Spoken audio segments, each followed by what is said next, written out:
And then hello, everyone. I'm not sure if you can see me and hear me correctly and properly, but just let me know in the comments.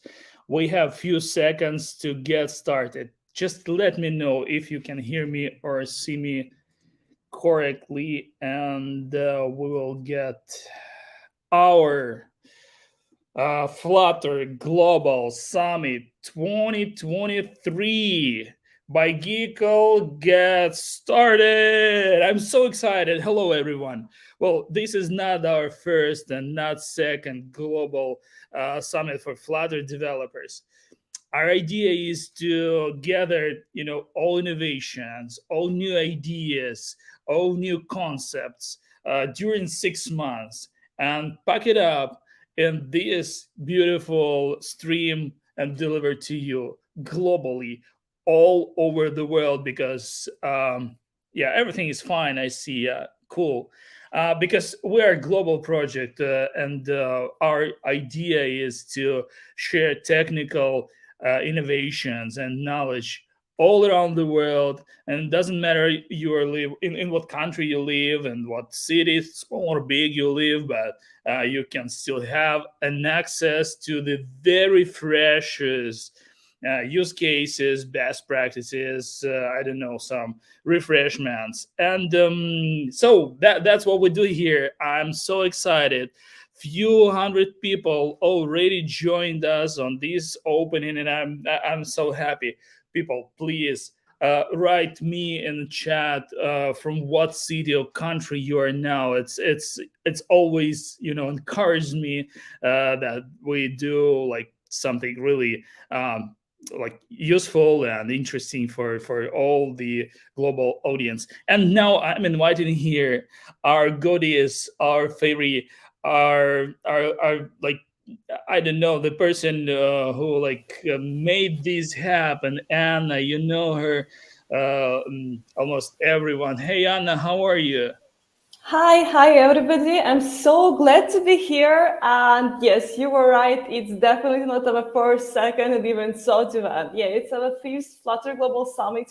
And I feel very proud that all of them were prepared by me and we could create this beautiful community and people who are waiting for our events really here in the chat and already waving us and sending us greetings. Awesome. Thank you. I'm so happy you are smiley.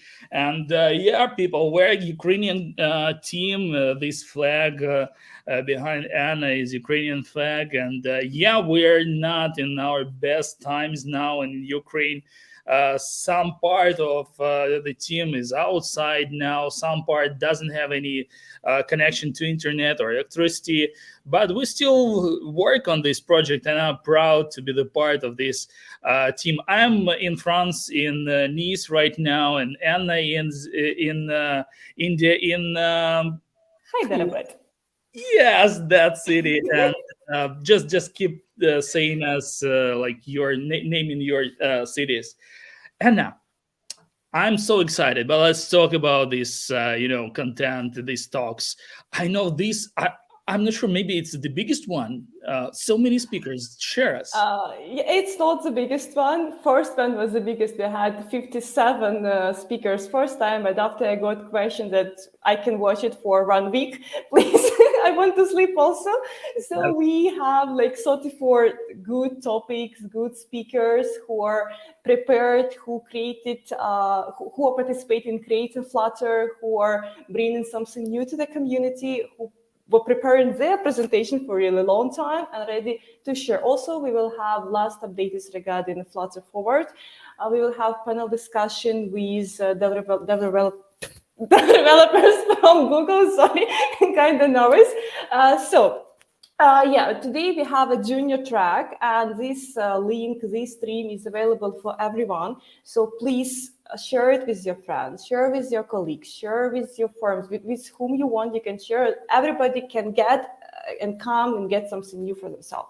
Also, we have a lot of gifts during this day for you. But firstly, you have to know that we have 5 blogs. We have 14 speeches today, 14 speeches tomorrow. And yeah, it will be really hectic and intensive 2 days. Cool. And we have more than 4,000 registrations on this event. Some people connect online and watch and communicate in this, chats and everything. But some people are just watching these recordings, and it's still great and still great. But I want to read the chat. It's Tunisia, it's Ethiopia, it's Turkey. Guys from Turkey and Syria, our hearts are with you. Like, hold on. It's we all watch this news, and guys, it's terrible. Just hold on. We're with you. We understand you because we're from Ukraine, probably not only, but like when it's something touched to you, it's really touchy. Yeah, Hungary, it's Nigeria. Wow, another part of the world. Nairobi, Mumbai, Pakistan, Vietnam. Oh my God, so many countries here. Yeah. Let's talk about we have some kind of panel discussion. Tell me more, like why it's so important here. Yes, we'll have panel discussions, we will have Q&A sessions, and everyone who is interested in some latest updates in Flutter Forward and Flutter, please text. We will answer. We'll have people from Google Flutter. We'll have those who are supporting communities all over the world, and they will give you the hottest and latest update that's happening. So don't hesitate. You can ask your questions on the chat. You can ask a question during the panel discussion, during Q&A session. It's really very important, even if everything is clear in the speech, but you have doubts regarding something else, and it's also regarding Flutter, I mean, but not regarding the topic, feel free to drop us the question. We'll ask the speaker and we'll have clarity for future. Sure, thank you very much. And these questions during panel discussion, it's a nice idea to promote yourself, to throw some cool question and share your link. By the way, you can always share the link on your LinkedIn in this chat. Let's make it like cross following. If you see people you are interested in, and especially our speakers, they really love when after these conferences they see you in their audience and their socials. So follow them. They will be happy of that. And I see Poland here, Philippines, Tunisia, Ethiopia, and Indonesia again, and India again, and Ukraine, Slava Ukraini, and Thailand, and like from everywhere, Islamabad, Pakistan, and like so many people. That's really touched me. And I have an idea how to motivate you to post about the event and to tag us and just let people know about the events happening now. We have really a lot of swag from Google. Wow. Flutter t-shirts, we have dashes, we have socks. We can talk privately. So we have cookie cutters. So for 5, the best mentioning all over the social media, it can be LinkedIn, it can be Instagram, it can be Twitter, it can be Facebook. We will follow, we will check what you guys posting. You can get one of let's do 5 t-shirts that we can share with you for sharing and posting. Also, don't forget to like, comment, share. So yeah, we will really happy for that, and we'll motivate you and support also. Okay, so you can just get cool t-shirt, just letting people know that you like us and you're watching us. Oh, nice. So just sharing in socials. I by the way, I already shared one. Anyway, so we also have sponsors of this event, and I really love to mention them. And I wanted to invite Paul. He works with all these big guys, and it's not just someone. And I'm happy that these companies who support this community are doing something useful for developers, like something for security, something for bug checking, something for something. I don't know. Paul, it's your time. Yeah. Hi everyone. Thank you. What cookies you brought from your sponsors? Yeah. Sorry. Yeah, so we have 3 sponsors today. We have 2 gold sponsors and we have 1 silver sponsor. So among our gold sponsors are the Guard Square and also CodeMagic. So Guard Square, they have a suite of so basically they have a suite of mobile security software, so you can check your app through the process of development, and basically it will help you to build it securely and kind of prevent the reverse engineering and like the malicious, the bad actors. And with CodeMagic, they have Flutter specifically tailored for Flutter CI/CD tools, so they will help you with deployment, with basically placing your apps on the stores. And with Somnia, they're our friends from Latin America, and they have Flutter first specialized software development company. So if you need like staff augmentation, if you need additional Flutter developers, or you want to outsource the project, definitely hit them up. We will have all the links in the chats, and I'll remind you about what they do during the course of the summit. And also we will have a giveaway, a sponsored giveaway. from our sponsors. We will have one prize, and you can choose 3 different prizes. It will be iPhone 14, it will be Pixel 7, and also the new Mac Mini on M2 chip. So depends on your preferences, what you like, what you need more. And we will have a special form for this. We will post it in the chat. And somewhere around the middle of the summit, we will have a draw. We will have a giveaway. So we'll have a randomizer. So definitely register and win a chance. I mean, get a chance to win the prize. Yeah. Wow. But this is one prize that you can get. And we also, in the same form, you can, after submitting that form, you also can get T-shirt, socks, cookie cutters, and dashes also. So just feel free to submit form. Definitely you will get something. More T-shirts.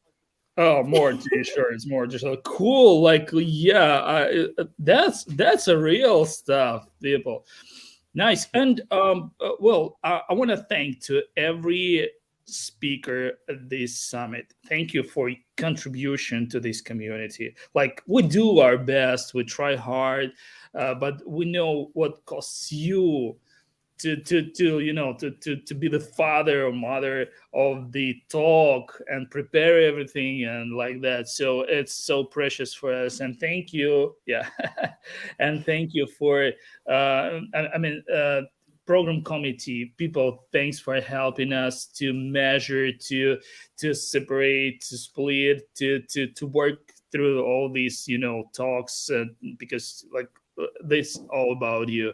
Thank you very much. We appreciate this stuff.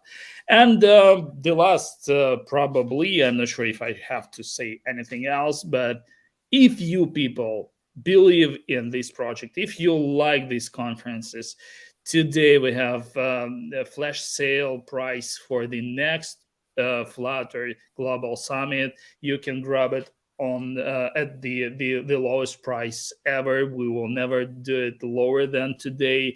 So it's $99 per senior track admission. It's full package, right? So we'll show these links and everything. So you can here's the link.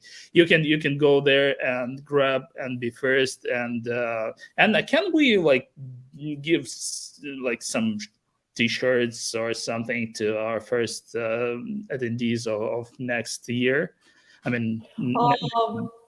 We can. I'll find out what we can give. Yeah, something we can give. Thank you. Definitely you'll get something. We're out of gifts now.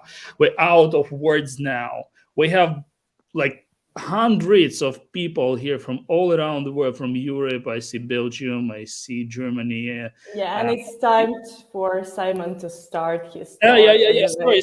Yeah. Anyway, if you're giving out a T-shirt, I'll buy a ticket, because I guess that's a pretty good return on investment. I think you can sell the shirt like kind of higher on eBay than $99. Anyway, thank you. And let's invite our first moderator and speaker. And the stage is yours, guys. Good luck. We're so happy to be here. Let's light up.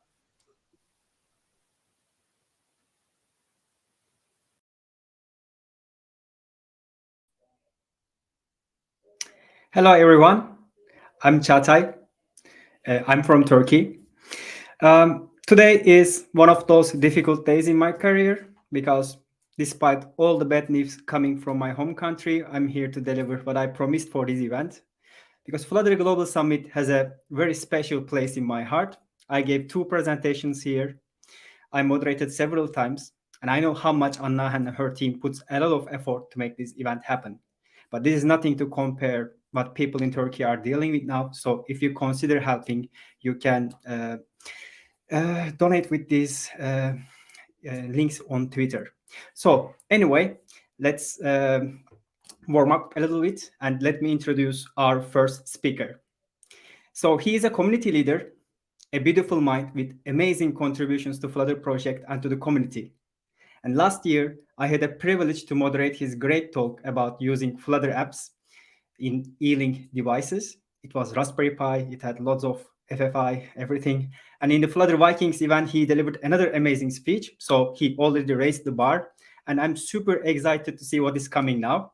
So ladies and gentlemen, let me introduce Simon to the stage. Hello, Simon. Welcome. Ah, there we go. Hello. Hello, how are you? How is it going? Yeah, not too bad. Not too bad. Great. Yeah, no. So today you are going to talk about remastering retro 3D games in Flutter.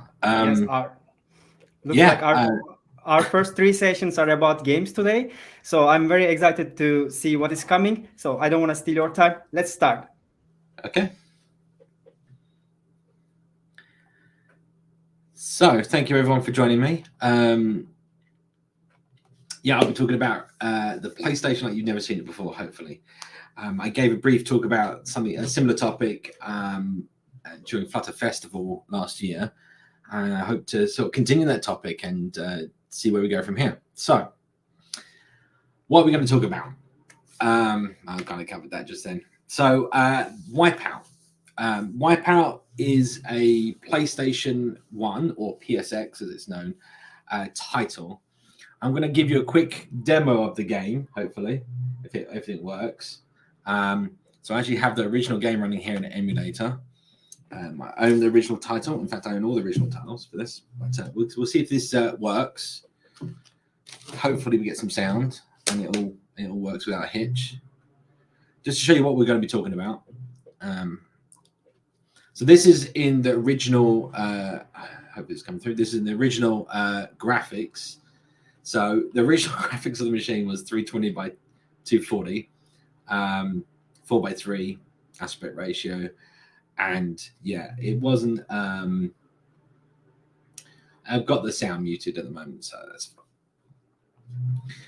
But hopefully, fingers crossed. I'm just going to quickly show you this, and then we'll get on to the actual talk. Yes, I've got a whole load of dashes. This is the original and then the new one. But anyway, there we go. So this is the original game. And it's basically a space racy kind of game. And the idea is obviously there's time trials. There's I hit the side. There's you get I think you get the idea, and you get weapons and you can fire weapons and all that kind of fun stuff, right? It was I spent so many hours playing this game. I was always wondering that kind of fully immersive 3D and how one might actually build something like this, like when I was a kid. And I feel like this is one of those titles that when the PlayStation was what brought 3D to a lot of people. Before PlayStation, everything was 16-bit and everything was like 2D. 3D was just something that felt unreachable, something that VR was held to. Anyway, so I'll stop playing that. So you get the idea. So hopefully now we're going to sort of get back to the interesting bit. So, yeah, so I'm going to talk a little bit about the original PlayStation because it kind of leads into what we're going to talk about. So this is the kind of original, what's the word? Functional diagram of the internal workings of the original PlayStation. The bits we're actually interested in are these. That's the geometry transformation engine, motion decoder, and the Sony GPU. The geometry transformation engine actually, you can call it a coprocessor. It was actually it allowed the CPU, basically the game would offload and ask the GTE to do all the 3D, essentially 3D fixed point math. So there was no floating point in this entire machine. It wasn't that capable. And I think I might have missed. Yeah. So this original, the original CPU in the PlayStation was a 32-bit MIPS RISC-1 running at 34 megahertz. So I think you can kind of hopefully give you the kind of limitations of the platform there. And you had the 2 meg of system memory and 1 meg of graphics memory, you can see here. And the CD-ROM was a 2-speed CD-ROM, which just gave you I think it was 300 kilobits a second or kilobytes a second. I forget. Anyway. So this does mean that there were some quirks in the 3D when you're doing the transformations, because it's all fixed point, which means accuracy, kind of, you lose a bit of accuracy when you're doing the calculations. The interesting point here is that the geometry transformation engine acted like a way of offloading all these heavy calculations. So this is what we use the GPU for today. So when you want to do all these like rotations and matrix multiplications and everything, a lot of that is you try and push that over to the GPU as much as possible. It also did some, what's called depth queuing, or Z depth sort of averaging. This is just a way of putting things in Z order, because it didn't have a Z buffer. And I know these are terms that are kind of probably new to a lot of people, so we'll get to those as we go through. So to be clear, that the Sony GPU here is actually just a polygon renderer. So you can only render 2D graphics, which might surprise some people when I say that, because we talk about it being a 3D game console. The key behind, as I said, this GTE piece is the key behind that. So what we're essentially doing is converting 3D geometry into 2D, and we're going to talk about that next. So principles of rendering 3D basics, projection, and what does the GPU do? So I'm going to cover this, some concepts here in basic form. So in 3D development, we use vertices and vectors to describe meshes. As you can see here, the top right, that's what you call mesh. Also directions and all sorts of manners of calculations, because everything is done in this three-dimensional space. And a vector, as you can see here on the graph, a vector here is a line between 2 points. Think of it like that. So there is mixed terminology. So a vertex or vector is actually just the number 9,6 in this case. But if you consider it from a starting point of 0, 0, then we have a distance or a magnitude that's covered. And in Flutter, all that kind of, all the position of all the widgets that you see is based on a 2D canvas system, where the top left is 0, 0, and where it's more common to have the bottom left as 0, 0 in 3D and other rendering frameworks.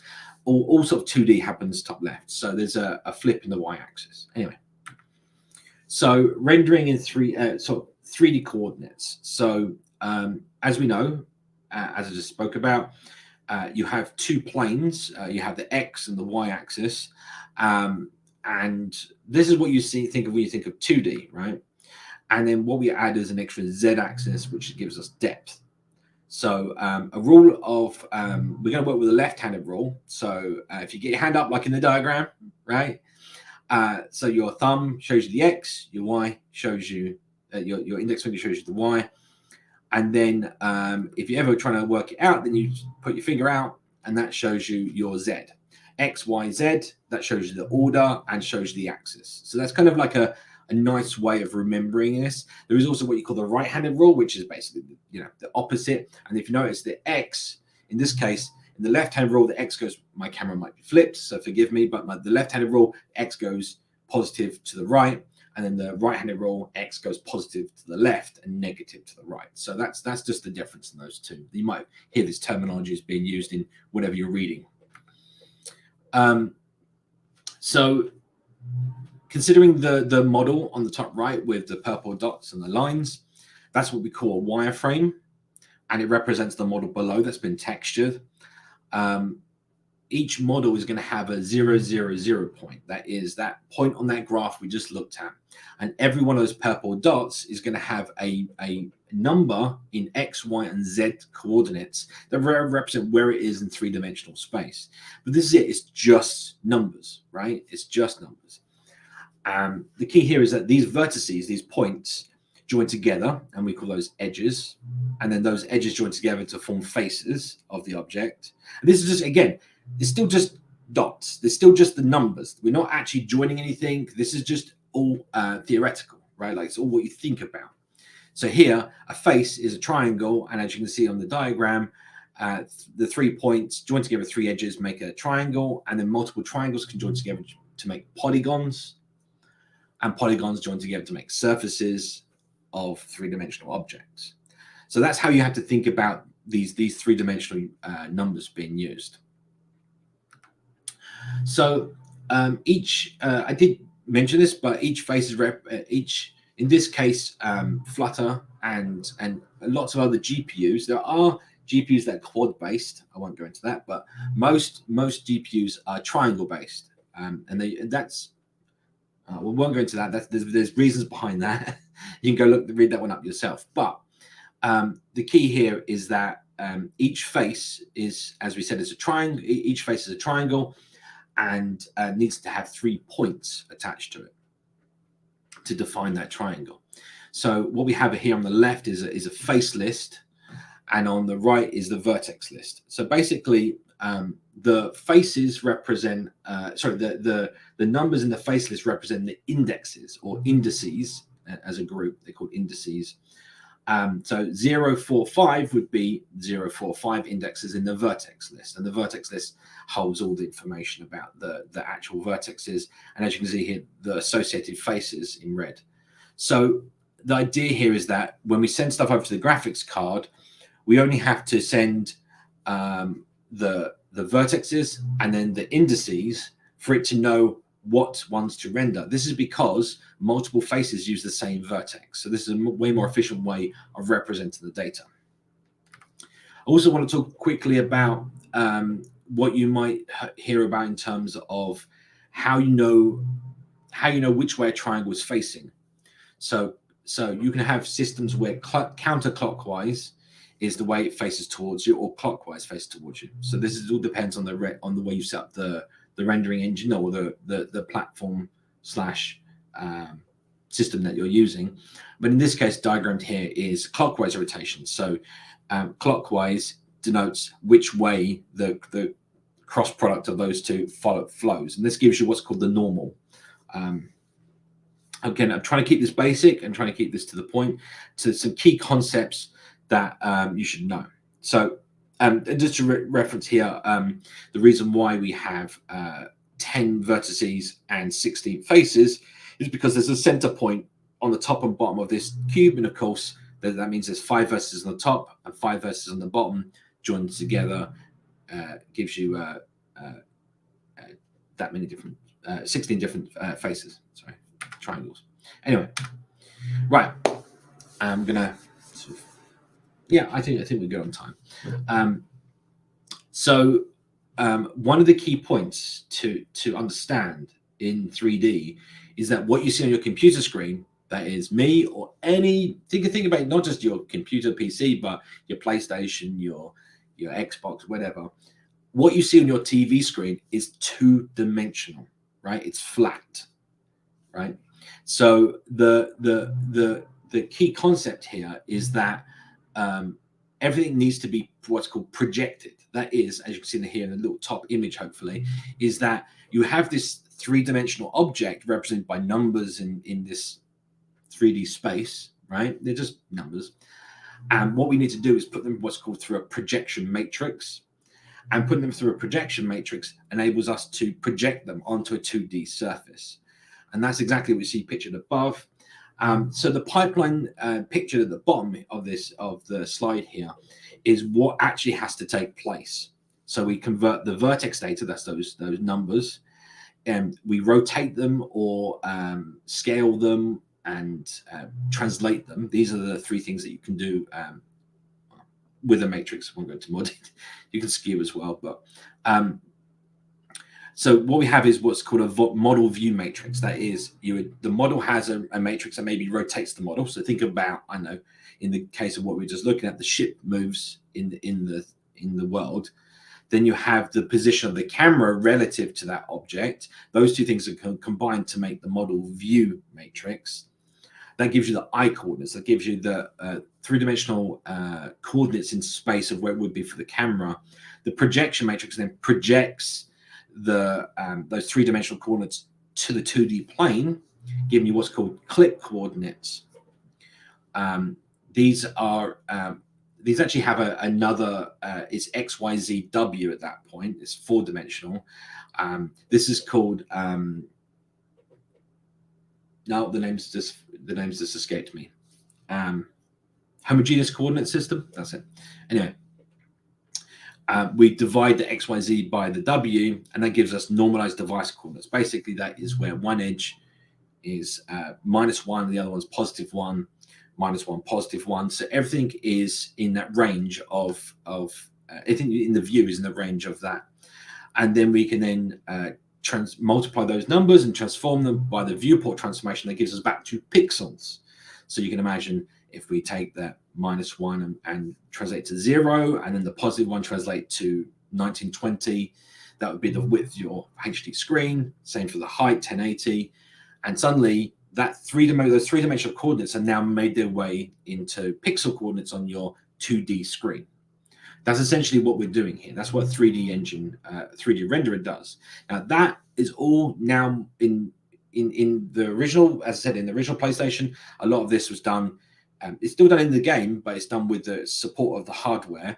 And in modern games, we send all the vertex data over to the graphics card, and we tell it what matrices to use, and then it will do all that sort of math and transformations in the graphics card GPU. Anyway, so to get back to a little point here. So also another thing that we have to deal with is what's called the painter's algorithm. This is where an image is painted from back to front, and that's what you see here pictured. And this is how you might recognize this, because this is how Flutter renders its widgets, right? So when you put your widgets in your hierarchy, it's actually the first one on the list that gets rendered and painted first, followed by the next one. So they're laid on top of each other, like in a stack widget. So what we try to do is, we have to deal with this problem. If you have, this is fine pictured in a 2-dimensional space, but when it comes to 3-dimensional, if you were to paint, let's say, the ship on top of the track, in the case of Wipeout, and you move to the edge of the track, we might want the ship to collide with the edge or clip through the edge in some fashion. If the two things were painted one on top of the other, it would never do that. In fact, it would look like it hovers over the edge of the track, which is not what we want. So we'll have to deal with that. So what does the GPU do? So when it comes to, as I said, when it comes to what you see on the screen, picture top right, what we're seeing there is literally a bitmap. It's an image that's represented by a series of pixels. So these, we call that frame buffer. Normally, there's different terminology, but each pixel is represented by a red, green, blue value. And as you know, these are I might not know, but these are the primary colors of computing.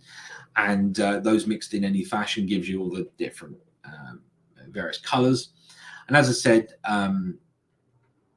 each of those red, green, blue values is normally 8 bits. And then we normally have an alpha as well. If we're doing this is normal computing stuff. This is not just, this is Flutter as well as all graphics, basically. Which means normally you're dealing with what's called 32-bit RGBA. Now, in the case of frame buffers, there's no alpha, there's no transparency. So it's also called RGBX, which basically means that the alpha is ignored. So it's actually efficient for the computer to talk in groups of 32 because it's 32-bit, or 64-bit in case it would be 2 pixels then, a unit rather than 24 bits per unit. So there's a memory to speed trade-off. We'll see. Anyway, so both the PlayStation and Flutter can only render 2D textured polygons. So what you see there is actually 2D. We'll get into that in a minute. Anyway, the general idea of, as I said, is that the GPU will take all these CPU vertices from the CPU, they'll be passed over to the GPUs and go through what's called a vertex shader. This is the current modern pipeline. Differs obviously depending on the details, but the premise is the same. That generates your primitives, then rasterization occurs where we take essentially we work out what each pixel is. Each pixel goes through the fragment shader, and therefore these are fragments of primitives or fragments of triangles, and they then get blended into a Z buffer and so on, and then rendered into the final frame. So that's kind of modern graphics. Anyway, yeah, I think that kind of covers like the basics, right? All right. So rendering 3D in Flutter. This is where we want to get to. How do we render this cool stuff? So there's a few different approaches we can take to rendering 3D in Flutter, and I'm going to walk you through them now. So obviously, there's no reason why we couldn't just design our entire game or whatever we want in Unity, and then we can use the Flutter Unity widget on pub, and that's it. It will be inside Flutter. It does mean, though, that now we have added complications. So Unity uses C#, so now we need another language to learn. How do we also, we might need to somehow send data between Flutter and C#, right? And how does that work? There's lots of complications in terms of development. How do we debug this? How can we debug it in our Flutter app versus debugging it in Unity editor? It gets complicated. So maybe that's not the right choice. OpenGL. So as you may or may not know, OpenGL is a graphics standard. It's been around a very long time, and it's moved on. And now the group that defined OpenGL as a standard, Kronos, they now do Vulkan. You might have heard of Vulkan. That's a new standard that replaces OpenGL. Which I say replaces, but it's a lower level API that gives you more access to the GPU. Anyway, so Flutter _GL is a package, and what this enables you to do is essentially write GL-like operations in Flutter, and then those will be run in OpenGL context. This is like in the graphics card and all this. There's a certain amount of overhead in doing that, and performance costs. There's also the notion that not all systems support OpenGL, and not all systems, specifically, I'm going to add iOS with now Metal, is not OpenGL based. So this wouldn't work there. There are libraries and things that do translations, but it all adds cost. So, what other options do we have? I wanted to mention that there is also, those of you that might be familiar with 3JS, which is a package in JavaScript for doing 3D games on the web. You can find that there is 3_Dart, which is another package, which is an implementation of 3JS but written in Dart, and that uses Flutter GL. So, if we're trying to talk about web, then there's also WebGL. WebGL is a standard in your browser. This is how all those 3D, when you go to a website, it says, has anything 3D, it's done in WebGL. There are future standards coming out like WebGPU. Won't talk about that, but Dart has inbuilt support for this. So Dart::web_GL. You can go to the api.dart.dev, and you can go read up about WebGL. And there's lots of information online about WebGL. I think it's webglfundamentals.org is a really good site. Before I webglfundamentals.org before I start recommending random websites. Yeah.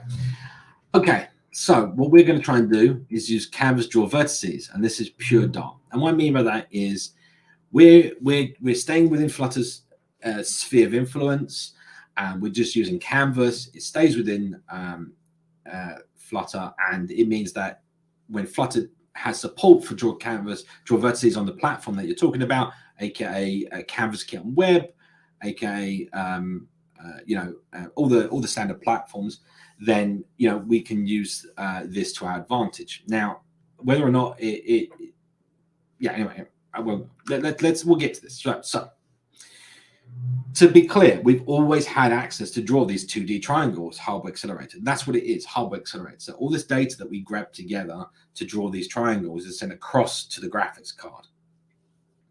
And that's exactly what a Canvas does. It records the drawing operations and they get sent over to the graphics card. Won't go into those details just today.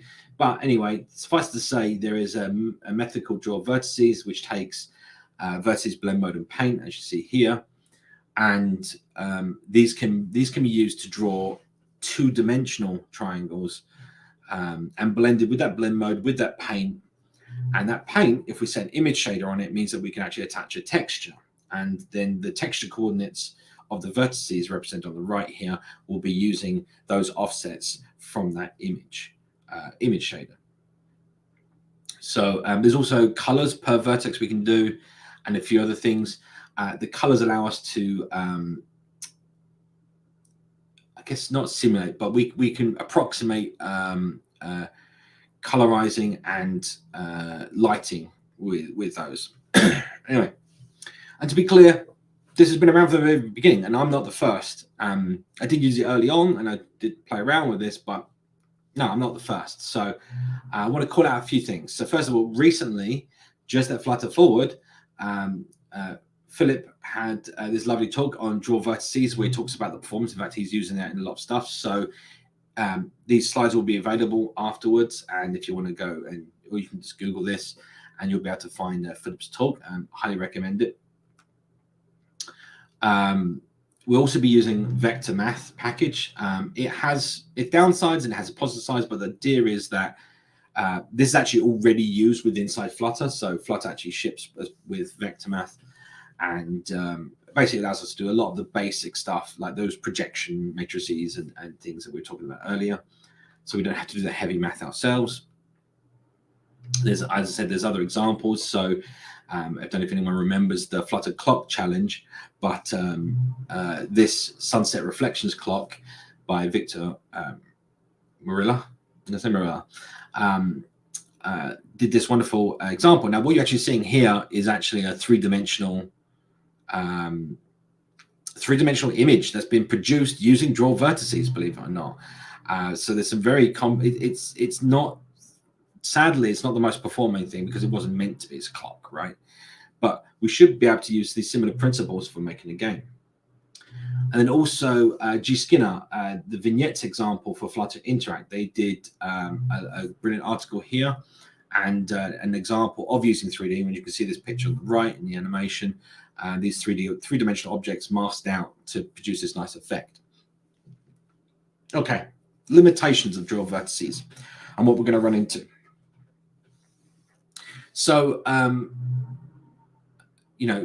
on the canvas object, we have this method and we can call this multiple times. This is fine, but we do have some limitations. As we've just been speaking about, it's two-dimensional triangles only.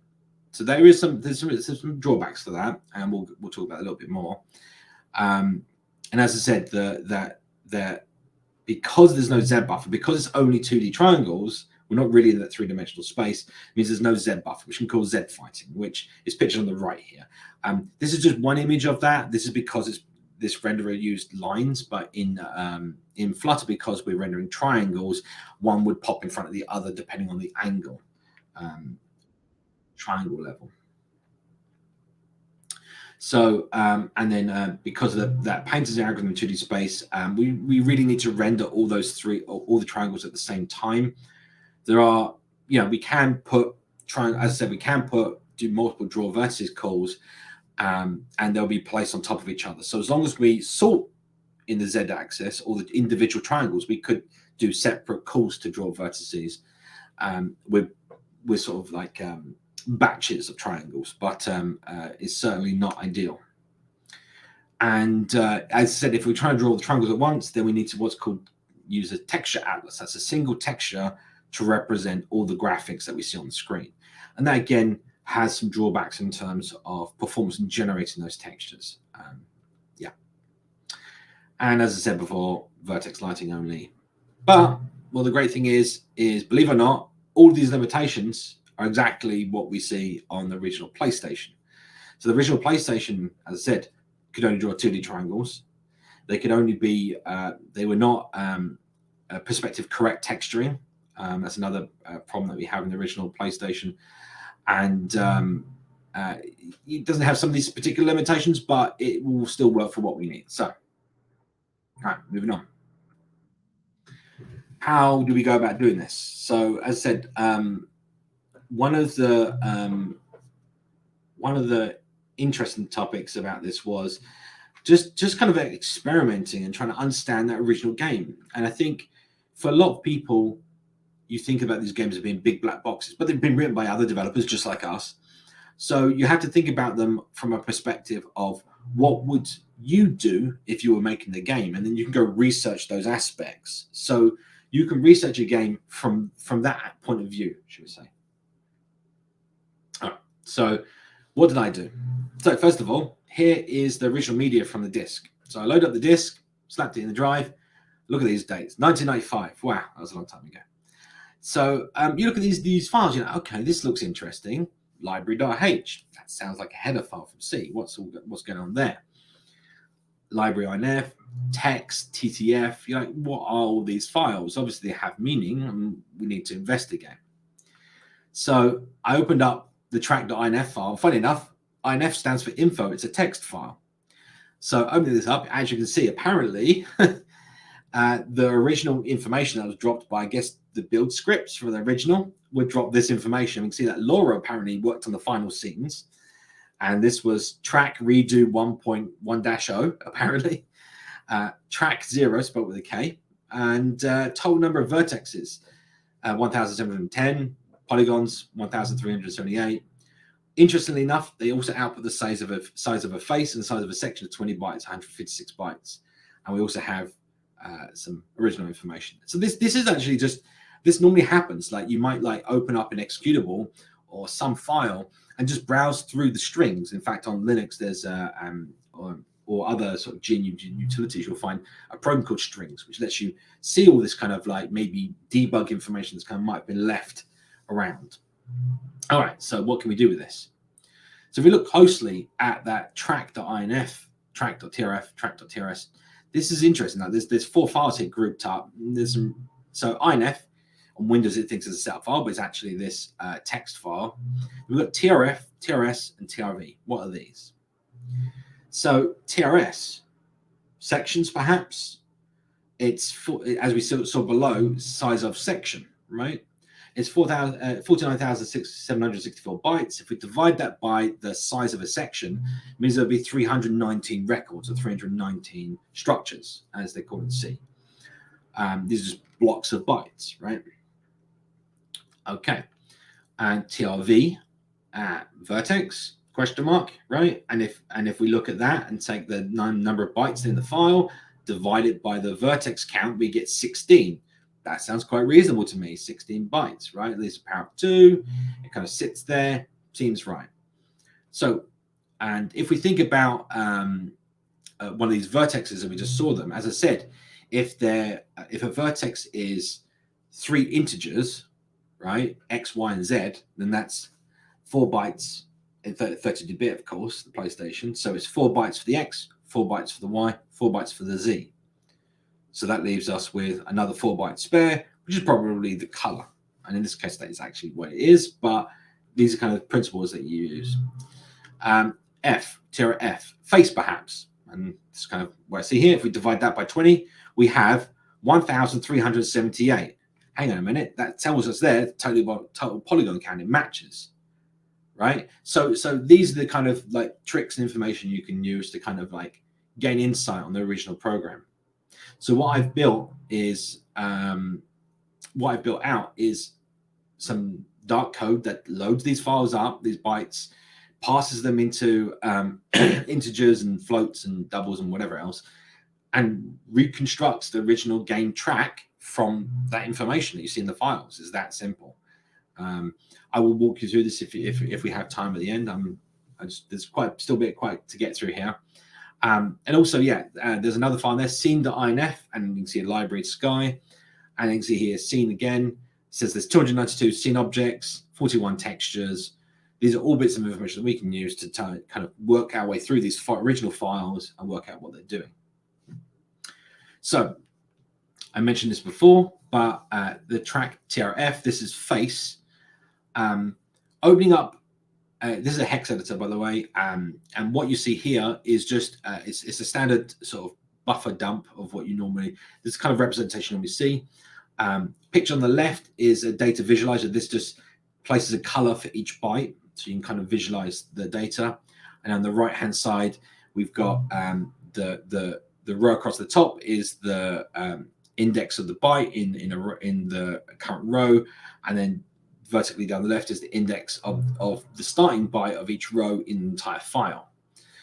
All of it is written in hex. This is just because it's easier to lay out and look on the screen. Each byte is 0 to 255. That can be 1 to 3 digits, whereas in hex, you can nicely represent it with 2 digits on the screen. And then the right-hand side is what you call the ASCII view, and the dots are non-ASCII characters, and then the characters are ASCII values. So in this case, we're looking at binary data, not too helpful, but you might spot a string that might mean something if you're looking at some data. And in this case, what we're actually looking at is indices. So these are so each, you can see these little numbers. They're groups of what's called 16 bits. That's 2 bytes. So 000D, so on and so forth. These are the indexes. Oops.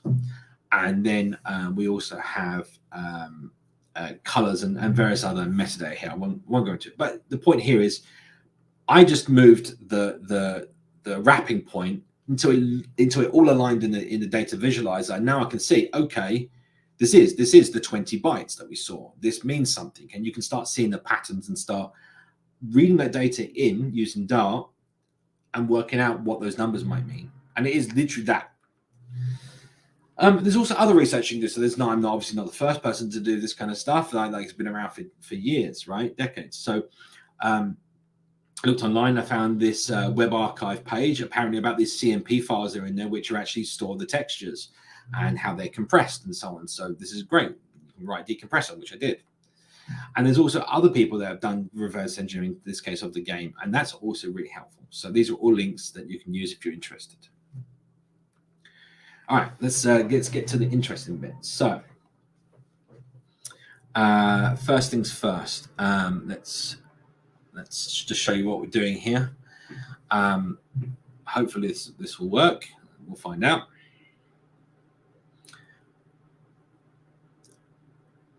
Lucky me, I've had some crashy problems recently with this. So we'll see. Hopefully, fingers crossed, everything's going to work out.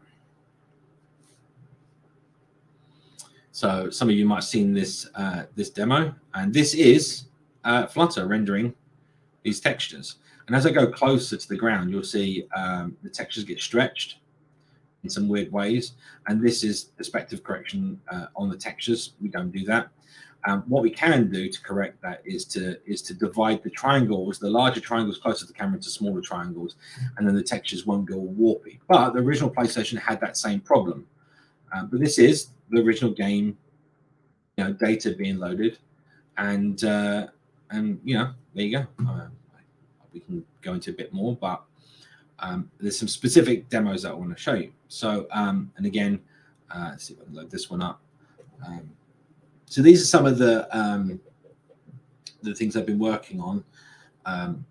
Again, just to try to show you some points. I have a particular bit of source code that you can all take away from this, and you can all have a play around with. And so here is what you saw. That's where I got the image from. So this is the 3-dimensional ship, right? As you saw it on the slides. Whoops, too close. At the moment, this is an old engine, and I didn't do any clipping, so we get some weird, funky effects. But this is the beginning. So what I've been working on is a rewrite, as you do, and what we now have, and this is now open source. You can get this now, and you'll have the link at the end. I'll bring up on a slide at the end, so don't have to go rushing for it right now. But this we started doing on the Hump Day Q&A show, which I don't know if anyone knows here, but we do that every Wednesday on YouTube. It's a live show. We started playing around with rendering some 3-dimensional snow, and this demo came around from that. So sorry, I've only got keyboard control, so forgive me on this one.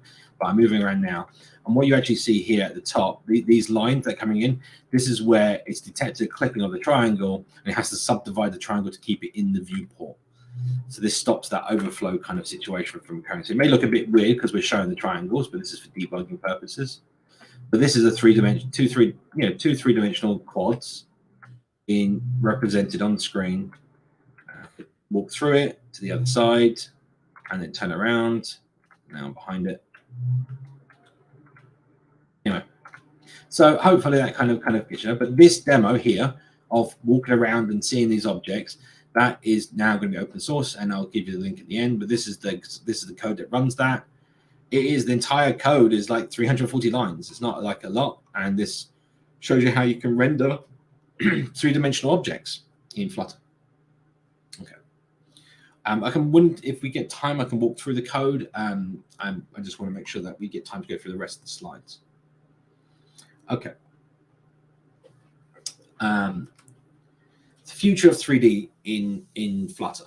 So this has been spoken about quite a bit. Shaders and impeller. So first of all, shaders. This information on this slide is probably out of date. I didn't take a new screenshot of the current up-to-date docs. But Fragment Program is a class inside of Flutter that you can use right now to create shaders. I forget if it's on stable. I think it's definitely on the beta branch. But you can start doing this, and the support for shaders is just increasing and increasing. And shaders allow you to do those kind of effects. You might have seen quite a few. In fact, if you go watch the Flutter Forward announcements, you'll see that the keynote. You'll see that there's some examples of great shaders made by many people, including Wolf.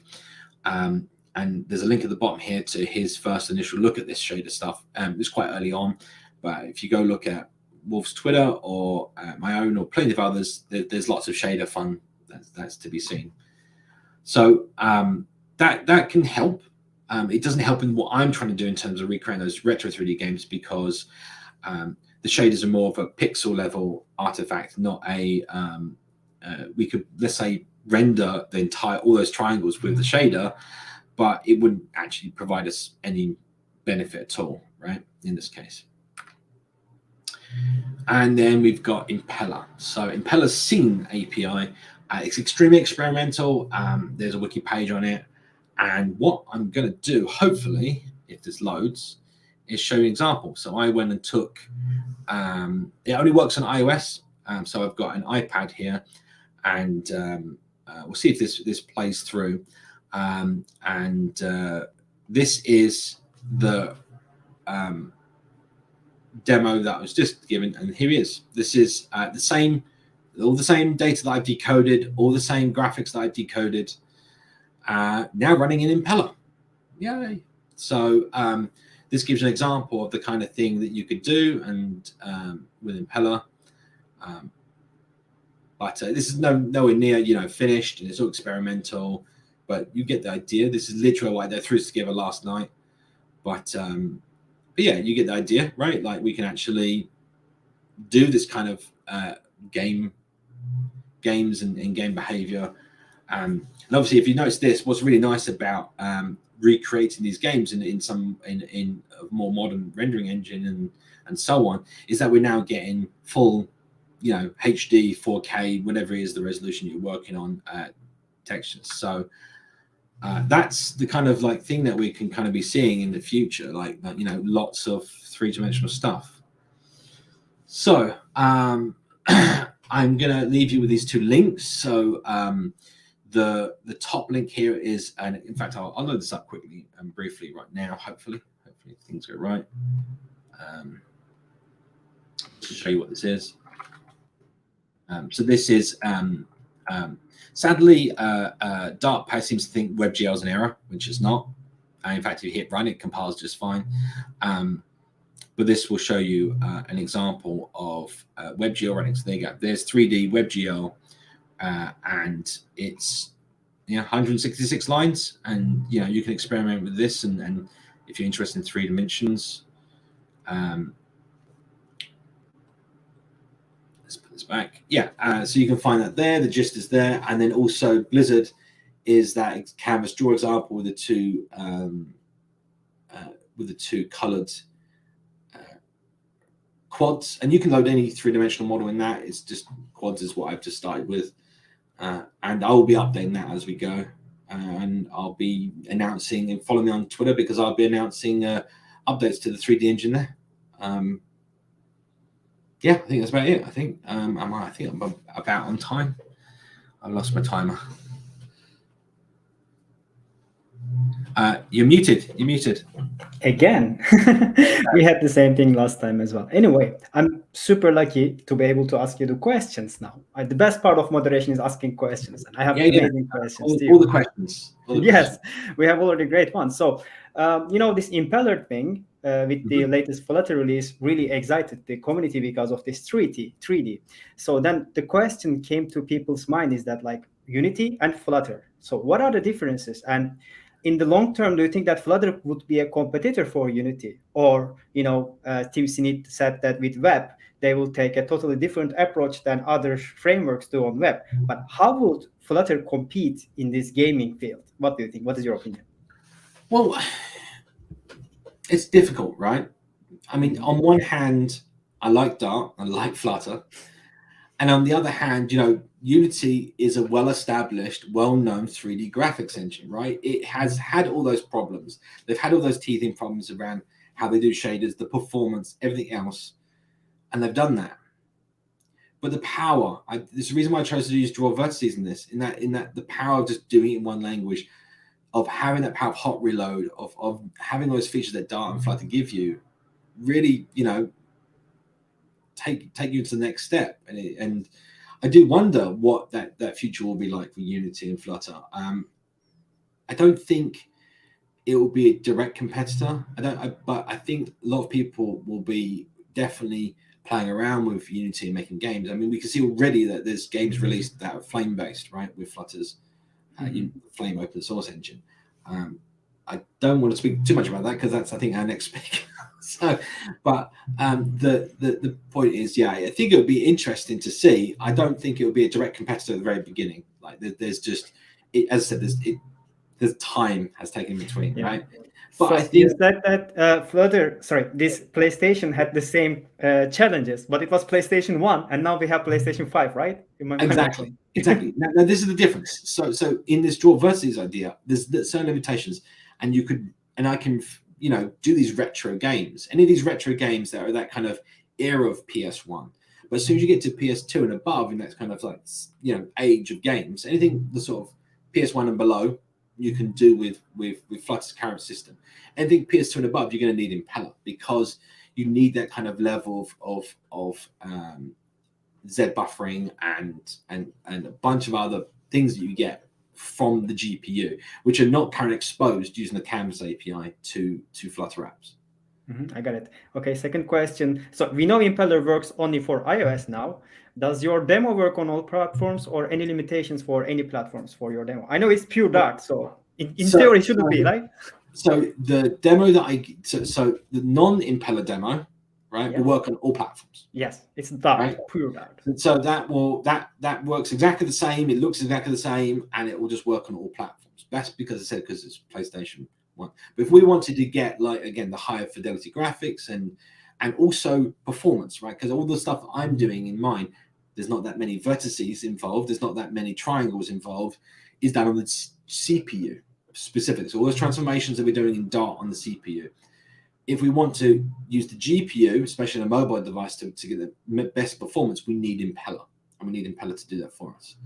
So that's where the future goes. So for the moment, the impeller stuff is only iOS, but my engine that I'm working on right now will have two backends. I plan to have a Canvas backend and an impeller backend, so that you could switch between them or use whichever one you feel is good for your project. Okay. Impeller's still way off, right? Impeller's just at the beginning right now. They've done so much work, but it's so low level. It takes a long time. But 3D was added last year sometime. I can't remember the Scene API, and then we've just seen it being demoed.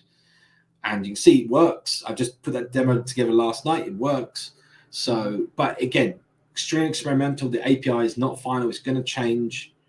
There's no, So I don't think anyone should go playing around with it. It's literally just to play with right now, right? Okay, so very last question, because we have very limited time. So this is a junior track, right? And how difficult for juniors to start working on 3D gaming like you did? It looked very complicated in the beginning because of matrices and everything. And one last thing again, so can you give more information about this QA Hump Day, so that there are also questions about junior developers asking about how I start Flutter? Yeah, about the community activities you do. Sure. So I'd say the best way. It's not difficult at all to get into 3D, and I think it's more a case of just getting your head around some of the basic concepts. So I tried to explain them in the talk. Obviously, it's talk's not long enough. You need to spend some time with it, and there's so many great resources.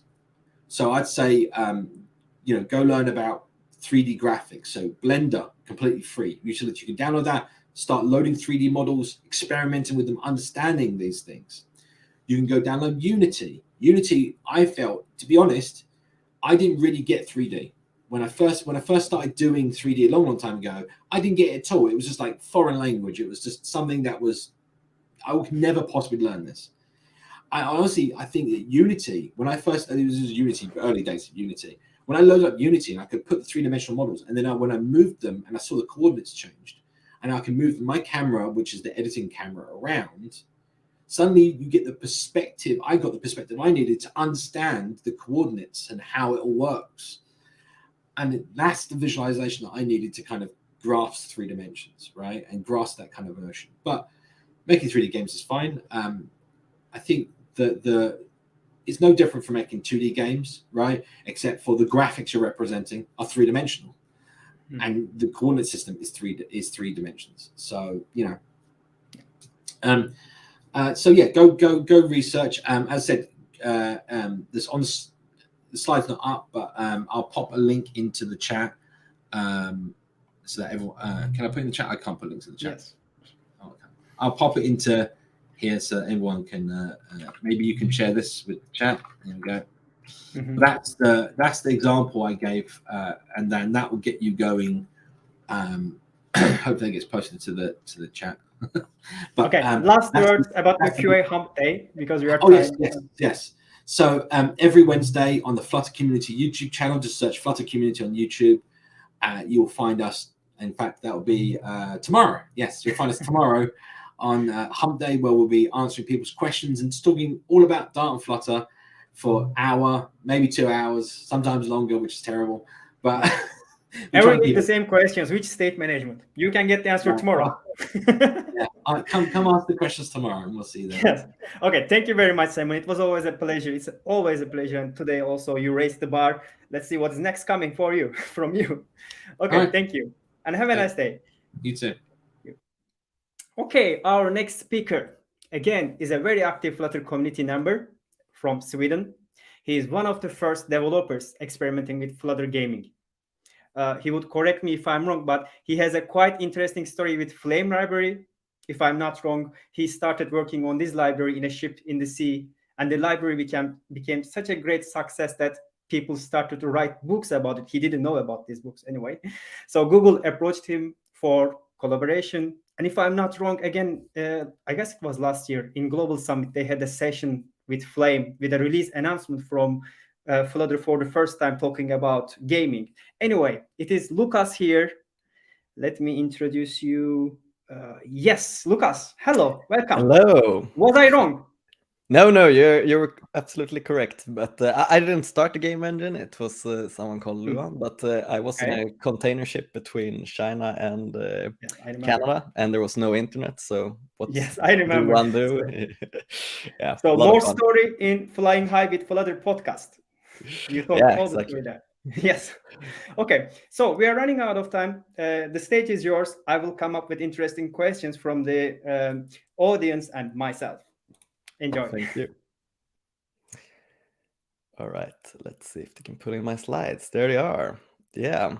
Like Simon also mentioned, I'm from the Flame team, and now we're removing one dimension from Simon's talk. Now we're only in 2D because Flame is only a 2D engine so far. And yeah, who am I? I'm Lukas, and if you see me online, it's usually Spydon, like on Stack Overflow or in Discord or Slack or whatever. And you can usually also recognize me by this picture.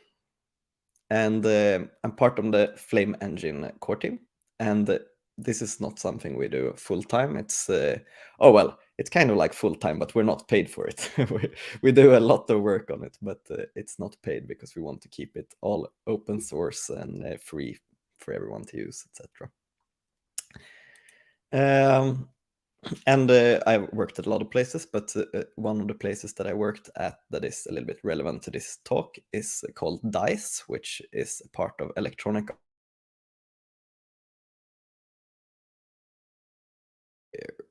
Okay, I think I lost connection here for a bit, but okay, I think I'm back. Yeah, and there we worked at. I worked at Battlefield 1, but I didn't really work at with the game servers or game mechanics, but I worked more with matchmaking and stuff. And a lot of people are. And I'm actually not a gamer. I don't game anything at all. I really enjoy the problem space of games though, because there's like all of the interesting problems that you can find like in programming. You can find them in games, I think. And yeah, I also enjoy climbing and hiking, and of course programming. It's what I do pretty much all day. And then I also build a lot of keyboards. Like you can see some here, for example. Oops. And you should be careful not to press all the hotkeys opening terminals. Let's see. There, we're back. And yeah, if you can find me on like Twitter and Mastodon and all those places if you search for Spydon. So what is Flame? It is the most popular game engine for Flutter, but it's also pretty much the only game engine for Flutter. There are a few other small libraries out there, but they're more, I would say, a little bit more experimental than Flame. Flame has been around for quite a while now. And Flame is just a Flutter widget. We have something called the game widget, which you put your game into. And this Flutter widget you can put anywhere in your like normal app. If you just want to do, maybe you feel that the animations, or what we call them in the Flame effects, that system will be able to make you do something cooler than you would be able to do with just normal Flutter. Then maybe you just want to have a small little cool animation somewhere. So you don't have to use Flame to make a full-blown game. It can be used to just enhance a little part of your current Flutter app. And yeah, it has grown quite a lot lately. We have 7,400 stars on GitHub, and we have 2,800 commits and 700 forks and 150 contributors now to the repository. And I think it was 4.5 years since we did the first commit to the repository. So it has happened a lot during those years. And GitHub recently started sharing how many people that depend on your projects, and we have around 5,000 public GitHub repositories that depend on Flame, and also of course there are lots of private ones, and a lot of the public ones are of course just not that much in them, because I don't know if you ever met a game developer. They usually have a lot of ideas and they're very excited about them, and then they start one idea and then they have like a half-done game, and then they get a little bit bored of that and they start a new game, and yeah, etc. etc. So I have no idea how many Flame games there actually are out there in the stores. And yeah, we just released version 3 of version 1.6 of Flame, and soon 1.7 will be out. Yeah, so a lot of people ask like, okay, Flutter for game development, like why would one use that? And Flutter is actually really good for game development because it gives direct access to the graphical context of the platform. So we get like kind of low-level optimizations and stuff that you wouldn't get on a lot of other platforms like this, that you really need to be able to draw fast. Because, for example, animations within Flutter, they also need to draw in 60 or 120 frames per second. So they have already optimized this for us even though it maybe wasn't meant to optimize for gaming from the beginning. And yeah, and from that we get high rendering performance. And it has, now it has a very mature ecosystem, so you can combine your game with a lot of other powerful things from Flutter. Like if you want to write your menus in Flutter, which you probably want to, because Flutter is amazing at doing things like that, you can very easily communicate between the menus and Flame. And that is one of the points that Simon had there. It's very easy to do that communication between Flame and Flutter, since it's all in Flutter. Meanwhile, it would be a little bit harder if you would do it with Unity, for example. And then, of course, we get the amazing things like hot reloading and hot restarting and stuff like that. It just speeds up development so much. And the reason most people choose Flutter, it's of course the multi-platform, the cross-platform support. Like just write your game once and boom, you have it on Android, iOS, and you can have it on your watch. You can have it on all Linux, Mac OS, and web and Windows. It's pretty cool.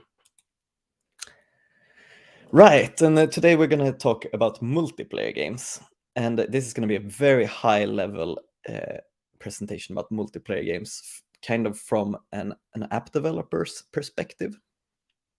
And we're going to talk about a little bit of different types of multiplayer games. And some of these categories that I have here, they overlap a little bit, and there are, of course, many more categories, but these are the ones we will base this talk on. So we have local multiplayer games. You sit at the same device and playing against each other. That's the most simple multiplayer game you can think about, right? And then we have something called casual gaming. And we will talk a little bit more about this later, but that's usually more simple games. And we can have turn-based online games. So then you don't have to have these real-time interactions because each turn happens discretely. And then we have the real-time games, which all of the players are moving at the same time, and yeah, they can all do actions at the same time. So local multiplayer, let's start with that one. In Flame, you can use the camera component to get the split screen if you want to have a split screen, that you want to do it like Mario Kart or something like that. And you can also use the camera component to get mini maps and yeah, all kinds of cool things. And you can do a turn-based local multiplayer, and I mean that is almost trivial, because then you just have to store another player. You don't have to do anything with the camera. You just have to make sure whose turn it is, right? And if you are say that you make a multiplayer game that is on a phone, then make sure that you use the correct input system, or that you register for the correct gestures. For example, if you want to drag things around, you want to use the multi-drag touch detector, or whatever it's called, so that it can register multiple fingers at the same time at your screen. Otherwise, it will be a little bit unfair that only one of the fingers are registered. And if you do one of these old school kind of games, where you both play at one keyboard at the computer, make sure that the keyboard has something called N-key rollover. And if you used to play games like this when you were a kid, maybe sometimes if you press down 3 buttons on the keyboard, you couldn't press any buttons on a lot of other places on the keyboard. But with N-key rollover, you can press as many buttons as you want to, pretty much. And this is oh no, video cannot be loaded. Oh well, let's see if I can actually share a real example of that. So this is an example of a local multiplayer game that is called Pad Racing, that we made as an example for Dartpad. And now let's try to share that tab instead. And in this, what did it say now? Chrome tab, bad racing. Okay, let's see if we can get that one pulled in. There we go. So here you have like a little racing game that was made as a dartpad example. And in dartpad you can't have assets. So everything in this game is just it's just made with just drawing things on the canvas. And then you can just drive around with your 2 cars and bounce into things because it's using the Forge 2D 2, which is our port of Box 2D, which is a physics engine. And here you can see this little mini map that I was talking about, and you can see like the split screen here, and it has some laps and stuff. So if you want to check that out, you can go to examples.flameengine.org. And now let's swap back to the presentation.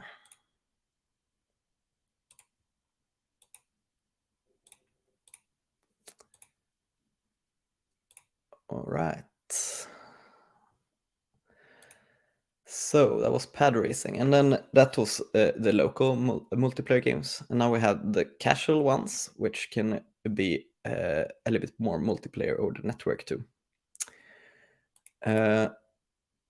So we have casual games usually have a very simple gameplay and simple user interfaces and short sessions. So this is something that you're supposed to be able. You should be able to like pick up your phone at any time and just play a round of this casual game.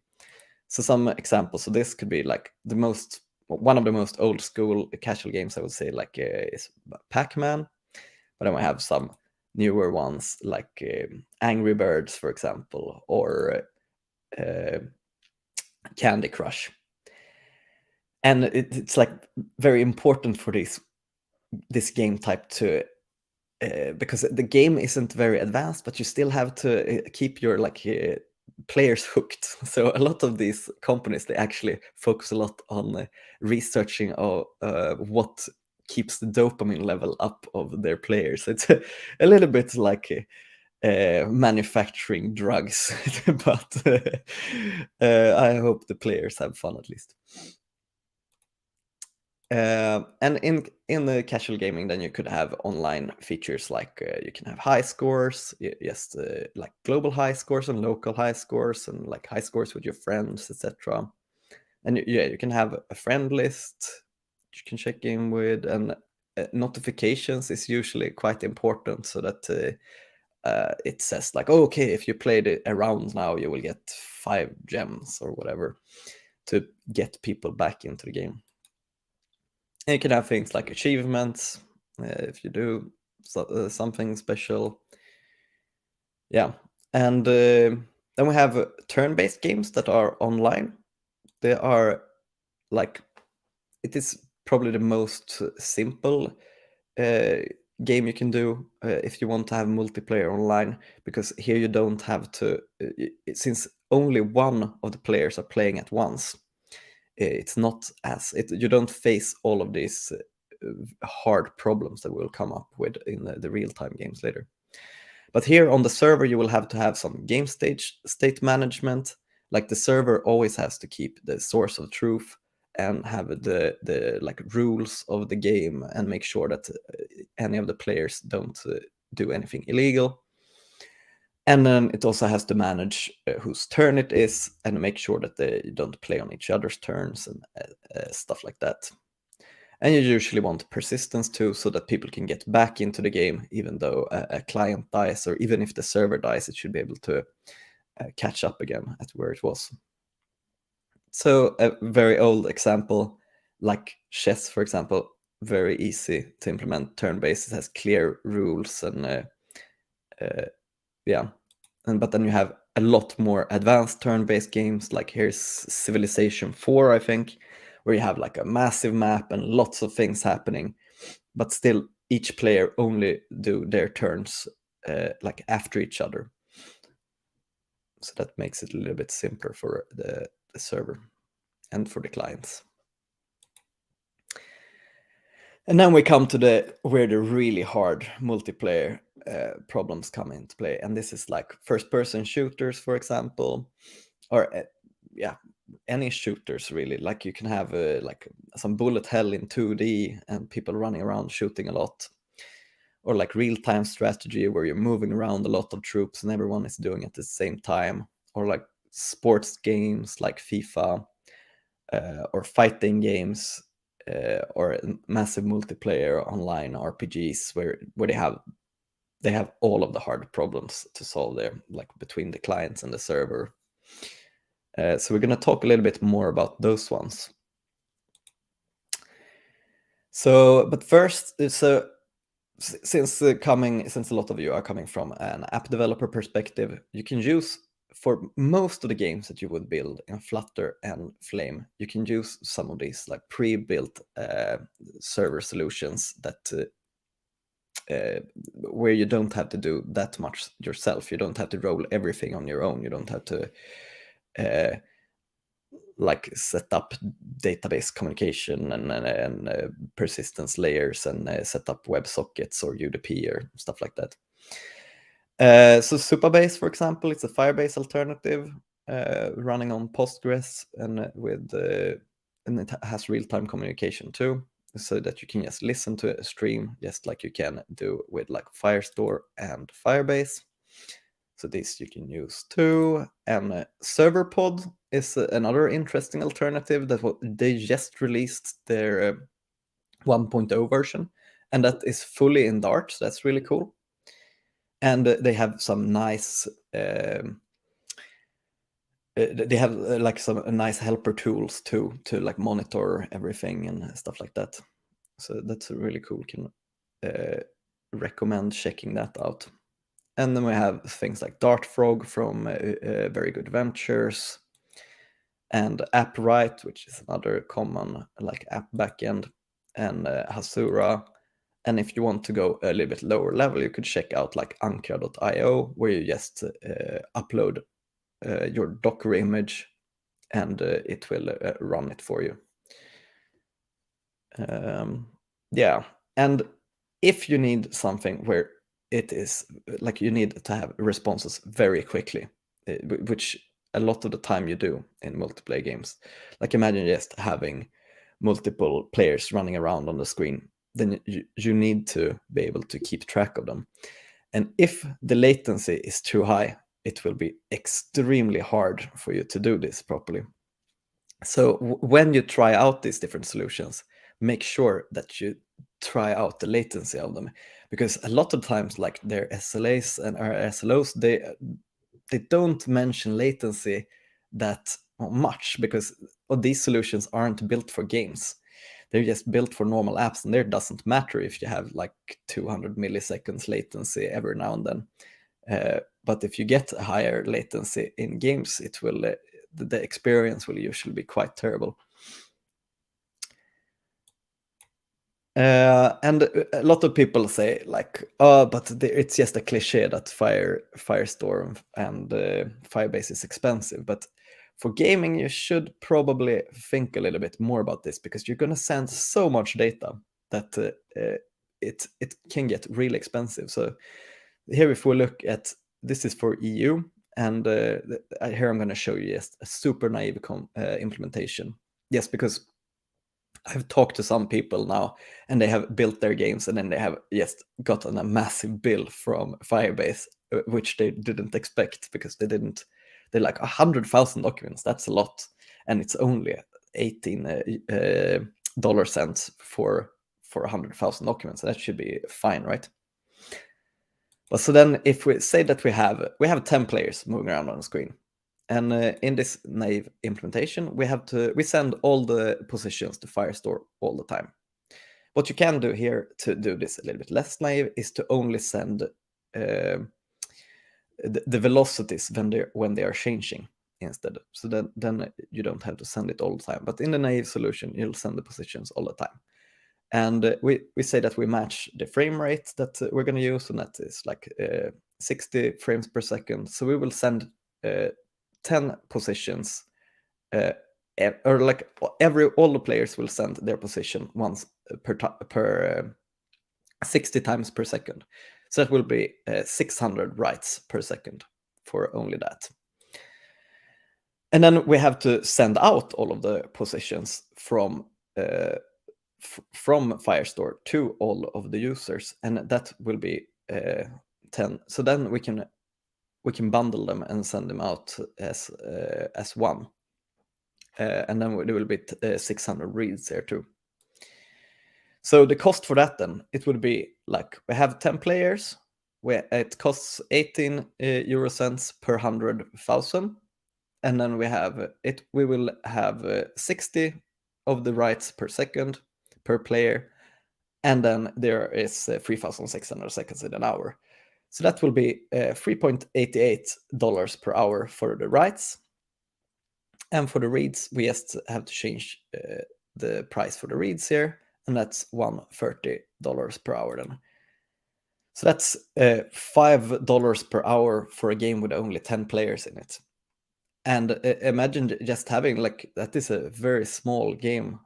And if you have 10 players for a whole month just playing, and you haven't managed to start making any money of the game yet, and I feel that it would probably be hard to make that kind of money from only 10 players, it would be like $3,730 per month.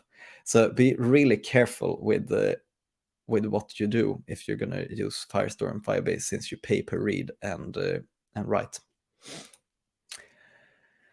But yeah, you can do a lot of optimizations when you do real-time games, and one of the first ones that you have to do is client-side prediction. So if you know that, okay, these players have the velocity like this in this direction and this speed, or they are usually following this track, then we can like predict where they would be.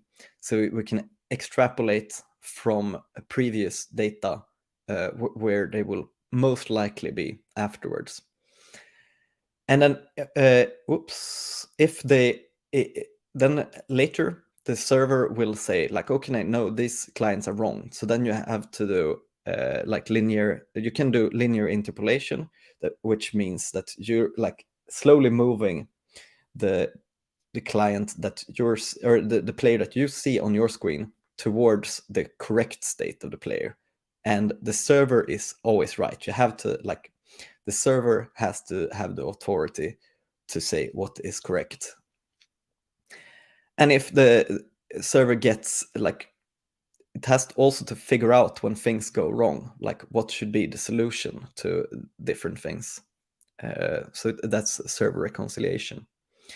You can do a lot of network optimizations, like bundling things like we did now, or only not sending actual positions, but sending velocities. And yeah, it depends on what kind of game you have. And this can be quite a premature optimization in the beginning, so you don't have to think about these ones in the beginning, I think. Or it depends on what game you're doing. So, but if you think that it will scale a lot, you can think a little bit like, okay, will I be able to scale this horizontally, so that you can just pull up another server that can run this, and then you can have load balancing between the servers. And then you can have error corrections on the server too, and on the clients, so that you have to have some kind of algorithm to get back to the right state, or closer to the right state. And then, so we talked about more of the solutions that you can use from an app side, right? But there are also servers that are built just with gaming in purpose. And the first one is like Nakama, which is an open source game server.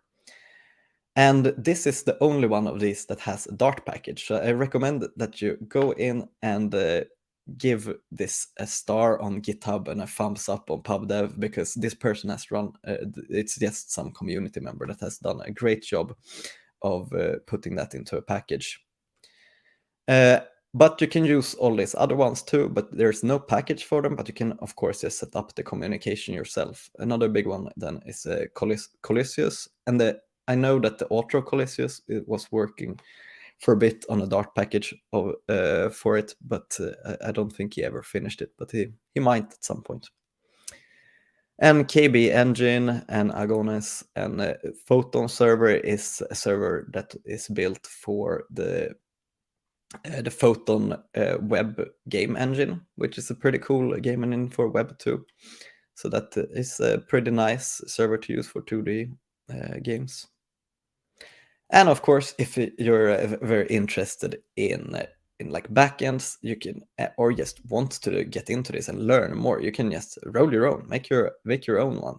I mean, most of the time you won't be a billionaire of your games anyways, but then if you learn a lot on the when you make it, then I think that's a win in its own.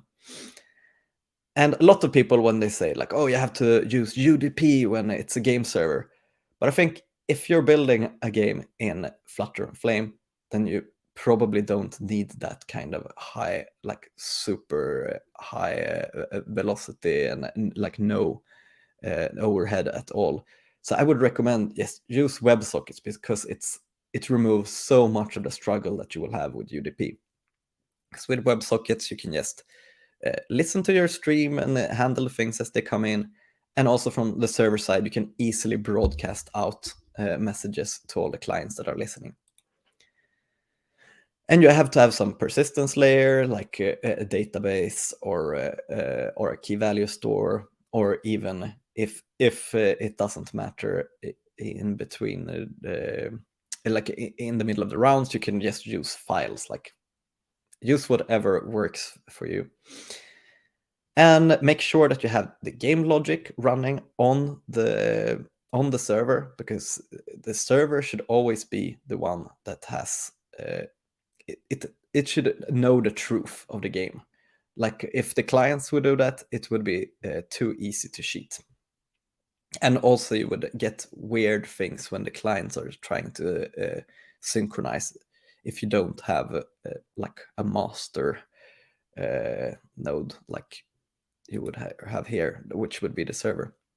You can have like matchmaking maybe on your server too, which is make like connecting players of the same skills, and yeah, to make it a little bit more fun. Authentication, authorization you'll have to do, so you can't log in and do moves for another player, of course, all the basic stuff.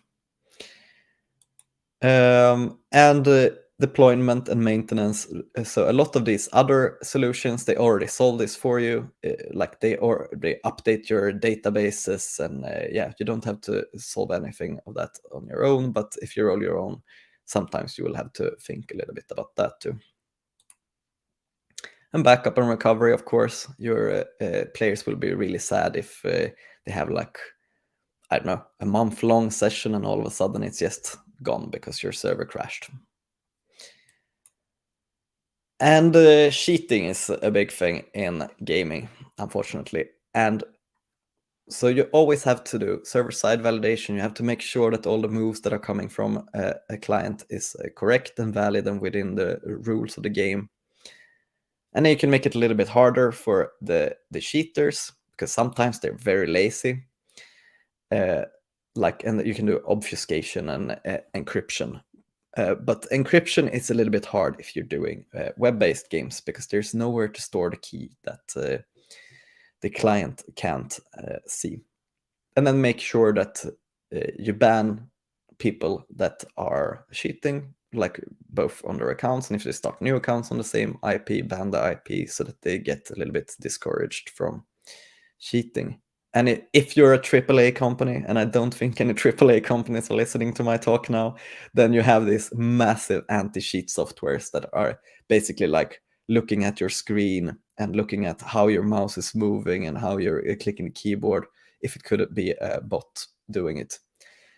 But with all that said, it is impossible to block all type of cheating. Like you could build an external keyboard and plug it in that is actually just pressing the buttons for you. And there's no way for the computer to see that. And a lot of things can be emulated, which are very hard for anti-cheat software to see too. But you should do your best. And when you get stuck with Flame, what should you do? We have a super great community. So you can join in on our Discord, and we have a Stack Overflow tag, which is Flame, where we usually answer within a day or so. And you can open a GitHub issue if you find a bug or if you have a great idea of a feature that we should include. And of course, we're open to pull requests and stuff too, if you know how to solve any of the issues that we have. And yeah, here is the Discord that I recommend you to join if you're interested in gaming. And you can find this Discord on Flame Engine's site too. It should be up in the menu to the right, so you don't have to manually write this link here. Yeah, I guess that's it. Let's go for some questions. And I'm mute again, yes. I love questions. Okay, Lukas, you showed us game development is not only writing code, right? There are a lot of things to consider.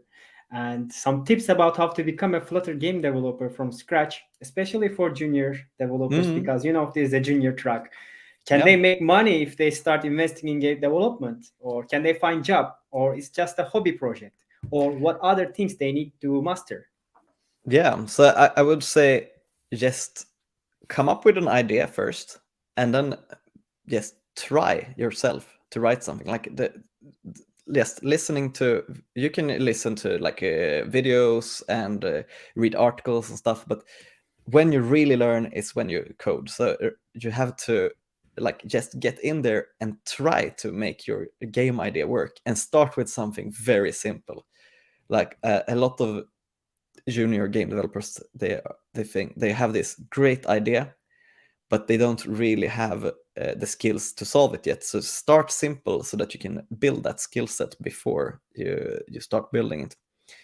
And join in on the community. Don't be afraid to ask questions. There's so many friendly people out there that are ready to help you. And like for Flame specifics, there are lots of examples for each feature on examples.flameengine.org. So and there you can see the code if you press the little angle brackets in the top, and then you can just learn from that. Now you're muted again, I think. Another one. You explained this in your podcast, but I would like to emphasize it here because this is junior track. So how is it different than just regular Flutter application? Do you, for example, use the framework layer, or you're only drawing things on canvas? For example, when you need an input field in your game, do you use widgets, or do you also do it by yourself? Very good question. So most game engines use something called a game loop, and game loops work almost exactly the opposite of what Flutter tries to do. So in a game loop, you want to render all the time as fast as possible, and so you do that. You call the render step either 60 or 120 frames per second, or depending on what the screen supports. And in Flutter, to save battery, you want to render as little as possible. So you only re-render when the state is changing, for example, or when the tree is changing. And this means that in Flame, we have something called components instead, which is used for similarly to the widgets in Flutter, but they render all the time instead. And that makes it impossible to put widgets directly inside of your Flame application, but we have something called an overlay system, which means that you can put your Flutter widgets on top of the game.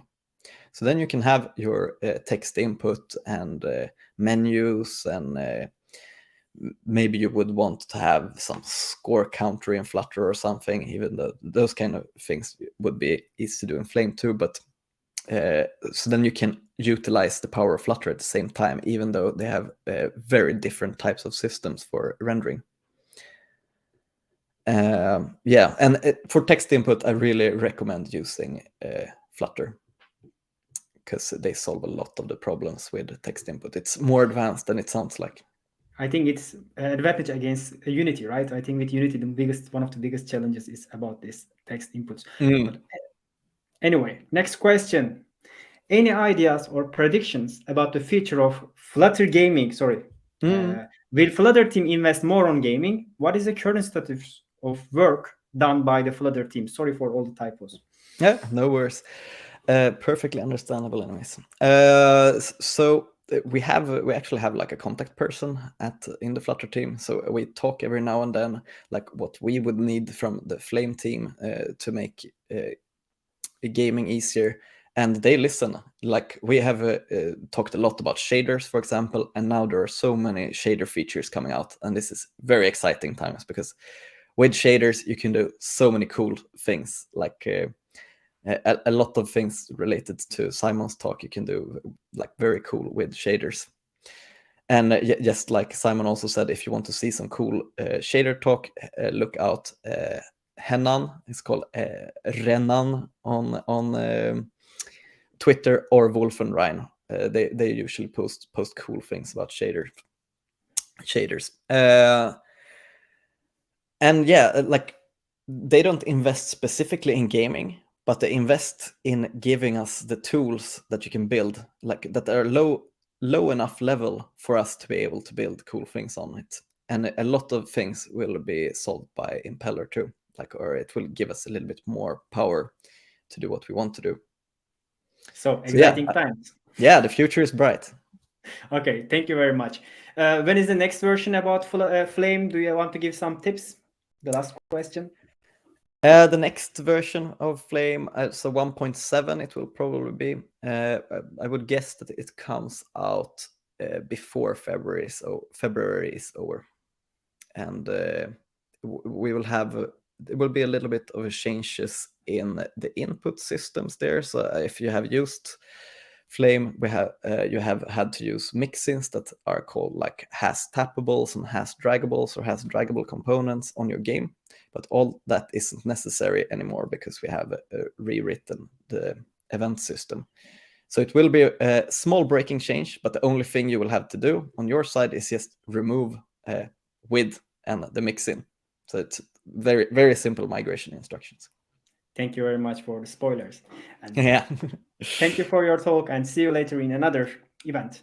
Yeah, we've already seen each other several of these events. I think, yes. I think this is my third Geekle event or something where I talked to you. Yeah, it was great seeing you again. And thanks for having me, Geekle. Thank you. Bye-bye. Bye.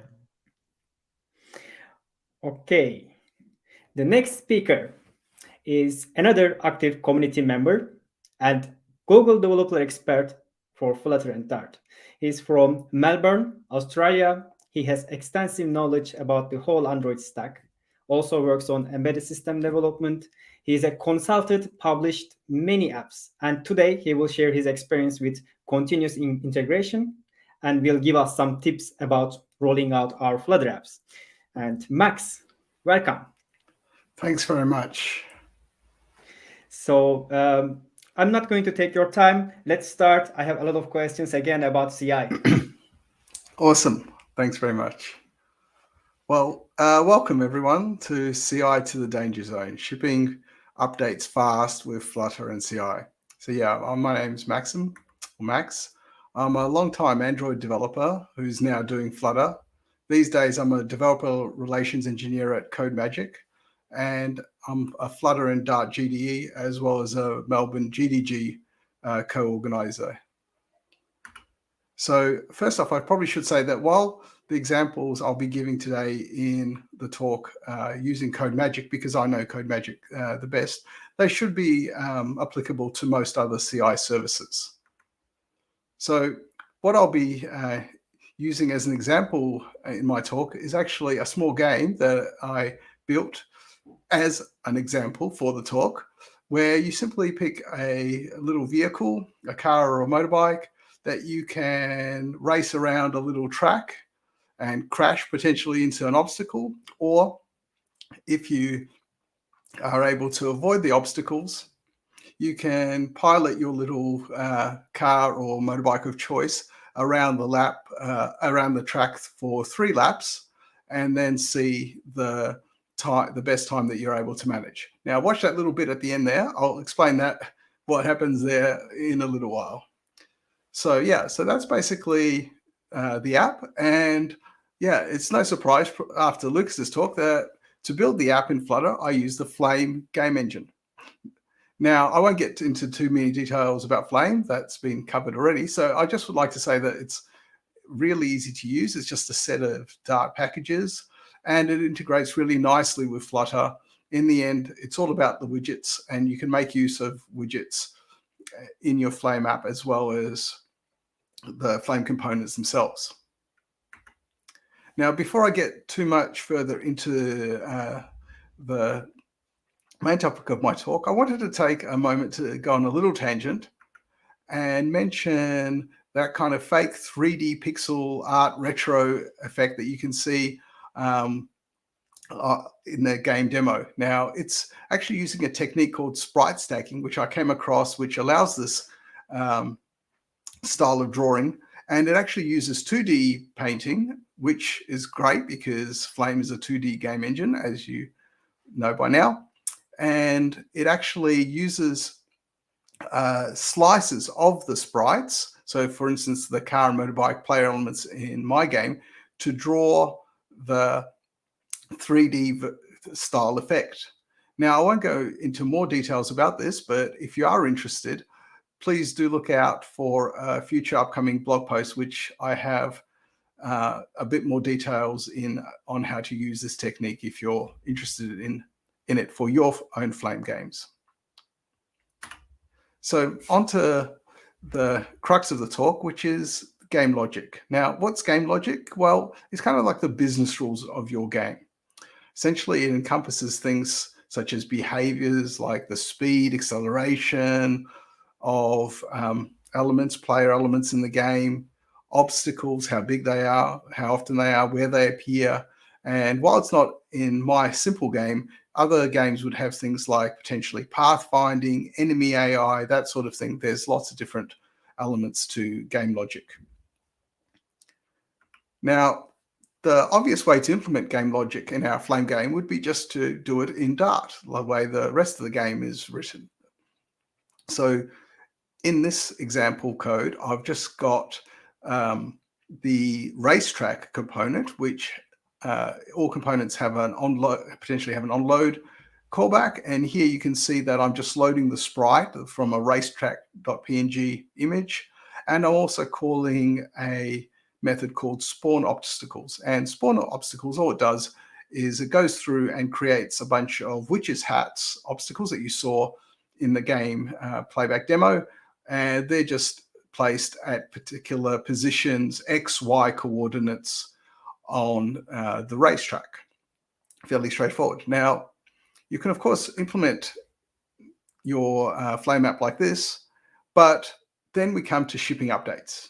Now, basically, all apps need and games need to end up shipping updates because bugs happen, like it's just part of software life.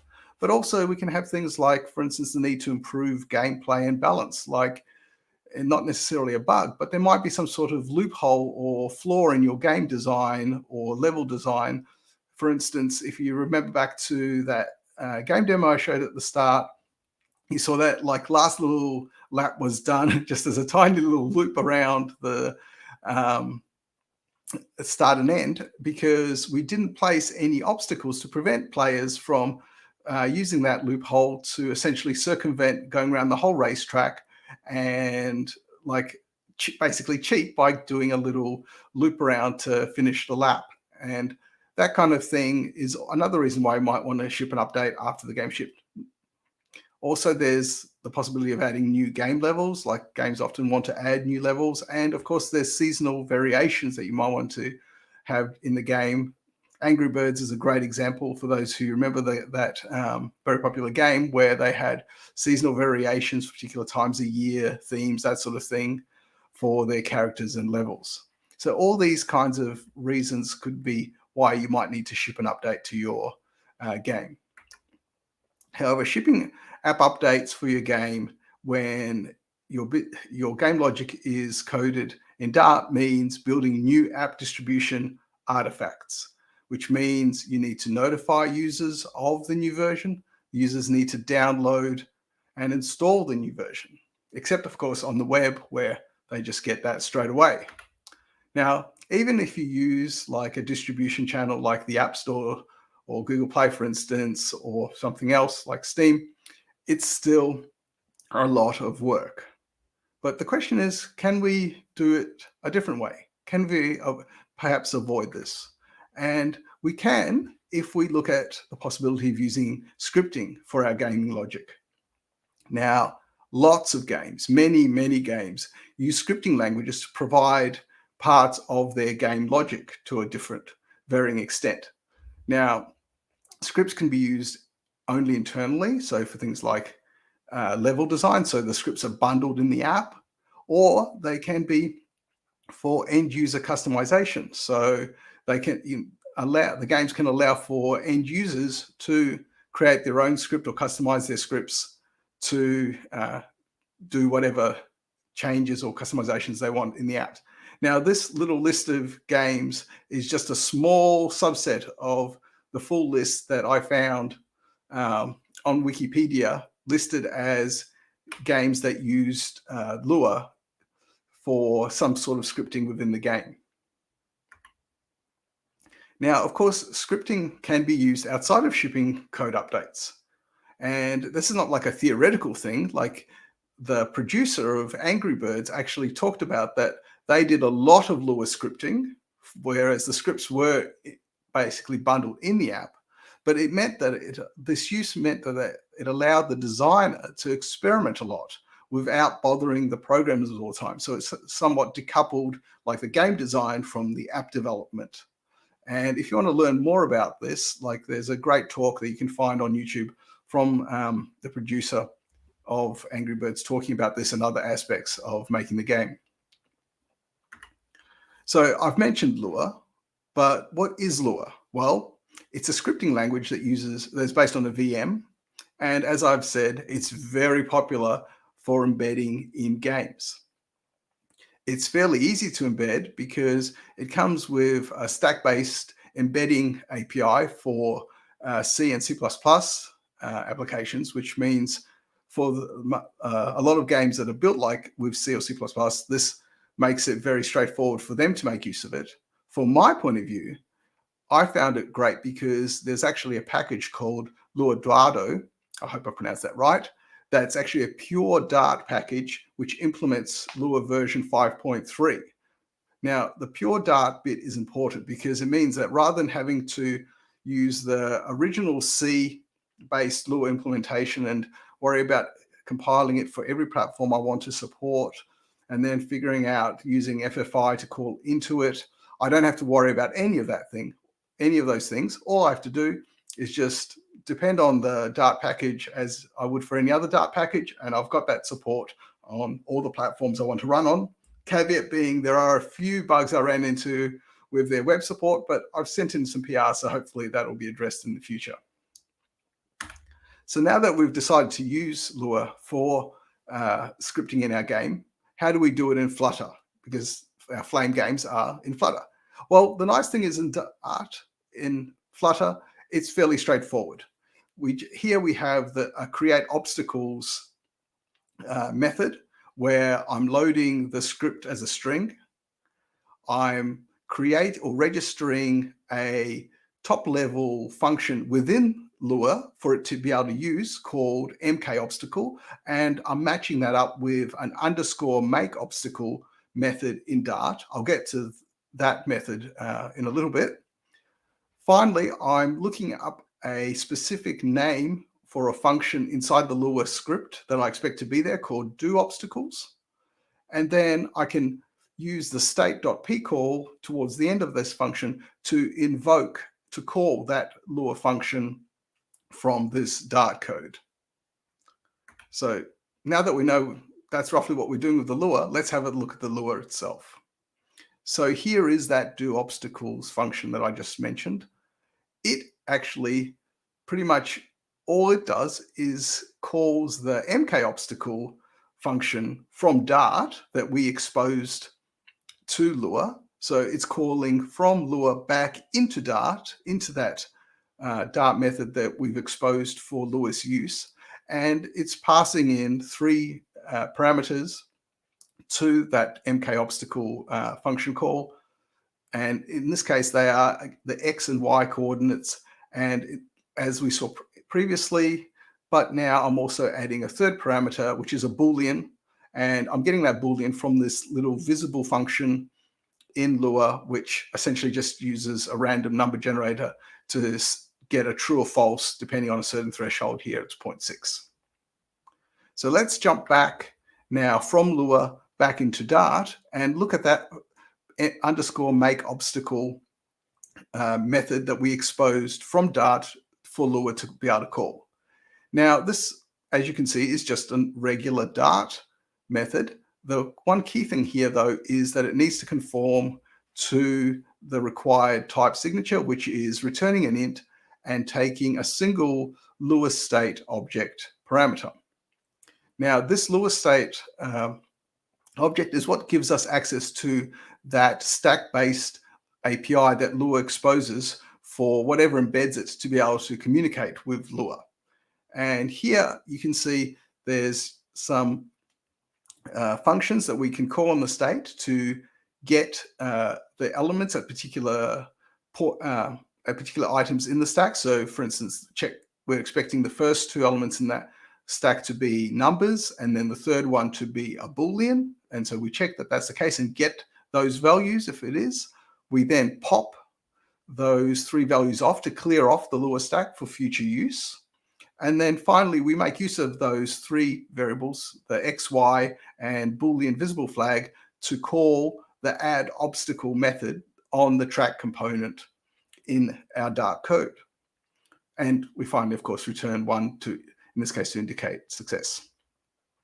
Now, I mentioned loading the Lua script as a string, but where does that string come from?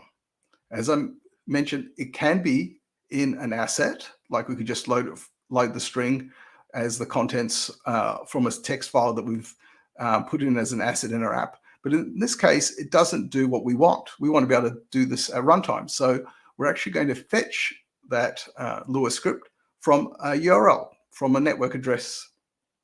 And it's, as you can see, 5 lines of Dart code to do that. We just, in this case, expect an obstacles.lua to be at the particular URL we specify, read its body, and make use of it. And that's it. We're done. We've got our app able to fetch a new script off the network and then execute it at runtime without having to make any changes to the app to roll out whatever changes to the game logic that we want. Done. Game over, so to speak. Sorry for the pun. But of course, I haven't included the obligatory meme in this talk. So as it says, one does not simply execute untrusted code that you download from someplace on the internet, even if it's a URL that you think you can control. So the security implications for this are, I guess, reasonably obvious. It's just not a good idea. Now, a good way or a way that this can be solved is with code signing using public key cryptography, which is a method that actually a lot of platforms already make use of. Now, in this case, we're just going to do a very simple example of this, not something that's really, I'd consider production ready, but hopefully it'll give you a good flavor for how this technique works. Now, for my code signing, what I've done is I've actually gone the DIY route and done some Dart scripting. I've chosen a nice Dart package called Krypton, again, pure Dart package, which provides us a nice API to generate public-private key pairs and to also use those key pairs for signing or creating signatures for a particular piece of text, and then to be able to verify the signature against that text in another context. So the first line of code is just a little generate keys Dart script that I created, which uses Krypton to generate a public-private key pair, and then uses the private key to create a signature for a given file. In this case, it's our obstacles.lua that we want to make available on our URL. Now, as I just said, we use the private key to create the signature. Well, the first issue is, where do we store that key securely? And then secondly, how do we run that each time we change our, we make changes to our obstacles.lua script in this case? And this is where CI can help. We could have our CI store the private key, in CodeMagic's case, as a secure, which means encrypted, environment variable.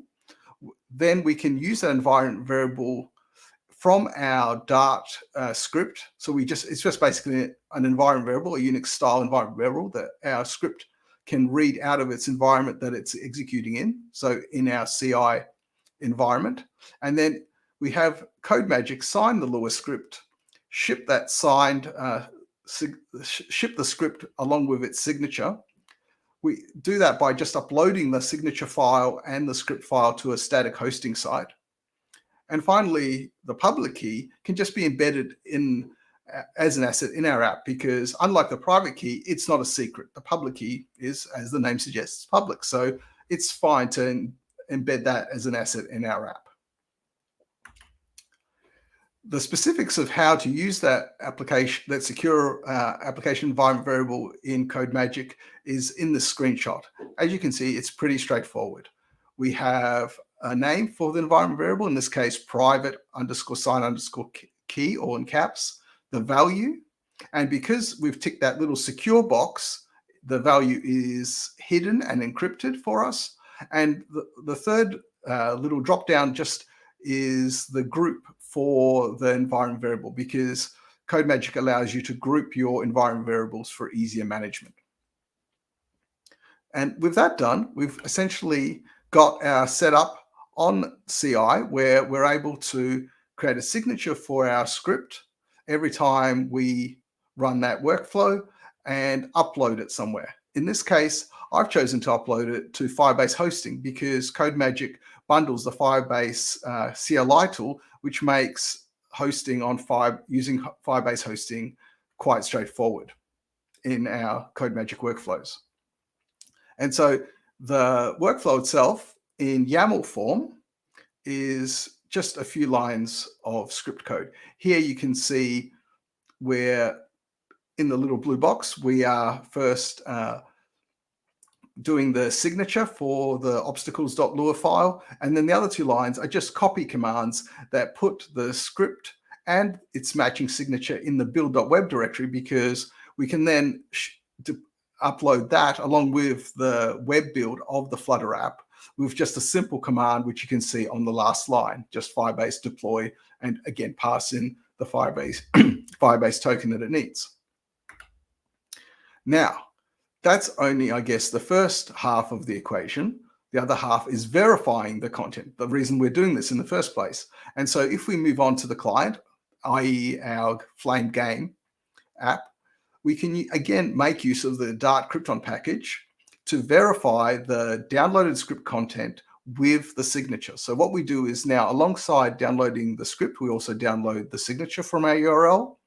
We use the public key asset inside our app and combine those elements to verify that the signature matches the content of the script file, because it was signed with the private key that matches the public key that we have within our app. And with that, we're pretty much done. But as always, there is one more thing. Oops, excuse me. Sorry about that. And that one more thing is the need to rebuild our app if our script changes. Because if we just naively put in the script signing step into our main workflow, what will happen is that our app will still get rebuilt every time, even only our script, Lua script changes, which is the whole point of doing this, of avoiding that. Because what we want to do is avoid the app CD part, the deployment part, whereas we still want to assign any changes that occur to our Lua script and upload those along with the matching uploaded signature. So this is again where CI and CodeMagic specifically can help us, because CodeMagic has a feature called conditional build triggers.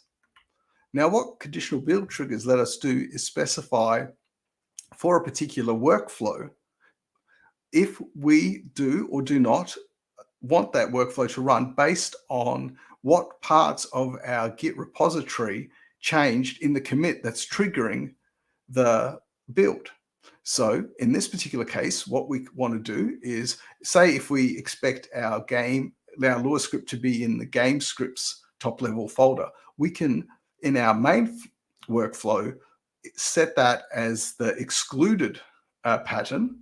So the workflow will be triggered. It'll start running. It'll check the commit, see that the only change that happened is in the Lua script, which is in the game scripts directory, and hence stop any further running of the main workflow and not go ahead and spend time building our app and then trying to deploy it to whichever channels we deploy our app to.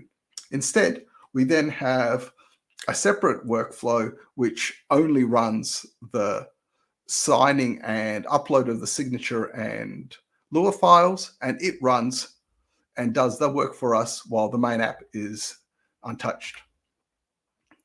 Now, this technique is, of course, not limited to game logic. It can be used outside of game development for all sorts of use cases. Some examples might be app configuration that aren't easily supported by Firebase Remote Config, A/B testing, promotional UI changes such as things that like sales that come up or new products that come up within apps. All those kind of things could also be done this way. But that leads us to widgets.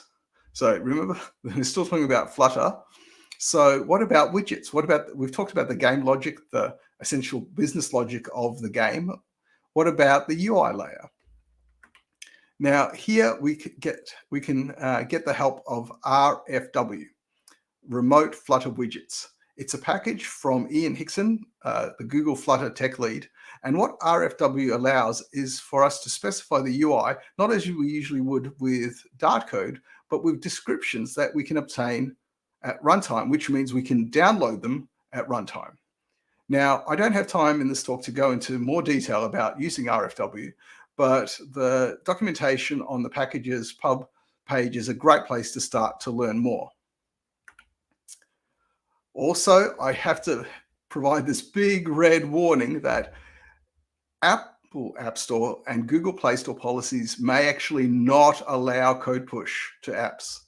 So if you're using those distribution channels, you have to be very careful and check the policies, because they quite possibly will not allow code to be pushed to apps deployed into production that are deployed via the Apple App Store and Google Play to the public. Now, this, of course, is not an issue if you're using other distribution methods for your games, platforms such as Steam, itch.io, GOG, etc. There, this would not apply, and you can use that technique. But if you're going to look at using the Apple App Store and Google Play, beware that it is likely not allowed by their policies to use code push in this way. So putting it all together, scripting allows us to fix bugs quickly. There's no need to wait for apps to be deployed to users. It can be used for fixing UI bugs or even doing smaller UI updates. Both of these, again, on the condition if they're allowed by the distribution platform. However, even not talking about the limitations of certain distribution platforms, this is not necessarily just for production use. We could use this to roll out updates to internal testers, internal stakeholders, all while still then just bundling the code inside our app as assets for distribution via App Store and Play, which would be allowed because we're not downloading the scripts. We're bundling them within our app bundles, which is acceptable under those policies. Likewise, as I mentioned, for game level design versus app development and separating the two, this could be a very useful technique to allow designers and developers to work more independently and improve the app development cycle. Similarly, scripting also opens up the possibility for end user scripting, which is very popular. Think games like Minecraft and Roblox. Finally, it's not just for games. It's useful for regular Flutter apps too, and I'm sure you can imagine many ways where you could apply this sort of thing in standard Flutter apps as well as Flame games. Now, I'd like to credit some people who really made this talk possible. Edu Slivart for the car and motorbike sprite assets that I got from itch.io. SumPX for the Futile Pro font, which gave a nice retro feel to the app. Heartbeast on YouTube for the Game Maker Studio 2 3D Racer car tutorial on sprite stacking, which really helped me understand the technique and how to make use of sprite stacking. Wolfenrain, aka Joachim, for his advice on sprite stacking in Flame. And thanks to Lukas as well for his advice on using Flame widgets inside overlays. Now, for those of you who'd like to get more details on the app, I've made the code public at on this GitHub Git repo, so you can check it out later on at your convenience. Now, that's about it for me. Thank you very much for listening to my talk. And yeah, I'm happy to answer any questions if we have time to take a few. Thank you, Maksim. It was so clear, the talk, that, I mean, I was writing my questions and you answered it in the next slides. So I had these questions ready already for this. For example, how the stores allow code push without review? And you already said, is the name Danger Zone comes from this? Yes, it does. Yes. So, yeah, the name, I do like to have, like, I guess, puns and funny titles for my talks. And yeah, as soon as I realized I was going to be talking about something that for mobile app development is quite a dangerous thing, like that immediately told me what the name had to be for the talk. So yeah, like, as I said, like Google Play and App Store, especially App Store, I have a link to the specific point in their policy where it says that they don't allow downloading and executing code. But as far as I know, like, I'm not a lawyer, but as far as I know, games that ship the scripts internally are allowed, and that's been the case for, I think, for some time. Okay, so does React Native does some kind of code push, right? I'm not wrong. I think there used to be a tool called Expo which did code push, and if my memory serves me correctly, a few years ago, they ran into some rocky waters with Apple, and I think the Expo tool is still around, but they no longer support code push. Okay, so questions about the Lua script. It's kind of a FFI, but this time who is foreign? Is it Dart foreign or Lua foreign? It's actually not FFI if you use Lua Dado. So the package I use, Lua Dado, is actually pure Dart. So there's no FFI. That it's a little bit crazy, actually. But I'm very thankful to the crazy person who built it, because they essentially re-implemented Lua from scratch in Dart. So it's the same Lua language, but it's a complete re-implementation of it in pure Dart. So there's no FFI, but Lua script is, it's a similar scripting language to, say, other ones like Python or JavaScript. It's got its own quirks, but it's in that same sort of C-like family of languages. Is it human readable? Is it easy to read? Sorry? Is it easy to read this yes. Syntax and everything? Yes. It's actually, I'd say probably its closest cousin is JavaScript. So it's, the syntax is slightly different, but if you can read JavaScript, you can probably learn Lua very quickly. Great. Another question: how do we test this Lua script in the app?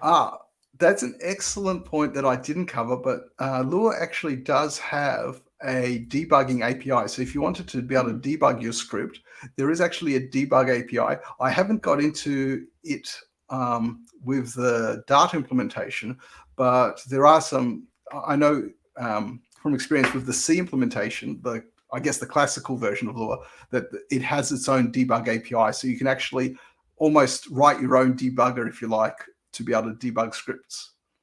But the nice thing is that Lua scripts are usually quite simple. Like, you wouldn't write huge amounts of code in them. So I think debugging them isn't too bad an issue.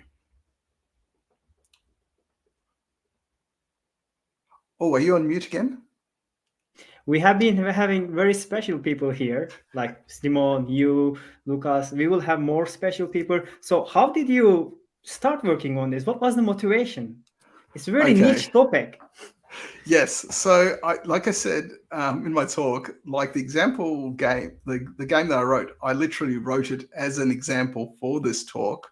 So it's kind of like a circular thing. Like I came up with this talk, then I needed an example, so I wrote a game to be an example for the talk. But what motivated me was I have been wanting to have a project to explore Lua a bit more, and when I discovered both sprite stacking and that you could use Lua easily in Dart, the two of them together kind of like went, oh, that sort of like prompted me to look into this further. But I have to admit that I truly did not know that Lucas's example of the pod racing game existed until I'd already started working on this. So it seems to be a common, maybe racing games are like the hello world of games. But I came up with the idea completely independent of that. But then I was, interested to find that there are a lot of examples of racing games as kind of like demos. We are very happy we are lucky to have people like you in our community. Another question is that, can we get an optimized AWS tool for scripting using Flutter for Perf? Oh, I'm not quite sure what that refers to. Like, I guess, I might have to take that on notice. I'm not sure what AWS tool would be used for scripting using Flutter for performance. Maybe they're talking about having scripts on AWS that you then deploy to Flutter.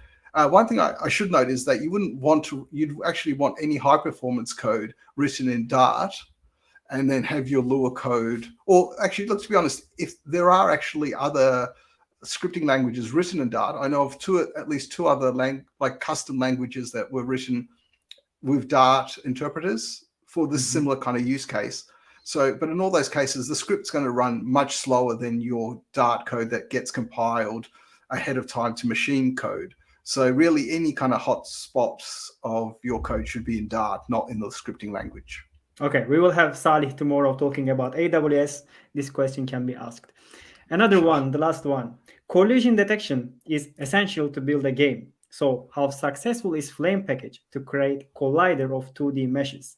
Does it do automatically and accurate? So this is something that you need to be game developer to understand this question, and I'm not. Yeah. I think, and to be honest, like until like literally a little while ago, I had never touched game development my whole life. I'd wanted to do it since I was a child, but this is literally the first time I've ever done any game development. So I learned Flame from scratch. Basically, I think what they're asking is like in my demo, you've got the little car and you've got like, say, an obstacle. And when it like visually it hits it, you have to detect that collision between two visual elements on the screen. So in this case, because my game is very, very simple, because like I said, I'm not a game developer, I don't have 2D meshes. So I just use Flame's built-in object collision detection, which just like puts simple shapes, so like a circle or a rectangle around my elements, and then Flame does the work of detecting that for you. It's just simply like a callback. It's a mixin that you add to your component, and then you just get a callback to tell you when a collision occurs. So Flame, I have to say thank you to the authors of Flame. It does almost all the work for you once you know like which mixin you have to specify. Okay, thank you very much. That's okay. Right.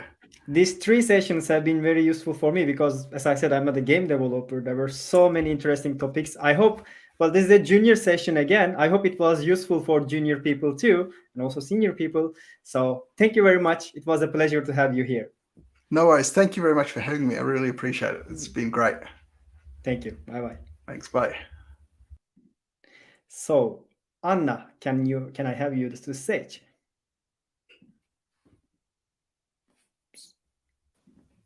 We are doing it at the same time. I was coming. Yeah, thank you so much for moderating these 3 amazing speeches. Actually, it's the first event, Flutter event, where we have that amount of topics related to game development. We will have one more tomorrow by Sakina. So yeah, it was a surprise for me that this Flutter Global Summit moved slightly to game development direction, but it's really good changes that we really love. Yeah, Flutter is like a lot of topics. So you can find a lot of topics. Speakers talk about different things. This is the lucky part. Yeah, so we will have like 4 minutes break and we'll go to another block of 3 amazing speakers. Also, guys, don't forget to leave your questions. We will monitor the best and you have a chance to get this one. I'll contact you, so please pin us, comment us, and we will do it. So yeah, let's have a small break and see you all soon. I will see you also. I have another talk. I have a talk today. Very, very soon. Yeah, very, very soon. See you. Thank you. Bye-bye. See you.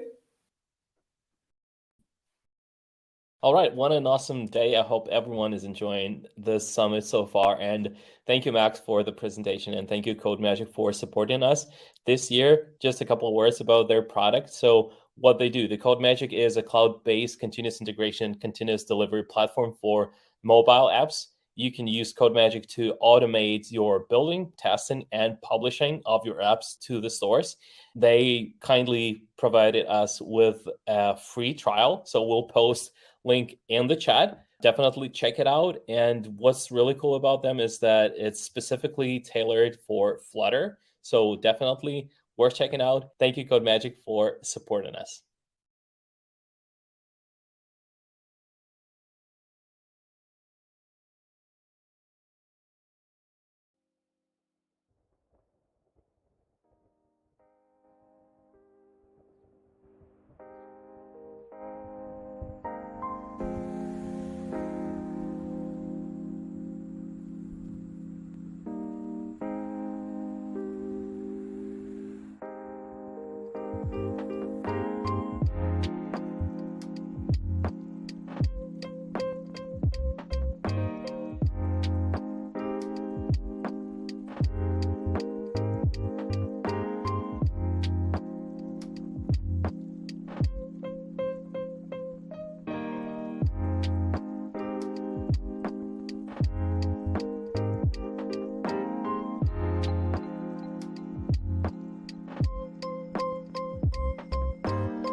Is your mobile app as secure as you think? GuardSquare Solutions, built for developers, provide a comprehensive multi-layered security strategy to protect, test, and monitor your iOS and Android apps. Learn more at guardsquare.com.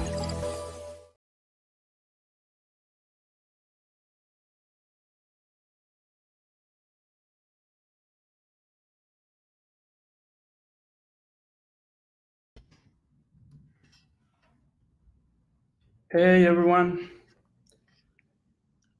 So, okay, I'm Gianfranco and I will be the next moderator. It's nice to be here. And yeah, we have like a lot of speakers. The next speaker that I will present, his name is Max. So let me just add to the stream to Max. Hi Max, how are you? Hey Gianfranco, nice to see you. Nice to see you. So let me introduce Max in case you don't know him. Basically, Max is a passionate software engineer that fell in love with Flutter from the very beginning in 2019. So from the very beginning, right? And since then, he creates tutorials and write blogs, articles, wherever he can. So he's also worked in consultant for enterprise scale companies like Swisscom and Lufthansa. So yeah, it's nice to have you here, Max. You might also know Max from his YouTube channel, right? And yeah, how is everything, Max? Hey, very good. Thank you so much. Awesome. So it was a very good explanation of all the things I'm doing. Perfect. So you're going to talk about testing, right? Let me see the Correct, about the beautiful world of Flutter testing. Oh, that's nice. So yeah, it's a really necessary topic that we need to cover because it's really important in our apps, right? Yeah, or it should be at least. But side projects are always like, who needs testing, Yeah. But I hope I can motivate more people to test properly. And we also have a look why we should test and what are the important tests that you should focus on and things like that. So hopefully after that talk, you have a good understanding why tests in Flutter are a thing that you should consider. Awesome. Okay, so the stream is yours. I'm going to remove from the screen, and yeah, good luck. Thank you. All right, so hello everyone. Yeah, there was my slides. Perfect, amazing. Thank you so much. So this is the beautiful world of Flutter testing. We want to talk one time fully through to all the things that are necessary if you want to start testing in Flutter. So we start with unit tests, go over the widget tests, and then integration tests. But yeah, testing, right? So first of all, most of you, if you create your first Flutter project, you run through it and there are usually no tests until you come to some problems, keystones, and things like that. But usually you are pretty happy with your implementations. And then let's say you land your very first job at a company and software development company, and suddenly this happens. 4,043 tests running in 10 minutes and all tasks have passed and you have to contribute to that. Yeah, suddenly nothing is easy anymore, right? You have to create functionalities, you have to test them, you have to provide that they will run in the next couple of years perfectly fine. And suddenly things getting a little more tricky. Maybe also your side project blew up a little bit more and you want to make sure that all your tests help you, right? And they tests should help you to not only make sure that your features are still working, but also if you're thinking about different processes and maybe business cases you have are working correctly. With tests, you can provide all that. And that's why usually big companies have a lot of tests. And if you are working in one, you get something like that from time to time. So yeah, testing right. We want to test correctly. And today we have a look into it. I hope you are as excited as I am. So let's see, we have an example for today that I prepared. And as you can see, it's this beautiful calculator app, which will not run at the moment. Do we get it? No, doesn't work. Sorry, but you can see it's a calculator app. All right, let's start with unit tests. They are usually the foundation of all tests that are there. They are very small, very cheap to produce, and should always contain a function or a very small part of your application. So usually you have a very big amount of unit tests running in your applications or testing against your applications. Usually unit tests are used to test your methods and functions, and they should be fast, reliable, and isolated. So let's talk about fast. What does that mean? Well, you usually want to run your unit tests daily 3,000 times. Whenever you create a new feature, a new function, a new class, you would like to have unit tests running for that. So that means it needs to be fast, because else as developer, if a unit test takes longer than 5 minutes, for example, well, you get your coffee, you don't really want to run them, so suddenly you just skip them and say, in the pipeline it will run, so I don't have to worry now. They have to be reliable, because there is nothing worse than something that is flaky. So sometimes the test is working, sometimes it's not working. Horrible, really. It's a foundation that doesn't make fun and is very hard to downtrack why something doesn't work. And the last part is isolated. You don't want to rely on tests that have been running before to create a test that is now possible to run. That means whenever you want to set up your tests, you start from the beginning, clean slate. You want to make sure this one test is working out of the box for itself. Because people coming to crazy ideas like, for example, randomize unit tests. And then what do? If your test is just running somewhere in between all the other tests, you cannot make sure that they are running in sequence or something like that. So also isolated is a very big point for unit testing. Good, but how can we create a unit test? Let's get into some implementation, right? So I was creating these nice slides. It's the first time I'm doing that like this. So whenever you have questions or feedback, please send it to me. It would be amazing. But what we can see here is an implementation of a calculation service. And it is quite easy because it just creates add and subtract, and it should do exactly that. So whenever our calculator is calculating something, it uses these methods at the end. So add will add a double from A and B and returns the addition from that. And the subtraction does exactly the opposite. Simple enough. But now how do we test all that? So first of all, if we create a test file, we have to surround that test with a main function. In that main function, our tests will run. Then we create a late of our service. In this case, we call it subject. It's just that we want to create this for each test that will run completely from new, because we don't want to keep any state from the old ones or something like that. So we clean that, and this setup function that you can see here initialize before each test is running a new subject now for us. So it's getting always cleaned with a new service here. Great. Now we have two functions that called group and test. And they are usually the same wherever you use them, if it is a widget test or integration test. With group, you specify that you want to collect all different tests in some kind of container. So you can run them, for example, as a group. And additionally, it gives you some semantics. So for example, in this case, we want to test the add function. So we group all the tests that will be happening for the add function with the group add. And inside we have a test. So now we have a function that it takes as a second parameter. And this is the test itself, where we write inside what it should do. In our case, it should do add two numbers. Maybe not the best English, sorry for that. But what you can see again, the test function itself gets also two parameters. The first one is the description, what should happen. And the second one is the callback, or the method that will be executed. Now, I extract a little bit the top part. So as you can see, the subject and setup will be removed, and we will focus now on this smaller part here. And what we want to do is we want to execute our method. In this case, it's add. You see, we create a variable final result, and then we execute subject.add, where we add two numbers. And then there comes a new keyword called expect. And this is the method that will check if our result that we receive is correct with that what we assume. In our case, it's the result, and it should be 300. Fair enough. And that's actually it. So with that, we have run, or we can create our test, and we can run it with Flutter test. That's it. Our test will run. Everything will be green. Great stuff. Okay, so much to unit testing. But there are some things that are very good to know if you do the first time unit testing, or if you are not so familiar. For example, as I said, they should be completely independent. Two reasons for that is they can be randomly shuffled. So that's the first method on the left side, pub run tests. And then you can say you want to have a randomized ordering with a seed.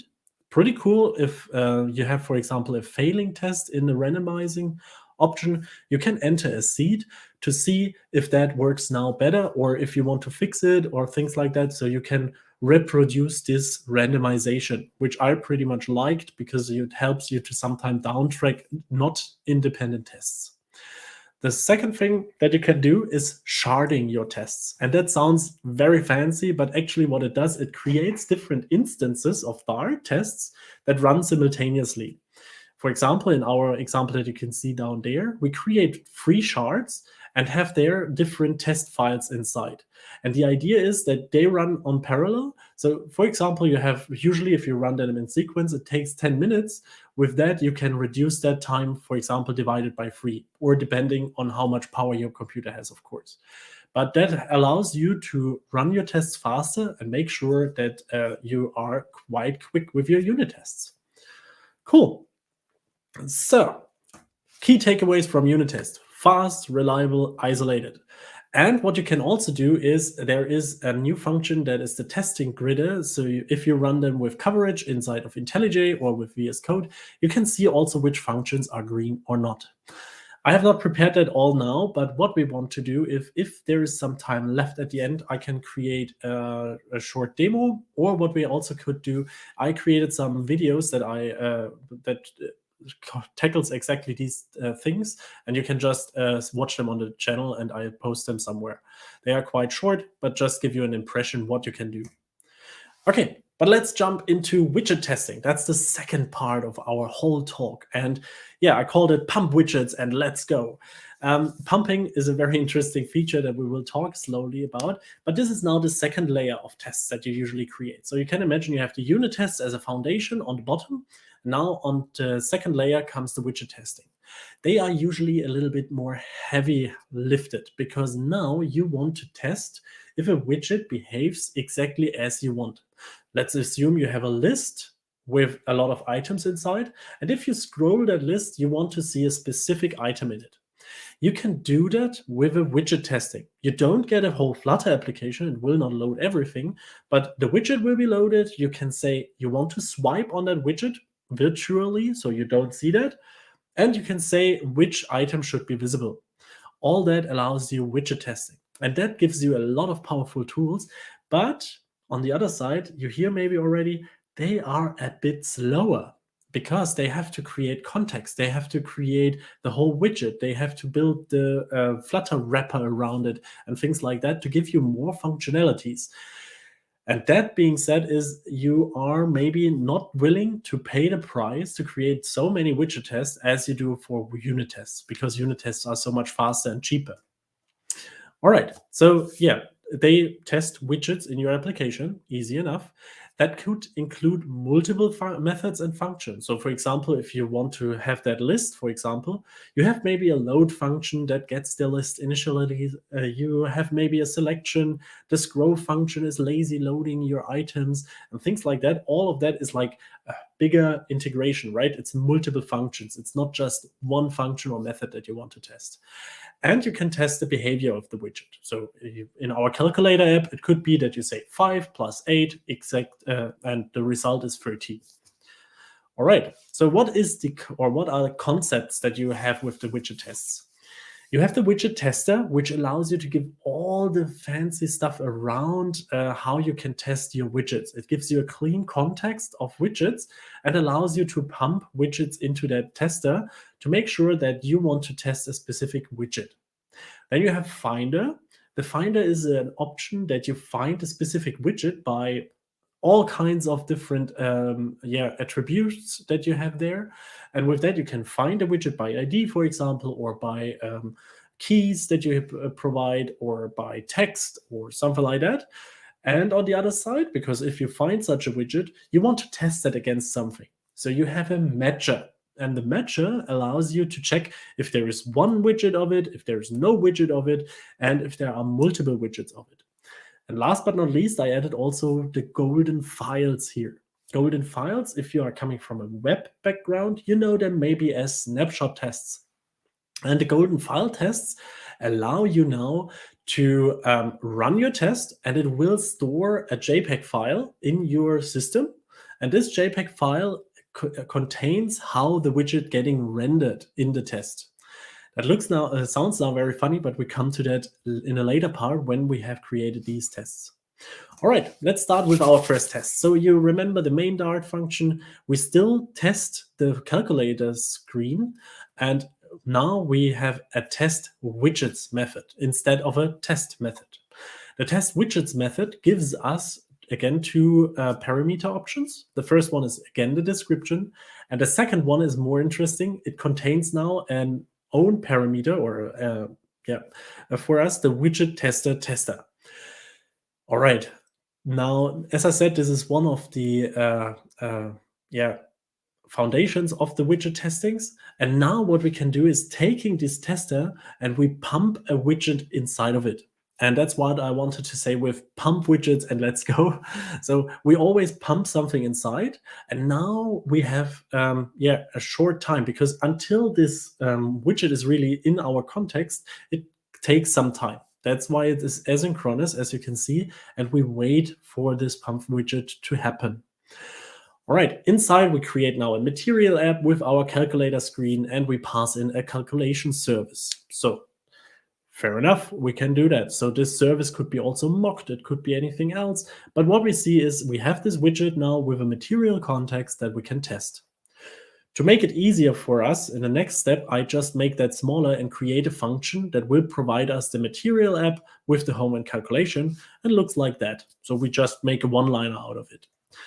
And now we can execute different things on this tester. We can, for example, tap on a text that we find in our widget tree. So for example, some new software, hey. The tester tab, find text. So we tap on the 5, then we tap on the plus, then on the 8, and then on the equal sign. They can be anywhere on the widget tree as long as there is a text with this content. If there are multiple texts with this content, then we will, it will throw an error in that case.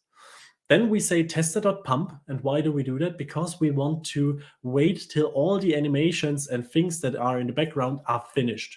So that's why we maybe have sometimes pump and settled and things like that, because we want to finish everything that happens inside of the app before we go to the next point.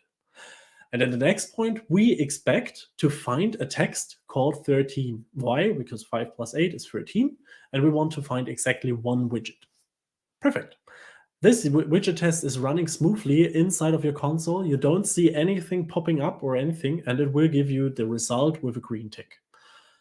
That's pretty cool, right? So now we have the option to really test our widgets in our widget tree. We can test really our app on a high level, and we can pass in any widget that we want. We don't have to create the whole application, pass it in. We can just say, okay, we want to take this little snippet of widget that we have in our code base, and we want to test that against something.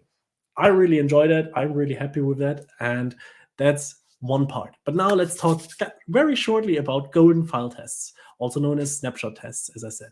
So it will create you a JPEG file somewhere. But how do we do that actually? So let's assume we have all the things that we had before. We pump again our widget with the create subject widget. And now we expect later. Why later? Because we have a writing or maybe a file system timing. We have to save the file. We have to read the file. We have to check if it's the same. And it's quite large objects in the worst case. So we have here blobs, right? And as you can see, we find by type calculator screen. So we take the whole widget, in this case, into our account. And then we say we match this with a golden file. And then we give it a name, in our case, calculator PNG. And Flutter does now magic stuff and creates this amazing image for us. So you can see it is the calculator. It has some widgets removed with these black blocks. If you want, you can even be more specific with the blocks and have it much better visualized than I have it here now. But for our small example, you can see this is somehow how it is getting rendered at the end. So if you are working now inside of your widget and rearrange stuff, for example, or you change the color, you move maybe different positions around, then you can, thanks to this snapshot test, be sure that your general construction and your general structure of the widget sticks the same way without breaking, or it will break your tests then in this case, which gives you a new safety net and allows you to work easier and freer on your widgets. Isn't it great? I love Flutter. All right, key takeaways. Snapshot testing is a possibility that you should think about. You have programmatically interaction with the client. Sorry, not very good in English. So programmatically interaction with the client. So what this means is you write code and you activate something on the widget. Pretty cool. You test whole widgets with ease because it makes it quite easy with tab and write something inside and things like that. And this comes all out of the box of Flutter. It is a great tool to check also for look and behavior to make sure your widgets are still working as you want them to. Okay, last 10 minutes. So let's go now to the integration tests. Integration tests are as close as possible in automation to the usual user using of the app.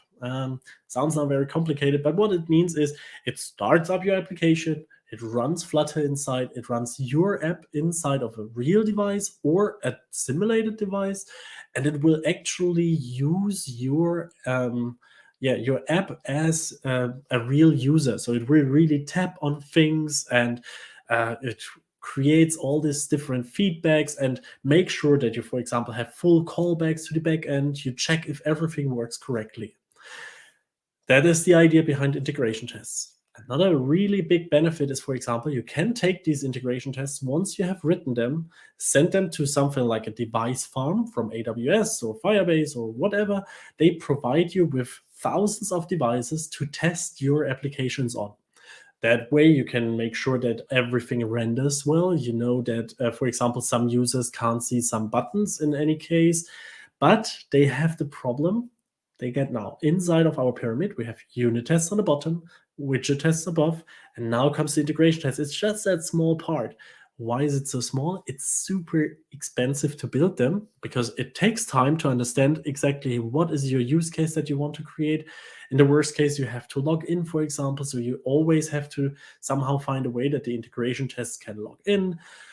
You want to make that stable because if the integration test is getting flaky, it doesn't make fun to debug. It will take time. You have to search for it. It has so many things that could break that it sometimes takes a long time. But integration tests give you also a lot of confidence because if they are green, you can be nearly 100% sure that they will work also in production. So it's always a trade-off with testing, but I really like integration tests, how it is solved in Flutter, because I already tested in different frameworks, especially in web, and sometimes it's very cumbersome to find the right match for you. Here it is integrated, it's there, you can use it. All right, but quickly go over the parts that I've written here. So you can test your application as a whole because you test them on real and simulated devices, and you can send them to other people to test, and they can recreate maybe some running, how it works and things like that. If you have something that breaks all the time with the same customers, you could recreate that steps inside of an integration test to make sure the app is running correct. And you can even capture performance on real device. If you know, Flutter offers you the possibility to profile your app. And with capture performance, it is meant that you run them in profile mode and check how fast your app is actually running, what are the downsides, if there is rendering problems and things like that. You can test that with integration testing, which is pretty cool. By the way, Flutter team is using all of these tests. So if you check out their GitHub repository, you find always amazing examples how things are done correctly. Good, but how do we set now integration tests in our project? First of all, we have to add a new dependency, the integration test package. This is how it's done, quite easy, dev dependency. Next, this is inside of our pubspec.yaml, just that you are aware of. Then we have to create some new folders. And in our case, it's the integration test and the calculator test.dart. So they are separated from the normal testing, as you see here. Okay, so but how create we that now? So actually, they are not so far away from our widget tests, but they have one difference. And inside of the main function, we have to add this Flutter binding ensure initialized, which allows to understand Flutter test command that it needs to run this now in a real device. So it will try to start up a device in this case. Then we have the group again, where we have the calculator. You can see here it's E2E, so end to end. And we want to execute again test widgets, which is an own function with two parameters. The first is the description again, in this case, result ... And the second one is the widget tester with comes asynchronous. So here we pass in now the whole app, so my app in this case. And we pass in pump and settle. Pump and settle for that because we want to make sure that all the animations are done, that the app is really ready to use. There is no splash screen, no fancy dancy. We want to be possible to execute things. And then we just check if there is 0 as a value. And it will to find 2 times this value. Boring, right? This test everyone knows, expect easy. So let's make it a bit fancier. So this one could be a real integration test. So some of you maybe want to calculate 5 plus 8 equals, and then gets a number from it. And as we can see here, I added a duration with 1 second, and I really hope that my video is later working, because then you will see a fine, what do you call it? The iOS simulator, which will tap on something, waits 1 second, taps on the next thing, waits a second, taps on the next thing, and so on and so forth. All right. So how do you execute these tests? You can just use Flutter test in that case. You have to specify the device and give in the folder or the file that you want to execute. That's pretty cool, because that means you can now have multiple integration tests inside of one folder and execute them simultaneously one after another without restarting your application all the time. So it will not boot up everything. So the simulator has to start, then the app has to be loaded and things like that. With that, it goes a little bit faster if you use one folder for multiple tests. Good. Yeah, here's the video. Let's see if that works now. Maybe I have to quickly go out here. So let's try that.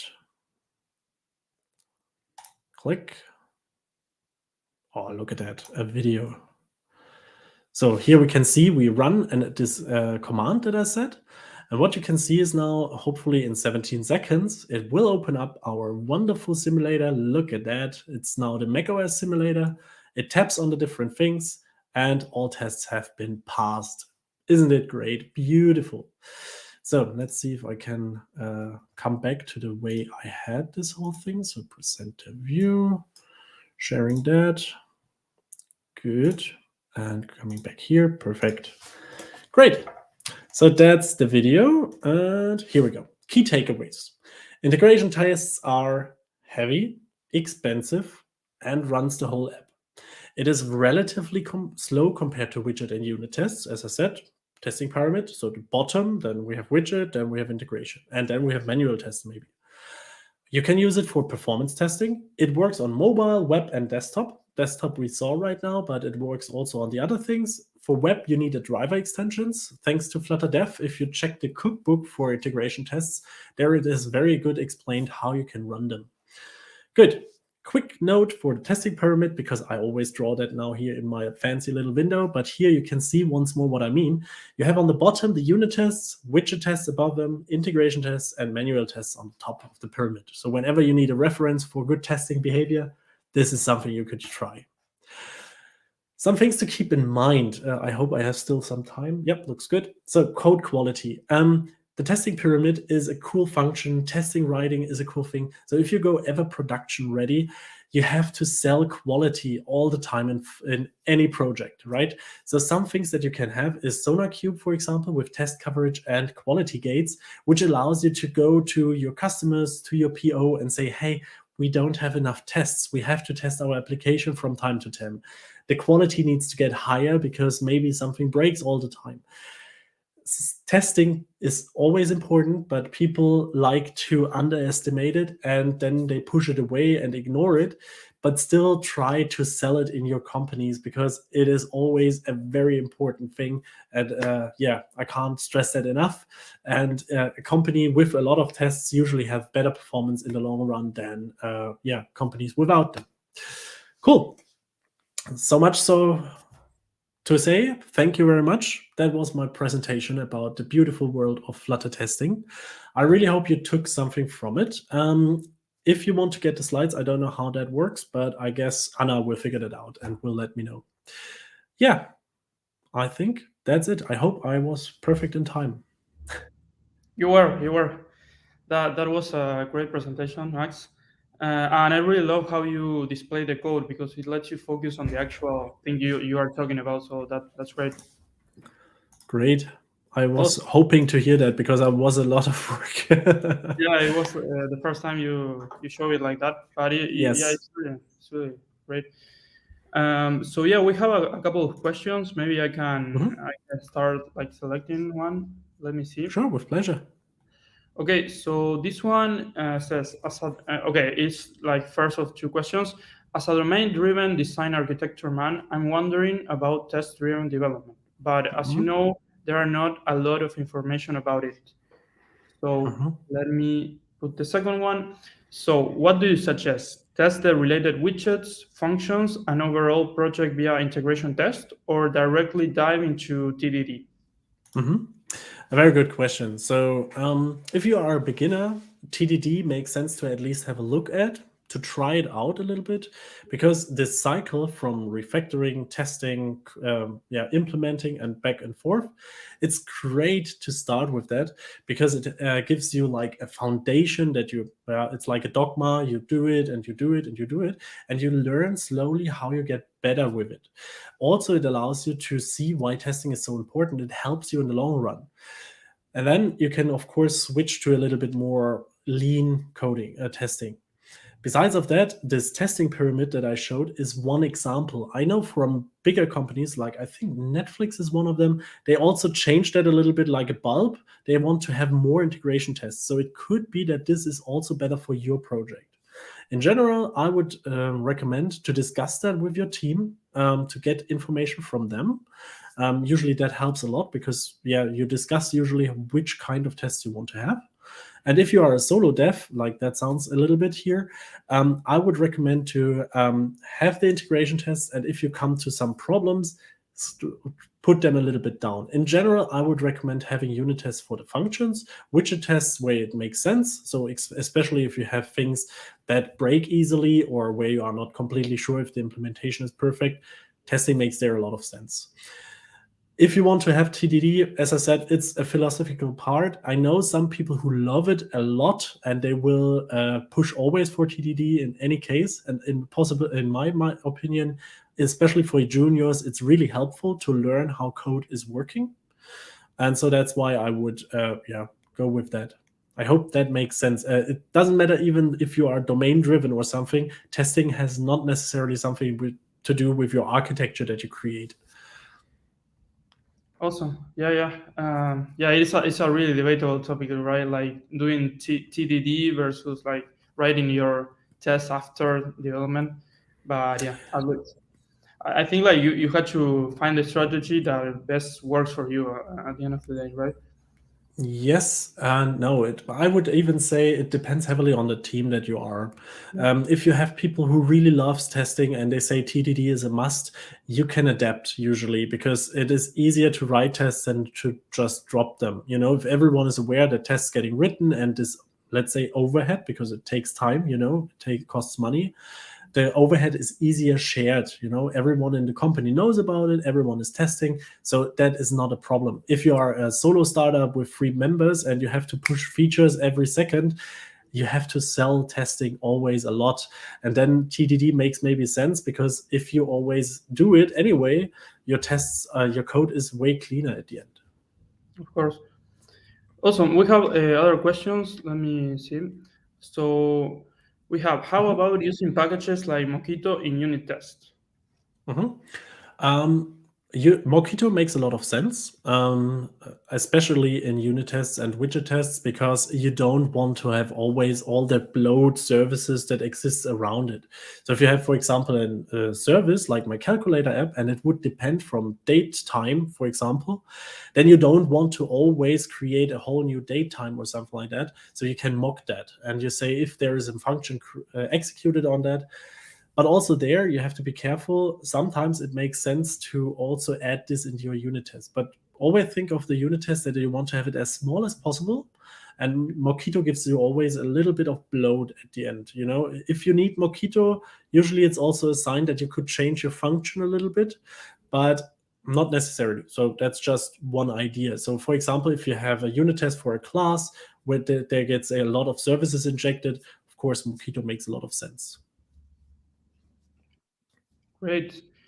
Okay, next one we have. I know it is a big question to answer, but when should we use unit tests, when widget tests, and when integration tests? I understand the question. The problem here is you will learn very easily when you would need something. So for example, you have created your app, you get always as feedback inside of your comments, feature XYZ is not working correctly. I get problems there and there, and the login screen is not working correctly. I can't log in again. Yesterday it worked, today it doesn't work. So suddenly you start, okay, I get this message 300 times and I have to fix one and the same bug all the time. And it's a whole series of events that I have to do beforehand. Integration tests make a lot of sense because they could tackle that right away. They can log in, check if there is everything working, go to the next part. So your implementation are made sure you can understand that like a shield that defends against these problems. When should you write unit tests? My personal opinion, I write them always for nearly everything. If you have time, do unit tests because it gives you so much more understanding about your code that you write and makes you safe that the code is correct. And of course, it needs to make sense. If you have a one-liner, you don't necessarily need a unit test if it just passed back a value or something. But as soon as you have one if or two ifs inside, it sounds like a good idea to start with it. And then you have widget tests, and widget tests is very hard to say, but also here, when you have the feeling that something is a little bit fragile or people complain about it a lot, then you should considering adding also the widget tests. If you go with dogmas like VG, very good venture company, for example, and use their shell script to create your project, they say 100% test coverage. So you don't have a chance. You need to test everything, and there needs to be widget tests automatically and unit tests. The only thing that they don't say that you have to have is integration tests. So also there, best practice, test as much as you can, I guess. Of course.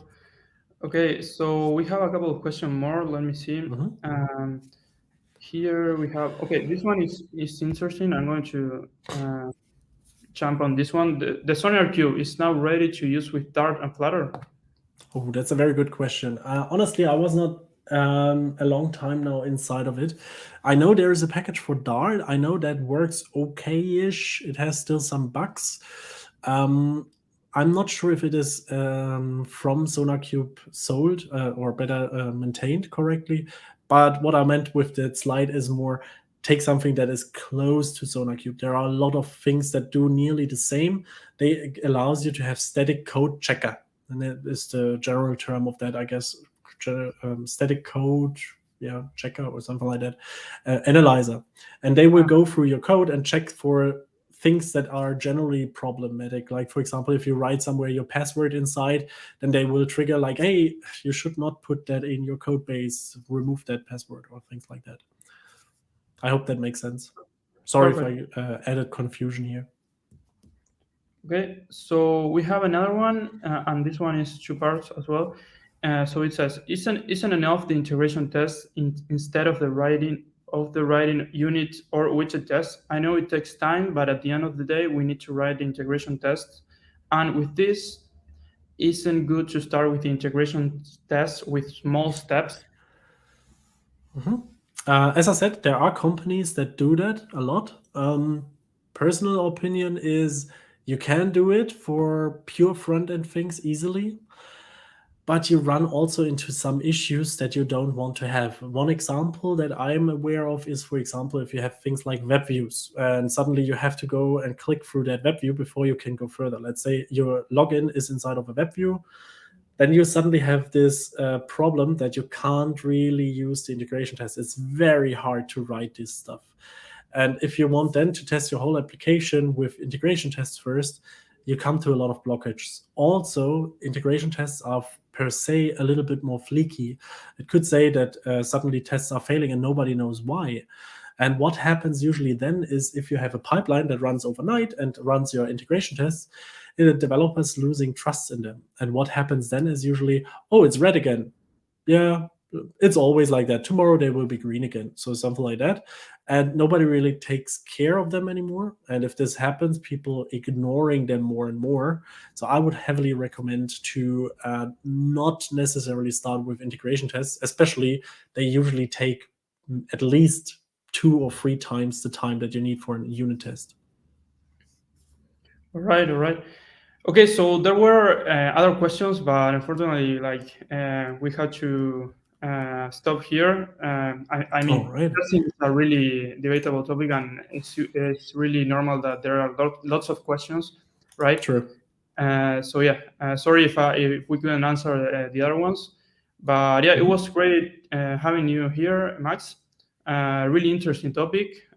Just to like have like the introduction to all of the tests that we can have in Flutter, and I really enjoyed. Glad to be here. Thank you so much, and I really hope that helps someone. If there are any questions, yeah, you know, Twitter, just reach out. Perfect. Okay, so yeah, if you like, you can join the stage and answer the questions that were left. That would be really nice. All right. But okay, see you, Max. It was nice to have you. Bye. Okay, so next I'm going to introduce another speaker. So let me see. His name is Anton, and his surname is Baramenko. I hope I'm spelling that correctly. Baramenko, Anton Baramenko. Let me add to Anton to the stream. Okay. Hi, Anton. Sorry. Hello. Hi, Gianfranco. Nice to meet you. You pronounced my last name correctly, so no worries here. Awesome. Okay, it is nice to meet you as well.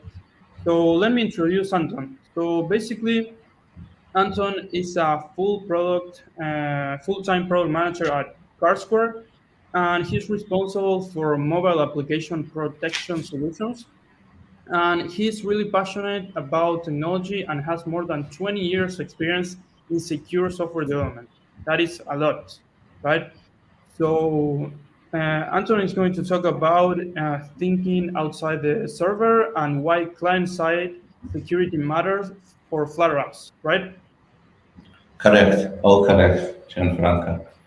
Perfect. Yeah, I agree that maybe there are times that we focus more on the server side, right? So it's going to be a really good talk where we have the opportunity to see client side, and yeah, that's really awesome.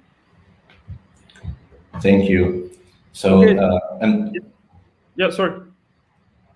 Yeah, welcome everyone. Yeah, we'll switch tracks now from testing, wonderful presentation, Max, so thank you again, to security. And we are going to talk specifically about several scenarios that you may meet in your application development where client-side security would really matter. We are going to ask ourselves a few questions and hopefully find the answers together to improve the security of your app. We will start with the first question, which is, does client-side security even matter? And I can already imagine some of you saying, no, it doesn't. It doesn't, because it's a common practice to focus on securing the server side, because on the server is where your data, application data is, where most of your business logic, or sometimes all of your business logic is, where you're monitoring this and so on.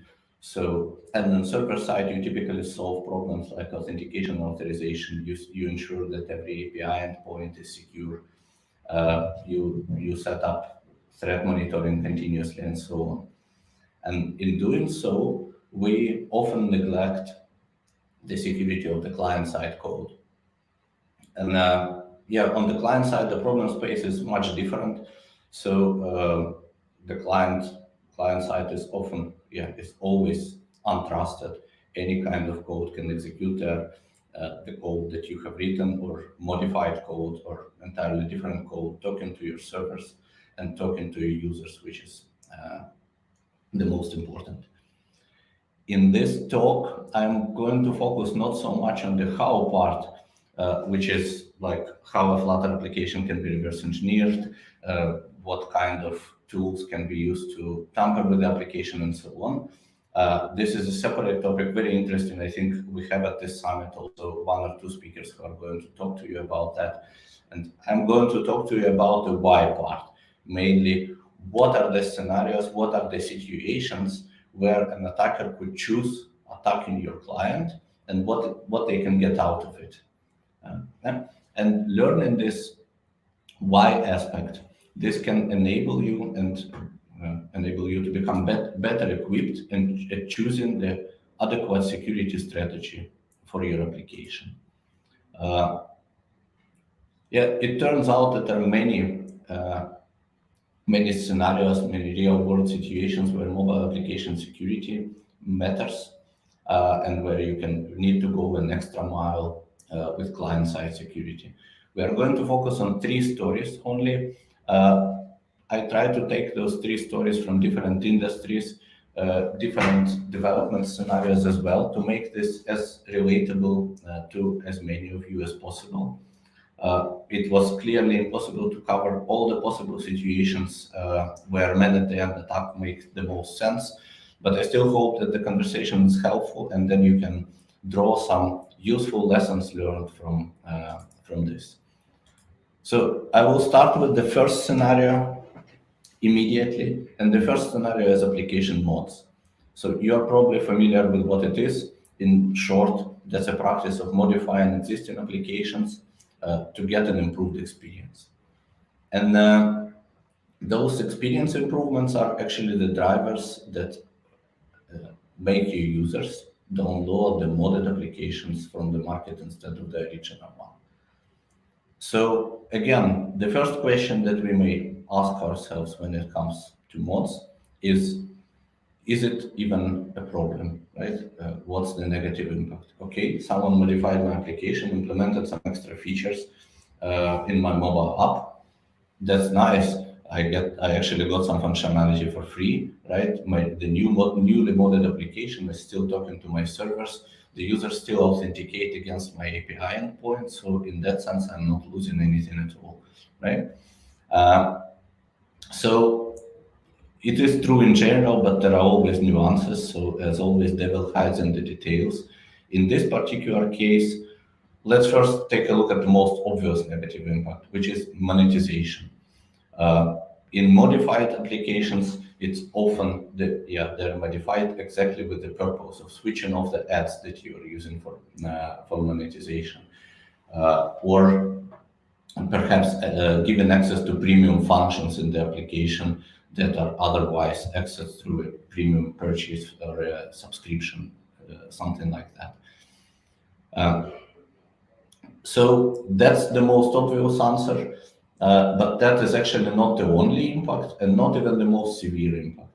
What people do not realize very often, and what's important to think about, is that by introducing those modified applications and distributing them to your users, the modder gains more and more control over the audience of your application, because it's their code that now is talking to the users. It's their code that now are talking to the servers.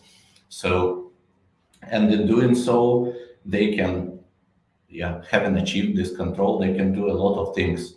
For example, the most simple one is to pitch their alternative service. They can harvest the end user's data. They can use this footprint that they have achieved on the client-side devices to launch any sort of a cyber attack, like launching a new malware, for example. So that's the first question. And the second question, which is also interesting and that we can ask ourselves, is what's our responsibility as developers, as application manufacturers? Okay, our users have downloaded a modded application from some shady marketplace. They have gotten this on their device, and then later they got in trouble. So this is just a lessons learned to him. We are definitely not liable because this was not our original application that did the damage. So now the question is, how is it even a problem for us? And the answer to that is that while legally you may not be liable, although I cannot give you legal advice, then still it's your brand reputation that is going to have to take the hit. For example, let's imagine a mobile game where a mod would give an unlimited number of coins or new characters to play with and so on to the players. Now imagine that a young player audience starts to download the mod because they find it attractive, and then later it's discovered by security researchers that this mod also leaks the data of the players and stores them somewhere on the attacker's machines. So what would happen then is that this information would probably be displayed in press. So sooner or later this fact is going to be known. And then the concerned parents, they are not going to figure out like all the fine details of that oh, it was your game, but it was not really not your game completely, and it was a download from some shady marketplace and so on. It will simply associate your name, your brand name, with the damage that has been done, and the copies of the game are probably going to be uninstalled from the players' machines. So this is the idea of what an impact can be. And another thing that I wanted to take a look at together with you is a few examples. So here I listed 3 examples. One is YouTube, the other is New York Times, and the other one is another application called Flickfolio. The screenshots I took from one of those markets where they distribute the mods, and I also underlined with a red line the reason why a mod exists. So you can see that with YouTube, it's enhanced features, ability to watch videos without ads, play videos in the background, so really enhanced functionality we're talking about. For New York Times, it's free access to content, and then also it can be a free access to the application. So these are just a few examples of what we discussed previously. What's interesting on this slide is that mods can affect applications of every size. So from several billions of installs to just a few thousands of installs. So it's a common misconception to think that, look, my application is so small that it's not going to be a target for modders. That's actually not true. So if your application is any good, and those are the only applications worth making, then they can and will be a target for the modders. Also, an interesting thing is the New York Times application, and this is particularly because that Google has recently introduced Flutter News Toolkit, and this means that we can expect more generic modding solutions for such applications that are built on the same toolkit. So the same toolkit, then the same modding strategy also can apply. So this is the modding part. Now let's take a look at another example from a completely different industry. This is crypto and financial. So in this case, possible attacks, which occur also purely on the client side, occur in order to gain access to the application users' funds. This type of applications can be targeted by attackers to harvest the wallet access data. For example, if that's a service in the cloud, then this could be authentication data, or it could be private keys for non-custodial wallets. And the attacks can take many forms. This can start from keylogin, attacking the data stored on the client side at rest. For example, if you store files and you probably encrypt them on the client side too, and ending with application tampering. What's interesting here is that the exact attack vectors, this actually applies to all the scenarios in a way, that the attack vectors may come not only from security vulnerabilities that you introduce in the application code by mistake or one of its dependencies, but also from some explicit design choices that you have to make in order to balance security with usability on the client side.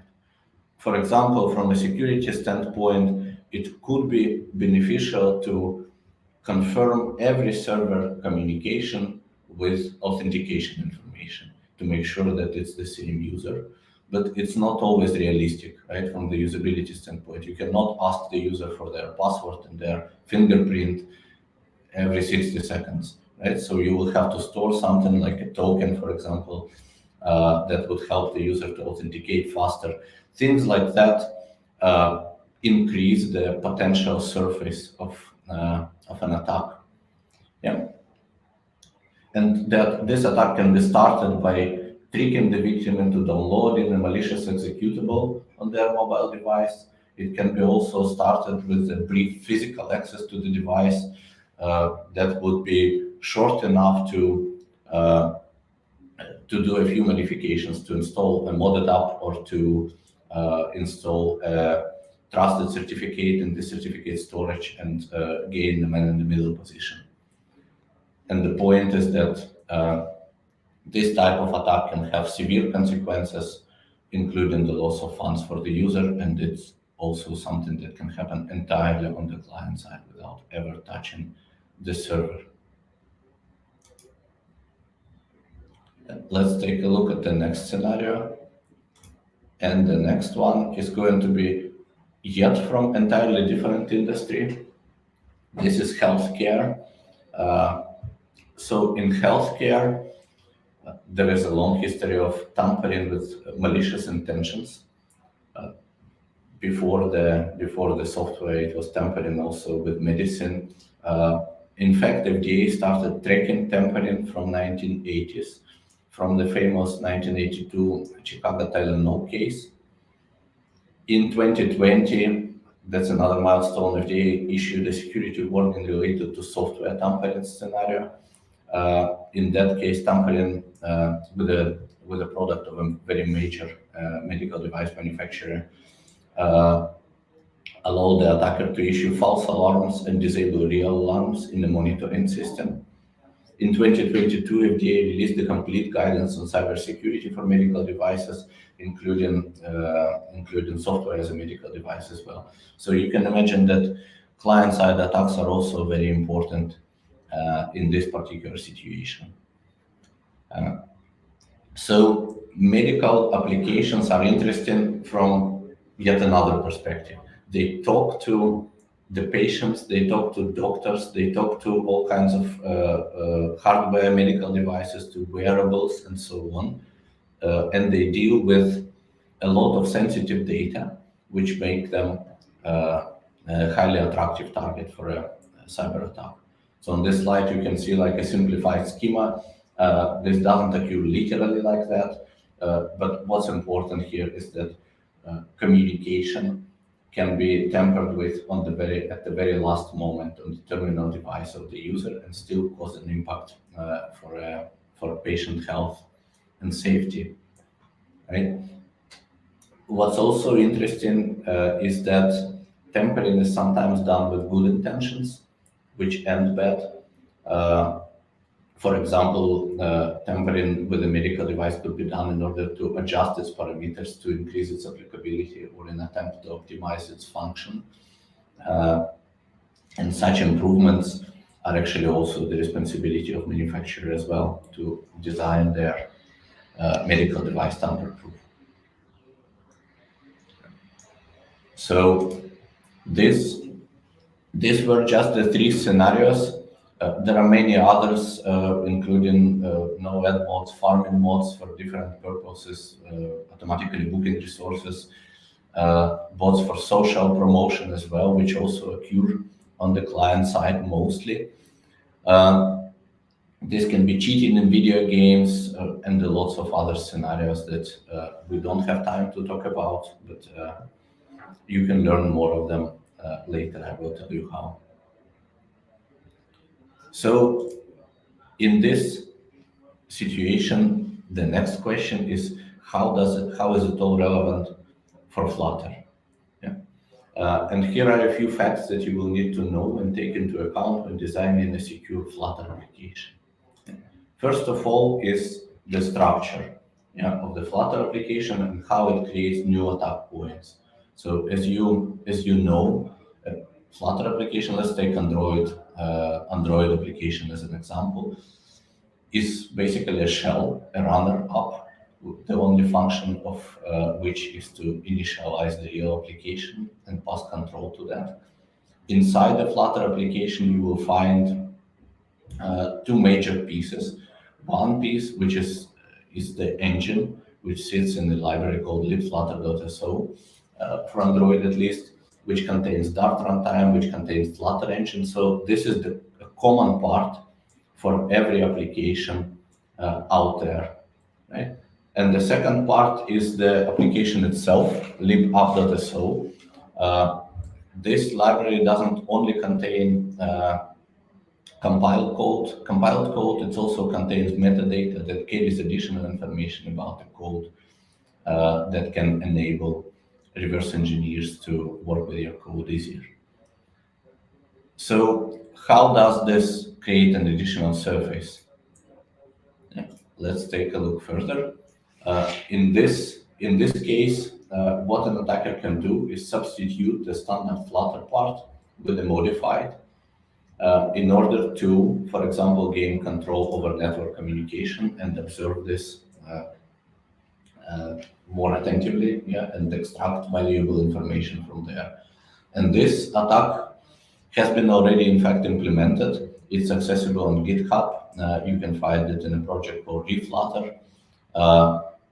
So what it does is it substitutes the standard Flutter engine library with a different version that implements additional functionality that makes reverse engineering a much easier experience. So and the functionality that I'm talking about is not only dumping the network traffic, it can also be related to dumping of classes and fields, inspecting the code, things like that. And reverse engineers can actually use this as a framework to write their own tools to access different functionality in your application.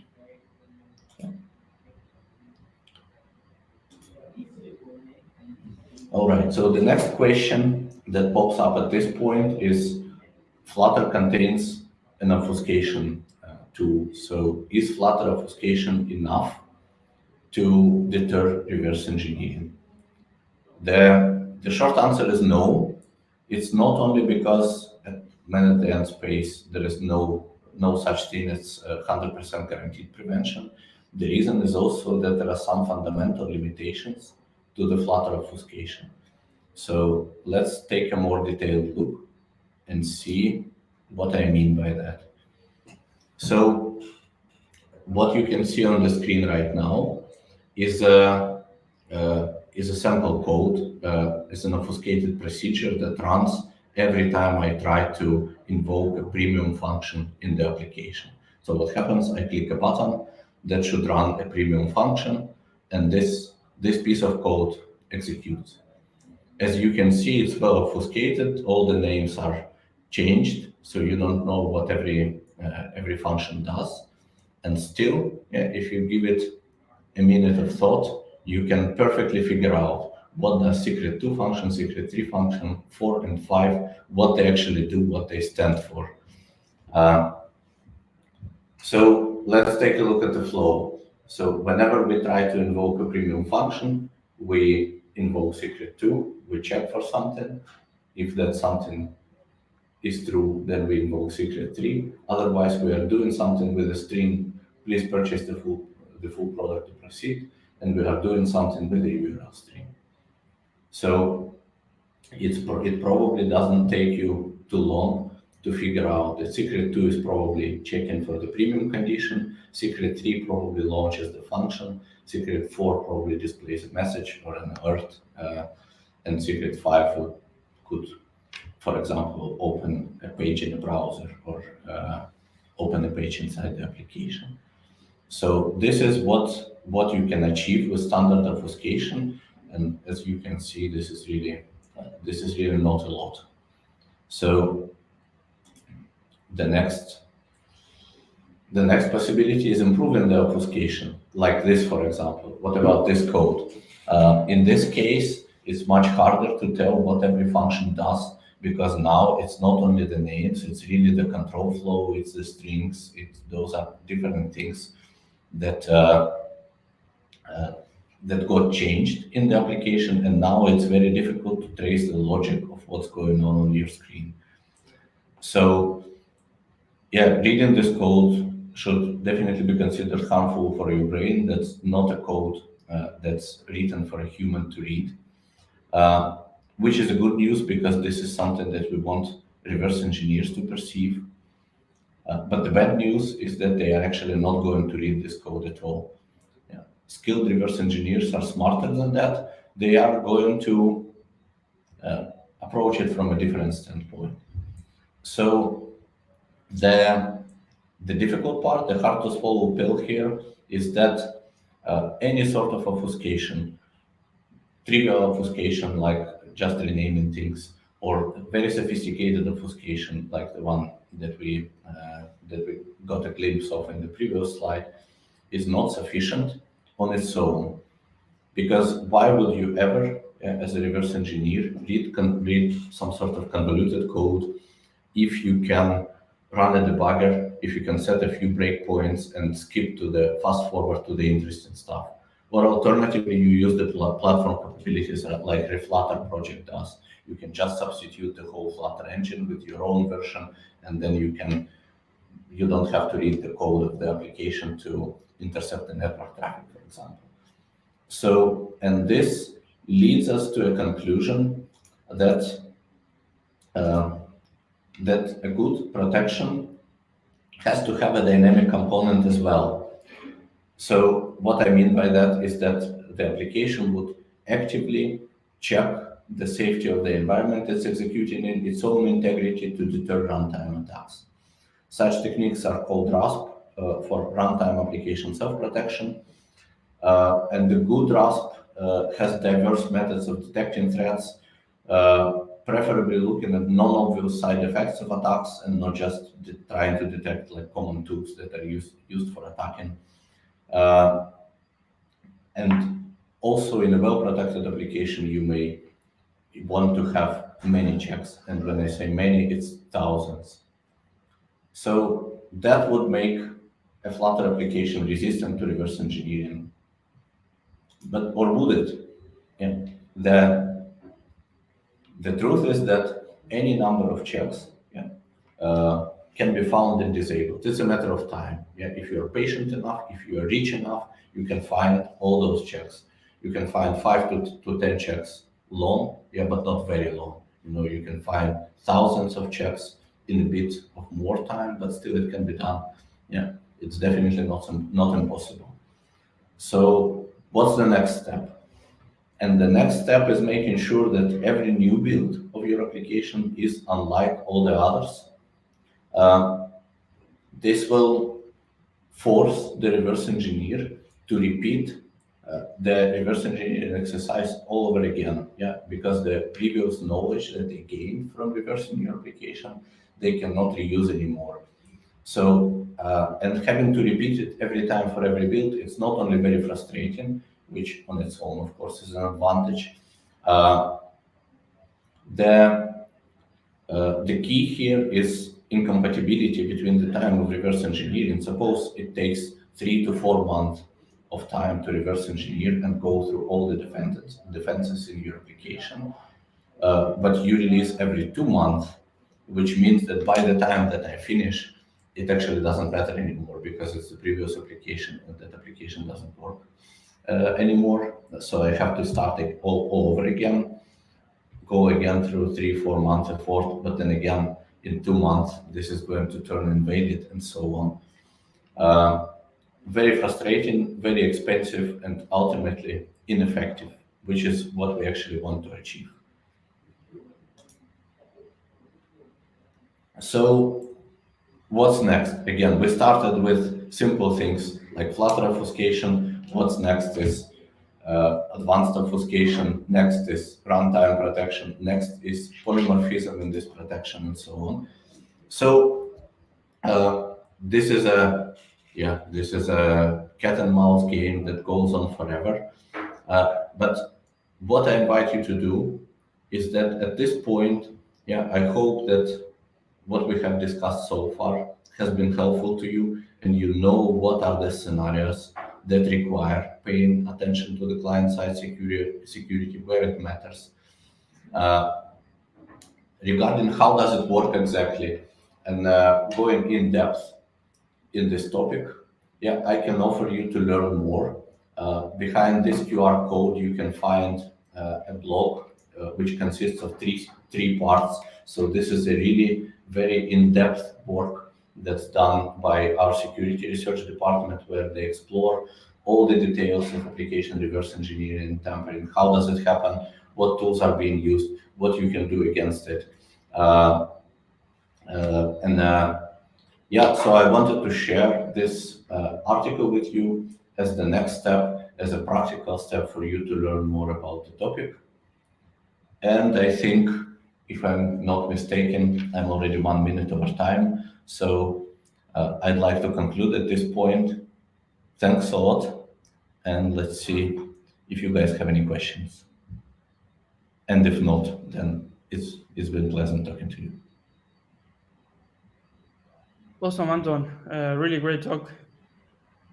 So yeah, so far we don't have like any questions. I have one, like you mentioned, like next steps. I feel like this is a really maybe not intimate, like it's not like so easy to learn those concepts, right? So where could we find like more resources apart from the one you are sharing? So there are a lot of resources that can be found at OWASP. So OWASP has a detailed guidance in security and security testing as well, and it has actually a special section for mobile applications too. So from their guidance, from their top 10 lists, you can learn a lot by consulting the articles and learning the methodology. Awesome. Yeah, so let me see. Okay, so we don't have questions so far, but feel free, like the audience, like to ask any questions about this really interesting topic. Yeah, Anton was mentioning about like OWASP, that is like a really good starting point to start having security in your application and start learning more about security. But yeah, I feel like there's also like I think you put it on the description, but like one common misconception is like to whenever we are coding in our clients, let's say in Flutter, we feel, okay, this is a problem, security is a problem that should be handled on the server instead of the client. But at least from this talk, I understand that it's also something to be considered in the client as well. So that's what do you why do you think like this is like thought like that? Like, yeah, let's put everything in the server and that's it. So I think those two questions are a little bit orthogonal. So with this talk, I'm not inviting you to put more secure functionality or security sensitive functionality on the client side, and then sort of like rely on obfuscation to protect or to hide those this functionality or any sort of vulnerabilities. This is definitely not the intention. So in all cases, you should strive to put as much as possible on the server side and control security on the server side. The reality, though, is that no matter how much you move to the server, the terminal device is still the one responsible, at least for collecting input and at least for talking to the users. And if there is a genuine business risk that comes from from input collection or from talking to the users being tampered with, then you already should consider client-side security. And as we have seen from all those different scenarios, there are quite some situations where it is the case, where tampering just on the client side helps attackers to achieve their goals. So I guess the true answer is yes, try to move as much information and functionality and security checking to the server side as possible, but don't stop there, and make sure that on the client side you have done everything possible to protect yourself, your IP, and your customers too. Of course. In particular, in mobile apps, it's difficult because imagine if you release a an app, like, and you detect some inconsistency in security, you have to release another one, and that probably will take you like 2 days, right? Whereas in web, at least you can push all the changes like immediately. So that's something to consider as well. That in the mobile, if you detect something, you will have a fix ready in more or less 1 or 2 days, right? Yeah, indeed. Sometimes, making one mistake is all it takes. I can give you one example, which I didn't talk about during this presentation, but the example is when certain unannounced features leak to the press before the official marketing announcement. So what happens is that you put those features in advance in your application to avoid the download spike on the release day. You distribute it in advance. They are locked by some sort of a mechanism. But if reverse engineers figure out what those features are going to be, they can spoil your big marketing ban on a particular date of the launch. And this can have a lot of far-reaching impact as well. And it's enough to leak one version that displays those functionality in the open to make the marketing campaign, basically to render it much less effective. Right. Okay, so we have some questions here. So the first one will be, let me see, I'm going to show. Okay, so far as a fast-growing startup, what are minimum gaps we need to cover in app, since we as startup need to look out for MVP for a start? Okay, so there is no general advice for this sort of thing. This really depends on what your application does. What is the threat model to it? If you want to discuss more, feel free to reach out to me later, and my credentials should be shared on the Summit site. And I can talk to you in detail. There is no generic answer, unfortunately, for this. To some different threats apply to different application types. But what I can definitely tell you right now is that from the very beginning, strive to integrate security early at all stages of your life cycle, starting with requirements and development and testing, code reviews, and ending with post-launch monitoring. So pay attention to security on all stages, and you should be fine. If you are interested in learning more about the threat model, and if you feel that you can benefit from our help, feel free to reach out. Awesome. And the other one, and this is a really broad question, but how to protect Flutter app? I mean, I think like the whole presentation was, especially the last part of the presentation. But I know if you want to add something more, like. No. So the only thing that I want to add maybe is that I hope that from my talk it became clear that it's very difficult to find where to stop. Right? It's always going to be on the client side, a cat and mouse thing. So it is important to make sure that your protection evolves. I think the polymorphism aspect is probably the most important on the client side. That whatever methods you choose, make sure that you evolve and rotate, because otherwise it's going to be reversed sooner or later. Of course. All right, so we don't have more questions, but it was really nice to having you here, Anton. So I don't know if you want to add something more or like. No, thank you for having me. Okay, thank you. Conference, everyone. Okay, have a great day. Bye. All right, so we are heading to the last talk of this section. And the next one, her name is Anna Leushchenko. And let me talk a little bit more about Anna. So Anna is a mobile development expert. He's passionate about quality software, and she's from Ukraine. She's also a Google developer expert for Dart and Flutter. And he's a woman tech makers ambassador.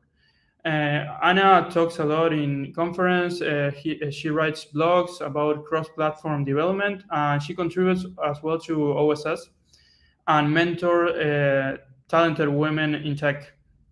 So for Anna, Anna pre-recorded her talk, and she's going to talk about, assertions in Dart and Flutter test, and an ultimate cheat sheet with many details explained. So we are going to cover a lot of things about testing, and yeah, okay. So let's start with the presentation.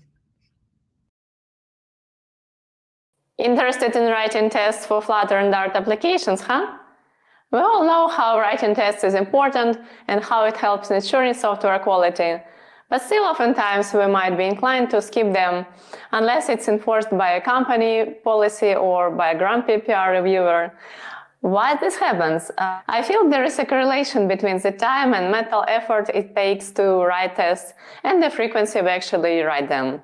So to facilitate this process, I created this cheat sheet that contains all possible assertions that can be written in Dart and Flutter tests, which you can download and always have at hand when you need testing your applications. Now we are going to dive deep into each of these cheat sheet items, and I'll explain why and how to use them. But before, let me briefly introduce myself. I'm Anna, a cross-platform mobile development expert, passionate about quality software from Ukraine. I currently focus on the Flutter framework, being a Google developer expert in Dart and Flutter. I talk about it at tech conferences, write blogs, create educational content, contribute to open source, and take part in mentorship programs. Follow me on social media to get notifications about my recent work. Now, to make this talk a bit more entertaining, I have a challenge for you. I want you to count how many dashes are there in this video. First few people to tweet the correct answer will receive free tickets to the Flutter Global Summit senior track tomorrow. So this is dash, this is another dash, and this is dash as well. So whenever you see an object or an image depicting dash, add one for each such object. Don't forget to tweet the answer and get a chance to win the tickets for tomorrow. Now to the cheat sheet. Let's take a look at our first test.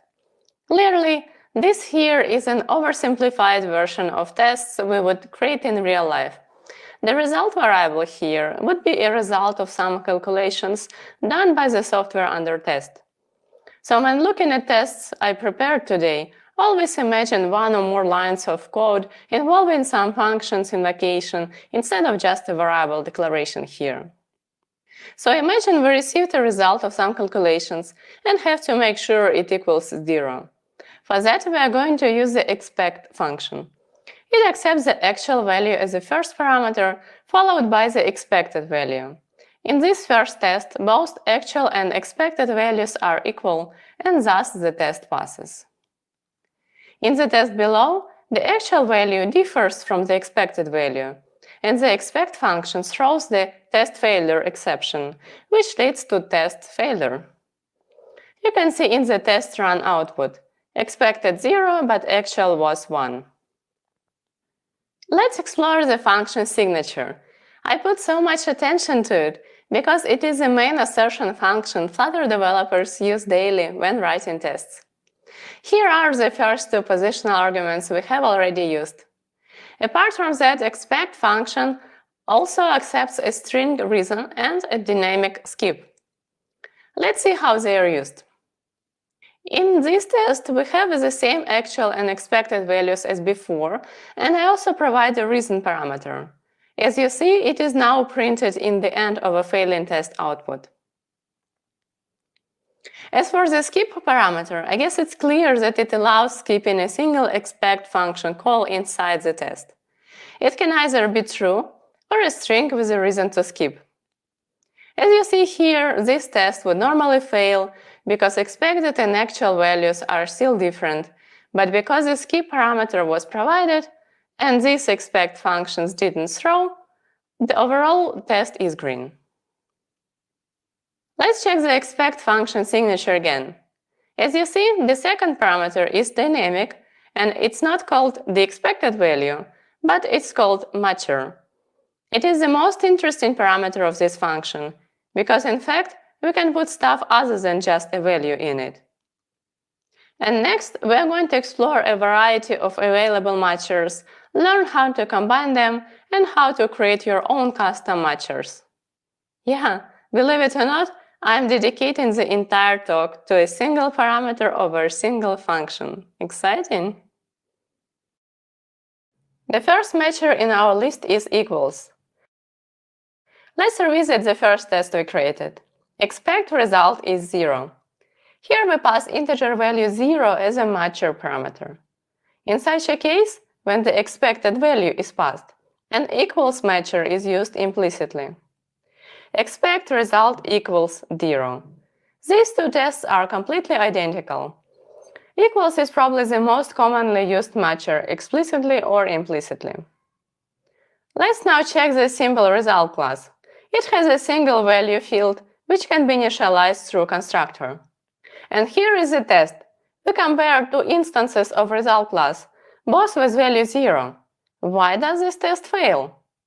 As you see, the test output is not very informative. We expected an instance of result and receive an instance of result.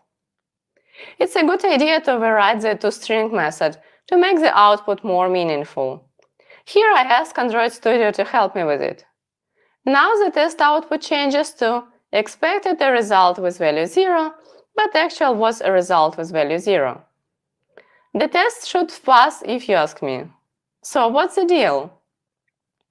The equals matcher uses the equality operator to perform that comparison. And by default, classes in Dart are compared by reference and not by value, which means by default two different instances are never equal. To make our test pass, we have to override the equals operator. Let me ask Android Studio again. This default implementation is good enough.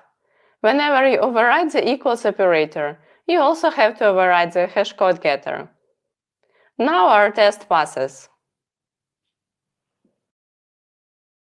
Now let's see what other equality operators are available. This test is pretty similar to the previous one, but now it uses the matcher called same. And again, it doesn't pass. The output says expected the same instance as the result. Okay, let's pass the exactly same instance. This test completes successfully. As you can guess, this matcher ensures that references point to the same object in memory. An interesting related observation. This test also passes. An integer with the value 1 is the same as other integer with the value 1. The reason is, it's actually indeed the same value in memory because it is constant. Whenever you create a constant instance of any class, a single instance is reused across the application. So if I now mark the result constructor as const, this test here also passes. You see, I declared two different const result instances here, but because they are const and the parameter value is the same single instance is shared and thus the test passes. That's why you should prefer creating const objects in your application when possible. It will consume less memory. The next pair of matchers is quite simple. Is null and is not null. Is null checks if the result is null and thus this test fails. Is not null checks if the result is not null and thus this test succeeds. The next pair of equality matchers is also self-explanatory. Is true and is false. Here we assert that 0 is less than 1, and here we check that the opposite statement is false. Moving on to type matchers. The isA matcher helps verify a variable type. Here I try to ensure that integer 0 is of type result, which obviously is not true, and thus this test fails with the following output. Expected an instance of result, while actual is not an instance of result. Can't agree more. In the next test, I check if the result is of type int, and this time test passes. There are a couple of more narrow type matchers. isList checks if the result is of type list, and isMap checks if the result is a map. These two tests pass. Now remember our result class. What if it is a pretty common task in our project to check that the result is of a particular custom but popular type? It is very easy to create own narrow type matchers using type matcher class. Here I declare an isResult matcher, and here I use it in a test that successfully passes. Next, we have an error matcher. Let's start with error type matchers first. isArgument error, is no such method error, is unimplemented error, is exception. There is plenty, and they are all based on the type matcher class from the previous example. Next is a throw a matcher that ensures that method call resulted into an error. If the method call is supposed to throw, it's unsafe to call it in the test body. Instead, it should be called inside the expect call. That's why here I declare a function that throws an exception, and here I call it inside expect. The throws a matcher accepts another matcher that validates the error, for example, the isException matcher from above. Here is another interesting example. I declare a function that accepts an integer, treats it as a dynamic, and attempts to call lengthGetter. Obviously, integer type doesn't have the lengthGetter, and thus the function fails with no such method error. And that's exactly what this test expects, and thus passes successfully. Next, to collection matchers, and by collection I mean string, iterable, and map. The first pair of matchers are isEmpty and isNotEmpty. Here I have an empty array, and thus this isEmpty matcher is satisfied. Here I have a non-empty string, and thus isEmpty matcher fails the test. And here I have a non-empty map, and this isNotEmpty matcher is satisfied as well. An interesting thing happens when I try to apply isNotEmpty matcher on an int. The test fails with the following output. Class int has no instance getter isNotEmpty. The thing is, isNotEmpty matcher literally calls isNotEmpty getter on any value it was given by casting it to dynamic first. That's why it works for strings, iterables, and maps, but not for integers. Next matcher has length, checks the exact collection length. Here I apply it to a single character string and test passes. Now again I attempt to call it on an integer and receive an error that actual has no length property. The hasLength matcher follows the same principle as isEmpty and isNotEmpty matchers and calls .lengthGetter on the past value. Let's now look at the contains matcher. It has different logic depending on the value it's applied to. For a string, it means substring matchers. For a map, it means that the map has the past key. And for an iterable, it means that it contains an element that satisfies the matcher that is passed inside the contains matcher. In this test, first I use a predicate matcher and then an implicit equals matcher. And finally, the isIn matcher is the opposite of the contains matcher. Here it's called for a string and here for a collection. In addition to the collection matchers we just talked about that work for strings, here is a couple of matchers more. The pair of matchers starts with, ends with, check string content in the beginning and in the end. And the matches matcher can either accept another string as here or a regex as here. In addition to those collection matchers that work for list and set, there are a few more matchers specific to iterables. The everyElement matcher verifies that all elements match the matcher that it accepted as a parameter. It is another example of how matchers can accept other matchers, which makes this mechanism so powerful. Matcher any element verifies that at least some elements satisfy a matcher or equal to a value it accepted as a parameter. Matchers contains all and contains all in order verifies that the iterable passed as a parameter is a subset of the actual iterable. Contains all in order also cares about items order. The actual iterable can have additional elements. Matchers ordered equals and unordered equals checks that the actual iterable is of the same length and contains the same elements as the past iterable, optionally verifying items order. And wrapping up on the collections topic, just a couple of matchers for maps. The contains value matcher checks if the contains value method of an actual value returns true. And the contains pair matcher checks both pairs key and value, where value can be another matcher or the exact value. Next up are numeric matchers. The first group is zero-oriented matchers.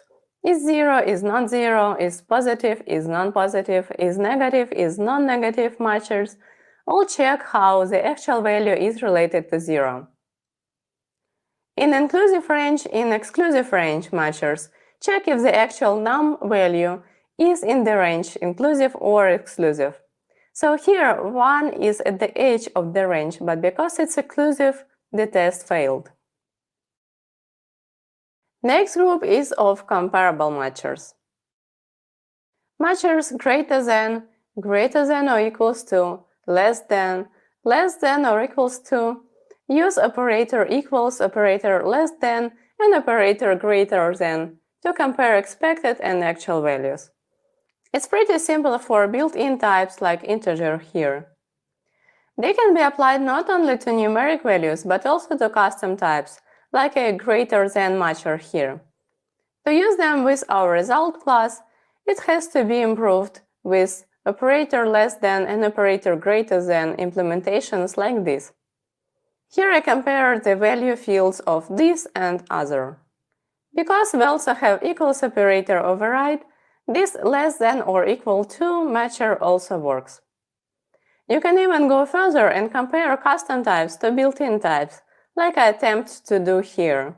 I compare a result of 1 with integer 0.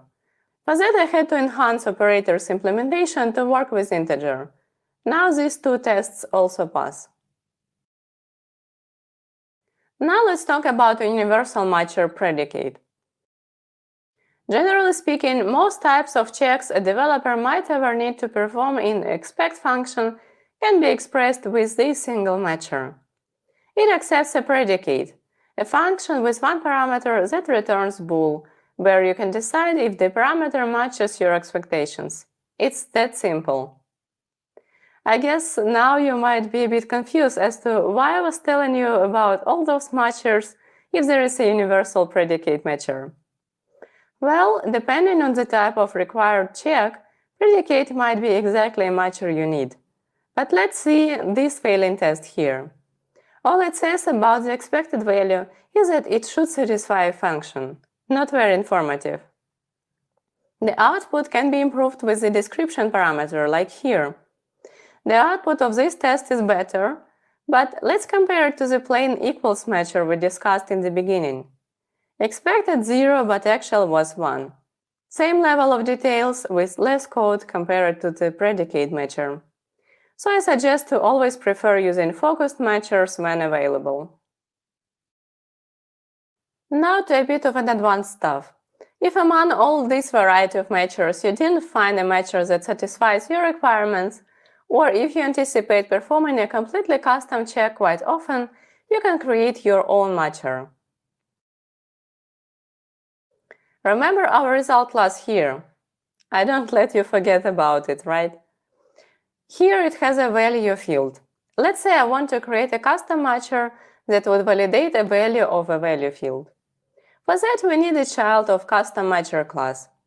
In its constructor, it accepts a matcher to validate the field value.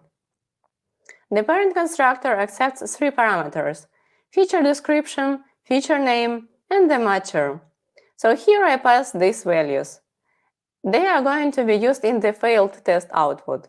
And finally, I have to override the feature value of method that gets the value property. We are basically using the same approach as some of matchers we saw before, like isEmpty or hasLength, calling value on a dynamic type. So our matcher is supposed to work with any type that declares the value property, like the result class. In case actual does not declare such a property, our feature value of implementation will throw, but the base custom matcher class calls it inside try-catch block and will fail the test gracefully. Now I'm creating an instance of this matcher with 0 parameter, and it successfully verifies that the result object has value field with value 0. To be consistent with common practices of declaring a matcher, let's also declare a factory method to create our matcher like this. And here I use it in another green test. And finally, let's see how the matcher behaves when the test fails. The responsibility of a matcher is not only to verify some condition, but also to create a meaningful output. We see that it expected an object with value property of 0, but actually was result object which has a value property with value 1. Strings that I passed in the parent constructor were used to form this informative output. Nice!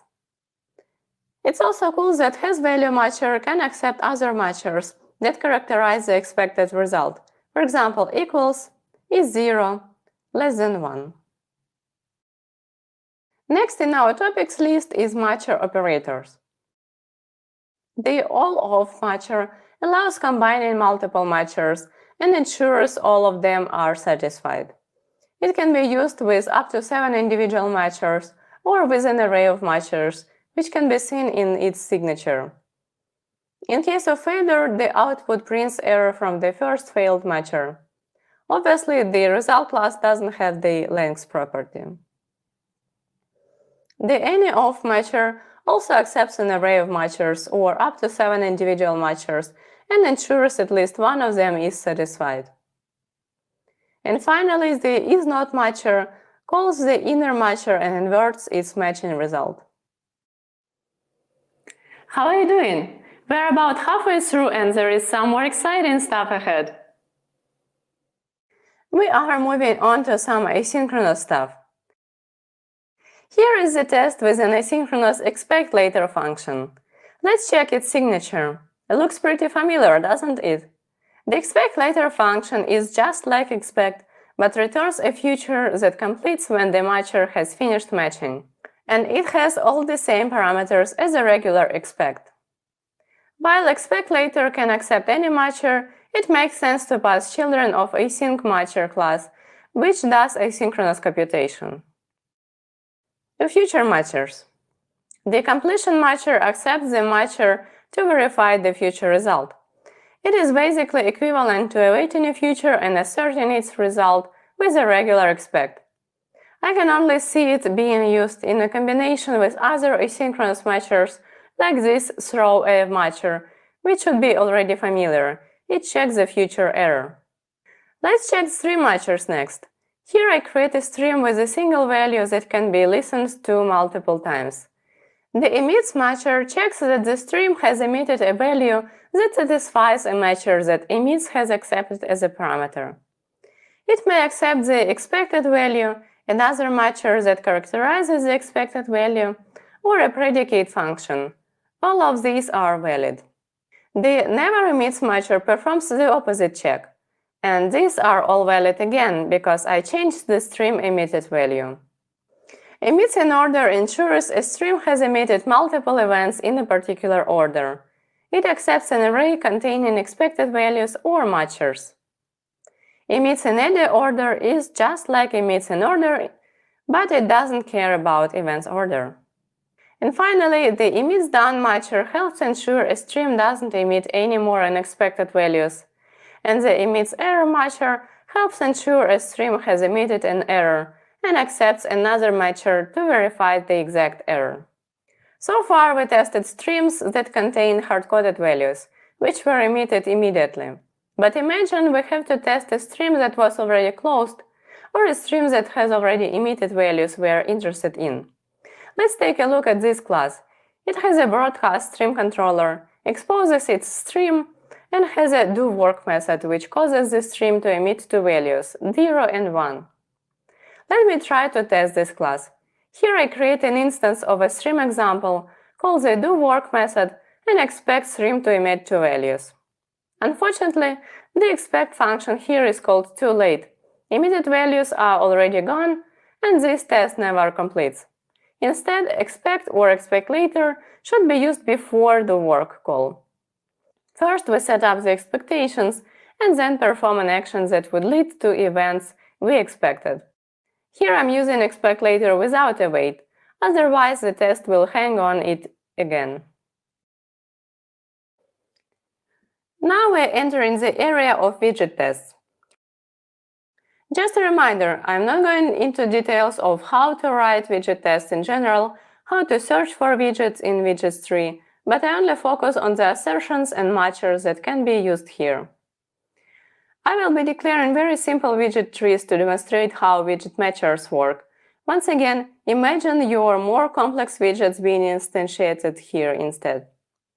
Flutter widget tests use the same expect function to verify that the actual widget tree content matches expectations. However, the list of matchers is unique to this task. Let's start with finds nothing. Here I declare a text widget with text 1, place it in the widgets tree, and try to look for widgets with the text 0. As expected, there are no such widgets, and this finds nothing matcher, which ensures no such widget is in the widget tree, is satisfied. The finds widgets matcher ensures that at least one such widget is in the tree. So here I have a column with two text widgets with the same text, place it in the widgets tree, and use finds widgets to look for the same text. This test passes. However, an identical widget tree doesn't pass the next test, where I used finds one widget matcher, because its task is to ensure there is exactly one widget in the tree. And we see in the output, it complains that there were two widgets with text 1, which is too many. The same is with the next pair of matchers. Finds at least n widgets, can tolerate more widgets in the tree that it was asked to find, and finds n widgets, expects exactly n widgets in the widgets tree.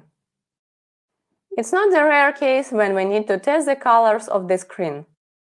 Most often it happens when we reflect some operation success or failure with green or red colors. There is a matcher for this task as well. Here I declare a green container, look for it in the widget tree, and use isSameColorAs with colors green parameter. And here is another example for the text widget color. Next pair is in card, is not in card, helps to verify that widget has at least one card widget ancestor or no card. A few words about testing errors in the widget tree.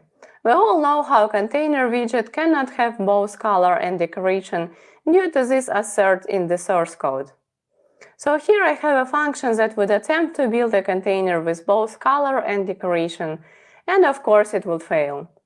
If I was a developer implementing container, this test and throws assertion error matcher would help me verify my widget throws the correct error when used improperly. Another interesting matcher is throws Flutter error. And here is a scenario where it can be used. Here I declare a key, which I don't append to the material app, but simply provide to a sized box, and then I attempt to reach the navigator using its context, which leads to the Flutter error. Actually, this example comes from the Flutter framework source code itself. If I had to pick one of the most exciting finds from this cheat sheet, it will be this: accessibility testing. In accessibility tests, the first thing we have to do is to enable semantics by creating such a handle. And we have to remember to dispose it in the end of the test. Next, in this test, I declare a widget we are going to test.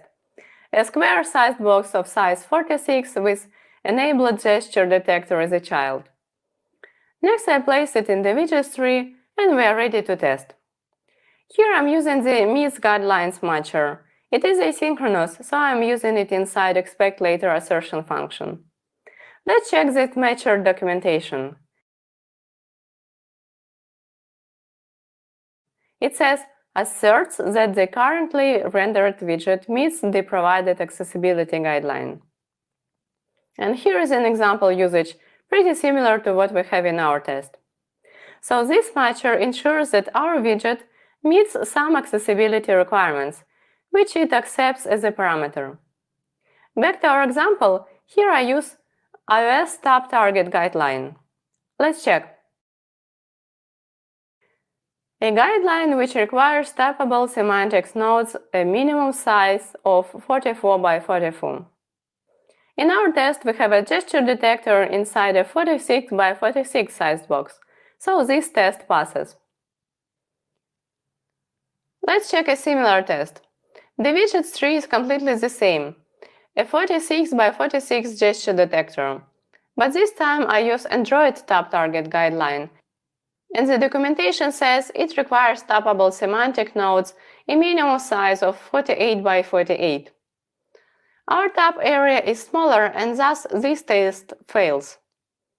And the output explains the reason. Expected tap target size of at least size of 48 by 48, but found size of 46 by 46. Isn't it cool?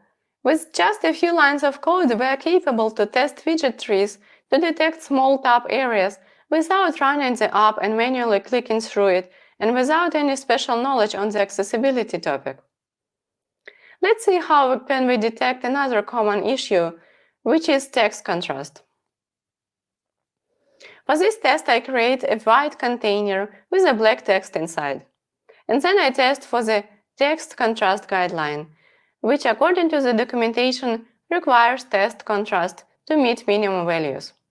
So black text on a white background has a perfect contrast, and this test passes. Now I'm going to test the same white container with orange text in it. This test fails with the expected contrast ratio of at least 4.5, but found 3.03 for a font size of 14. As you see, the output mentions that the expected contrast ratio depends on the font size. In these two tests, when no style was provided in text widget nor in material app, the default text size of 14 was applied. Now in my next test, I keep the same white background, same orange text, but I increase the font size to 20. And this test passes because larger texts are easier to read even when the contrast ratio is not perfect. This wraps up the accessibility topic. I hope you are as excited as I am about this new find and will care more about accessibility of your apps, given how easy it is to do with Flutter. The last topic for widget tests is testing against golden images. A snapshot of your widget tree can be tested with an in-memory image or an image file. Here I create a container with some padding and a green color inside. Place it in the widget tree and use a matches reference image matcher with an image object, which I created manually by using Paint and Canvas. This technique is suitable for testing low-level widgets that involves custom paints. For the next test, we have a blue rectangle surrounded by a white border. Here I use matches golden file matcher that allows validating that a finder, a feature of UI image or a UI image matches the referenced golden image file. Here is a golden image I prepared, and this test passes. And finally, the last topic for today is testing mock invocations and parameters. So far, we have used expect or expect later functions to compare the results of some operations with the expected values. There is another category of checks developers constantly perform, ensuring that some side effect was triggered. For that, I am using the mocktail package. Here is the service class we are going to mock today. It has a single side effect method with two parameters, and here is the mock object that implements service. Typically, you would pass such a mock to a software under test and then would verify that your software performed the required calls. Here I'm going to manipulate this mock directly. To ensure that a method of a mock object was called, there is a verify function.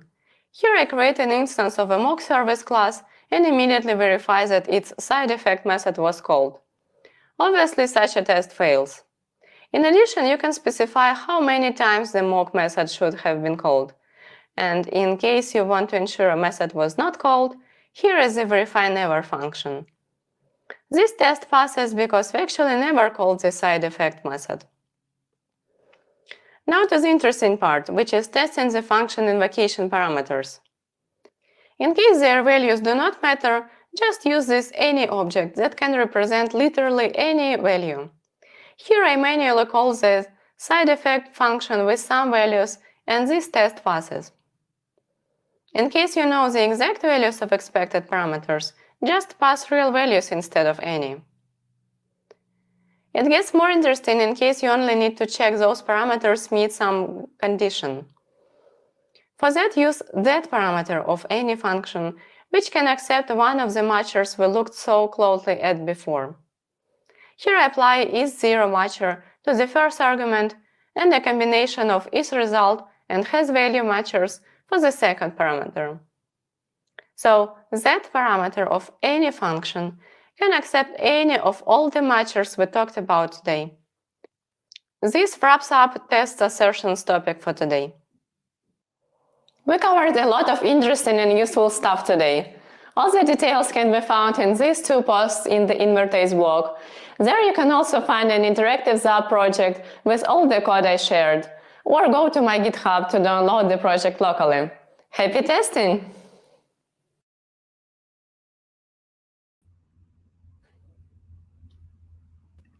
All right. It was hi Anna, how are you? Hey, great. How are you doing? Fine. It's nice to have you here. It was a really interesting video, right? That we saw about all of the matchers.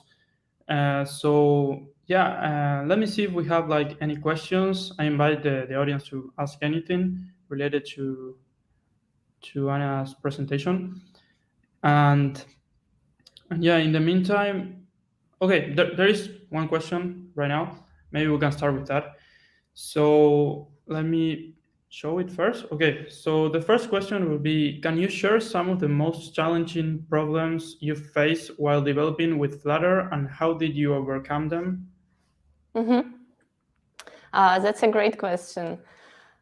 Well, Flutter is still a young framework, right? And this has consequences in many areas. My biggest challenge 3 years ago was to find my first Flutter job. It wasn't that popular back then. Nowadays, because Flutter community is still young, there aren't many mature approaches to Flutter app architecture, and they only start to being established and gain popularity in the community. So it seems like every team has unique approaches to common development problems. And that's why I talk about topics like app architecture, building network layer, using code generation, writing tests to help us all being consistent and effective. Of course, yeah. Flutter isn't so opinionated, so yeah, when you start with Flutter, it's like really difficult to know like what are the best practices that we have to use, right? But yeah, we have another question here. Let me show it. So the question is, how does Flutter handle performance optimization, and what are some of the performance optimization techniques you've used in your Flutter projects? This is not necessarily something like so related to the presentation, right? But it's a fair question. Yeah, of course, no worries. So first of all, let's give Flutter some credits. It is already quite performant, right? And most of the time, it's the way the layout is implemented causes some performance issue, not the framework, most of the times, right? So the technique number one I suggest to follow is to keep your widgets small and cut your widget tree in layers pretty often. This way you're creating repaint boundaries, and Flutter will know when to stop repainting if it needs to repaint just a small part of the screen. And another thing to keep in mind is that even if your application performs some operations slowly, but remains responsive and intact while performing this operation, it's better than if it performs the operation quicker but has some junks. And one thing that might cause such junks is performing long synchronous operations in the main thread, like, for example, deserializing a JSON. So to overcome this situation, I suggest spawning and isolate and perform your calculations there. It will take a bit longer, but overall, the application will only win from this. Perfect. Perfect. Okay, we have another question that is related to tests. So I'm going to show that first. So the question is, what's the main objective of the golden test for you? So as I showed today, there are different approaches to testing widgets. We can replicate the widget tree and make sure certain widgets are there. We can, or we can compare the widget tree we built with an image and a snapshot of how the ideal widget should look like. It's called golden.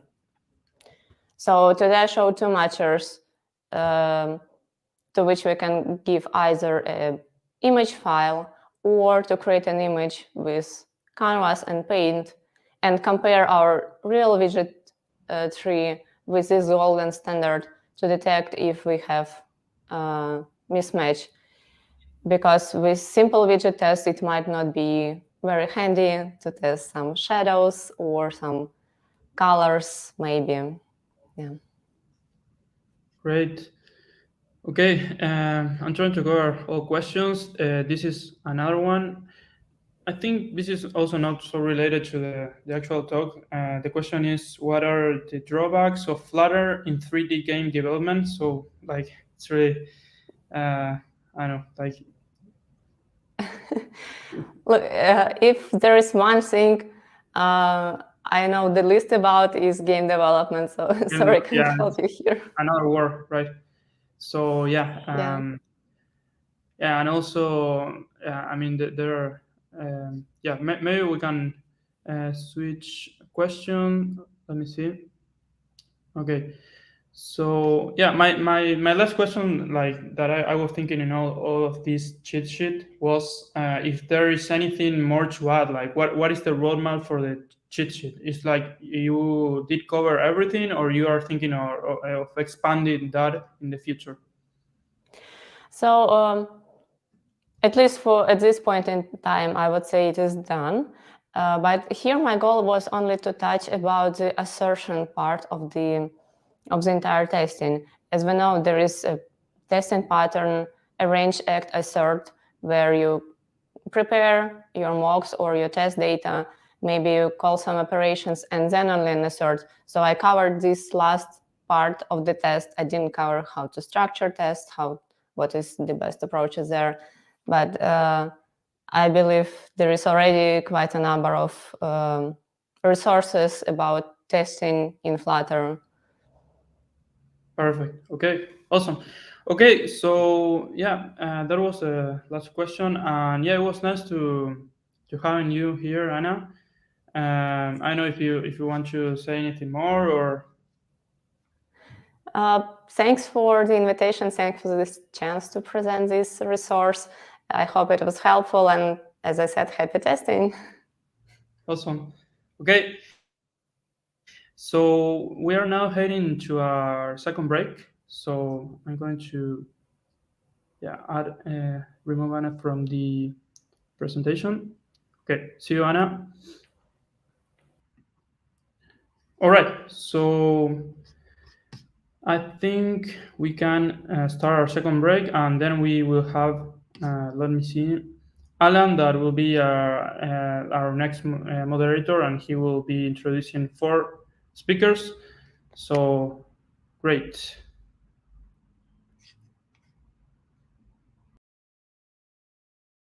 Okay. What an awesome presentation. Thank you everyone for tuning in for this blog. And we wanted to say a huge thank you to our sponsors and our partners from Somnia Software. So Somnia Software, they are 100% Flutter specialized software development company in Latin America. So, and if you need any mobile, web, desktop, embedded device application development, you can definitely reach out to them because they have been working with Flutter since its official release, and they have great experience. They have a great team, and they're experts in Flutter. So if you need full project development, and if you need application development, or maybe you need nearshore staff augmentation services, definitely reach out to Somnia. Thank you once again, Somnia, for supporting us, and you can find their contact data in the chat. So definitely check them out. Reach out if you need any help with Flutter development, and if you need team expansion, definitely hit up and contact Somnia Software.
What a great day together. Thank you everyone for joining us. Thank you to every community member. Thank you to every program committee member, to every speaker who contributed into this conference. Thank you to our sponsors, and big shout out to GarSquare for supporting us. And definitely check them out. And if you do really care about the security of your Flutter application, if you're doing mobile development on Flutter, then you probably know that new vulnerabilities, they pop up every day. And the malicious actors, they look for easy targets on marketplaces to exploit day in and day out. And securing your application's valuable IPs and securing your critical data is super important, because we know how bad those leaks are sometimes. And the GarSquare security solutions, they're built for developers by developers, and they help to protect your app at every stage in the development lifecycle. So GarSquare solutions, they're based on secure software development principles with ease of implementation, and they're super comprehensive, they're easy to implement, and the polymorphic protection against threat actors are its core. So basically, it will help you to protect your app through the whole development process. And the roots of this project, they're open source, and they have the open source culture. So they're constantly collaborating and improving their best practices. So those multiple layers of protections, they prevent reverse engineering and automatically detect tampering, making your apps difficult to target and more secure. So you can learn more about this product at guardsquare.com. Thank you, Guardsquare, for supporting us.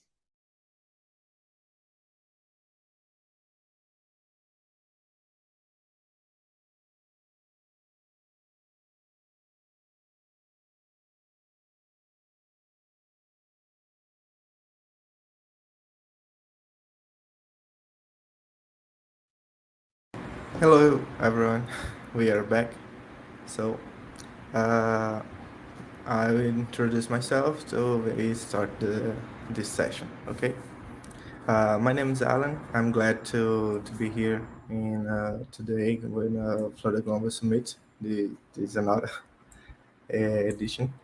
Today I will broadcast from João Pessoa in Brazil, and I have already prepared my drinks and some snacks to get. And so make yourself comfortable for the next few hours. We will have foreign speakers with us presenting this topic. I hope you all excited and pleasant, safe environment.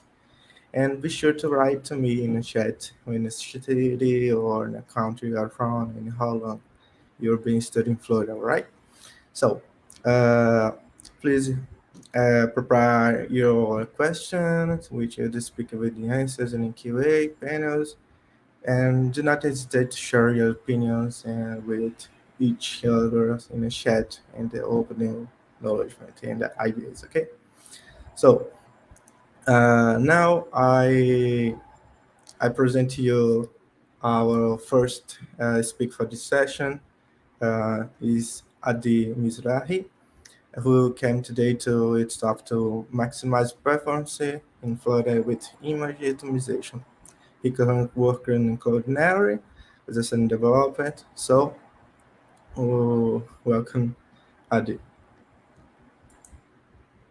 Hi, everyone. Adi, how are you today? I'm great, thank you. Hi, Alan. How are you? I'm great too. So thank you for you taking time today to share your knowledge with us. And I'm sure everyone is very excited to hear about what you have to say. So the floor is yours. Okay, they can see my presentation. There we go. Okay, so ladies and gentlemen, welcome and thank you for your attendance. I want to start off with a question. How much conversion rate will your application lose for a delay in the loading page of 100 milliseconds? The answer to that is 7%. My name is Adi Mizrahi, and I'm here today to show you how you can improve your application in terms of conversion rate, traffic, and customer satisfaction. I work as a senior mobile developer at Cloudinary. I've been working there for over a year. I've been developing mobile apps for over 10 years now. Started my way back with Objective-C, climbed my way to Android Java, Android Kotlin, Swift, and recently Flutter. At my spare time, I write technical blog about the things I learn, because I believe that putting my thoughts into a paper make me understand the material better. I was also a lecturer for mobile system design at the university for 2 years. And lastly, which is something that I'm really proud of, I'm a passionate gamer. From PC to consoles, any game, I just love playing games. So before we get started, I want to give you the notion of why would we choose to develop a mobile application, why we become mobile developers. I understand that most of you know the mobile world, you live and breathe code, but why do we develop apps? What's so captivating about it? So I want to take a look at the following graph. On the left side, you can see that 66% of the internet traffic at December 2022, 2 months ago, was through mobile devices. If you add up to that the tablets, you get over 68% of the internet traffic is through mobile. Mobile surpassed desktop. Most people choose today to use the internet through their mobile devices. And there are many reasons to that. Some of them are improvement in battery life and screen quality that makes up for a better user experience, and that's why people choose to do it. On the left side, you can see the App Store revenue from 2017 to 2021. You can see that the revenue is rapidly growing, up to the insane number of over $85 billion at 2021. On the right side, we can see the Google revenue, the Google Play revenue from 2016 to 2021. It fell short to almost $48 billion. Those numbers are huge, and they come from your applications, from the subscriptions to consumables and non-consumables. So now that I have your attention, what we want to do is we want to build a successful application, captivating, rich, visual. We surely need to use assets. Text only will not do it. We're not at the 90s anymore. We want to show a lot of assets. Ideally, we can hold them all on the phone locally. But that's not very good because those assets change from time to time. And also, if we put them all on the app, it will weigh a lot. And no user will go to the store and download a huge application. So the solution is that we need to get those assets remotely. We need to pull them from the internet to the device when the app goes up. So what is the problem with pulling many assets remotely? First of all, we are building a mobile application. We're using a mobile device. No guarantees that the user has a stable connection. He could be roaming, he could be traveling, he might be even standing at a spot with a bad signal. Getting assets that are not optimized and weigh a lot in terms of file size can be very challenging. When loading a lot of assets at once, if those assets are not optimized in terms of width, height, the file size, and they are not optimal for the containers we're going to put them in, the device needs a lot to render those and fit them into the smaller container. This can cause performance issues.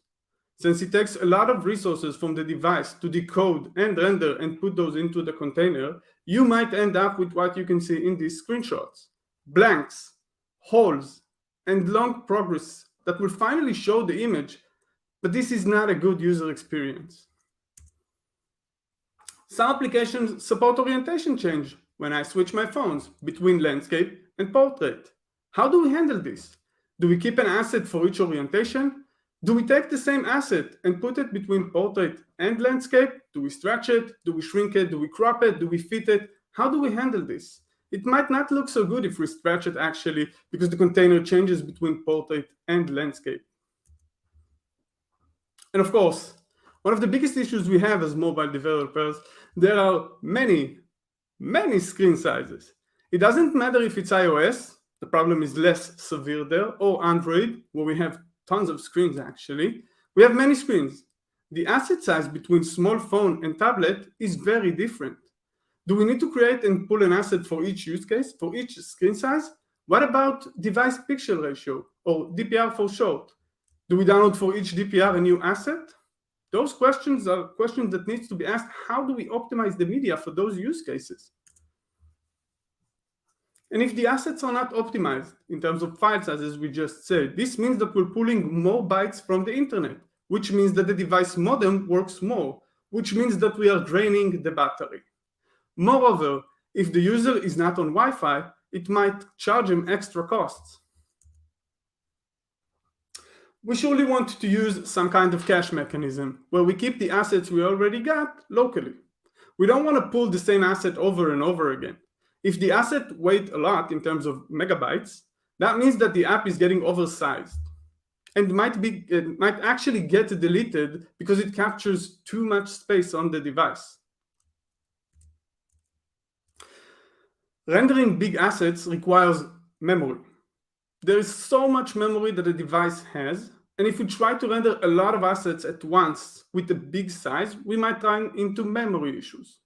While some devices have more memory and might handle this scenario, others might crash due to this issue and might run out of memory.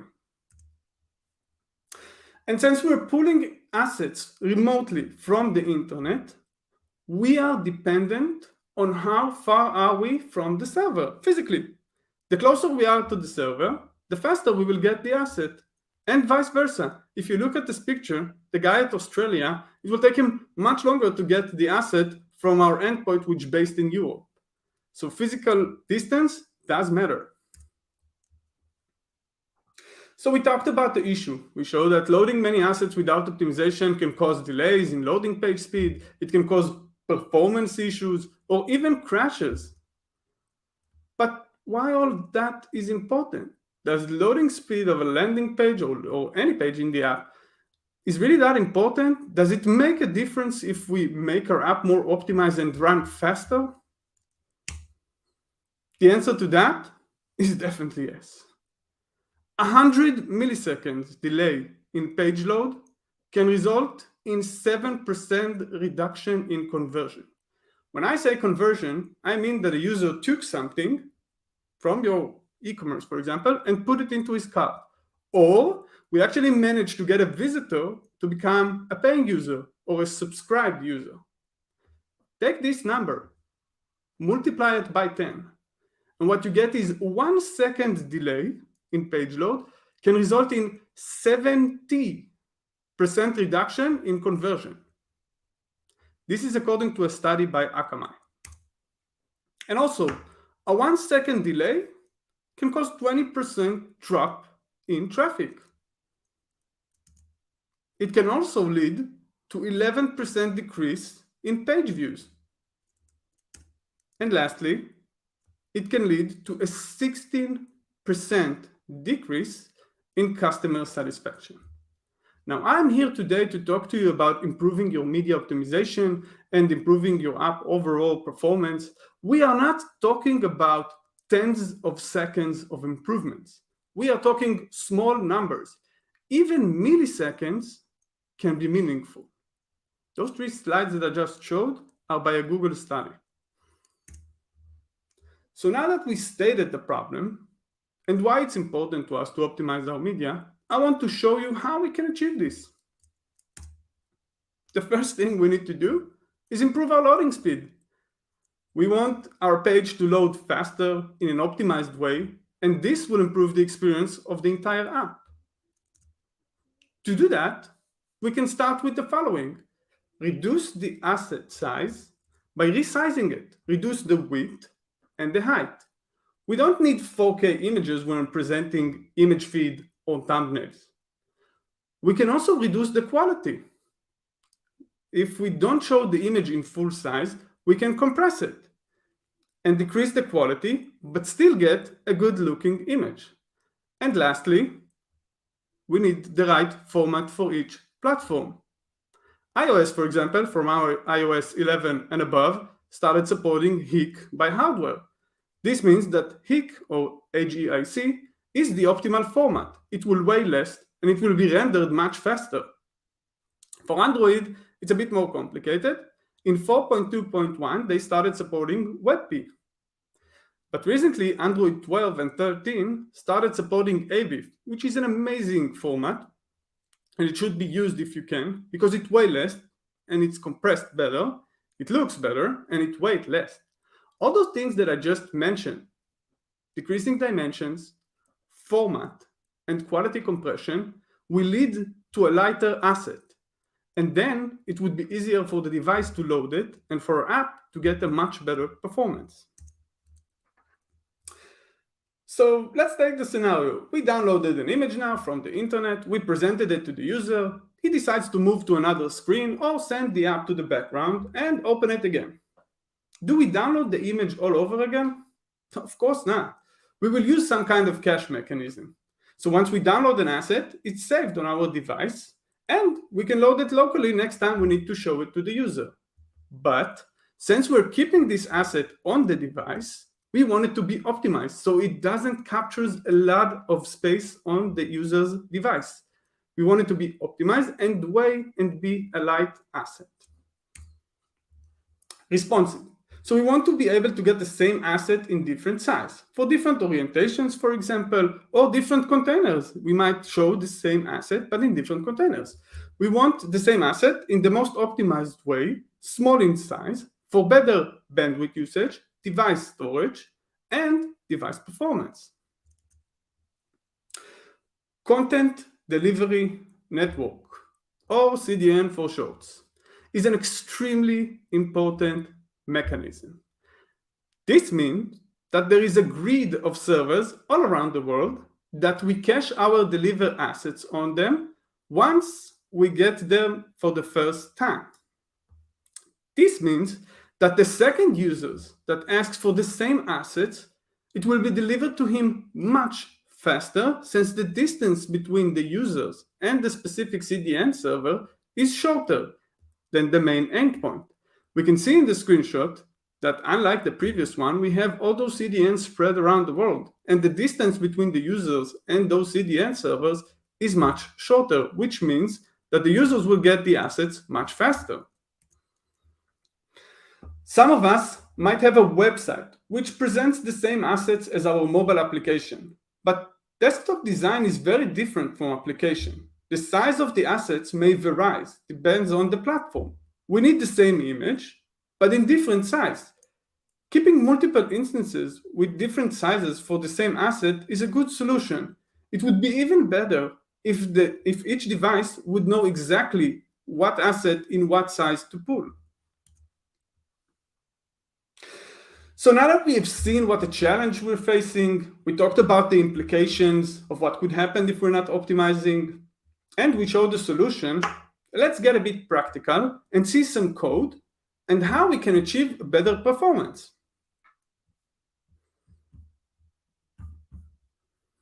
Okay. So what I did is I built a small demo app. This demo app uses a library that's called Cloudinary that me and my team built. It connects directly with your cloud at Cloudinary and allows you to do multiple transformations on an image. Now, what do I mean by transformations? I want to show you first. I built an array of images. You can see that each image is presented twice: tiger, lion, rabbit, dogs, and so on and so on. One image is purely a URL. The other one has a transformation to it. These transformations is modifications that we make on an image to create the optimizations we just talked about. Let's run the app for the first time and then start implementing some transformations and show how we can improve the optimization of the image. So I'm quickly going to run this application. Okay. And what we're going to see is an image feed. We can see that on the left side, we have the original image. And you can see that the gray text below it says the size of that image. On the right side, we have the modified image. Nothing happened to it yet. And now we're going to start implementing some transformations to it. The first thing I want to do is I want to add quality. I want to ask my tool to give me automatic quality and show me exactly how he can compress the image for me. With that, I'm going to add a format as well. In this case, I'm going to use AVIF. Why AVIF? Because I'm using Android API 33, which means this is Android API level 13. I am allowed to use AVIF. So let's run this and see what happens to the image. As we can see, we already got some better weight. If the original Tiger weighted over 280 kilobytes, we already managed only by quality compression and format to down it to 170. The next thing we're going to do is we're going to resize the image. This image is big. I don't need it that big. I have a small container. I want to present it as a thumbnail. So the next thing I'm going to do is I'm going to resize it. I'm going to, one second. I'm going to call resize. And I'm going to resize it. I'm going to create it into a thumbnail. And I'm going to give it a width of 500. You can see that I didn't specify a height. This means that I'm telling the tool, look, I'm only giving you the width, sorry. You are in charge now of making it in the same aspect ratio as the image is, which means I'm not specifying the height. You will calculate it yourself. Let's run this and see what happens. So just by changing the width and getting much less pixels, I've managed to down the size of the image to 1/10 of what it was. If the tiger started as a 280, I'm already at 29 kilobytes. If the lion started at 722, I am down to 26 kilobytes. So I'm already optimizing. I reduced the dimensions as we talked. I compressed the quality. I used the right format. And the last thing that I want to do is I want to use the DPR. I want to give the device pixel ratio as it should be. So I'm asking my tool to give me the DPR automatically.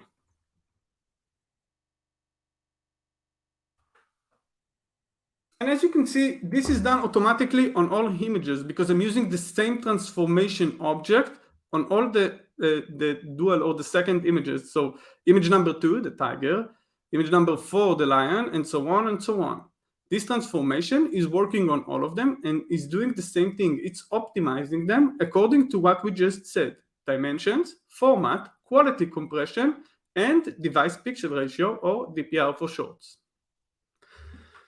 So I just showed you how we can optimize an image feed. And if we can reduce the size of the image, we can compress quality, we can show format. The next thing I want to show you is that this tool that we build is more than just optimizing image. We can also enhance images and give it some extra things. So what I'm going to do is I'm going to select a single image. And I want to show you what else we can do about it. So I'm going to move to the next screen. The first thing I want to show you is when we built this library, we wanted to make it easier for you. So we built a widget called CLD image widget. And all you need to give it is the name of the image. It's called the public ID. And the transformation. We just saw how we build transformations. And you can build those transformations and it will implement them directly on the widget. So right now we're not doing anything. But let's say I don't like this image big. I want to cut the line. I want a square of 800 on 800. So what I'm going to do is I'm going to ask for a resize crop. I'm going to give it a width and a height this time because I want a full square. And I want it to be 800 on 800. Let's see what happens. Very nice. So I got a square as I wanted of the lion. But it's not so good, actually. Because the face of the lion are getting cut. I actually lost one here. It doesn't look that good. I would expect, if I wanted an image like this, the face of the lion to be in the center. How can I achieve that? So what I'm going to do next is I'm going to ask my tool for gravity auto, which means I'm asking it to detect the object, the main object in the photograph or the image automatically. So setting this up would give me this result. Much better now, since the face of the lion are in the center, and I'm quite happy about it. The next thing I want to do, I want to make it into an avatar. I want to make it a full circle. This used to be hard back in the days with old apps. It became much easier to do now. But it's even easier to do it with this tool. All I need to do is I'm calling round corners. And since I don't know the height of the container, since the container might change between different screen sizes, I'm going to give it round corners max. I'm telling it, look, you do the calculations. I'm not going to do them for you. Please give me a full circle. And when I save this, I get a perfect circle. There are also many other things that you can do, such as effect. So if I call this Sepia effect, this will give the image a more vintage look. So we lost some colors and we got some more vintage look. And let's say I don't like that one and I want to use another artistic filter called Ulusoy. So that will give my lion a more pinkish way.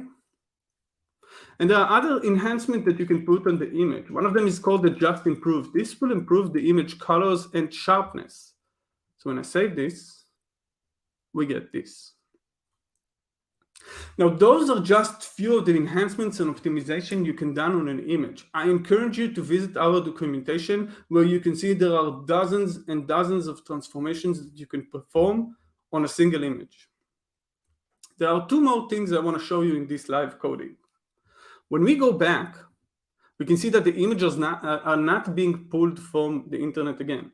This is due to a cache mechanism that we implemented. And that's why we need optimized image, because we don't want to save an almost 1 megabyte image since it's so small. We want the optimized version of it, which weighs 26 kilobytes. One more thing I want to add. In this entire session, we talked about assets, resources, and mainly images. But that's not the only case. Assets, or visuals, can also be video.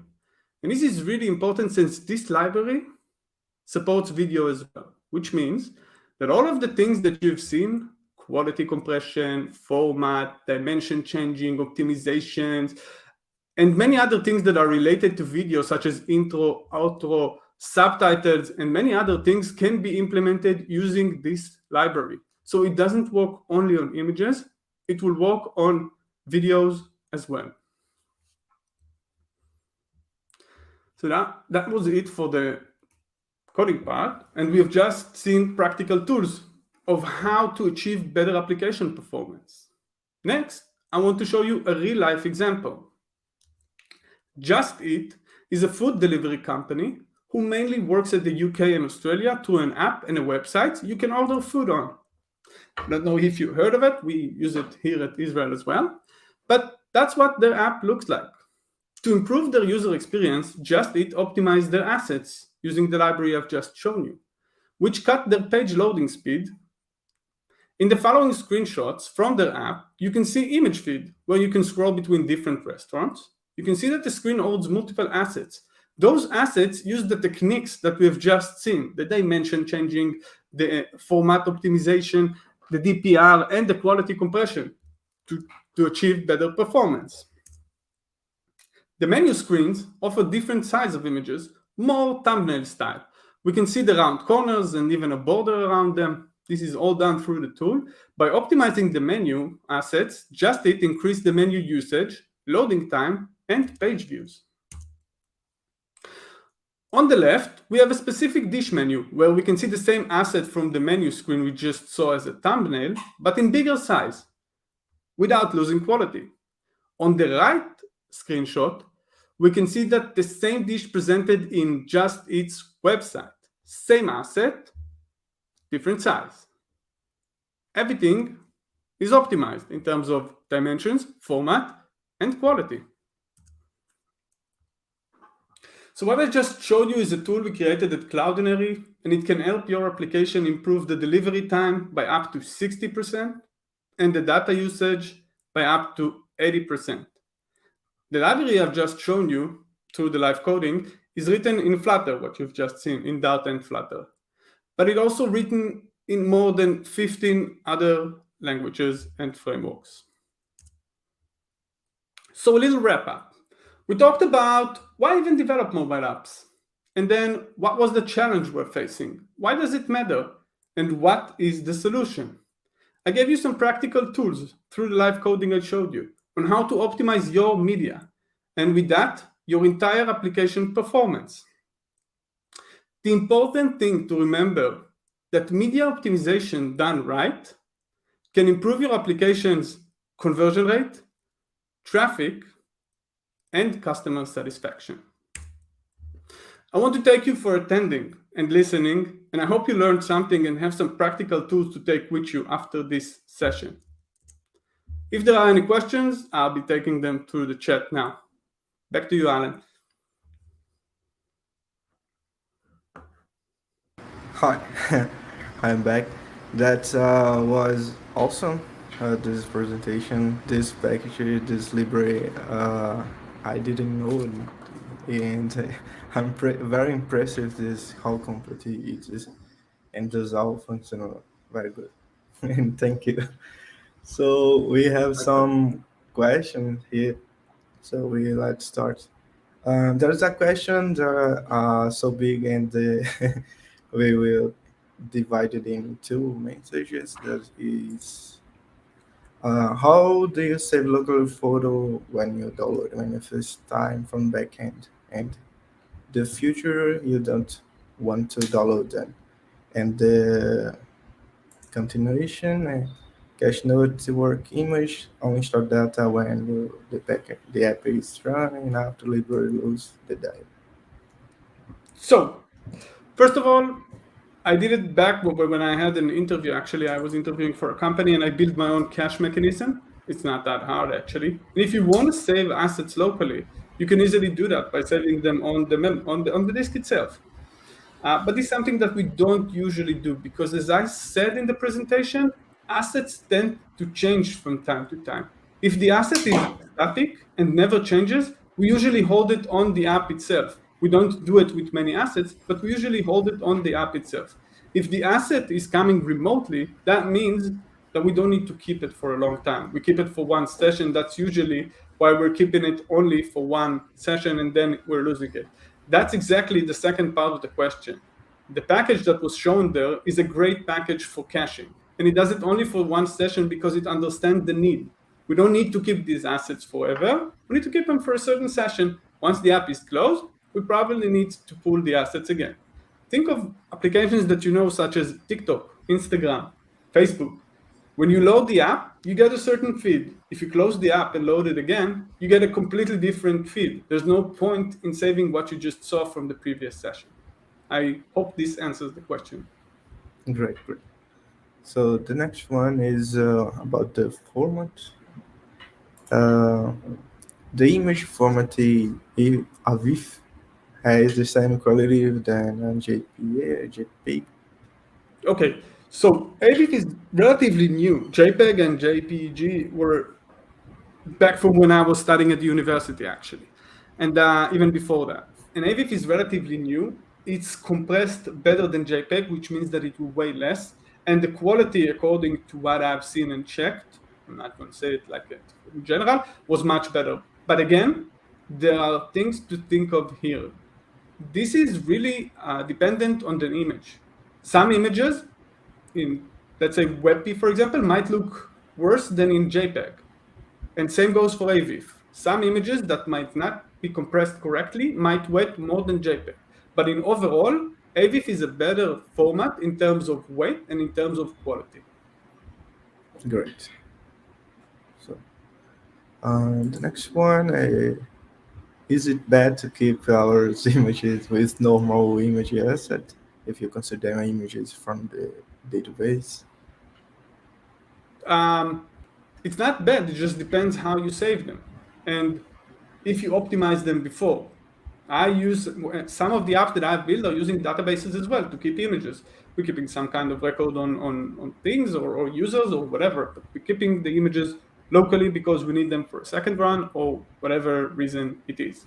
And as long as you optimize your assets before saving them to the database, it doesn't matter. You can keep them on the database. That'd be great. But make sure that they are optimized. So for example, if we go back to the live coding and we take the lion example, you wouldn't want to save the raw lion the way it comes from the internet in 722 kilobytes. That's huge.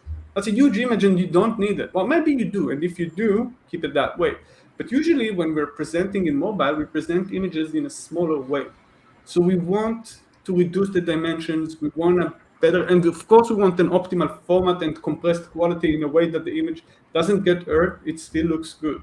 So if you keep it that way after you optimize your image on a database, it would be great. And yes, I've been using cache network image as well, by the way, as part of my widget. We are caching using that. I'm not going to build a whole new cache system again. Great. I have a question, but I will ask in final at the end. So the next question is transformation API in a public package. It's called Cloudinary Flutter or Cloudinary Dart if you don't want to use our widgets.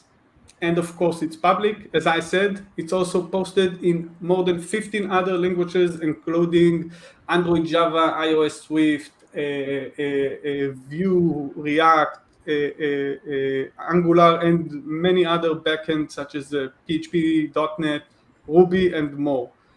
I encourage you to go to the Cloudinary repository. If it's not posted, I will post a link. And it's public.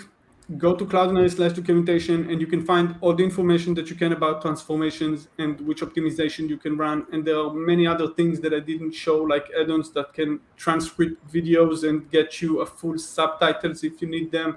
That can make you an intro, an outro, overlays, watermark, many other things.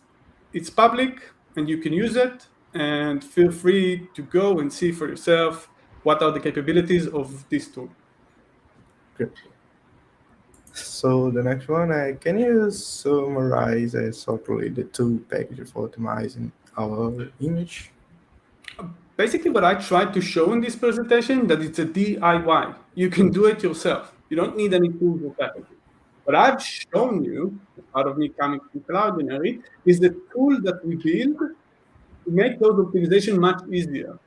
You could easily do the resizing of images, compression, and other things like DPR through the device itself. It has its own tools. In iOS, for example, we can use the image kit and then perform all kinds of optimizations before we even upload it. By the way, this is something that we also offer as part of our library. You can make pre-processing changes to the image before uploading it to the cloud. So it will weigh less even when you get it on the cloud. But I don't think there are certain tools or packages that I would put together. My library, the one that I showed you, is amazing to do those things. But everything that I've done, you can basically do yourself. It's not that hard. It just requires some code and understanding of images. Great. So the next one, is it possible to use this library without storing images in Cloudinary Cloud? Yes. We also have an option to fetch URLs. You will have to register because otherwise you cannot use the library. But if you don't want to store the images on the Cloudinary Cloud, you can use a fetch method, which means that for each URL, you're giving a full URL. We will handle it for you. We will get that image. We will do all the transformations and optimizations and enhancements that you would like. You won't have to use a public ID on the Cloudinary Cloud. You would just have to use the fetch method. So, great. So the second one is more the suggestion. This is a good example on fetching image. Any suggestion on optimization while you're selecting, holding, and uploading images? This is the per store, actually. I just mentioned it. Yes, of course. If we upload an asset and we know how we're going to use that asset next. I mean, if I'm uploading that lion to the cloud and I'm going to use that lion next, and I know I'm going to use it as a thumbnail, there's no point in uploading it in 4K. Part of our library is a pre-processing module where we can ask to pre-process and do things before we even upload it to the cloud, which means that I can take this lion image, for example, I can reduce its size, I can change its format, I can compress its quality, and instead of uploading a 1 megabyte image, I would do all those optimizations that we just talked about and upload 100 kilobyte image. And it would take much less. Think about dating apps where users upload their profile images. And we do have those use cases. You want to give the user the ability to upload a profile image, but a good one. I mean, it's an optimized one in terms of size, in terms of quality, in terms of DPR, everything that we just showed. So we don't want it to upload the 4K and then it charge an extra cost. And we know that upstream is usually really slow compared to downstream. We want to give those optimization even before we upload. And this is a great question. Yes, we definitely need to make optimization before we upload. All those things that I said about getting images can relate to when you are uploading an images. And again, our library gives the ability to pre-process those images and then upload them to the cloud. Great. So there's so many other questions, but about the time I will will take some. So that's the next one. So what about vector images and Flutter? SVG pictures has a long loading time, etc. That's a great question. But since we are not the one, I'm not the one developing Flutter. I wish I would be part of the team, but I'm not. I can't take care of how SVG picture works on Flutter. And I think it's more device specific, actually. I know that it's not optimized yet. I know that the widget doesn't work very well yet. I've been playing it myself. By the way, at the library that I've just showed you, we're also supporting SVG format completely, if you want to use that. But we can't control how the widget or how the device or how the framework actually renders those SVGs and why it takes a long time. This is not part of what we do, unfortunately. So the next one. So how to best optimize before sending image and support say multiple image. I think is okay. So we're talking about keeping an asset with multiple variations. There is something at our library called versioning. So we can keep the same asset, but with different versions or with different sizes or with different formats even. And then we can deliver it specifically to where we need. Because Android and iOS, for example, does not work with the same format. As I mentioned in the session earlier, iOS would work with HIC, where Android depends on the version, but let's say we have 12 plus would work with AVIF. And we need to keep, the same image, but in two different states. This is something that the tool takes care of for us and actually caches those images on a CDN, which means that if we have Android and iOS users and the one pulls HIC, the other one pulls AVIF, the CDN will keep cache for both. So next users with Android or iOS that would ask for those same images would get them much faster because we're keeping versions of the same asset. I got it. So I think there's two more answers question about optimizing. So the last one for the time and we finish. So yes. how to optimize GIF image? I'm taking it, so I guess we don't have much time left. So GIF format. GIF format is something that we've been working on. It's fully supported by the library. You can try it, format GIF, it's supported. But how to optimize it? That is a great question. GIF already comes in a bad quality because it's GIF. It's a series of images and they come in a really bad quality. So I wouldn't try to optimize it even more than I can. Again, it depends on the container I'm going to present it in, and then I can choose the dimensions and choose the quality, which doesn't change much because again, GIF is in bad quality. There are also other formats that I would use when talking about animations. There is a WebP, which is animated WebP. I know that animated AVIF is not supported in Android yet, so I wouldn't try that. I know there are third libraries that use that format, but as an official support, there's no official support in AVIF yet, which is animated AVIF. But again, optimizing GIF, there's not much to do there, besides the fact that we can reduce the width and height, depends on our container. So if we have a big GIF and we want to put it into a small container, I would resize it and make sure that I'm giving the right size so the GIF doesn't take much space. So great. So thank you for all this content and the content delivery you shared with us. And thanks so much for your time too. Thank you very much, Alan. Thank you. I had a blast. Bye-bye. So now I will present to you our next speaker, Ashita Prasad, who come today with the topic of building high-performance apps with by mastering Flutter DevTools. So Ashita has a long experience with Flutter. She's currently working as a founder of the Flutter Gems. Very great platform to get Flutter packages and libraries. So hi Ashita, how are you? Hi Alan. Hi.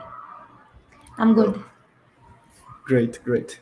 So thank you. First of all, thank you for your taking time to share your acknowledgement with us, and the stage is yours. Thank you. So, hello everyone. Today I'll be talking about how you can build high-performance apps by mastering Flutter DevTools.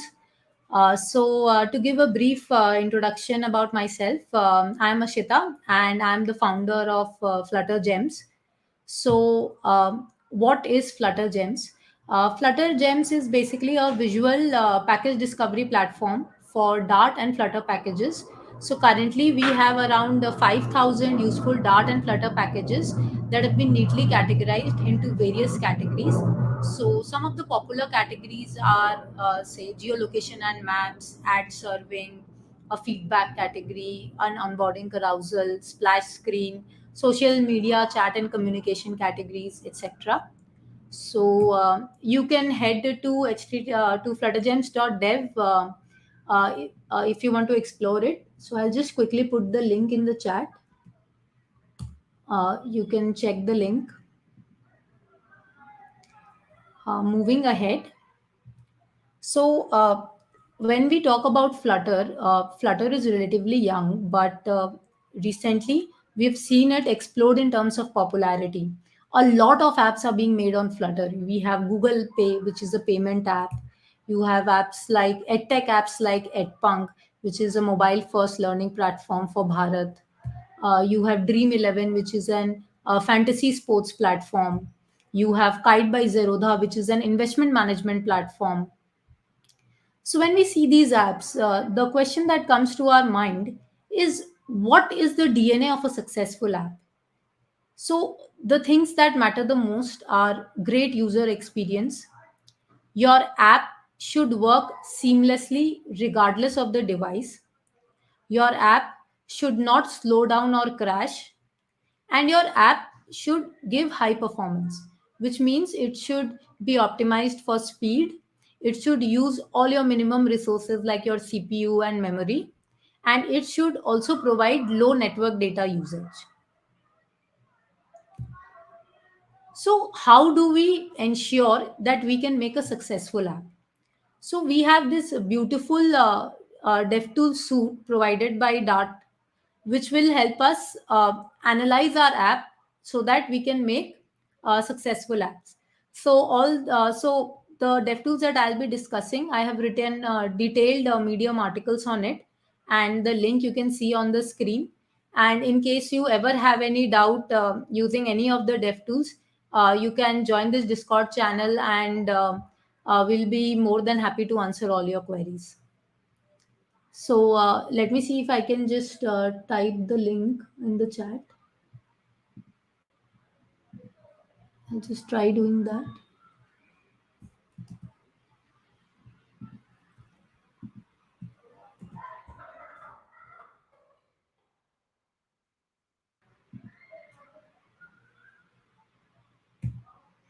So what is DevTools? So DevTools is a suite of pre-packaged application performance monitoring and debugging tools, which is available for Dart and Flutter. So some of the individual tools available in DevTools suite are Flutter Inspector. You have App Size tool, which helps you analyze the app size of the app, basically. You have Network View, through which you can analyze your network requests, how much data they are using. You have Logging View. You have CPU Profiler View. You have Memory View for analyzing how much memory your app is using, Performance View, and Debugger. So all these tools are available for Flutter mobile and desktop. And for Performance View, CPU Profiler, Memory View, Network View, and App Size tool, for Flutter Web, you have to use Chrome DevTools. So let us now quickly see how we can launch DevTools in VS Code. So I assume that you all have installed a Flutter extension from VS Code Marketplace, and you've created a new Flutter project. So once you do that, you'll have to select the target platform. So as you can see, since we were executing it in macOS, there is an option of macOS and a Chrome. You'll have to hit run to basically run the app. So there are two ways of launching DevTools. One, automatically VS Code is going to prompt you to open DevTools. But in case you don't get that prompt, there is a way of launching DevTools via the status bar. So in the status bar, VS Code status bar, you'll see Dart DevTools option. And once you click on it, you get this command palette through which you can open your Dart DevTools. Now, there are two ways to do it. You can directly open all these DevTools in VS Code, or you can open it in a separate web browser. So this is when you open the widget inspector in the in VS Code itself. And if you choose to open it in a web browser, this is how the screen will look. So you can see you have performance tab, CPU profiler, memory tool, network view, logging view, and your app size view.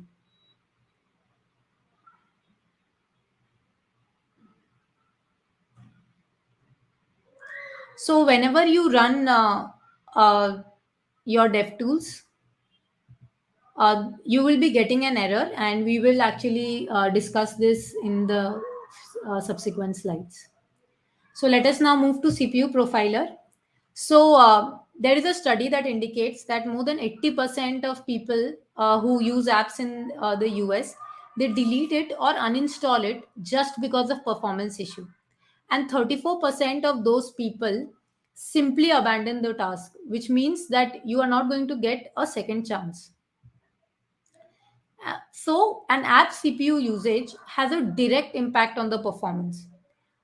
When your code is optimized, it is going to consume less resources, less CPU, less memory, and this is going to provide a faster user experience for the user. It is going to conserve battery, and it will ensure that your device does not heat up. So how do we do this? How do we ensure that our code is optimized and we are using less CPU resources? So there is this performance engineering method called profiling, which is used for analyzing the CPU resources consumed by a code.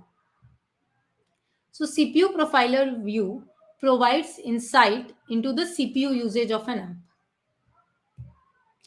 So to understand CPU profiler view better, we'll be using Mandelbrot set visualization, an example which involves the Mandelbrot set visualization.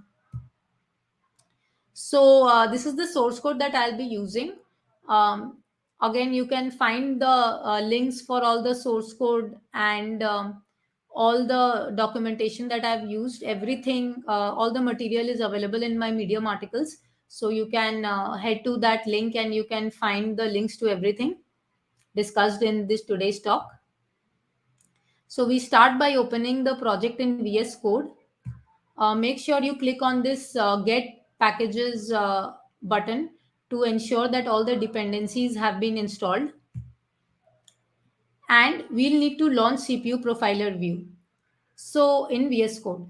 So basically, whenever you run your CPU profiler, your app must be run on an actual device. Now the question is, why should you run it on an actual device and not on an emulator? So what happens is when you run on an actual device, your emulators and all your simulators, they do not use the same hardware.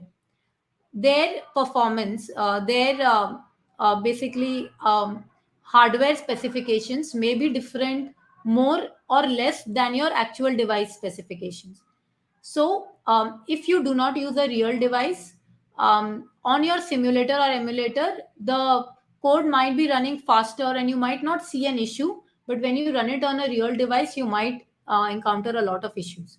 So it is very important that all the performance related dev tools, you should run them on an actual device and not on a simulator. So here for this example, I'm choosing my desktop environment, and which is why you can see macOS. So now we'll be running our app. So as you can see here, you have two options to run your app. One is in the debug mode and one is in the profile mode. So we are choosing the profile mode. So why are we choosing to run our app in the profile mode and not in the debug mode? So see what happens in debug mode. In debug mode, you have additional checks like asserts and things that do not run on an actual build. So these checks are usually expensive. Again, in your debug mode, code is run in a different way than it is run in an actual release mode. In the debug mode, the code is just compiled to Dart code in JIT, whereas once we go for release build, the code is pre-compiled to native instructions, that is AOT. So this difference can also lead to a major issue in your debug mode.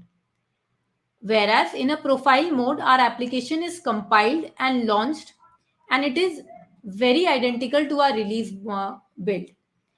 Hence, whenever you are using your DevTools for performance analysis, it is important that you run your code in profile mode and not in debug mode. So again, using our, we'll be opening our Dart DevTools on VS Code. We are doing that using the status bar.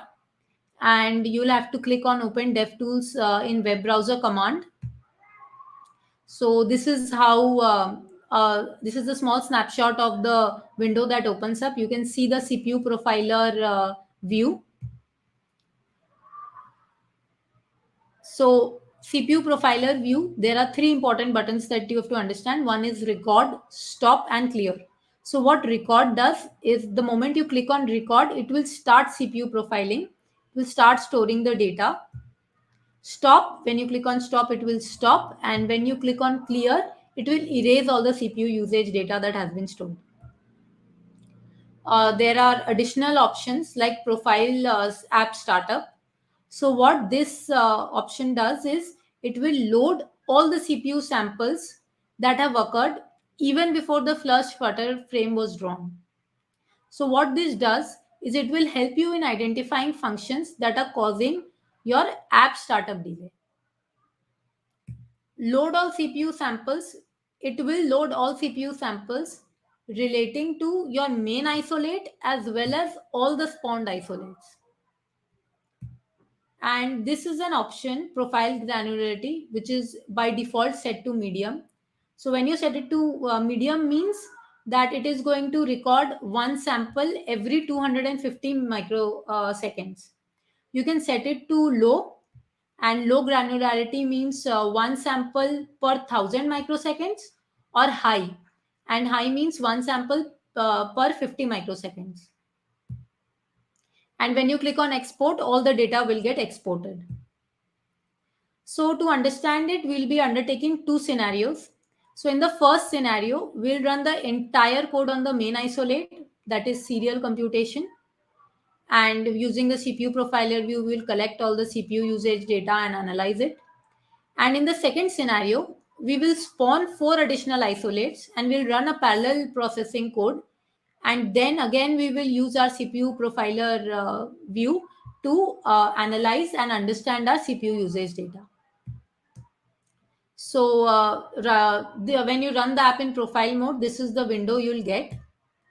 So recording the CPU usage using the record button. So you can see we're clicking on the record button and it will record all the CPU sample data. So to run the code, you have to click on Launch Explorer. And when you click on Launch Explorer, you can see that the Mandelbrot set has been computed and you can see it on the screen. Now what we'll do is we'll be clicking the zoom in button 3 times. This is the second time and this is the third click. So you can see that there is a lag. Now we'll just click on stop to ensure that it stops recording all the CPU data. And this is what we get. So this is the snapshot of the CPU usage data. So we start with the bottom up tab. Again, for CPU usage, 3 tabs are important: bottom up, call tree, and the CPU flame chart. So bottom up tab, you can see in this tab, all the list of functions or methods are displayed. Now these are displayed in descending order of their execution time. So the longest running function is at the top of the table. So you can see the iterations function of the Mandelbrot class is taking the most time. Time again is displayed both in terms of absolute value as well as percentage value. So you have 357 milliseconds and it is taking almost 75%. So because of this percentage, you can quickly identify the problematic areas. So like for us, it's the iterations function. Second is the call tree tab. What call tree does is that it opens a top-down representation of the entire call stack. And this is exactly opposite to the bottom-up approach. basically to expand it, you can just click on the method and you will and it will start showing all the method that it is calling, and you can then determine which function or which package is responsible for the most CPU usage. And third is your CPU flame chart. Now this again visualizes your CPU usage using a top-down stack trace. Width, the entire width basically of the method is equal to the runtime. So more the width, more is the CPU usage. And again, as you can see here, you can see how packages, methods highlighted in two different colors. So lavender blue color indicates that these are core Dart and Flutter library packages, whereas all your user-defined methods or third-party packages or anything that you've written on your own, which is outside the core functionality, is highlighted using pale orange. So the most important task of CPU profiler view is to identify the most CPU intensive method. So here it's our iterations function. And as you can see, using the bottom up tab, that iterations is using almost 75% of the total CPU usage.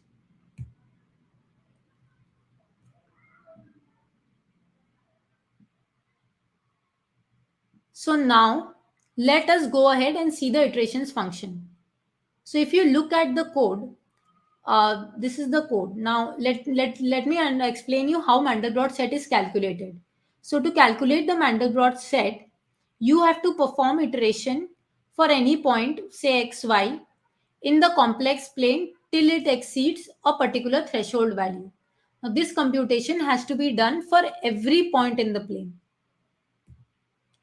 And what render data is doing is that it is calling this iteration function for each and every pixel.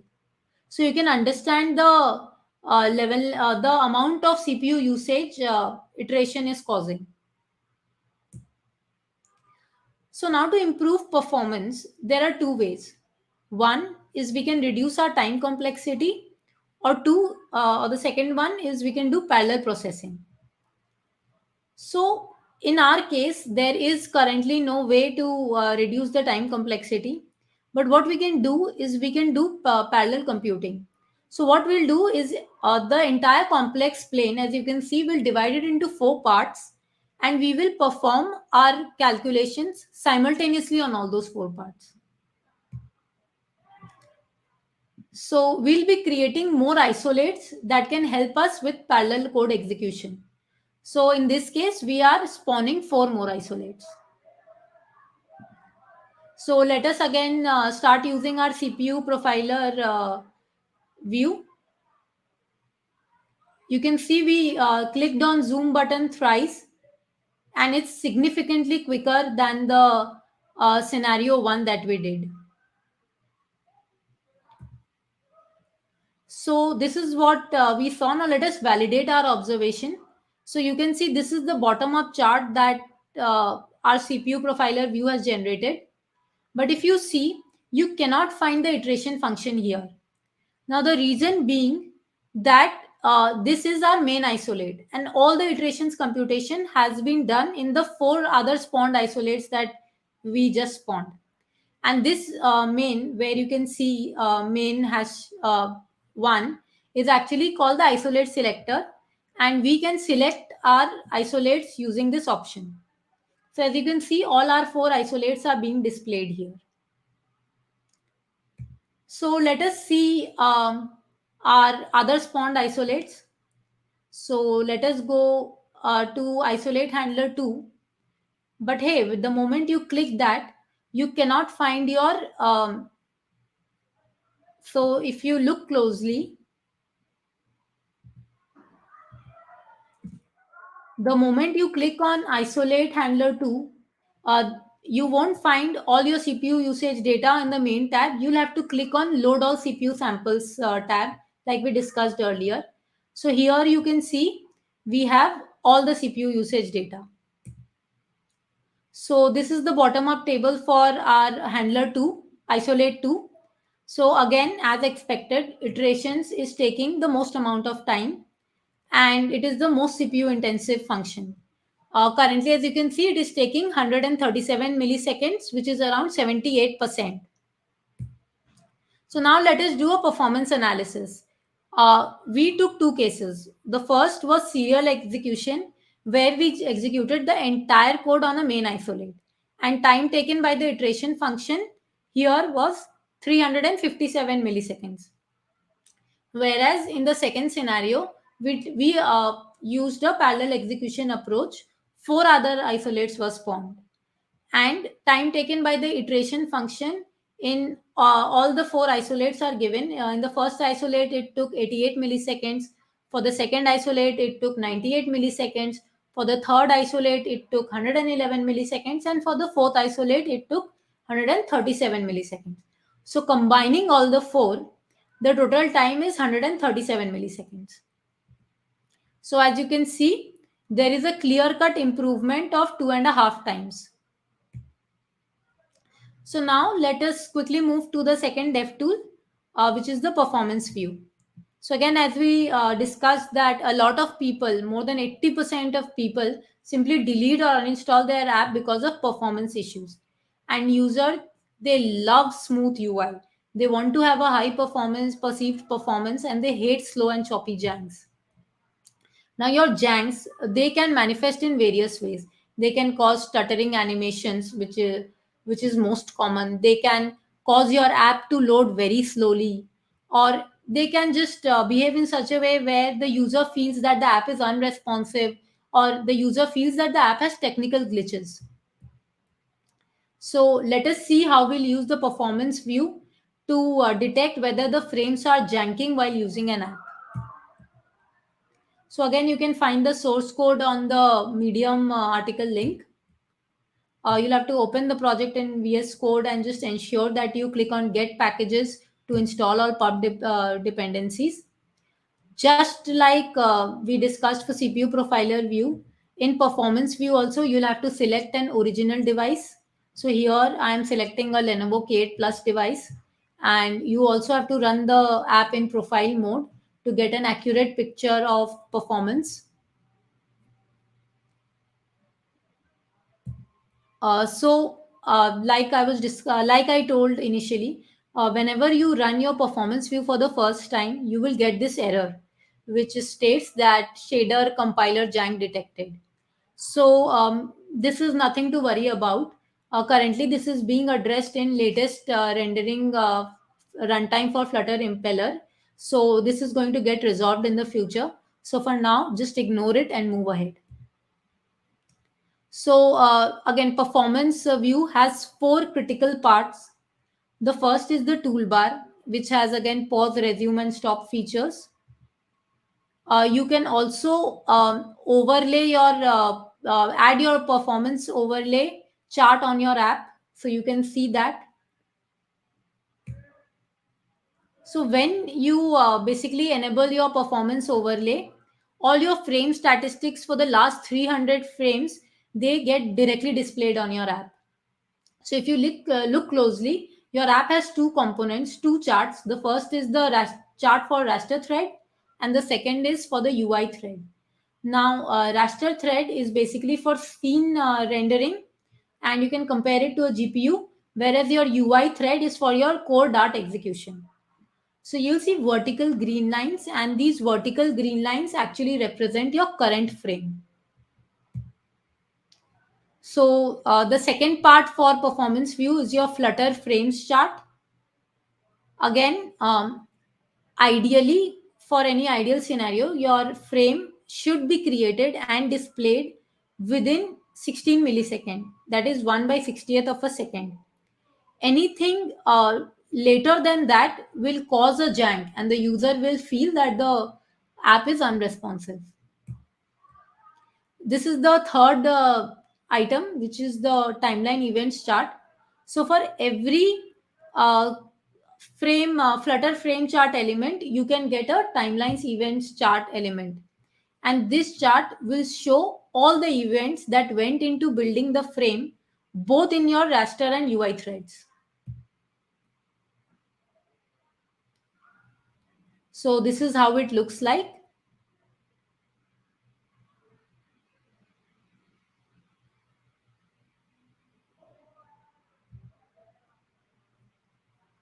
For every event, this is the fourth part. For every event that you select in the timeline event chart, you can find its entire CPU profiling information. And this is the same CPU profiler that we just discussed, the previous DevTool. Again, the bottom up call tree and your CPU flame chart, you can find all of them here. So again, here we will do two scenarios. One, we'll rapidly scroll down a screen and we'll check if there is any jank, and we will try to identify it and see in scenario 2 if it worked. So this is scenario 1. So if you closely see in the raster thread, you will see a red bar, which means instructions are taking more than 16 milliseconds to run. For now, our UI thread is fine. There is no janking in the UI thread. So let us see what happens in the Flutter frame chart. So again, as you can see, Flutter frame chart, in every frame that is being rendered, we can see janking. So clearly there's an issue. So let us see the code. So if you see, you have nested list view here. And within the nested list view, you have a shrink wrap property, which is set as true. Now, when this shrink wrap property is set as true, it is forcing the evaluation of the height of the inner list view widget by building all the widgets in that list view, even if the widgets are outside the screen. So what we can do to improve this is we will use the sliver list widget. Now what this does is this ensures that our list view widgets, that our widgets are built dynamically as the user scrolls. So we made this code change, and let us see our scenario 2.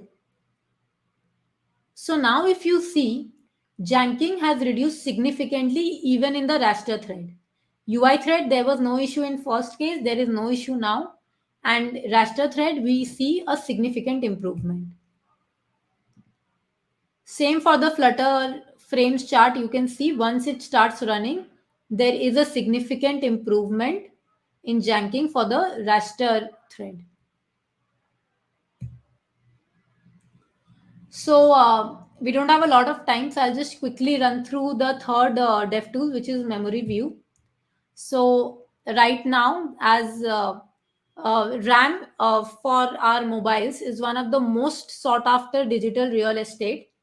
And all app developers put in a lot of effort to make sure that their apps are using as less RAM as possible. Because the moment your app uses too much memory, your user experience gets compromised. Users are normally sent a high memory usage warning, which can lead them to basically uninstall or just exit your app. And it can also cause performance of other apps to crash because at the end of the day, RAM is a shared resource. So you'll think that why is memory an issue? Because Dart has an inbuilt garbage collector. So the moment I'm not using anything, Dart garbage collector will come and clean it for me. But it is important to understand that Dart garbage collector only cleans unreferenced objects. Whereas there may be some objects that are unused but are not referenced, but are not being currently used. So what happens is you might have used some object, they have a reference in the memory, but they are not being used. And these objects are what constitute memory leak. Now, memory leak will lead to poor app performance because of frame drops and lagging. Memory leak will also cause app crashes because you will start getting that error saying application not responding due to out of error memory. So it is very critical to ensure that you have efficient memory usage, and you can only do that by detecting and removing any memory leaks. So this is where our DevTools memory view will come to our rescue, because it helps us to analyze the heap snapshot or the memory snapshot of a Flutter app. So we'll take an example. Again, you can find the source code on the Medium link. open the project in VS Code and ensure that you have clicked on Get Packages so that all your dependencies are there. So to launch your memory view, you have to select the device. Again, because this is impacting your real-world performance and it's directly related to it, you have to use a real device. So I'm using my macOS development version. Same case, you cannot run this on debug mode because it's going to impact your real world performance. So we are going to use and run our app in the profile mode. We'll be launching DevTools in a similar way. The memory tab. So again, our three important buttons, pause, resume, and clear. This is the memory overview chart. And this is how we can take our first heap snapshot. So if you see, there is that tab called Take Heap Snapshot. So when you click on that, you can see it is automatically generating a memory overview chart, and you can see your heap snapshot. So there are certain important terms that you have to understand in the memory overview chart. So you have RSS, which is your resident set size. Now, this is the portion of the program's memory that is currently loaded into RAM and is available for immediate use. Usually, all your memory leaks and everything is a part of this. Allocated is the portions of computer memory that has been reserved for use by a specific program or process and it is not available for other programs. Dart or Flutter represents all the memory that has been occupied by Dart and Flutter objects in the heap. Dart and Flutter native is the memory occupied by native objects that are exposed to Dart VM via the native OS. Your raster layer is the size of your Flutter engine's raster cache layer, and your raster picture is the size of your Flutter engine's raster cache picture. So let us try detecting our memory leak. So when you click on this add 1 million leaky objects, you can see that your RSS immediately increased. You can see a significant bump in your resident set size.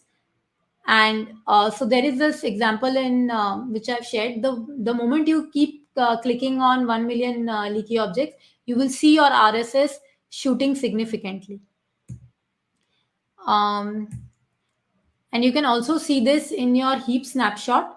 So if you look at memory leak object, exactly 1 million memory leak objects have been added, which is causing an increase of 15.3 MB. Similarly, you can also see your tree map view. In the tree map view, also you can see that your memory leak object is causing a 15.3 MB increase, which is the most significant increase. So with this, I'll close today's topic. There are other DevTools resources which is available in the link given below. You have all these 8 DevTools suite that we have discussed with examples, with explanations, and with source code as to how these work. So in case you have any doubt, you can reach out on Discord. And I am open for any questions now. So it was amazing talk, very good. So we have some question here, and I will put a key. So how is the performance of Flutter if compared to another framework such as React Native? So in terms of, so you have to understand that Flutter performance is still not at par with React Native, because React Native is a much mature platform and Flutter is relatively young. So whenever you use Flutter, you have to ensure that you maximize your performance as much as possible. So there are very simple tips that you can make sure that you follow. First is that ensure that you do not nest your widget tree, like over nesting. try to nest it as try not to nest it as much as possible, because the moment you start over nesting it, Flutter has to repaint it again and again. And the moment you optimize your repainting, your Flutter is automatically going to perform well, your Flutter app. And second is like all the topics that we were, keep your app size small, make sure that your asset size is small, because these are very simple things that are in our hand, and we can basically make sure that they are not causing a problem in our performance issues. And again, like we discussed, you can run all these DevTools to make sure that you catch your culprit function, like we discussed for CPU profiler, or you catch what is the exact issue that is causing a memory leak or something, and your performance improves significantly. Great, great. So we have some other ones, but we are out of the time. But I got some here. How do I increase the performance of my Flutter app? So yeah, so like I said, ensure that your widget tree is not nested, like not over nested. Your aim should be to minimize repainting. This is one of while developing your app, you can do this. And secondly, run all your DevTools suite whenever you are going for, before going for a release. Ensure that you go through your DevTools suite. It is and run all the DevTools that are there. So when you run, you will automatically find out your issues and you can improve them, and your performance of the Flutter app will improve significantly. Great, great. So another one. Should we be worried about memory as today devices offer better RAM and processor? Yeah, today's devices offer better RAM and processors, but the amount of apps that are vying for your users' attention is in millions. So it's not, when you say that devices have a better RAM and processor, you are assuming that you are the number one app. Even apps like Instagram have to fight for it. So, and especially when you as a new entrant are trying to make an app, you have to ensure that your performance is top notch,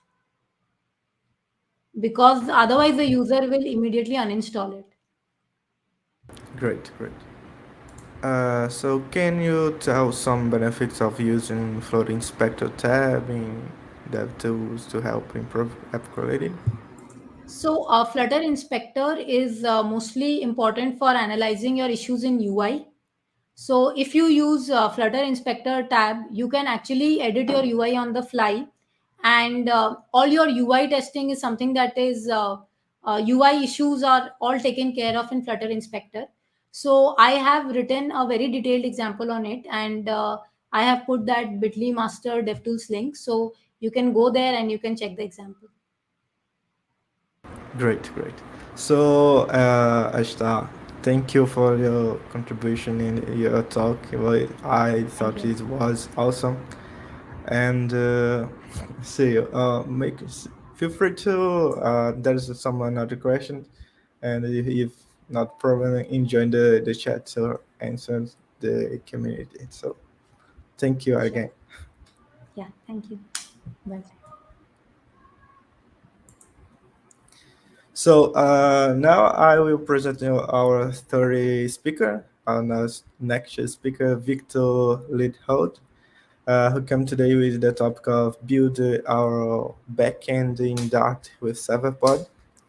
He's a founder and a lead developer at Serverpod. And welcome, Viktor. Thank you, and thanks for the introduction. So how are you today?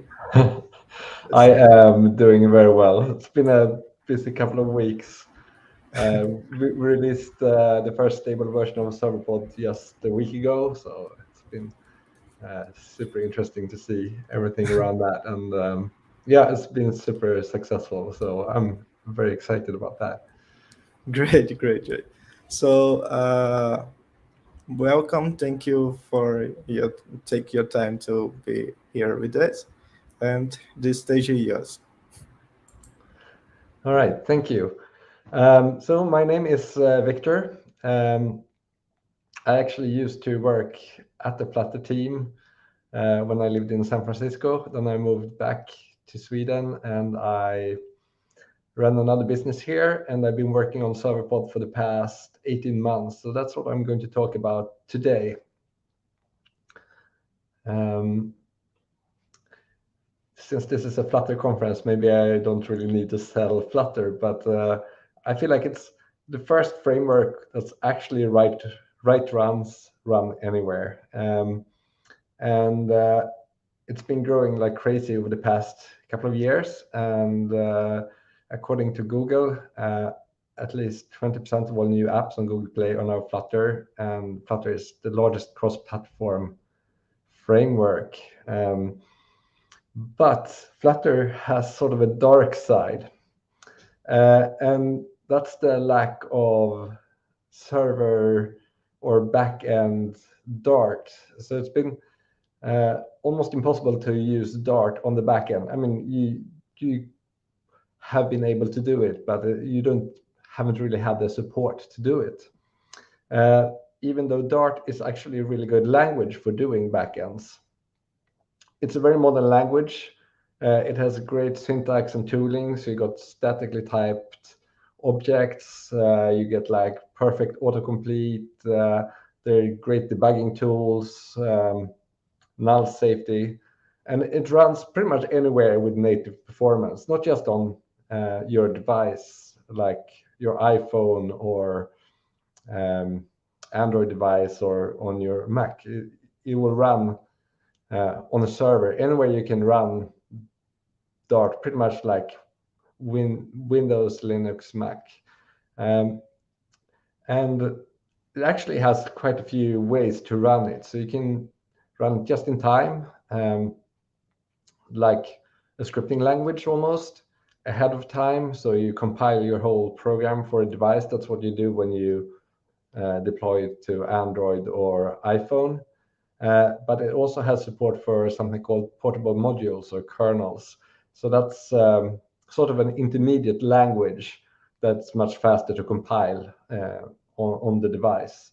And of course, you can also compile it to JavaScript. That's where Dart started once upon a time to replace JavaScript.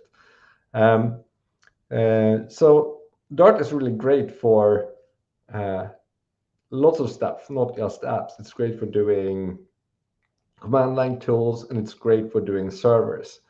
There are a few things that you need to keep in mind if you use Dart on the server.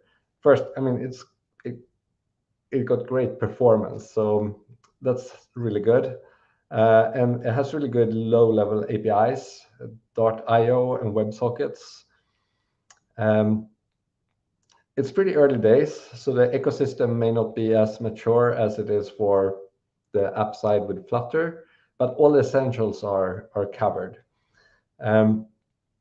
So you do have support for things like Google's APIs on the server side, native in Dart code, and stuff like that. But there may be other APIs that are not yet supported. So if you use Dart on the server, you may need to actually write those yourself. Usually that's pretty easy with REST APIs. So not really a huge problem, but before you write your Dart server, you should definitely look up all the parts that you need for your project. So you know that you can cover everything. But for most kind of servers, it will work perfectly. Next is how concurrency works in Dart. Compared to Java, for instance, Java used multiple threads to build a server. So what you do in Java is basically you run multiple threads to handle multiple requests simultaneously. So Dart is single-threaded. It does have isolates, which kind of is an answer to multi-threading, but that doesn't mean that Dart can only process one thing at one time. So it means it's like only one part of your code is running at this single point in time. So things like handling I/O or like files or network, that still happens in threads in the background. You just don't really see the threads. And one really good thing about this is that it's sort of naturally prevents many race issues where you otherwise can get deadlocks or so you don't really have to think about those issues as much as you would with when you write the server in Java, at least on a lower level. That can be a real issue. The drawback, though, is that it may not always make the best use of multi-core processors, or if you have multiple processors in your server. So it will run on multiple processors. So what you can do here is either use the isolates or to make better use of the multiple cores, or you can even run multiple servers on a single server. So that can be another solution for how to maximize the use. So it's not really a huge issue, but something you need to sort of work around if you want to have the best performance out of your server. So what is Serverpod? I worked on another app before, and I obviously wrote that in Flutter, but I was really missing having a good backend for it.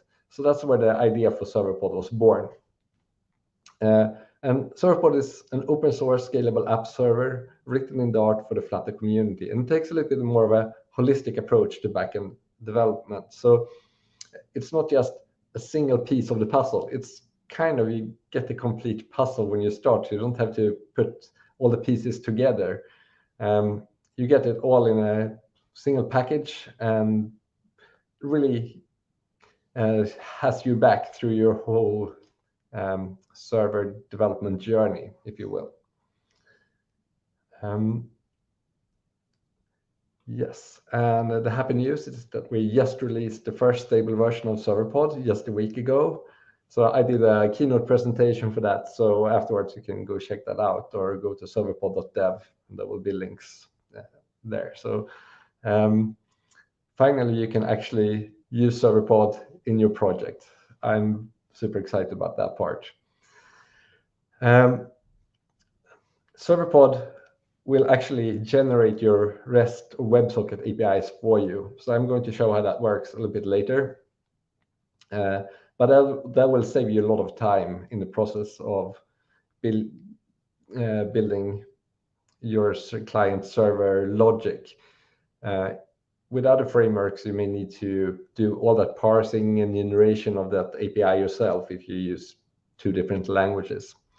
It has really great logging. I'm going to show that in a bit too. And it comes with built-in caching. It got an ORM for Postgres, so it's very easy to talk with your database. You can do it with native Dart types.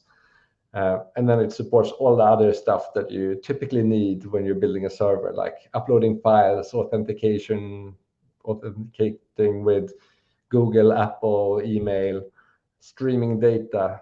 We added something we call future calls, which basically makes it possible to call a method sometime in the future. And that can be super useful. Say you have a user who signs up and you want to remind them by sending them an email a week from now. You can just do a future call, and Serverpod will make sure that email gets sent, even if you restart the server or if you run on a cluster of servers. It has health metrics, so you can measure CPU performance and memory metrics and stuff like that while the server is running. And it comes with pre-made deployment scripts. So when you create the Serverpod project, it actually has the deployment scripts for it too. So you can deploy it to AWS now, but we are working on getting it for Google Cloud next. So that's actually the main thing we're working on right now. So I wanted to show how that code generation works, and it's actually super easy to use. So at the top of the screen, you see here the server code, where you have a class that's an endpoint. We call it example endpoint here. And then we just add a method that we call hello. It needs to return a future with a serializable object. And then you can, and the first parameter needs to be a session object. Then you can fill it up just like you would any other Dart method. And Serverpod will analyze your server code, find your endpoints, and add those methods in a client package which is a Dart package that is imported to your Flutter app. That means that you can just call that method as if it was a local method in the app. So Serverpod just generates everything in between here, which is super convenient because if you have to write that yourself, it's very easy to make mistakes. Or if you have two different teams, one that is a server team and one that is a client team, can get out of sync. So Serverpod makes sure everything is in sync and it just works. It's almost like magic. And that first session object is a little bit special. It has like all the information about the call you're making. So it provides access to the database. It has information about the request, the actual HTTP headers and all that stuff if you need to check that. Typically, you don't really need to access that, but sometimes you want to get the IP number of the client or something like that. It has a messaging central, which makes it possible to pass messages within Serverpod or between a cluster of servers. If you're running Serverpod on multiple servers, they can still communicate. It has support for logging and caching. So I'm going to go into those a little bit more in detail. But first, I wanted to say a few words about how the serialization works in Serverpod. So it uses YAML files to specify objects, and that makes these files super compact and easy to read. So this is an example of an employee object.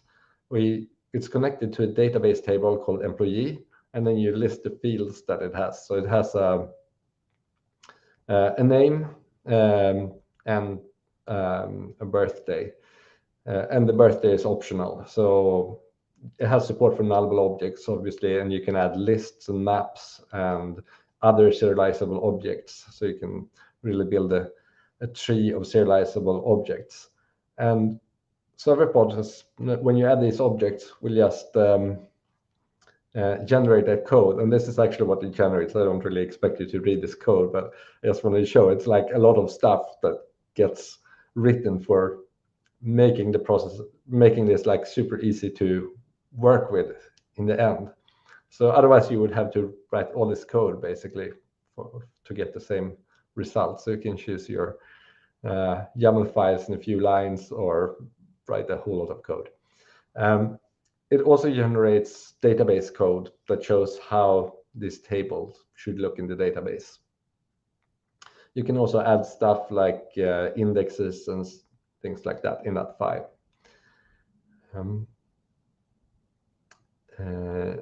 So you can use for serialization either Serverpod's YAML files, but we also have support for, you can use Freezed, which is the most popular serialization package for Flutter. So you can totally use your own, you can also write your own serialization. So you don't need to use the Serverpod YAML files, but it's super easy to do.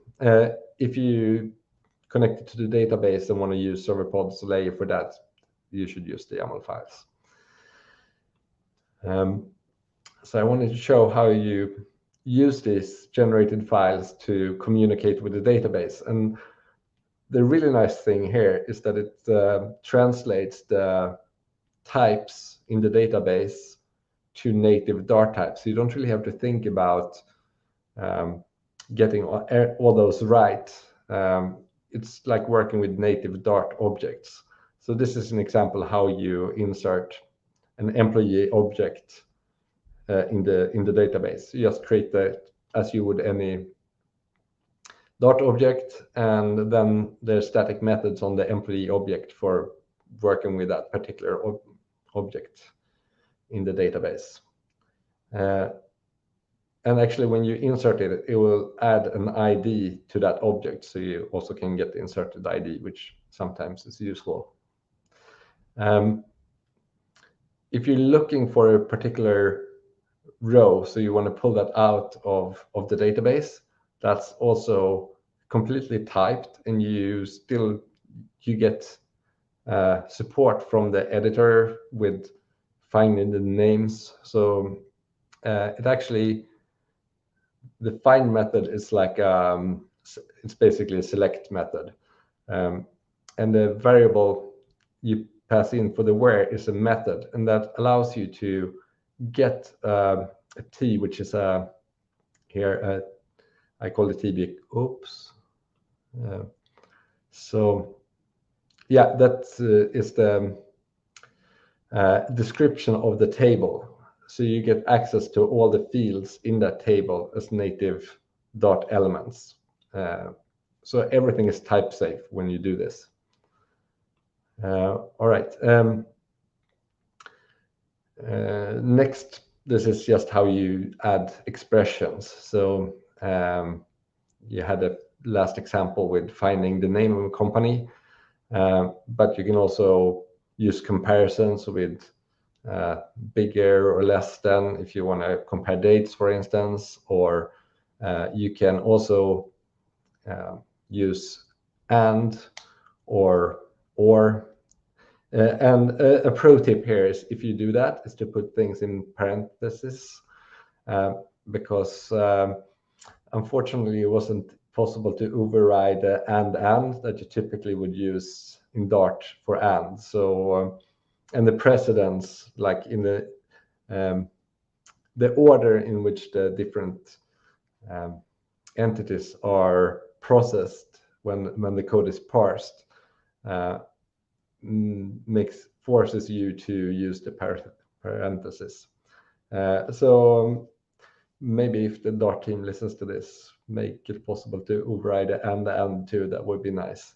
But you can also do not equals, and there are a whole bunch of these expressions you can use. And all of these expressions are also type safe.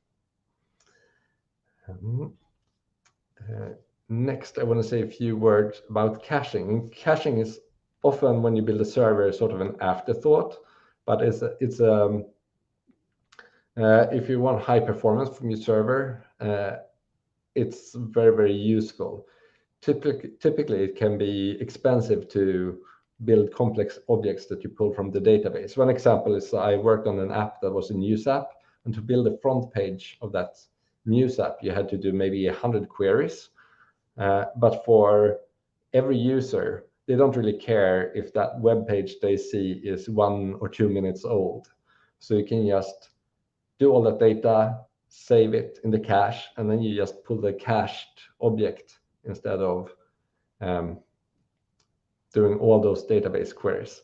So the way you do that in Serverpod, there's a cache, and you have both the local cache, which is cached on a single server, but you can also cache things with Redis if you want to share that cache between multiple server instances. So you just need a cache key that needs to be unique for that object. So it can be tied to, say, user ID. And then you get that, try to get that cached object from the cache. If it's there, it will be an object. If it's not in the cache, it will be null. And then you need to pull it from the database or build that object. So in this example, you find the user data, and then you put it in the cache, and you can save a lifetime together. When you put something in the cache, you can save how long that should be valid. So here, the user data is valid for 5 minutes. And if it's older, it will be purged from the cache, and it will return null, so we'll pull a new object instead. All right. Next up is logging, and that is also tied to that session object that you pass into every method as a first parameter. So in its simplest form, it's very, very easy. You just add a string to the log method, but you can also add multiple parameters there, like setting a log level. It could be warning, it could be, and you can also add an exception, a stack trace that is bundled with a logging message. And when you actually want to look at your server logs, we made that super easy for you. So Serverpod comes with a companion app. It's available for Mac now. It's in a beta, but it works really well. and that connects to your server. It can be locally on your computer or a server running in the cloud, and you can actually change the log settings while the server is running. So if you notice that the method is slow or there is an error happening, an exception is being thrown, that will be logged in the server, or you can add more detailed logging on a specific method or a specific endpoint. So you have control on a very granular level over the logging. And when you get an error message, you can also see the stack trace. So here you have that sort of on the right-hand side. What is pretty sweet is that you can also ask it to log your database queries. So you can log slow database queries, for instance. That's a very common cause for servers to be slow or things to take too long time. So you can really very quickly pinpoint those queries, and let's see here. And then you actually get the stack trace together with that call, that database query you made, and with a single click, that will take you straight back to your code. So that's a pretty cool feature that makes it very, very fast to find issues in your server. Next, I want to say a few things about how you stream data with Serverpod. On any endpoint you write, you can override a method called handle stream message. So if you send a message to the server, the handle stream message will be called, and you get the streaming session object, and then you get the message that was sent, and that can be any of these serializable entities that we made with YAML files.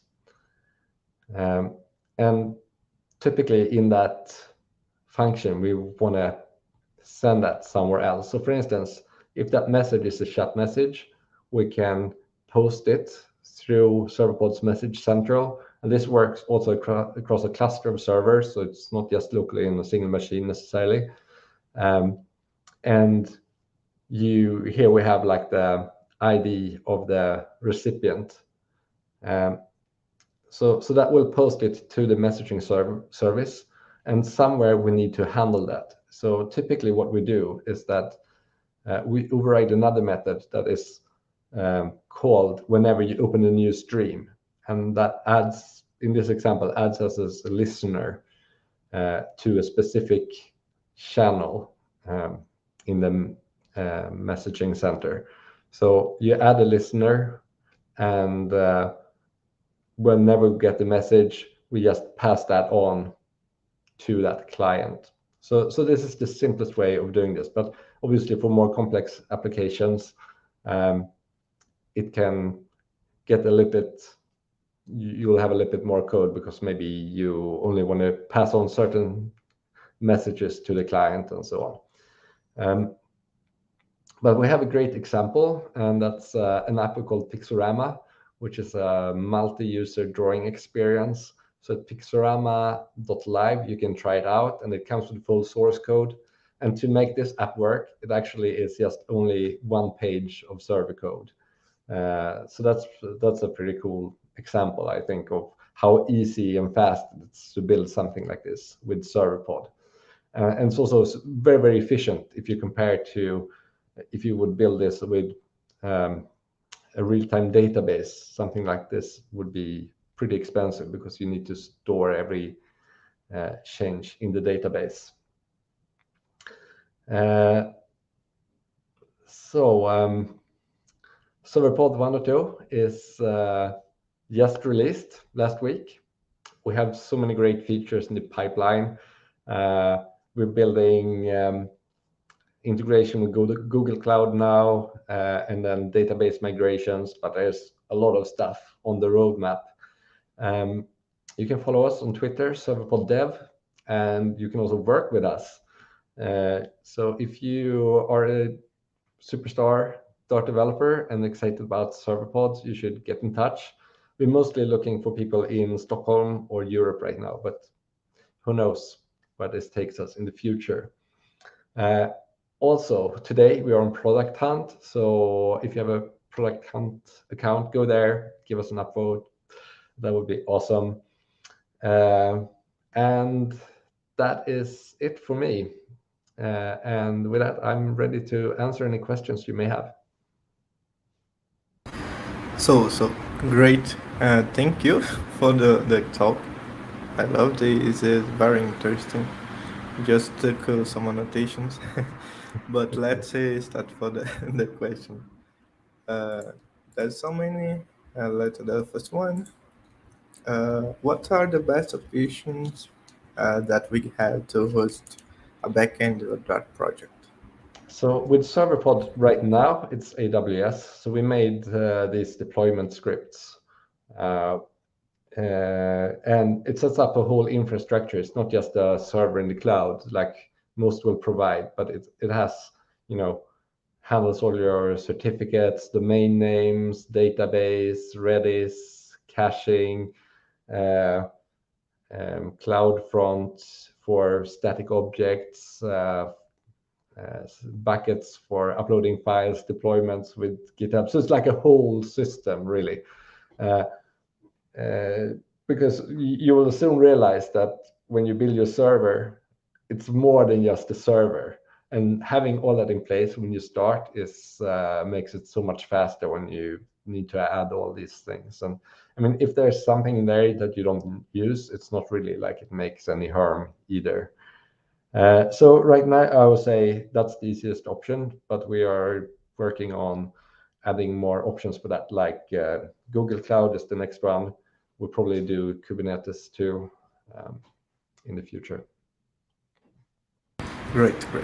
So the next one, we also support development services like Render, Railway, Rogue Alternative. I mean, you can technically host Serverpod very easily anywhere.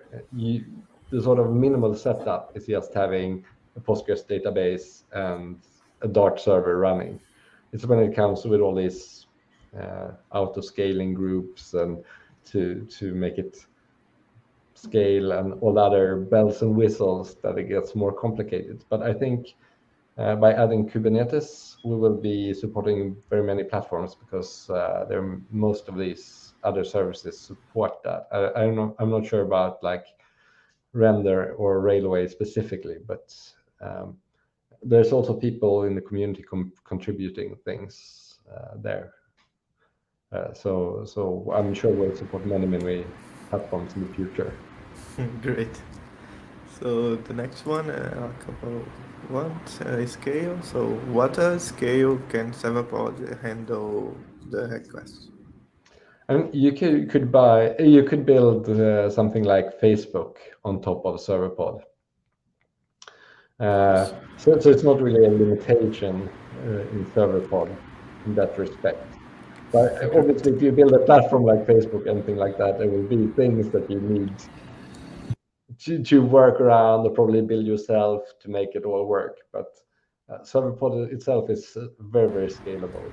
That's really like one of the core things we thought about when we made this, to make sure that you can scale it up. Great. Really good to hear that. So the next one, how much resource is needed to run a Serverpod? A server which has Serverpod, which server always is preferred to launch for Serverpod? I would say you can run it pretty much anywhere. I would recommend Linux. I think that's probably easiest. It works on Mac, works great too. Windows is a little bit more experimental. There's some features that are not available on Windows, but I think most people will not want to host their server on Windows anyway. So I would recommend doing it on Linux. And I mean, the requirements are probably very low for getting it to work, but or even with like loads of users. But maybe if you have like something where you have many thousands of simultaneous users, you should start thinking about getting a good machine. Great. So, if we make a comparison, why should I choose Serverpod in comparison with another option like Shelf? Right. So, and they're a little bit different things. Shelf is like a pretty basic building block, I would say. Serverpod is like a complete solution where you get a whole lot more support when you're building like a real application. So if you do something very small and simple, Shelf is great. But with Serverpod, you get things like the completely generated APIs. So it will be much less work, basically, working with Serverpod if you build something that's not just a tiny little toy. Yeah, sure. The next one, it seems very well. I want to ask an unexpected question for you. I quickly looked at the website and I saw the carry sections. Are there any key values for option? What do you think? All right. Yeah, so that's a great question. I mean, we're looking for people who are, at this point, very experienced developers. So I don't think we'll hire anyone who hasn't got like a computer science degree and has some experience from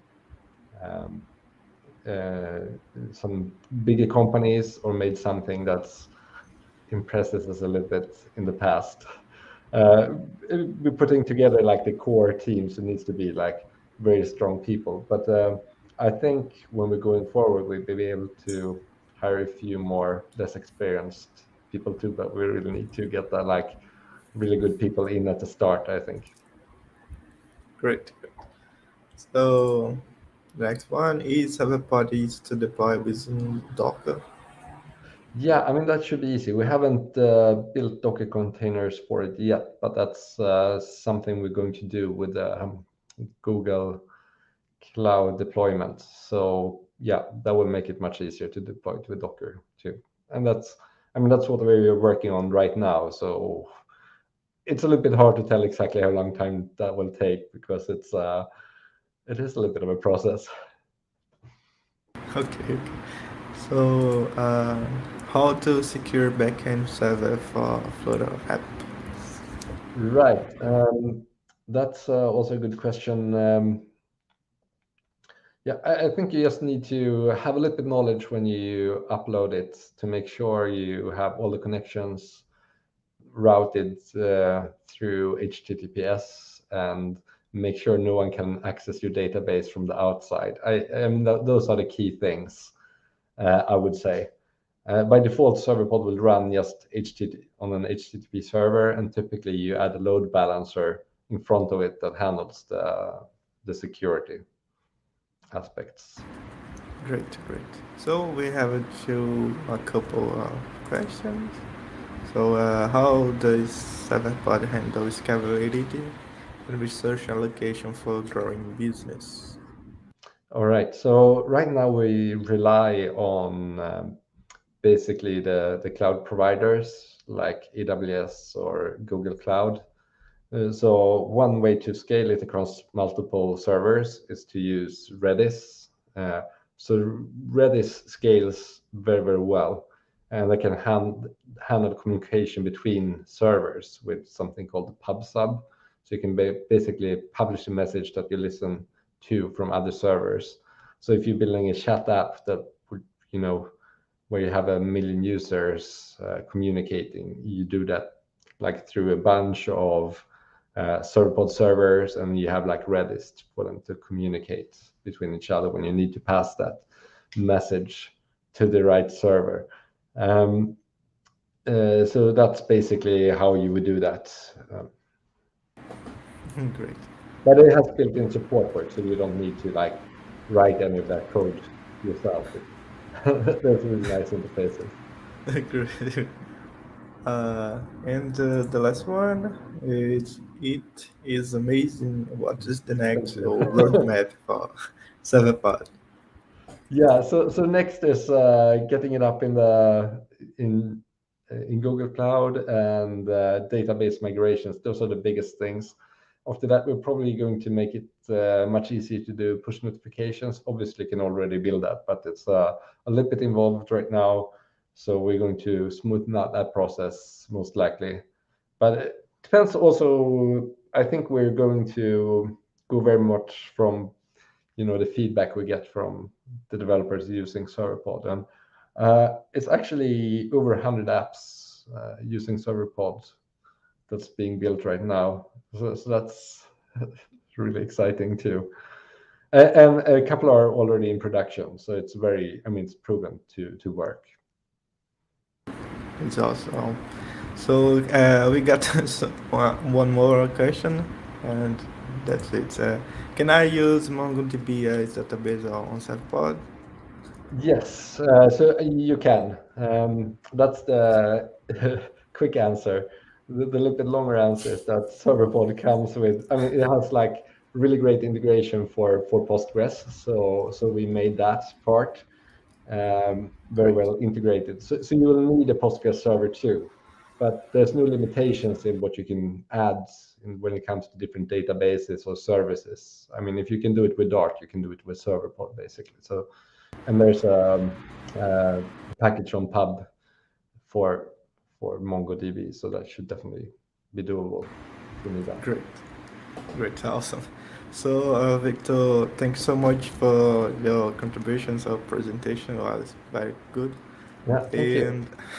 And I will be in touch with this Serverpod. Awesome. Thank you and see you. Thank you again for your time, for sharing your tool with us. Thank you. See you. Thank you. Have a good one. So now I will present our next speaker, Cagatay Ulusoy, who came from today with the topic Dart and Flutter, tale of two technologies, and he is a Flutter competence leader at the Wolf company. So Cagatay, welcome to the stage. How are you today? Oh, you are muted. Okay, now I'm unmuted. And hello. Well, how am I? It has been tough last 2 days because of the situation in Turkey, my home country. I don't have enough sleep. I've been preparing for this presentation. So yeah, I will do my best. Great. So first of all, thank you for being here with us and take your time for sharing this content with us. So the stage is yours, and let's go. Thank you very much. Okay, so hello everyone. I'm Cagatay. Today I'll be talking about the story of two technologies, the problems they originally aimed to solve, and how their paths crossed. I believe this is a very interesting story, and I would like to tell this story in a slightly different format. The content of this presentation is mainly collected from the archives of the tech websites, so technical news websites. So during the presentation, you will see the screenshots from these websites, and in some screenshots, there are long texts. And I know it's a bit not easy to focus on these slides with long text, but I try to deliver you a good story. And I hope this format will work. And this content, I think, is very useful to understand these two technologies better. Before that, I'm from Turkey, as I mentioned, and today is one of those difficult days in my career. I couldn't sleep well. I couldn't focus on my slides as much as I wanted. I'm sad, disappointed, and especially angry with the politicians in power.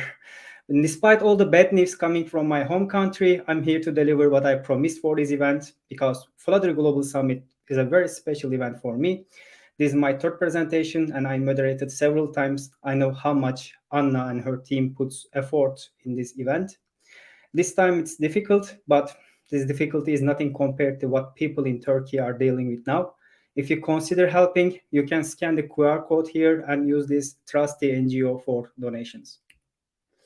Let me briefly tell you about the motivation of this presentation from my side.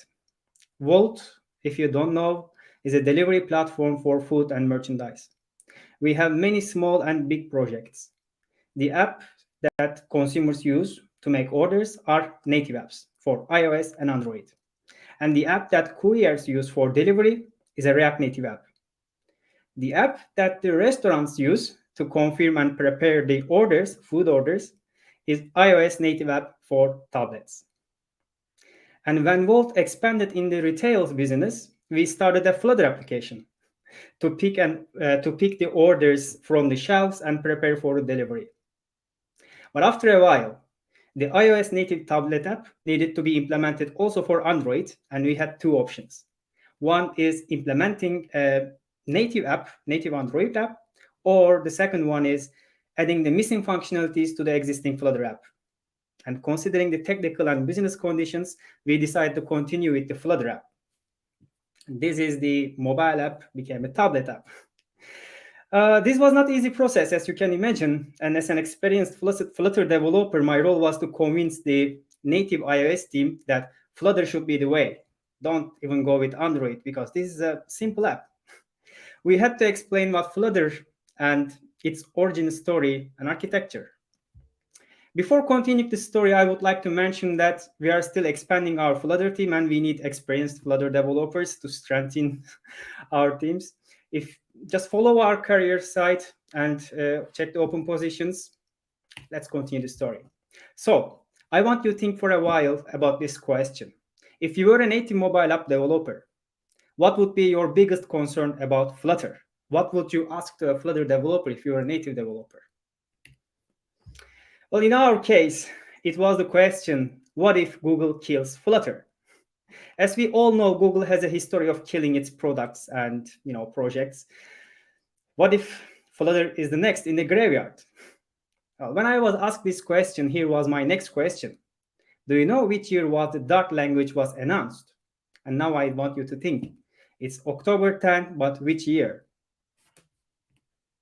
It's 2011. It's a bit more than 11 years old. So Dart is definitely not a new language. And the next question, when was Google announced?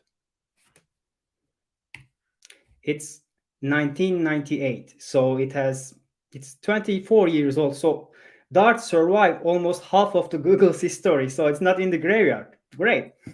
And in this slide, we will also see, although the stable version of Flutter was announced in 2018, it also has a history of almost 10 years. Let's start with the before Dart, the first part. I don't know how many of you know Jute. It's Google WebKit, but pronounced as Jute. It's really hard to say it. So it was emerged with a promise of enabling Java developers to build browser-based JavaScript applications in Java. So you write the code in Java, it's compiled to JavaScript. Sounds familiar, right? Jute SDK includes core Java APIs and widgets for developing applications, and then it is compiled to JavaScript. It's internally used in Google Ads, for Google Ads and Google Vault. But around 2010, Dart, the programming language after 2011, a really important part of Google WebKits, so including Google Ads. You know why Google Ads is important? Because Google is making its money most from the Google Ads. If the internal project is supported by Google Ads, it's a clear winner. Now let's see the blog post from Jute website in 2011. This is shared by the Jute team 1 month after the announcement of Dart. So it says Dart and Jute both share the goal of enabling structured web programming. So they are trying to solve the same problem. And in fact, same engineers who did this Jute development are now working on Dart. So they have the same ambitious goal, make web better for developers. And yeah, the team is optimistic about the potential of Dart. And there is a hint here. As Dart evolves, becomes ready, we anticipate working closely with Jute developer community to explore Dart. So there is a sign here that Jute will be replaced by Dart. But it's still assured that, okay, Jute will be continued, and there is some, some hints here also to make people feel secure. Angry Birds is using it, the key projects at Google using Jute every day. So Jute will be there, but Dart is coming. And in 2012, 1 year later, Google hands over the control of Google Jute to a steering committee. So Google is no longer being a gatekeeper. It's just going to be a part of this committee. There will be, and then it will be, Jute will be maintained by this group. So no longer a gatekeeper or dictator for this Jute. And today Jute is still continuing, but in 2013 July, Google posted that the transformation of Jute to an open source project is complete. Yes, the last release in 2020 June, you can still use it, but as we know, Google is not using a lot Java projects. Yes, let's continue. And then again, we're talking about before Dart, and it's really important to understand V8 before understanding Dart. We are traveling in time. It's the year 2008. V8 is a free and open source JavaScript engine developed for Google Chrome. In fact, it's released on the same day with Google Chrome. But what is a JavaScript engine? Originally, JavaScript was written to be executed by web browsers. This engine manages everything to generate machine instructions, and browsers provide APIs. And V8 has an interesting story because the engine team and the Chrome team has managed their backlog separately for the Chromium project, and eventually they became separate products. So it means that V8 is not only used like an integrated part of the browser, but also it's a different project that can be run on the servers. For example, today, Couchbase and Node.js is using V8 as a JavaScript engine, and it powers incredible amount of server-side code written with JavaScript. But when talking about V8, we also need to mention Lars Bak, who is the creator of the project.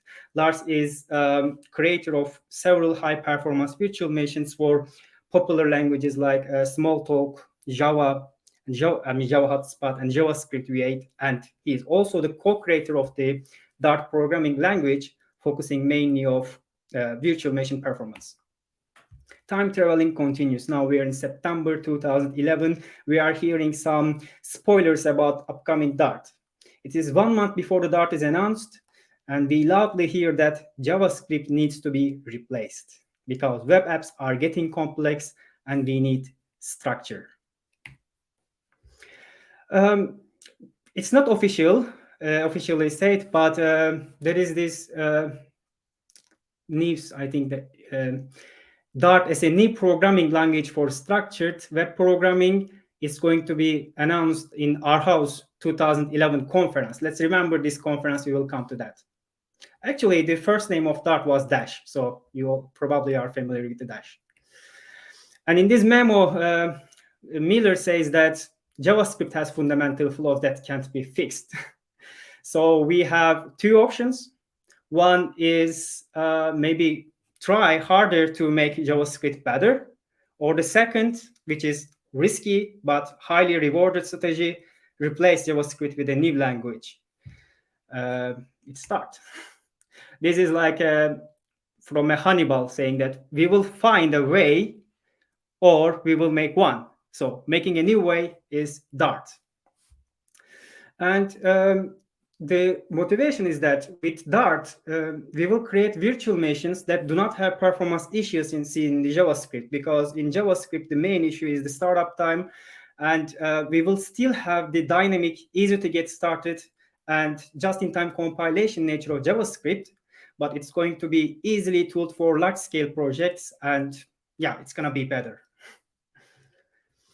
And so there are two things here important. It's not like easy. There are challenges, and one is that making developers happy. So developers will be so happy that they will start using Dart, and eventually they will have this evangelizing effort that Dart will be very popular, and later that the browser vendors also needs to embrace Dart, because to run Dart natively in browsers, the browsers is supposed to have this Dart virtual machine in place. So Chrome has this V8, but then for natively running Dart, it needs this Dart virtual machine, but Chrome doesn't have it yet. But the strategy is that make absolutely fantastic virtual machine performance and the language, the browser companies will follow it. They will embrace it. Okay, now we're in 2011, October, the day Dart is announced. The message is very clear. Language for structured web programming. Structured, but flexible at the same time, because JavaScript is flexible. It is too flexible that we don't want. And then Dart, make it familiar and natural so that if you are a Java developer or JavaScript developer, it's not like a really creepy, totally different language. It's easy to learn, not very different, and ensure that it delivers high performance on all modern browsers with this virtual machine. So it is also in the server side. This is the initial goal in 2011. And Dart code can be executed in two different ways. This is really important. One is native virtual machine that is embedded in the browsers or on top of a JavaScript engine. So you write your code in Dart and then it is compiled to JavaScript, like in today, Flutter with Web. So you write your application in Dart and it's compiled to JavaScript, or Dart VM is already integrated in the browser. This post is, the announcement of this post is written by Lars Bak, who is the creator of the project V8. Okay, after the announcement, now we see here from the news in 2011, the same day, Google launches Dart as JavaScript killer. This is really a bold statement. So it says that this Dart will address some of the shortcomings of JavaScript. Now it is 15th November of 2011. There is an interview with Bark, and we will ask the question, why is it really a JavaScript killer? Lars Bark says it's an exaggeration. We are not going to kill JavaScript. JavaScript is a great language for simple web applications, but as the applications grow, it gets harder to maintain. So we are going to change this. Dart is designed to be a programming language suited well with big applications, but at the same time, it's going to be easy for small applications as well. See. So the question is, okay, Dart actually compiles to JavaScript. Then why don't we use JavaScript? Because we have something else. It's called Dart Virtual Machine, which we use when we are developing the Flutter applications in the debug mode. The JavaScript, if you have a big application, it takes a long time to start the web application, but with this virtual machine and the snapshotting technology, it is 10 times faster than JavaScript to start these applications. And how hard is it going to be for developers to learn the language? This is very important. Dart has always embraced the strategy or philosophy of being a language that is simple, easy to understand. So it will have these class-based languages like Java, C#, but also productive, because JavaScript doesn't have these classes and doesn't have types. So Dart, we know today, is strongly typed language, but in the beginning it wasn't really strong. Let's not go into these details. Okay, now November, again, 1 month after this announcement, Microsoft shoots down Google's Dart language. We have bad news from Microsoft. It says JavaScript is the way to go. Okay, Google hopes for better web with Dart, but Microsoft says that we are the opponent of Dart, instead, not an ally. But Dart needs allies because we need virtual machines in the browsers. Microsoft says, in short, JavaScript is the way to go.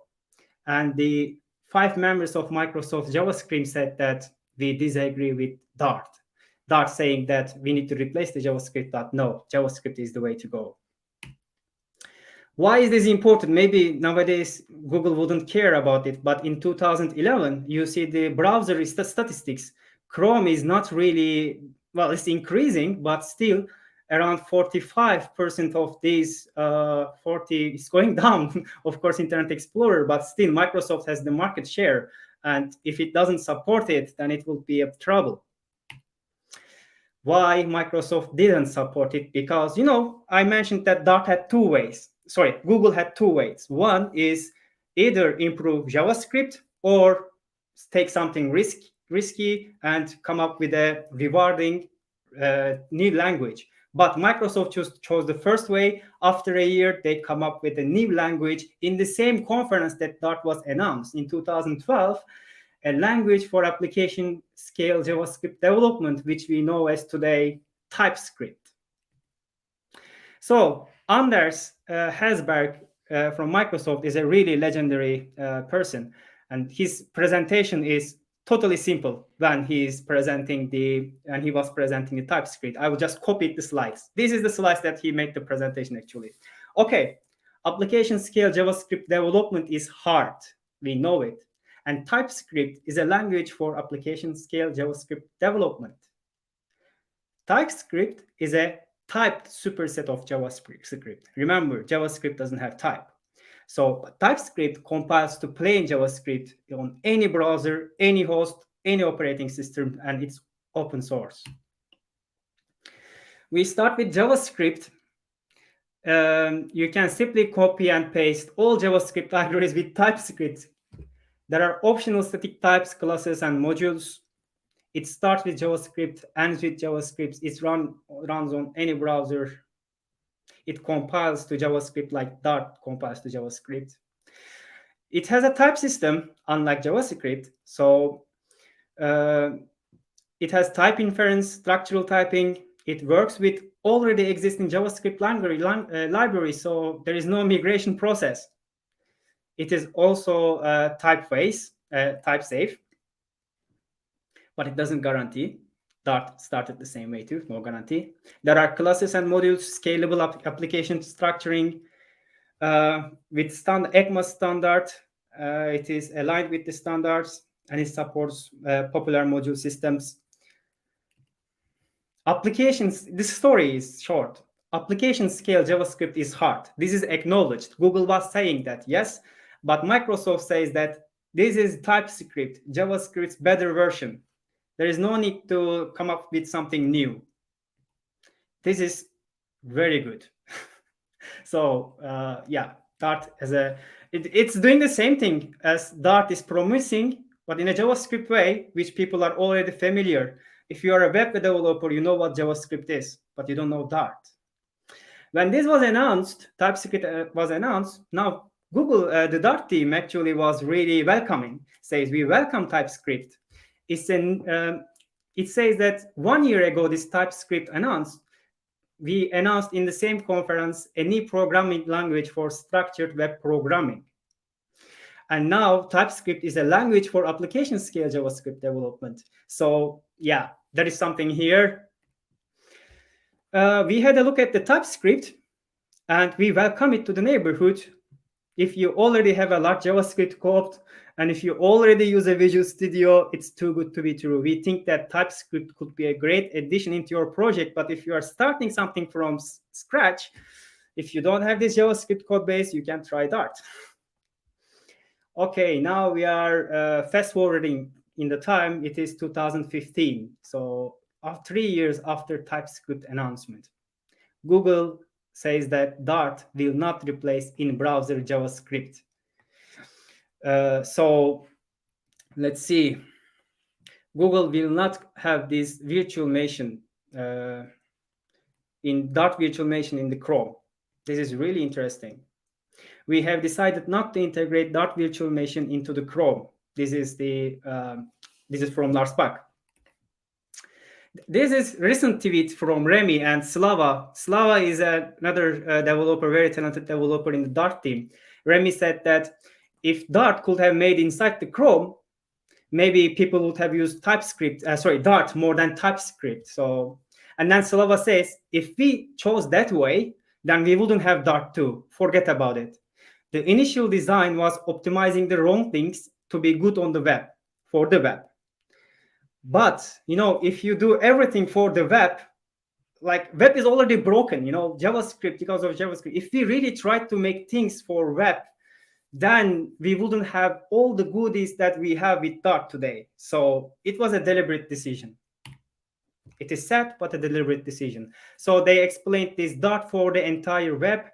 So it's in the blog post when they announced this, that they are not going to integrate Google Dart virtual machine in Chrome. They said that we have developers at Google loving working with Dart. But however, they say that they need better integration with JavaScript. So Dart team was focusing on two things: having a virtual machine, Dart virtual machine, improving it, and also a compiler for Dart2.js. But the teams at Google really needed a good Dart2.js support, much more than a Dart virtual machine. So they aligned the strategy. They focused more on the web efforts, compiling Dart to JavaScript, and deliver still features. You will still use Dart. It's really productive, but built with the web apps with Dart, and it will be compiled to JavaScript. And Google Ads, it says that here, this is really important because it says that our biggest customer, Google Ads, internal customer, is supporting this strategy. And there are also many other teams at Google using Dart. So they are happy. Dart is not dying. They want to assure it. Well, yeah, it's not dying. It didn't die. But here in the end of the post in 2015, there is this hint here. We remain committing to optimizing and improving the Dart virtual machine for developer tools, servers, and mobile apps. We are coming to something here in 2015. Okay, now let's go to before Flutter. We are done with the before Dart part. The story starts with WebKit.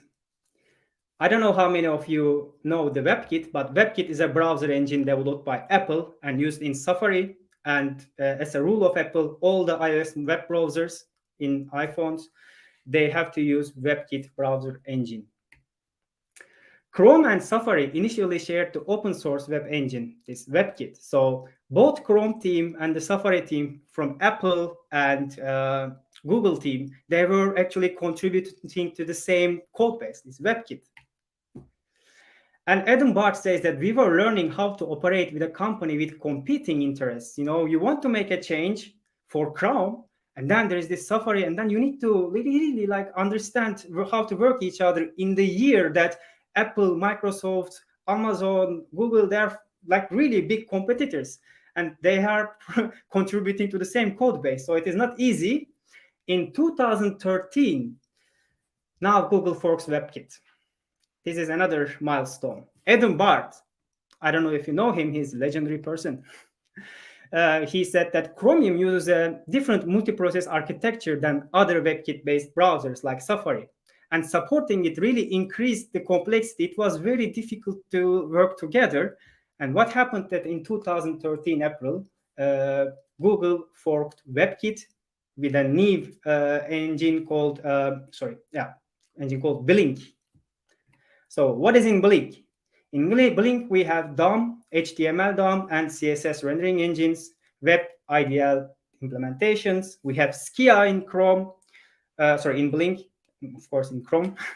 It makes calls to underlying graphics library, GPUs, with OpenGL. And then it has V8 engine inside. Okay, let's talk about these two legendary people, Adam Barth and Eric Seidel. They have this amazing rubber duck engineering channel on YouTube, which my next slides will be talking about their 100th episode. In their 100th episode, they talked about before Flutter, which I'm talking now, and I'm going to have a summary for you. Adam Barth saying that, started the episode saying that we were trying to go to Grandma's house, but we have an aircraft carrier. It has everything: kitchen, dentist, nuclear reactor. But what if we strip down this aircraft carrier into a truck? Here, we still have the reactor inside, and use that engine to get to the grandma's house. What does it mean? Well, all the time they were focusing on Chrome and web, making web better JavaScript engine, faster JavaScript, but there is now in 2011, 12, 2013, it's the age of mobile, and they were experimenting the experience, web experience for mobile, but they were a bit late about these mobile experiments. And they say that what if we strip away all the extra things that web platform comes and just use the essential pieces like we have, remove everything, just go to your grandma with a truck, just use the reactor inside. Okay, let's talk about these essential pieces of web platform. What do we have in web which are essential? Okay, in 2013 August, Eric Seidel and Adam Barth, they were experimenting with Project Bravo. They had this universal app. Well, when the essential piece, we were talking about the essential pieces of web, right? The essential piece is a universal app that fetches pure JavaScript code over the internet, which is a web browser. And then there is this self-hosted framework in JavaScript. We built the web with DOM nodes and elements, but not exactly the same way as web does. So we don't have an HTML parser in this experimentation. We fetched it as serialized JSON, and then we run the JavaScript code against the OpenGL and some networking APIs, platform-specific APIs. So Simon in the morning talked about what OpenGL is. OpenGL is a cross-language, cross-platform interface for rendering vector graphics. So it interacts with the GPU to achieve hardware accelerated rendering. But in web, with the desktop browsers, it's done by the WebGL. So in this Bravo, they were directly focusing on this OpenGL in the mobile. And then access the layer 3, you are responsible for talking the GL. You do the node compositions. In today, we call it render object composition. You do it by yourself. Now we are free. Consider different layout models. Adam Barth hates CSS float. But the important thing is that starting and failing. I really like this quote from Eric Seidel. He says that you become an expert by just failing enough times. I'm a Google developer expert at Flutter, and I had really a lot of failures.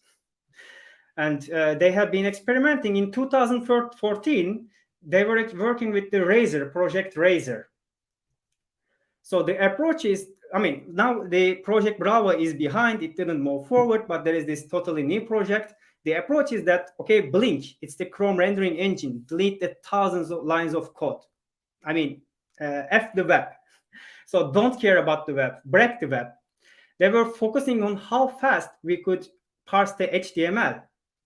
So it was 19 times faster in 1 week by just removing the complexity that the web support, web compatibility in the mobile requires. So yeah, this was something, 20%.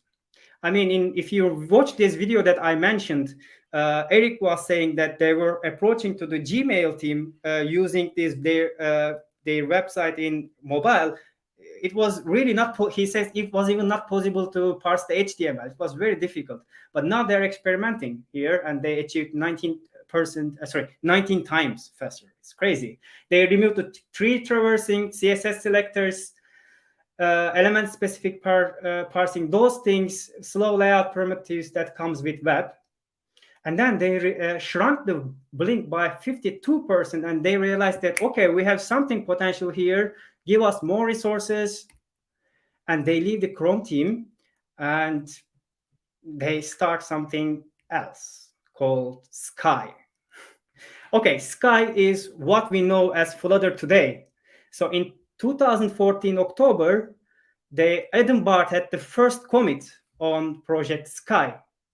So they started totally new project, and Adam Barth had the first commit. So they were keep removing the lines of code, but still the learnings from the Blink and Razor. So the first weeks of this project was full of removing the line of code. In January 2015, there is Sky Shell. You know, Chromium is a cross-platform toolkit. It runs on different platforms, Windows, Mac, desktop, but in mobile, we need a way to run it, like in the app as an Android. So there was this Sky Shell APK. It's a standalone APK used for testing. There is an amazing YouTube video from Eric Seidel about his experimentations. It had demo effect, but people were still amazed how he was able to show an Android app which looked very native, but it was actually Sky. So people were amazed. And Sky Shell is actually the universal app that loads the Sky apps. That universal app, earlier it was browser, but now it's Sky Shell. It's just like this APK. It gets the code over the network, and they were showing the this project to internally in Google. The code came from the server, from the live servers. Okay, this is how Sky View, like a web view that time looked like. So there was this DOMS Sky script. It was showing this hello world main Dart, and then this is the hello world. The name before the widget, it was UI node. Yeah, this looks like a Flutter app, right? It's a Dart app. Let's continue. Okay, now we are in February 2015 and October 2015. We will talk about this, how it became a Flutter. They were iterating very quickly, but still, whatever they were doing, everything was JavaScript.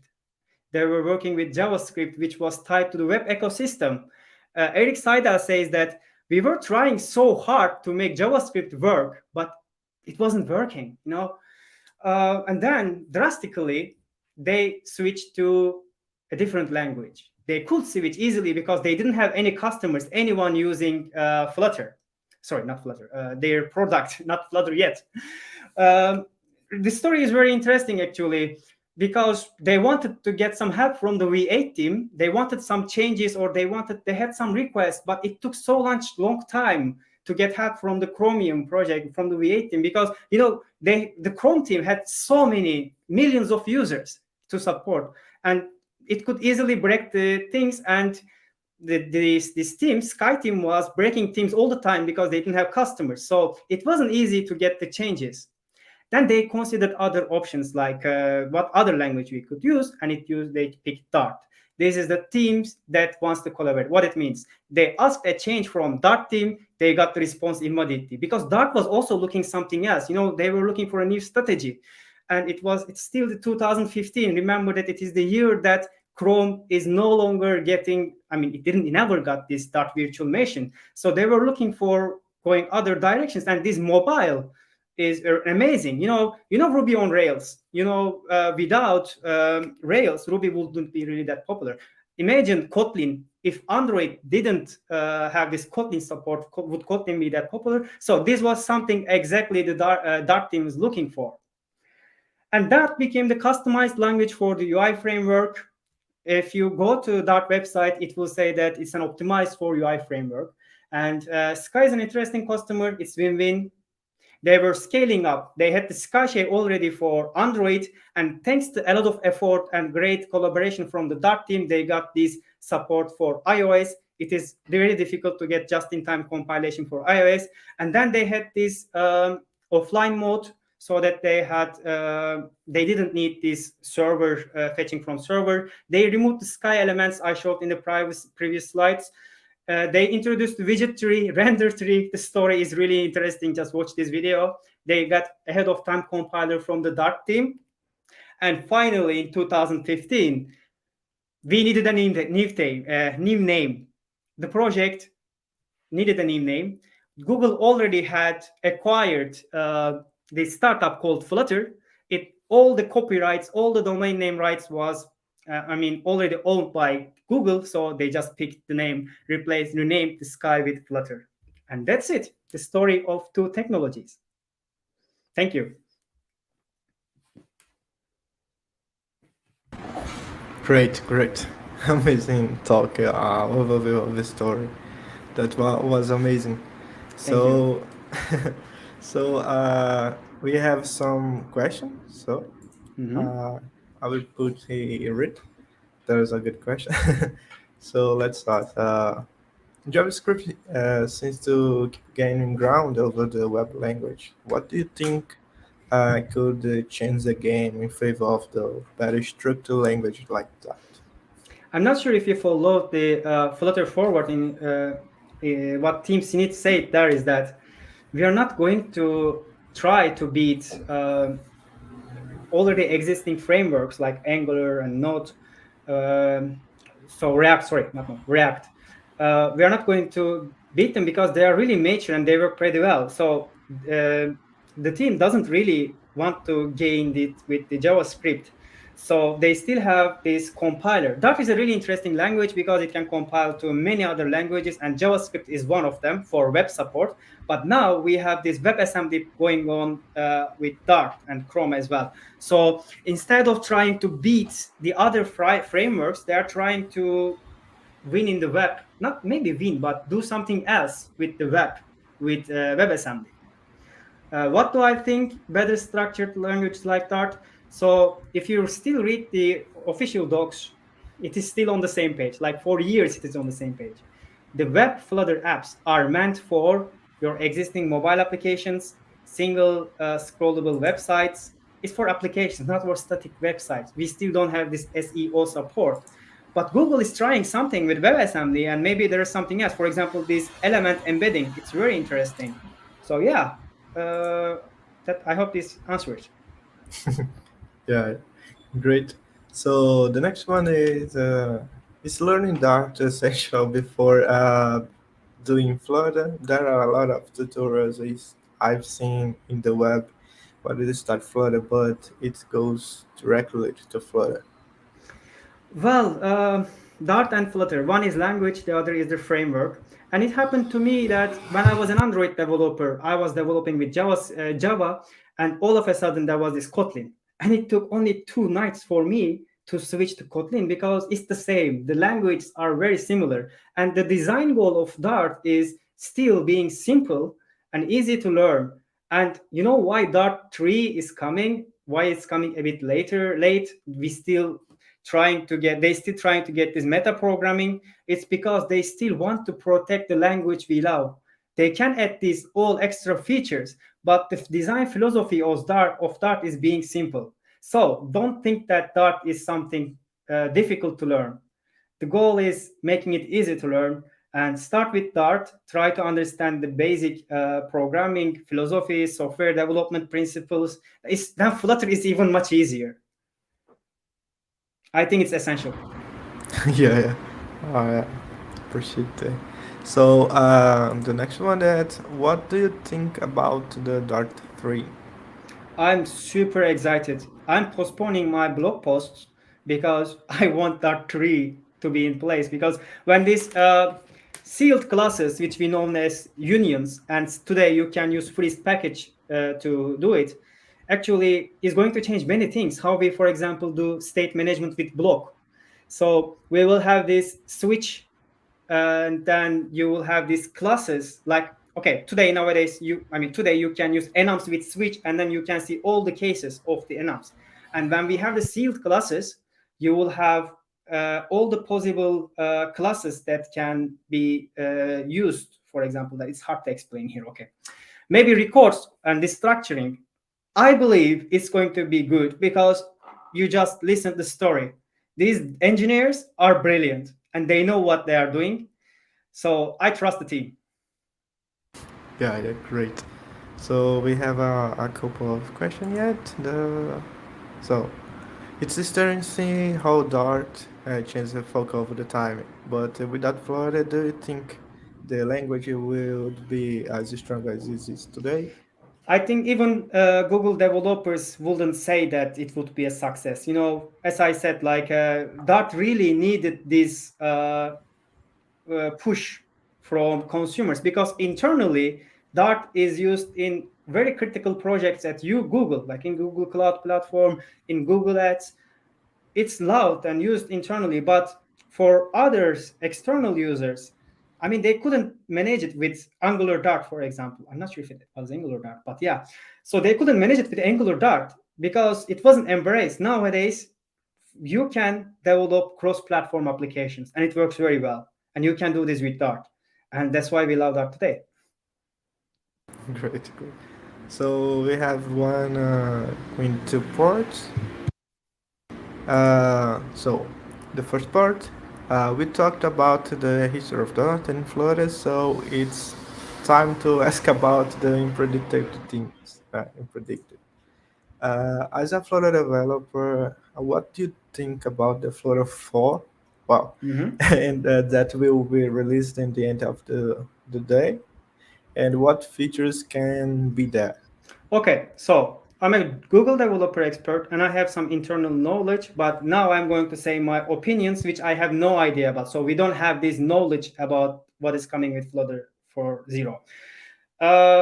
I personally think it's going to, because Dart 3 will come with, Dart 3 is known to come in the middle of this year. So They said that they will announce it around the end of the first half. It is really close to the time that we have Google I/O. And if you remember, last year we had this Flutter 3.0 in Google I/O. I think Flutter 4.0 will come at Google I/O. This is totally my thinking. And what will be released in the end? I don't think that there will be some crazy changes, but instead they might focus more on improving that. And I don't know, but I think it's going to be Flutter 4.0 because this time it is going to be a breaking change. It will come with Dart 3.0, and with Dart 3.0, Flutter will no longer support the projects that doesn't migrate to null safety. Great. And the last one question is how do I become a full stack developer? And how Okay, this is a really interesting question because I consider myself as a full stack developer because I have my side project and I did it from scratch. And I did all of them from front end to back end. Definitions of full stack developer, it's interesting. It might change from people to people, but for me, I know how to use Firebase and I know how to do a Flutter app. And I have a great architecture that I can develop multiple apps. So I think if you start with a project in your mind, and if you implement your server by yourself, then you become a full stack developer. But if you really want to go hardcore and do the backend, and you can choose, for example, using a Mongo database with your backend, or you can use like Viktor's project, Serverpod, and there's AWS Amplify, there is Firebase. Yeah, when you do all the projects, all the code you need for your own project, then you become a full stack developer. Great. So that's it. And again, thank you so much to being joining us and sharing your content. It was a pleasure. Thank you very much. Thank you. So yeah, thank you, Cagatay. Thank you, Alan. Thank you for your time, for moderating, for speaking, and for contributing your time and knowledge. I have small announcements, so I'll take the stage and then we'll have a short break. Thank you, Alan. Thank you.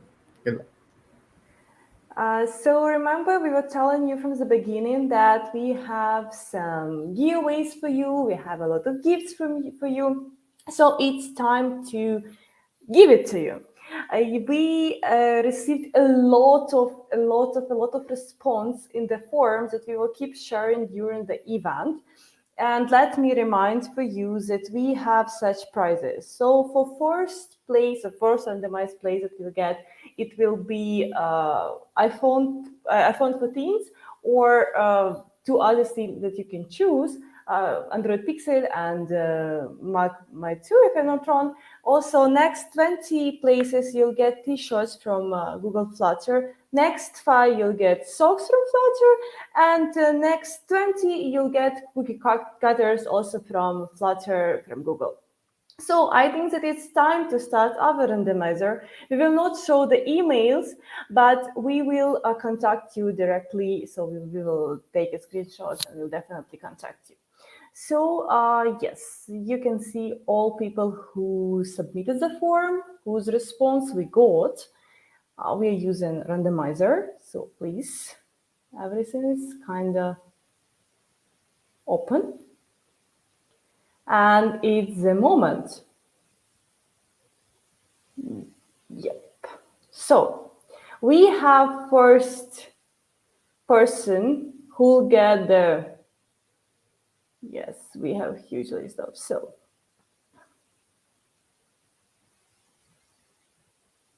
just a second, sorry.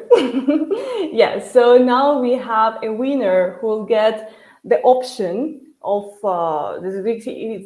I think you can choose the option, or it will be their phone, or it will be a laptop, or it will be their money that we can also send. Also, you can see list who will get a t-shirt. I'll explain you how it works. So we'll contact everybody directly. We will share a promo code for swag, and you can just, with instruction how to get it. So you will just apply a promo code on the website, and you'll get it directed to you. So it's quite easy. I'll definitely contact everybody. Please give me some time. It will not be like in 1 second. So yeah, I'll definitely do it and we'll be in touch. So thank you, Yura, for help. Thank you, everybody, for participation. And we have another 5 minutes, 6 minutes for the break. And I'll see you very soon. Please don't forget to comment. We still have a lot of gifts for you, so please be active. I know that it's kind of long, the event, but please be active, comment, ask your question, and you will be rewarded. See you.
What a great day together. Thank you everyone for joining us. Thank you to every community member. Thank you to every program committee member, to every speaker who contributed into this conference. Thank you to our sponsors, and big shout out to GuardSquare for supporting us. And definitely check them out. And if you do really care about the security of your Flutter application, if you're doing mobile development on Flutter, then you probably know that new vulnerabilities, they pop up every day. And the malicious actors, they look for easy targets on marketplaces to exploit day in and day out.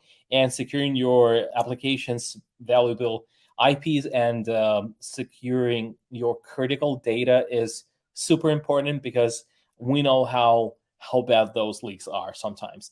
And the GuardSquare security solutions, they're built for developers by developers, and they help to protect your app at every stage in the development lifecycle. So GuardSquare solutions, they're based on secure software development principles with ease of implementation, and they're super comprehensive, they're easy to implement, and the polymorphic protection against threat actors are its core. So basically, it will help you to protect your app through the whole development process. And the roots of this project, they're open source, and they have the open source culture. So they're constantly collaborating and improving their best practices. So those multiple layers of protections, they prevent reverse engineering and automatically detect tampering, making your apps difficult to target and more secure. So you can learn more about this product at guardsquare.com. Thank you, GuardSquare, for supporting us.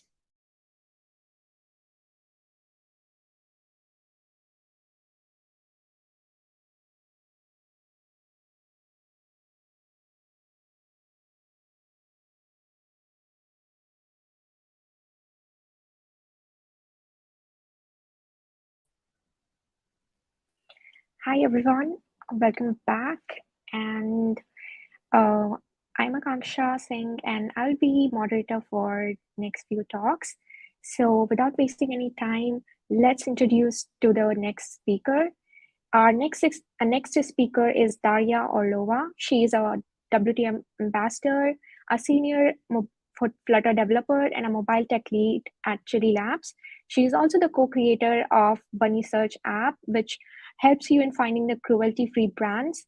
An amazing initiative. And stages, I would like to welcome Daria, and it's a pleasure to have you here.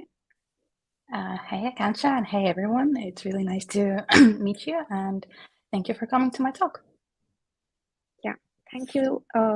Daria, the stage is yours, and we are very excited for your talk, and I'll join you back soon with some interesting questions from me and from the audience. Okay, can someone please share my slides? Thank you. Okay, yes. Welcome everyone to my talk, The Secret Element of Flutter BuildContext.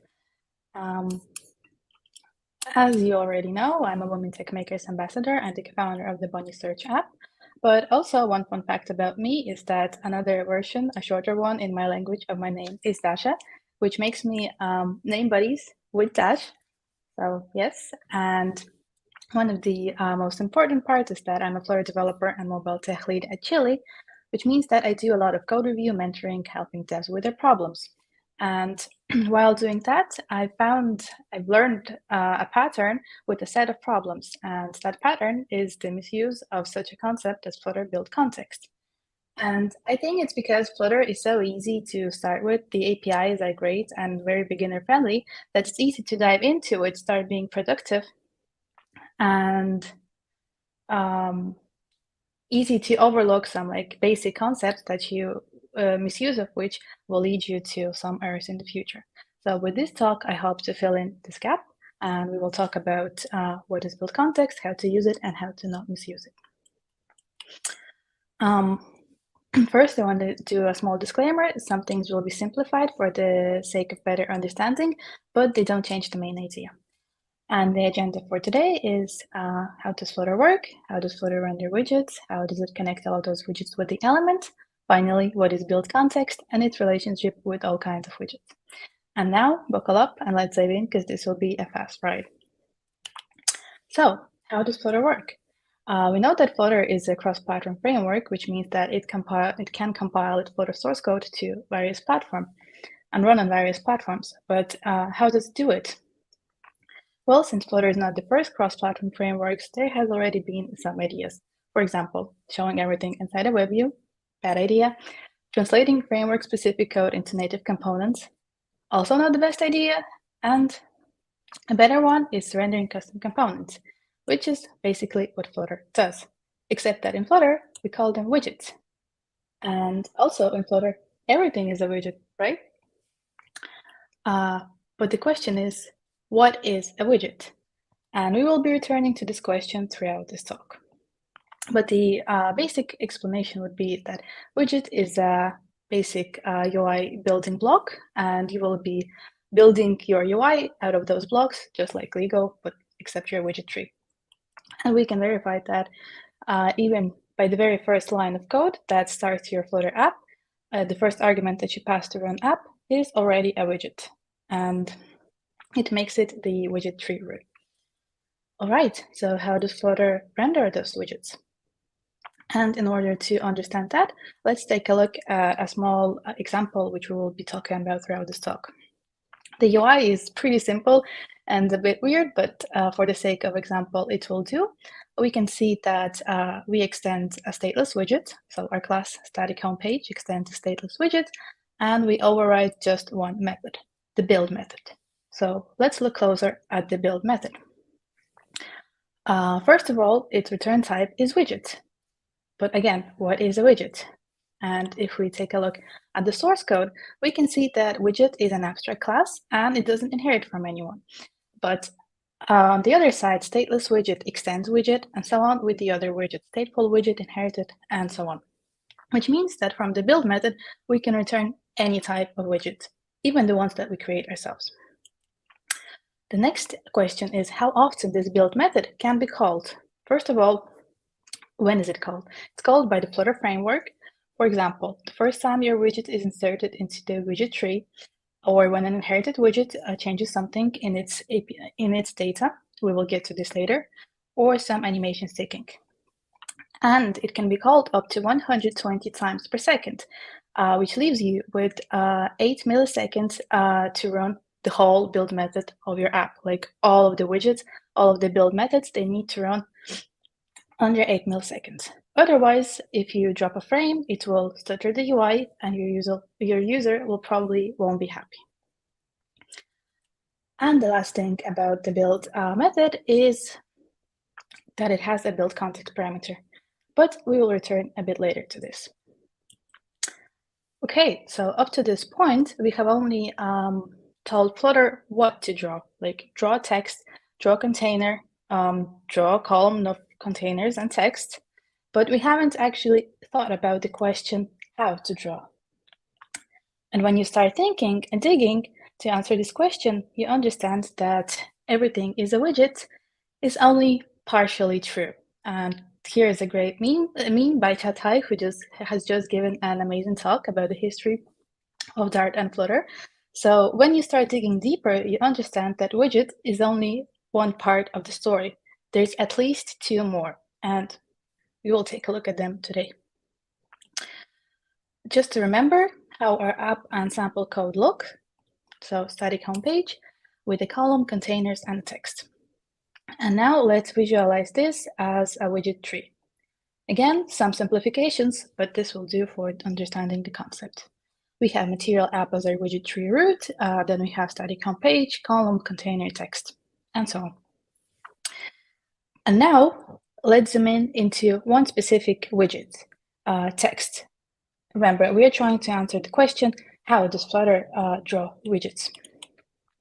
And if we take a look at source code of the text, we see already familiar extend stateless widgets and overrides build method. So nothing new for us, we know that. But the interesting part is that it returns a rich text. So let's take a look at rich text. Here's something interesting. The rich text extends multi-child render object widget. So many words, a complex parent. And we see that there is no build method. And there are 2 methods as we haven't seen before, create render object and update render object. Okay, and if you take a look at containers, you will find a similar story with the colored box. So let's remember what we were talking about. For up to this moment, we have only extended stateless widget and used the widgets given to us by the framework. So only what is already available, text, containers, and so on. We have composited them into multi-part widgets, for example, a column, but haven't done anything related to actually drawing the widgets. And here comes an important thing that you will need to remember. Every widget that can actually be painted and not just composited has to extend a render object widget, which in turn deals with render objects. So one takeaway is that no matter how aggressively you compose your widgets, in the end, at some point in the tree, there is a render object widget that actually does the drawing heavy lifting part. And we won't be diving too deep into this. This is the only takeaway that you need to understand the topic of today. Okay, so let's do a quick recap.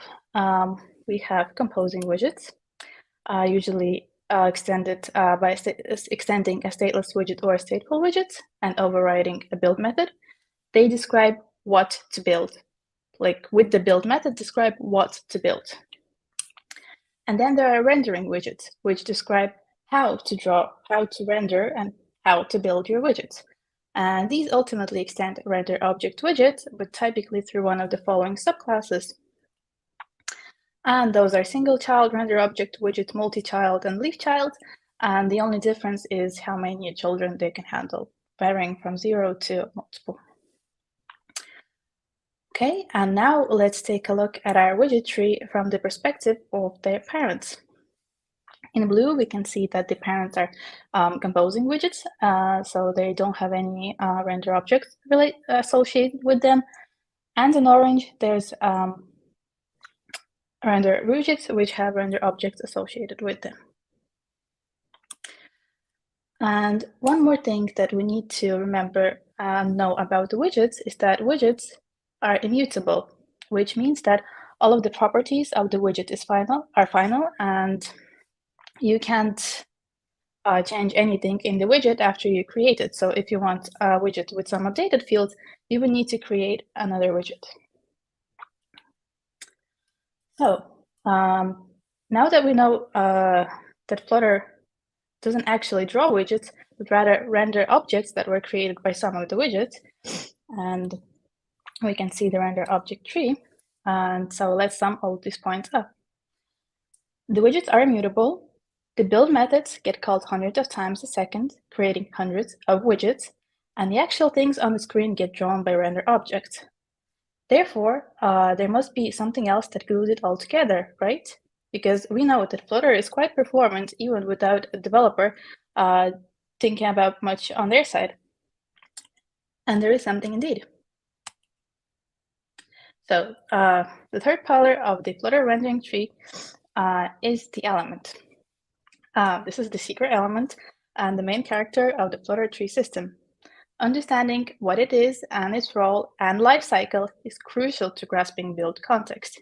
And very soon we will see why, and it will all make sense. And elements are what glue together the immutable widget and mutable render objects. The elements are mutable themselves, meaning that their life cycle is much longer than the widget. And we will cover this in a bit. Okay, let's take a look at the connecting element. If we return to the source code of our stateless widgets, we can see that it has two methods. Build method, which we already know, and another method called create element, which returns a stateless element. And if we go higher up the hierarchy and take a look at the base widget class, we can see that it also has a create element method, which returns an element. So if this is present in the fundamental widget class, it must be something really fundamental.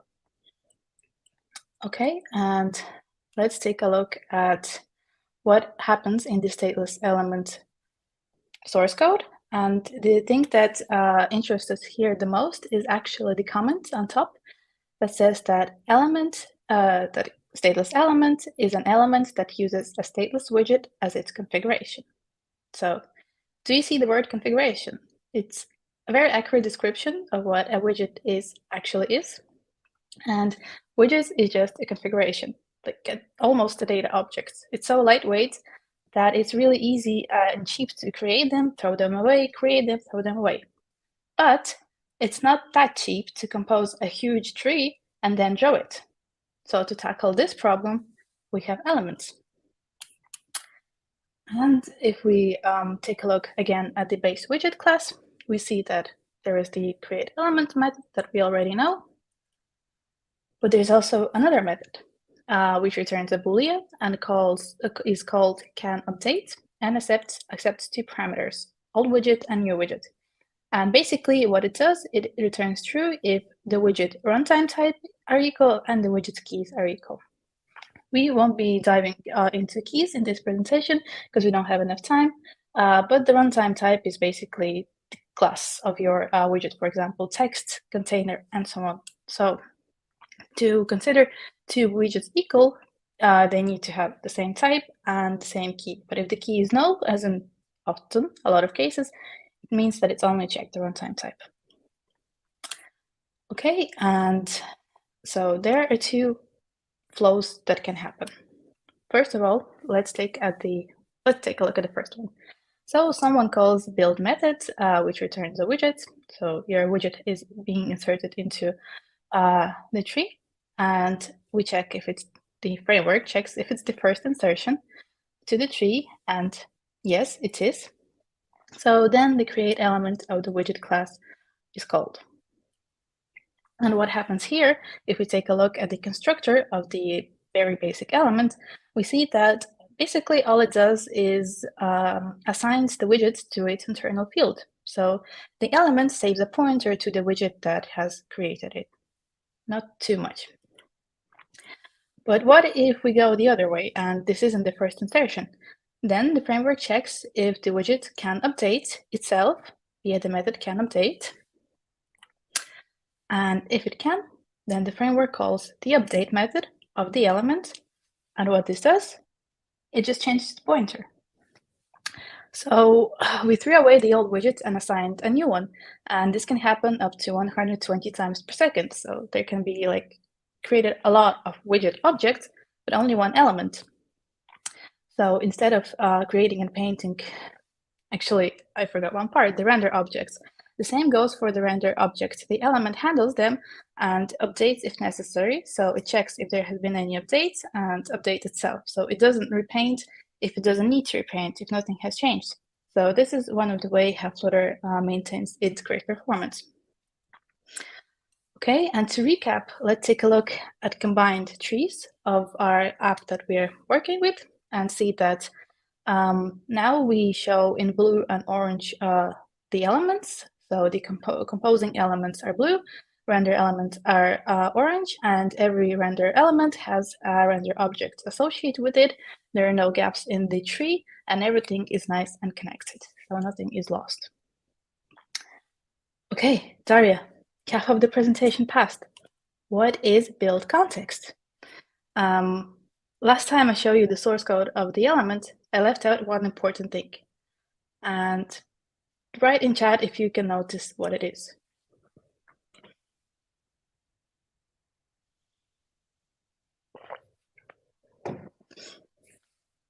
So if we take a look again at the signature of the element, we see that it's an abstract class element which implements BuildContext. So actually our element is our BuildContext.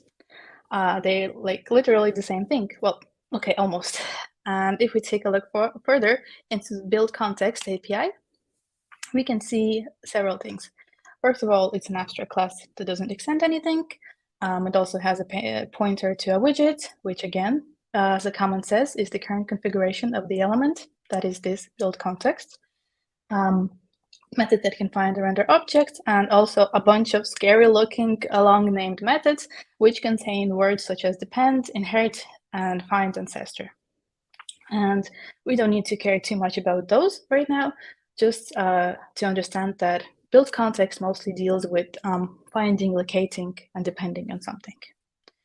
So if we then return back to our build method, and remember that BuildContext is a parameter that is passed to the build method, and take a look at the element, which has its own build method, we can see that it calls the widgets method, widget, a stateless widget, build, and passes this as the parameter.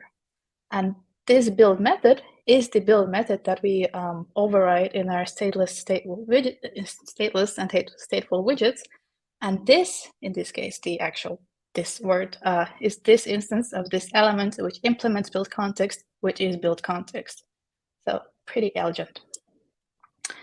And most problems related to BuildContext and its misuse are, as I see, related to two categories, split into two categories. Related to lifecycle, so context is accessed either too early or too late, and related to the position in the tree, so context is too high or too low. And in order to understand how these are connected, we need to dive in a bit deeper into the life cycle of the element. And from now on, when I will say element and BuildContext, it will most of the times mean the same thing. Okay, so stateless element life cycle. We have three actors. There's framework, which is just a framework. Then there's stateless widgets that we have overridden, and it's stateless element. And we care about only two fields, the widget field of the element and the lifecycle state of the element. So when the first time your widget is created for the first time, the framework calls its constructor, which in turn calls the method create element, and element is returned. And this is the important part.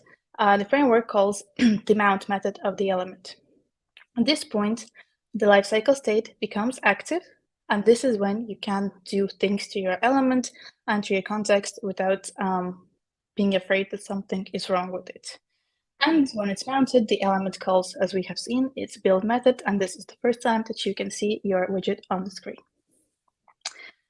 Now, let's say sometime later someone calls rebuild, and you need to build again. This time, it's not the first time, so the framework checks if the widget can be updated, and stateless widget says, yes, it can be updated. So what we do is, not we, the framework, calls the update method of the stateless element. It changes its pointer to the widget, so it has been A, and now it's B, and nothing has changed in the lifecycle. And this can happen very many times per second. So your widgets, again, created, thrown away, created, thrown away, and so on and so forth. So widgets are immutable and very cheap to create and throw away. Elements are not that cheap. And the last part, sometime later, again, someone calls rebuild. But this time, the can update widget function returns false. We can't update. So the framework calls the activate method of the lifecycle. And it's not that important because, the developer doesn't interact often with it. And if no one reclaimed it until the end of the animation frame, the framework calls unmount.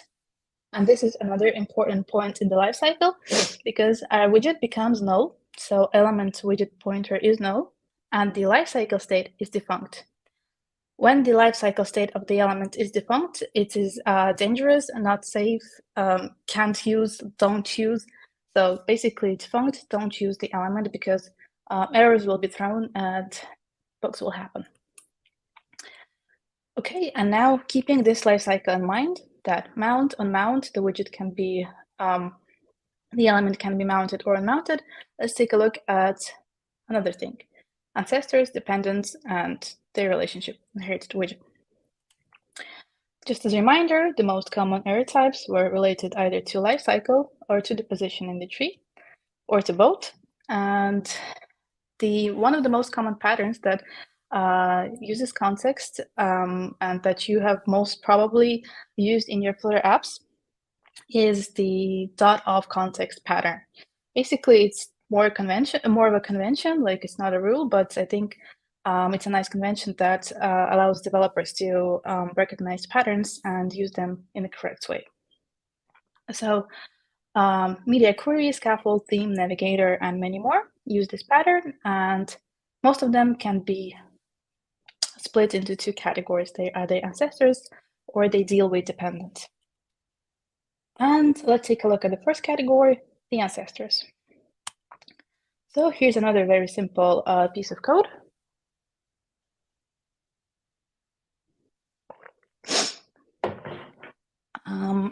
Basically, we just show a text button in the center, and on the click of this text button, we access scaffold via scaffold.off, pass it our context, and call a method called showBottomShoot. But what will happen if we run this code and click the button? An error will happen, and Flutter errors often are quite smart and tell us what's wrong and what to do. And this one says that scaffold.off called with a context that does not contain a scaffold. And okay, we actually didn't specify any scaffold in our widget tree, so let's specify a scaffold. We updated our widget. It is now wrapped in a scaffold. We can see it, so probably it should work. So if we run the code and click the button, we get the same error. So now, in order to investigate what is going on, let's take a peek inside of the scaffold.off method and see what's going on in there. So we pass context to the method. And this is when one of those scary methods of the context are being called, which is called find ancestor state of type. And basically what this does, it looks up the tree and tries to find the state that you specified. But you will say, we have wrapped in a scaffold, why I still can find it? Well, the thing is, to build this widget, we use this context. And to access the scaffold, we also use this context, which means that this context comes from above. Like everything that is here in this widget won't be accessible from this context.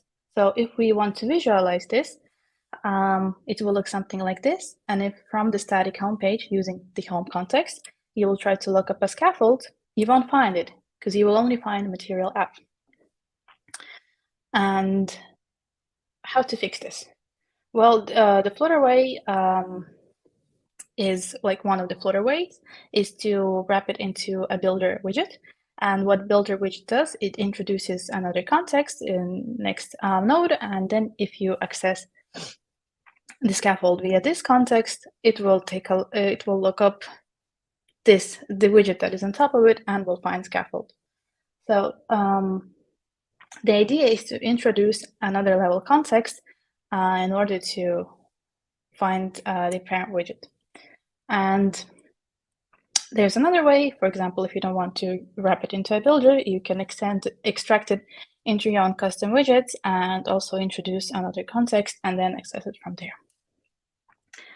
Okay, let's take a look at the second type of .off context pattern methods, and those are dependents.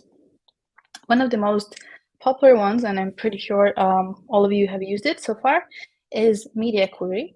So if you have used media query, you note that it updates your UI even without you doing anything besides just requesting it in your build method and calculating the size. So you don't need to do anything else, any subscriptions or so on, nothing to handle. Just fetch the size or insets and you're good to go to get the updates. So in order to understand how this magic happens, let's take a look inside the media query class. First of all, we see that media query extends a new type of widget called inherited widget. And if we take a look at the inherited widget, we can see that it also has a create element method, not that new for us, similar to the stateless element, except that it creates its own type of element. There is also no build method, but there is a new method that we haven't seen before, and it's a method called update should notify that returns a Boolean and accepts an old widget as a parameter. So we can assume that it compares the old widget and this widget, and if they have any differences, then it returns true. Yeah, oops, sorry, forgot to highlight it. Then if we take a look inside of the media query of method, we can see that, again, on the context, we call a new method, a new of the scary method, which is called depend on inherited widget of exact type. And in here, the depend word is the important one, because there are two things happening here. First of all, via this method, you are looking up media query up in the tree, And if it exists, it returns to you the media query. And if it doesn't, then an error will be thrown, the same as with scaffold. But the next thing, the most important one, is that besides just looking up this widget, it adds the color of this widget. So basically the color of this method, your widget from which you're calling this, to its internal list of dependents. So set, I think it was a set. So it adds your widgets to the set.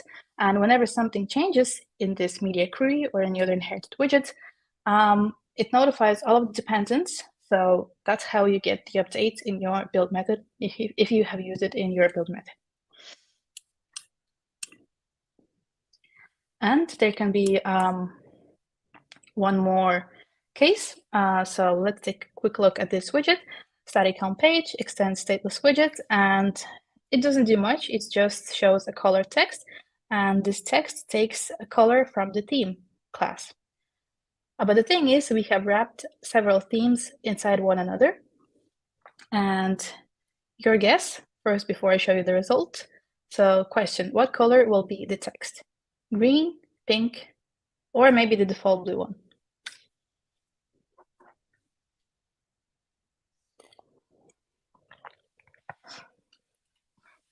And the answer is pink, because it looks up and finds the closest theme to you and takes its parameters. So if when you're accessing some of the classes with the elf pattern and you get the wrong result, make sure that you're getting the right widget in the right place of the tree. And another important error that can happen, both related to too late and basically related to the too late category, is the build context and async gaps problem. So we have learned that at some point the build context, the element lifecycle state, can become defunct, which means that it has been unmounted from the widget tree. And at this point, it's considered an error if any manipulations are performed on it. So what you can do to create a problematic situation is capture the context, pointer to the context in, for example, future callback. So by introducing the async await syntax, and then, for example, your counter text widget has been, and the element related to it have been removed from the widget tree. Your future completes, and it tries to access the scaffold messenger. And what happens then? Unhandled exception. Looking up at the activated widget ancestor isn't safe. At this point, the state of the widget element tree is no longer stable. So this is where the understanding of the lifecycle shines. So why this happened? Because the widget was already unmounted, so it's not safe to call to capture context in async gaps. And what you can do with this, first of all, if you haven't yet enabled the lint use build context synchronously, it will highlight the places where this error can potentially happen. And starting from Flutter 3.7, it has been added to this table, the mounted check on the context. You will say, Daria, I most surely have already used mounted check, and you have probably used it on the state object of a stateful widget, but from 3.7, it has been added to the context API too. Okay, and very quickly, because we're running a bit out of time, stateful widget relationship with build context. So just a quick reminder, what is a stateful widget, how it looks like. As opposed to stateless widget, it has a state, and how it works, you actually create two classes, the widget and its state, and in the create state, you pass this state that you have created. So if we take a peek inside the stateful widget source code, we again see that it has the familiar method create element, except that it creates a stateful element. Then it has a new method create state, which we also have overridden many times. And yes, just an example where this create state is overridden and called. And if we take a look inside the stateful element constructor, we see that this create state on the widget is called in the constructor of the element. So state is created when the element is created at the time of first insertion. So that's how we maintain it, because widgets can change many times, but state and element are best friend for life. quite literally. They start their life together, and they get unmounted also together, and their life cycles are interconnected. So that's how you can change state in your stateful widget. Okay, and quickly recap the most important methods of the lifecycle of stateful widget and problems that could be related to it. Init state is called only once per lifecycle. So yeah, init state is called only once per lifecycle, and this is very, very important because if you subscribe to an inherited widget in an init state or any other method, for example, constructor, that is called only once per life cycle, you won't get the update of the inherited widget. Also, the documentation says that in init state, the widget tree is not yet ready to subscribe to inherited widget changes. But yes, the main thing is that if the methods get called once per life cycle, you won't get updates in there. So be mindful of that. What you can do though is depend on inherited widgets in the did change dependencies method. This method is called every time after init state, so you can do all your inherited widget initializations related in this method, and also every time inherited widget changes. So this method will always get called if anything in the inherited widget has changed. So it's safe to subscribe here. Now, the most common method, the build method, is called every time after did change dependencies, did update widget, and set state. So one important thing is that you don't need to call set state in method did change dependencies and did update widget, because build will always be called after them.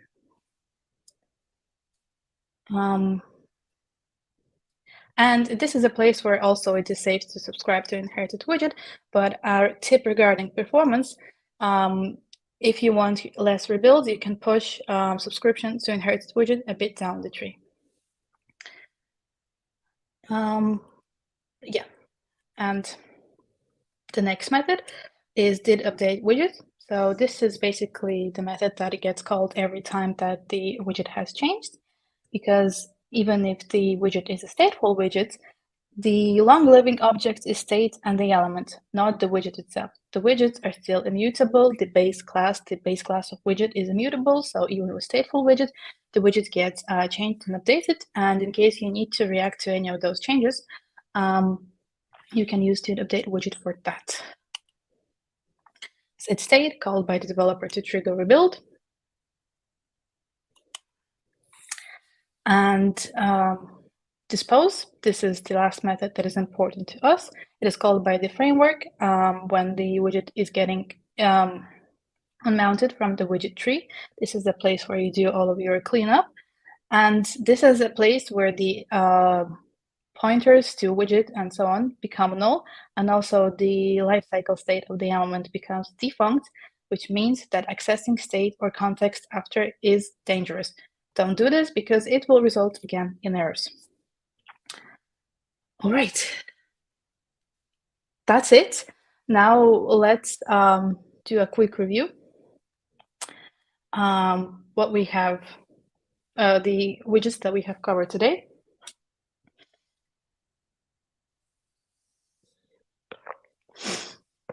So I split them by category. So stateless widget, stateful widget, components. Don't know anything about drawing, just using widgets that are already created.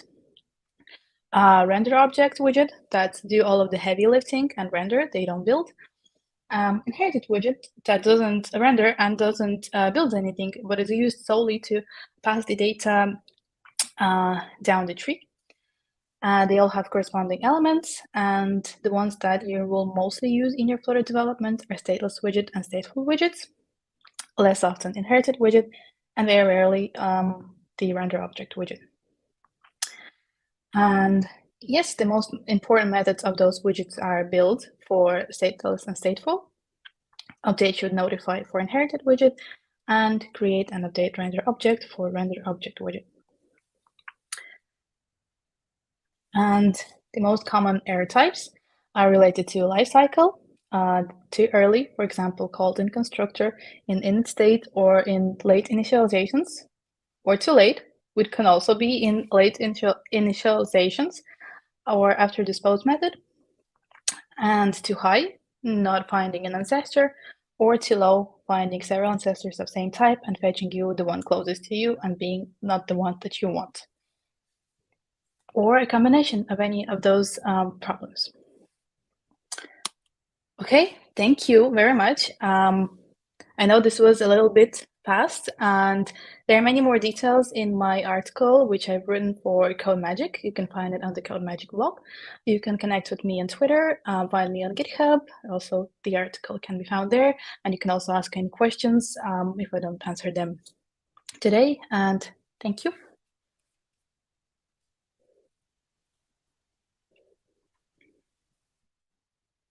Yeah, thank you so much, Daria, for such an insightful talk. I know a lot of Flutter beginners, sometimes like when they start, it's something that they don't really dive this deep into, like widgets and render objects. And sometimes it happens like they just have the surface level knowledge, which actually like when they start, it's like, okay, like they are able to make apps, but it's really important to actually know how they are all connected and how all the classes are built and how these type of errors. It's really important to understand them, and it really helps in debugging as well. So thank you very much for the insightful talk, Daria. I can see some questions from the audience, and I would like to send it across to you. So there's a question, can a render object have widgets as children? I'm not an expert on render objects. I'm more on BuildContext and elements, but I think yes. Basically, render objects and custom render widgets are usually used when composing widget via stateless and stateful is not as performant as you want it. So if you need something very, very custom and you need it to be like super fast, then you might look into the render object, and the canvas is yours. Yeah. Okay. So yeah, another question is the life cycle calls the build method who draw the widgets, but what's the importance of other methods like init state, did update widget, and dispose, and when should someone use it? Yeah, that's a great question. So let's remember for a second that when the build method can be called, it can be called up to 120 times per second. So that's like a lot. And it means that your build method should be super fast, like blazing fast. Because if it's not, if you do any like API calls, JSON serializations, database accesses, and so on and so forth, things that take time, you will drop frames, your UI will stutter, jank, unhappy users. So in order to do initial initializations, you use init state. And in init state, you, for example, can access the fields that have been passed to your stateful widget in the constructor. Because you as a developer interact with widgets via the widget API, not via the state API. And if anything in those parameters in this widget has changed, then the did update widget method get called, where you can do reinitializations, based on those new fields, and so your build method will stay fast. And dispose method is called in the end of the life cycle. And if you have created any controllers, so text editing controllers, scroll controllers, animations controllers, they retain pointers to your widget, and you need to close them. You need to close the sinks and so on in this dispose method. Otherwise, they will stay in the memory forever and cause memory leaks, and again, UI stutter. Yeah, that's true. That was a very concise and clear answer. Thank you. So I can see another one which says all the widgets have the key parameter. So using BuildContext, how can I get advantage of it? Okay, so keys is like a different, a separate topic which you can talk about, and there are two types of keys, global keys, global key and local keys, different types of local keys too. And one of the examples would be, for example, you have a list view that creates same type of object, and you need to distinguish between them. So to make sure that the Flutter doesn't replace the widget with the other widget because they have the same runtime type, you can pass them either unique keys, which will make just all of the widgets unique, or, for example, based on their value or objects, especially if you need to do some reshuffling in the list view and so on. And then there is global key that you need to use with caution, but there are some cases where it's used, for example, for navigation over the app, because this is a key that is shared by several widgets. Okay, yeah. Okay, so I don't think this question is related, but if you may want to. So somebody has asked, does the Flutter SDK has any corresponding mapping to Gradle version whenever any new Flutter project is shipped? I'm not sure about that. For me, it's always a game of combination when I try to make Gradle work, because sometimes it can break with Android Studio versions and so on. So I don't think it works like that. Yeah, no worries. So yeah, I don't see any more questions, but I really wanted to learn more about your Bunny Search app. If you could tell the audience about like how you got the inspiration to make it, and anything just a little bit more about your app. Sure. Actually, last year at this same conference, Flutter Global Summit 2022, I've given a talk about how to build your pet project from scratch. This was on the example of Bunny Search, and where I've reviewed all of the technical decisions, whys and hows. And the idea for this app has come to me because I've been thinking, I use like makeup, decorative makeup, and just like face wash and cosmetics in my real life. And ever since I had started doing that, I've been thinking about like the cruelty factor, because cosmetics can be tested on animals for safety and other stuff, but that's not the only way. Because they're like, especially nowadays, there are many other ways which you can test for safety without involving any cruelty. And it's really hard to just Google this, because there are like many parameters about how to understand whether the brand is cruelty-free or not cruelty-free. So I decided to collaborate with a woman who is an expert in the statuses, and she provides the data, I provide the technical expertise, and that's how the idea came, and the implementation too. Yeah, that's very interesting. And yeah, I think that was all. And thank you so much for joining. It was a pleasure to have you. There's another question I can see. Okay, so how to manage the code base and UI for Android and iOS, and how can we reduce the APK size in Flutter? Just a general question, like what could like the good practice, how to maintain the code and reducing the APK size. Okay, so the first question, how to manage code base and UI for Android and iOS. From my experience, a lot of especially more popular products tend to use their own like design system, which is not too tied with like the platform specific components. But even if it is, in your Flutter app, you can abstract away all of those ifs. For example, if you need to use Cupertino or material elements under some design system widgets, and then have a special folder for those design system widgets, and then reuse them all over the app. It will help your app and code base to be more consistent and introduce changes in all of the widgets and not in just one place, in every place. Or one place, sorry. And how reduce APK size in Flutter. There are several ways. First of all, look at the analyzer tools, why it is increased, what exactly is the problem. A lot of the times it's related to resources like images. You can compress them, and you can check if you have any unused resources that get bundled and so on. Check if you are fetching any libraries into your classes that are not actually used, the code that could be like removed and so on. And you can also use a flag. For Android, you can use App Bundle, which bundles Android apps for different architectures, making them smaller and not just one big fat APK. And also there's a flag split per ABI, I think. There's also, it's in the documentation of Flutter, which drastically reduces the size of your code base because it strips the debug symbols and making like physically less code, which takes physically less memory. And also, yeah, this reduces the final size of the app. Yeah, that was very helpful. And yeah, thank you so much, Daria, for joining us. It was a very insightful talk, and I'm sure everyone has learned a lot. So thank you very much.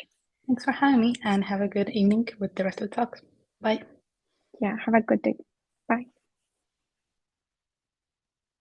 So yeah, so that was a very insightful talk, and let's move on to our next speaker, who is Tomáš. He's a security consultant at Talsec, and he will be talking about how developers can protect and secure their apps from just the hackers, and how they can practice some common techniques and secure their apps. So let's welcome Tomáš on stage. Thank you, Tomáš, for joining us. Nice to see you, everyone. I see you are having a great time. So, should I start? Thank you. Yeah, Tomáš, sure. So the stage is all yours, and I'll join you back with some questions from the audience. Perfect. Thank you. So, let's start. Hello, everyone. I'm Tomáš Soukal, and I work in Talsec as a mobile security consultant. Thank you for being there. I'm excited to present how to hack and how to protect Flutter apps at this great conference. So, to say a few words about Talsec, we are a leading Flutter security vendor with in-house security research. We develop free and full RASP SDKs. We protect apps and APIs together with Epicrypt technology. And we are based in Czechia, that's the country famous for the best beer in the world. Our tools help make banks' clients protected against theft. We help to protect APIs of e-learning platforms, and we secure game developers against cheaters. I will use our tools for demonstrations during this talk, but I will show you alternative approaches whenever possible. Today, I'm going to be talking about important knowledge for Flutter devs. This talk is full of original content, current hacking methods, and protection techniques available nowhere else. Together, we will disassemble application, extract its secrets, make a fake loan, inject code, and steal authentication tokens. So, some motivation. Better vision in app payments theft. Back in the day, I had an opportunity to interview a friend of mine whose app was hacked. He created a popular application, Better Vision, which was for the blind and visually impaired. And there was a good reason for over 100K installation John's creation has achieved. Better Vision could turn phone's camera to powerful assistant, easing a daily routine for disabled users worldwide. And with success, however, soon came difficulties. John's app suffered a cloning attack, and his in-app purchases got stolen. And that's freaking sick, right? So let me show you real quick. In the beginning, there was a fast development of features and some business development, which, however, resulted into poor security. The application was cloned by some guy on forums, on hacking forums, and this guy even not only cloned this application, but he even replaced the payments code, the payment gate, with his own. So he basically got all the payments himself. And as my friend said, He assumes that although Android had 4 times as many users than iOS, profits were 4 times smaller because of cracked versions being available on those forums. So let's to say some quote. One single vulnerability is all an attacker needs. This is from Wendell Snyder, who is Chief Security Officer in Fistel Technologies. We've researched the internet and we have seen a lot of posts, basically people asking everywhere how to protect secrets and know-how, intellectual property in their app. And this is a huge problem. The reverse engineering, stealing of know-how and tokens. So we've decided to do something with that. To understand how to hack application, I will show you the basics real quick. The basic tool you should know about and the capability this tooling gives to hackers, right? So, like most important tool for hackers is a routing app called Magisk. This application basically gives the hacker ability to inspect any application to give a root privilege in Android system, and this gives him a power to modify whatever asset, whatever he needs, inspect everything, access everything. Next tool, which is oftentimes used, is Frida. It's a hooking framework, which means that you can use this while your application is running. So hacker can use this tool, run your application, and, for example, modify its behavior or whatever he likes.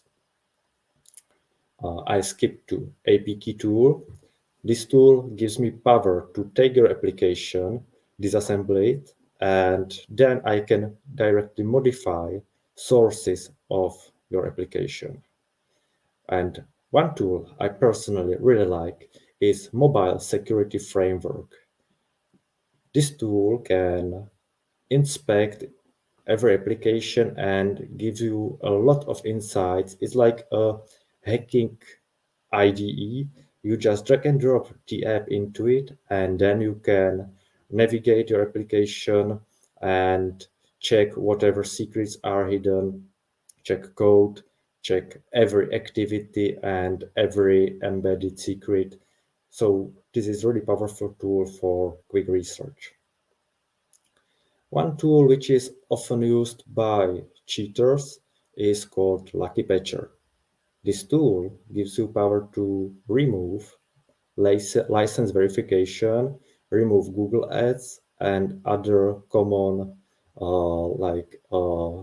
business models for applications.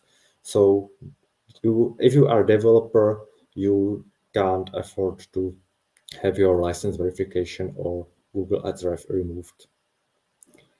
And to go a little bit deeper, one of reverse engineering top disassembler tools is Ghidra.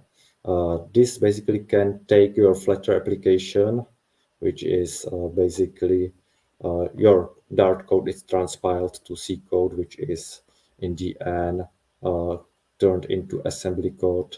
So this tool is capable and can turn the assembly code into readable C code. So it can help to reverse engineer code, and you have to put a special effort to protect against such reverse engineering. One of the latest, and I would like to emphasize the most capable tools for reverse engineering of Flutter apps is called Reflutter. Reflutter can open application and unlock the SSL pinning. So you can basically hook this application and inspect every network call and read the content of every network call. So I know that this was a lot of tooling. So I just wanted you to know what's what's available, what's like a landscape of tooling in this area. Now, let's go on to App Store data. I believe that not many of you have reverse engineered app yourself, so I wanted just to show you how easy it is to access, for example, shared data. So applications are full of databases, tokens, access and bearer tokens, JOTs, some shared preferences, config file, user configs, and I will show you how to steal an Firebase JOT token later. So let's assume you have application and you want to modify its shared preferences. This is a really common attack. So I took a really common plugin shared preferences. Every Flutter dev knows it. So I created a simple application. You don't have to read code, of course. The code is there just for simple demonstration. It's just simple hello world code, which is a simple counter. So you basically create shared preferences, hit Flutter run, and this is a simple counter application. Whenever you hit plus button, the counter increases. So 1, 2, 3 times. This is basic counter application. And I will show you how to steal such a value. I know this is nothing precious, but just to feel the urgency in this protection area. Okay, and some of you, and I know a lot of devs, would like to argue that there are no rooted devices and that the Android or iOS is sound or secure platform now. And no, it isn't. I have some examples of vulnerable systems that is unsecured platforms or environments for your application. First two are device rooted by user deliberately or rooted emulator. Both of these are common in a hacking sphere, and rooted emulators are often present in form of gaming emulators. So if you develop a game and your users would like to run your application on one of popular emulators on their desktops, they will probably encounter this. Then really dangerous vulnerability or backdoor to your application can be a malicious third-party dependency. I believe you've heard, like 1 year ago, there was a log4shell vulnerability, which allowed to, it was more to logging, but there are often some malicious plugins or vulnerabilities in third-party plugins, which you even don't know. You just drag and drop a plugin into your application and you don't care, but just pay attention because such a malicious third-party dependency has the same privileges as your application and can, for example, steal tokens from your application because it has the same scope access as your application. Then last two vulnerable systems are, of course, new OS exploits or unpatched OS or hardware exploits. There were some dirty cow attacks recently, and of course, older Androids or older iOS systems are left vulnerable and applications can be hacked on these platforms. So you have now some idea that I hope you have now some idea that applications are always encountering vulnerable environments. Okay, back to the shared preferences attack. So we put some value into this shared preference file. So how to hack it? So I will use this emulator, which is equipped with root access thanks to Magisk, some file manager, in this case it's Total Commander, and I will open the file manager and navigate to apps location. On the Android, it's really easy. I will go from root through the data apps, and in my case, the application has a package name of com example my app. So I'll visit this directory, open it, and I am in it. So in this case, always your Flutter shared preferences looks like this. This XML file is the whole shared preferences file. So you can simply edit it. So I'll open it, and I can see that you may have it a little bit small, but trust me, there is a Flutter counter value 3, such a simple text. So I'll just rewrite this value to 3 to 1, let's say, and run the application again, and I can see in the UI that this value was directly displayed.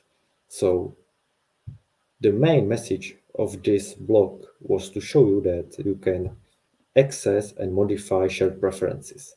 And I will show you something.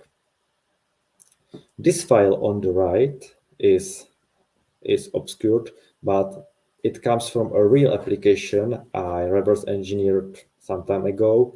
It was some gaming platform, and it basically gives me all the access to apps logic, to endpoints, some passwords, and I've even recovered a token, so I could directly modify whatever game was being played on the server at any time.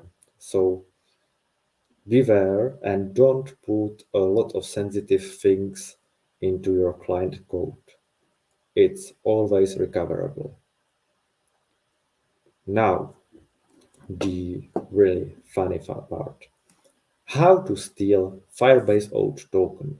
I believe a lot of us use Firebase authentication. It's de facto standard in our Flutter world, right? So I created simple application. You've seen this site a lot of times, so just add Firebase to your Flutter app, and I set up a simple UI to access this Firebase authentication. So basically email password authentication. I tap in my email, and I believe you could guess the password. Yes, it's 123456. And I'm signed in. So the question is this safe or is there any vulnerability? And you know there is. So let's show it. Oh, there is console where you can see that this account was created, but this screen shows again the internals of my application. So in this case, I created application, and if I navigate to its internals like I did before, I will find always this file which stores my authentication token. It means that a hacker who is able to get into this file is always able to impersonate this user. So if I open this file, I will show you in another tool the content. I just copy pasted this text into a Jot.io website where you can inspect Jots. So you can see that this Jot contained my whole authentication information, my identity signing provider, and all the necessary parts to authenticate me. So you see, this is a common Jot token authentication pattern.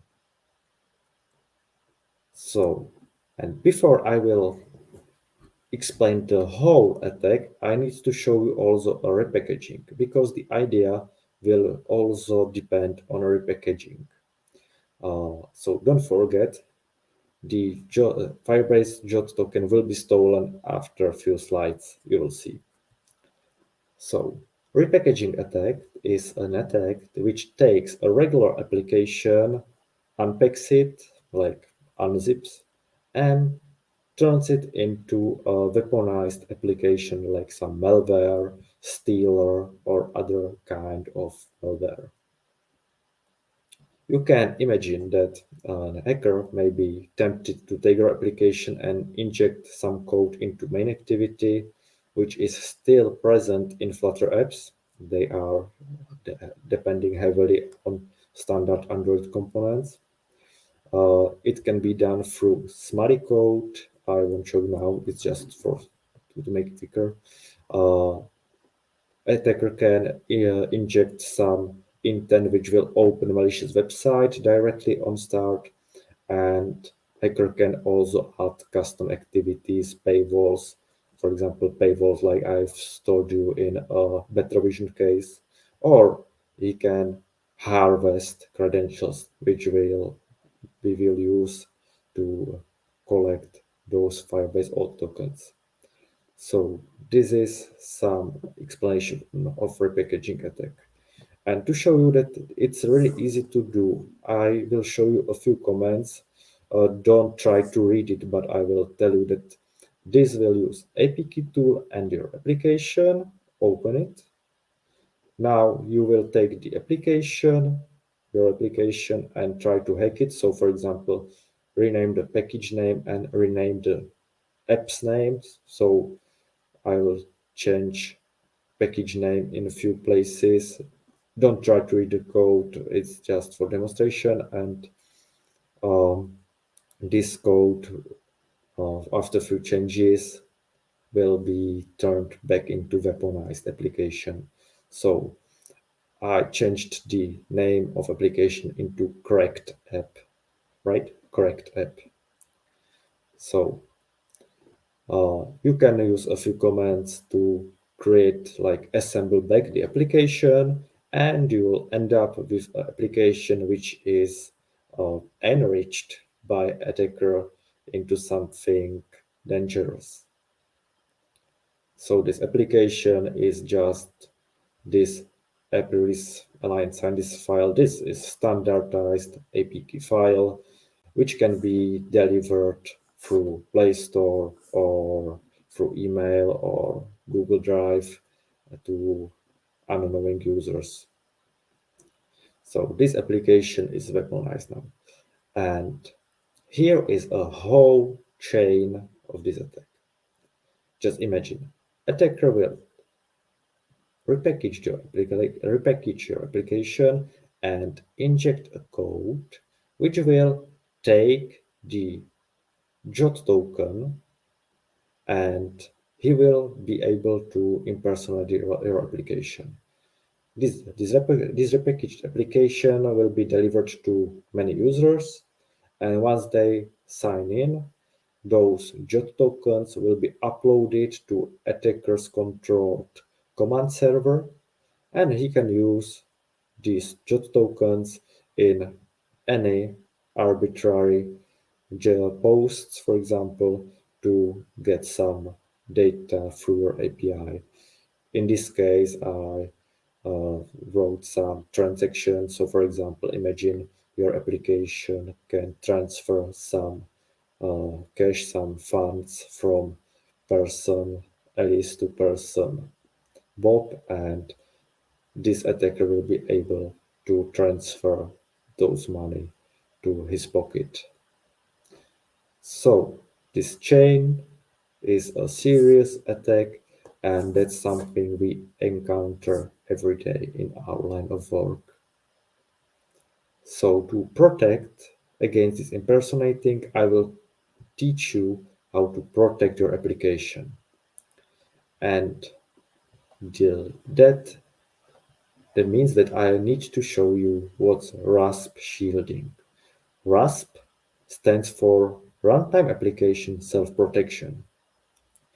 It is usually a special SDK, which will give your application capability to detect and react in case it's being hacked. Common hacking attempts are on rooted devices or emulators using debugger or Frida, which I mentioned previously, and it oftentimes needs to check the code signature and other things. So all these signs of hacking need to be checked, and that's what RASP is for. It helps you to DRM your application, it helps you with licensing, IP protection, and overall end user safety. So I will just move on to this slide because this is something practical. Imagine, or I believe you already have an application. So if you need to protect your application, I am happy to announce that Talsec provides for free, like a tasting, free Rasp. You can find this Rasp on pubdev, just pub-get free Rasp, and you can install it into your application and be protected against main threats. No strings attached. We delivered and we created this SDK to be capable to protect your application on Android and iOS platform. It's community developed, so we accept pull requests. And nowadays, if I checked it like last week, it protects more than 500 apps. So if you want to drop a Rasp into your application and get protection in no time, just pub-get free Rasp. And I will show you a short snippet. I will focus just on this upper part because this lower part is basically the same. It's just Android and iOS variant. So on Android, you want to react in this callback if it's rooted, if the device is emulator, if there is hooking detected, or if application is tempered, that means like repackaged or other kind of statical attack. And if it's, for example, installed from unverified store, because oftentimes these cracked versions are delivered through other channels, like I said, like APK file downloaded from some shady store. So if it's not from a verified, like usually verified to Play Store or Huawei App Gallery, and of course iOS App Store. So if it's downloaded or installed from other source, it will be automatically triggered and you can react and protect the user from using cracked application. So simple, right? Rasp is also part of a new OWASP mobile application security standard. I don't have much time to explain this, but if you want to have your application pen tested, if you are developing a serious application which needs to adhere to some penetration testing methodology, you will mostly encounter OWASP MAS standard, and this is a guide which will help you to understand various security methods and what to do. So if you are interested into like corporate or like a high level and in-depth security, and which is conformant for penetration testing, check the OWASP MAS standard. Okay, and now I would like to introduce you our best offering and one of the most evolved technology for protection of application. Like I've said that the Rasp is good, right? But we did something better. We realized that the protection of application itself, that means the client, is not enough. And we developed a special solution which will protect the whole channel from application to your backend. Because you oftentimes need your backend, your API, to accept only a legitimate app calls. So whenever there is some attacker trying to hack your backend, he will fail because you won't use Epicrypt. Epicrypt technology, which we developed, helps you to secure this connection between your application and your app and your API in such a way that only requests from your application will be delivered and accepted. And that is something really precious. Our technology works to help against API abuse botnets, fake registrations, impersonation, brute force attacks, man-in-the-middle attacks, or session hijacking, and few other attacks.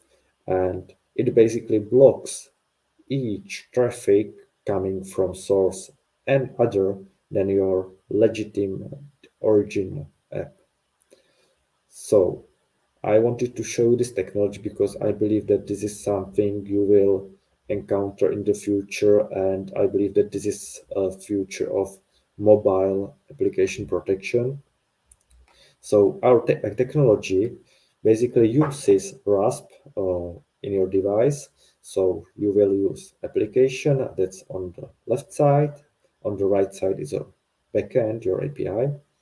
So the RASP in your application through the AppyCrypt will diagnose the device and your application and will give you an integrity cryptogram which holds all the information about security of this device and application as a whole. And you send this cryptogram with every API call to your backend. On the backend side, this cryptogram is decrypted, and if the cryptogram seems to be legit and doesn't contain any signs of hacking, this request will be transferred to your business logic of your backend. And it has a lot of advantages because you can imagine that your backend side will struggle if your app will be hacked, and as you've seen with the repackaging attack or the Firebase auth attack. So this technology can prevent majority of attacks which are known nowadays. There are other approaches, but this is something which is much more stronger for it than, for example, certificate pinning or other network protections, because this adds many more layers of security on top of standard security. And because I think that I exhausted my available time, I want to have a short summary what you've seen, and then I would like to ask you what you think, what are your questions. So basically, shout on me what you would like to know. I will try to answer my best. So in this talk, to summarize, we've seen better vision in-app payments first. We have seen hacking tools. We have seen a shared preferences attack. We have seen vulnerable systems like the rooted devices or third-party dependencies. We have seen how to steal Firebase auth token, and it doesn't have to be Firebase, it can be basically any token stolen. We have seen how to repackage application. We have seen how to protect application against all of these attacks, thanks to RASP shielding. I have to mention the free RASP plugin again, which is free. You can try it in your application, and if you will like it, you can maybe check our other offering for stronger RASP suits. And I've shown you quickly OWASP standard and the AppyCrypt technology, which is a device and app integrity proof for backends. So basically solution to protect both your app and API at once against any kind of reverse engineering common nowadays. So I want to thank you for listening me this whole 30 minutes. I hope you learned something new that you will maybe use in your future, something new that will help you with your developer career. So thank you. I'm Tomáš, I'm from Talsec, and I hope I delivered at least some insights how to hack and how to protect Flutter apps. Thank you.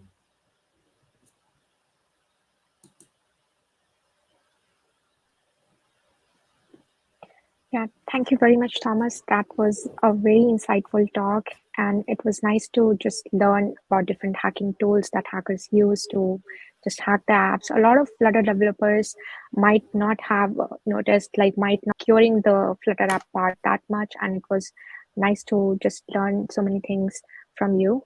And there are a couple of questions from the audience that would like to ask you. So somebody has asked, how secure is a Flutter secure storage package in comparison with shared preferences and other options?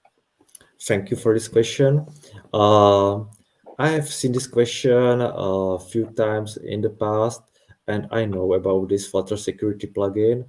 And we basically checked this plugin for one of our clients, and the final verdict was like that it's not the best hardening or hardened storage available nowadays. There are some issues with this plugin. You can use it for simpler apps, of course, but if you are like a fintech or other industry or other medical or more demanding industry, there are other storage technologies which are more sound and more secure against hacking. So you can ask us for some business talk, and we can offer you some insights into this topic. Yeah, sure. So there's another question where they're asking, for each risk scenario detected, do you have suggestions for a generic solution in our app, or need to deal with every by themselves? Like you told about free RASP. So it will Yes. help the developers in detecting. So will it also suggest the solutions for it? Yes, like general solution for Flutter app, I would advise to use free RASP at every app you develop. It's like nowadays baseline for reverse engineering protection. I don't know about any other such a complex suite which is free and capable to protect you against so many threats at once. And I believe that this question also would like to know how to react. So basically, I have seen in my experience that the most common reaction is whenever there is some hacking attempt detected, to stop any sensitive operation in the application and display user with some widget saying, "Oh, you are being probably hacked. Check whether this device is legit and maybe try this application from another source, like from a legitimate source on another device." So basically, our bank clients prefer just to stop operation and warn user about detected threats, and that's it. Thank you for the question. Yeah. Somebody has asked how they can secure the Firebase backend access. Yes. As I've seen, one of the most common and recommended protection and security rule for Firebase backend is just to have properly configured the rules. There is some part of configuration for Firebase where you can set up all the endpoints and roles. So this is something you should definitely have well done. And as I've talked about the Epicrypt technology which we provide, this Epicrypt technology works with Firebase as well. So you can or you should do proper rule settings within Firebase, and you can add additional layer of security with Epicrypt. Yeah, definitely. Yeah, Epicrypt will definitely help the developers. So another question is, are there any tools like APK tool or any other that can be used on iOS devices? And is it harder to hack into a Flutter app or a native one? Thank you for the question. Speaking of the first part, I am not well into iOS ecosystem, and I don't know about similar tool to APK tool. I believe there are, but this is not my domain, so I will just say sorry, I can't answer. But for the second part, whether it's harder to hack into Flutter app or a native one, I have to say that from my experience is equal.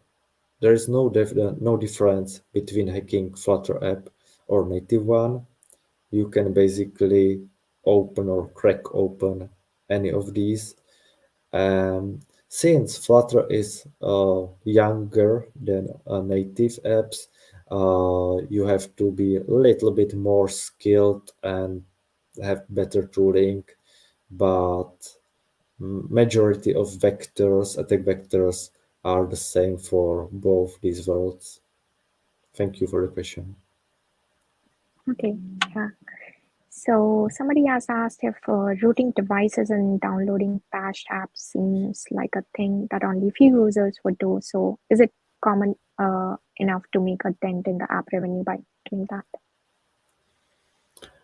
What's your opinion? Well, this is a tricky question. Like this is more of the business decision, and if your application is or your business is dependent solely on the revenue made from a sold application, in that case, it depends if you like if your revenue is interesting. Like if you are a big application, I will say some like a really big player, you can't risk, of course. So if you are a small player, you may risk a little bit more. But if you are solely depending on the revenue from hacked apps, you are like some PUBG or other big player, you basically have to have a RASP. And I would like to add that there is another thing, and that is not only the damage of revenue, but also your brand recognition.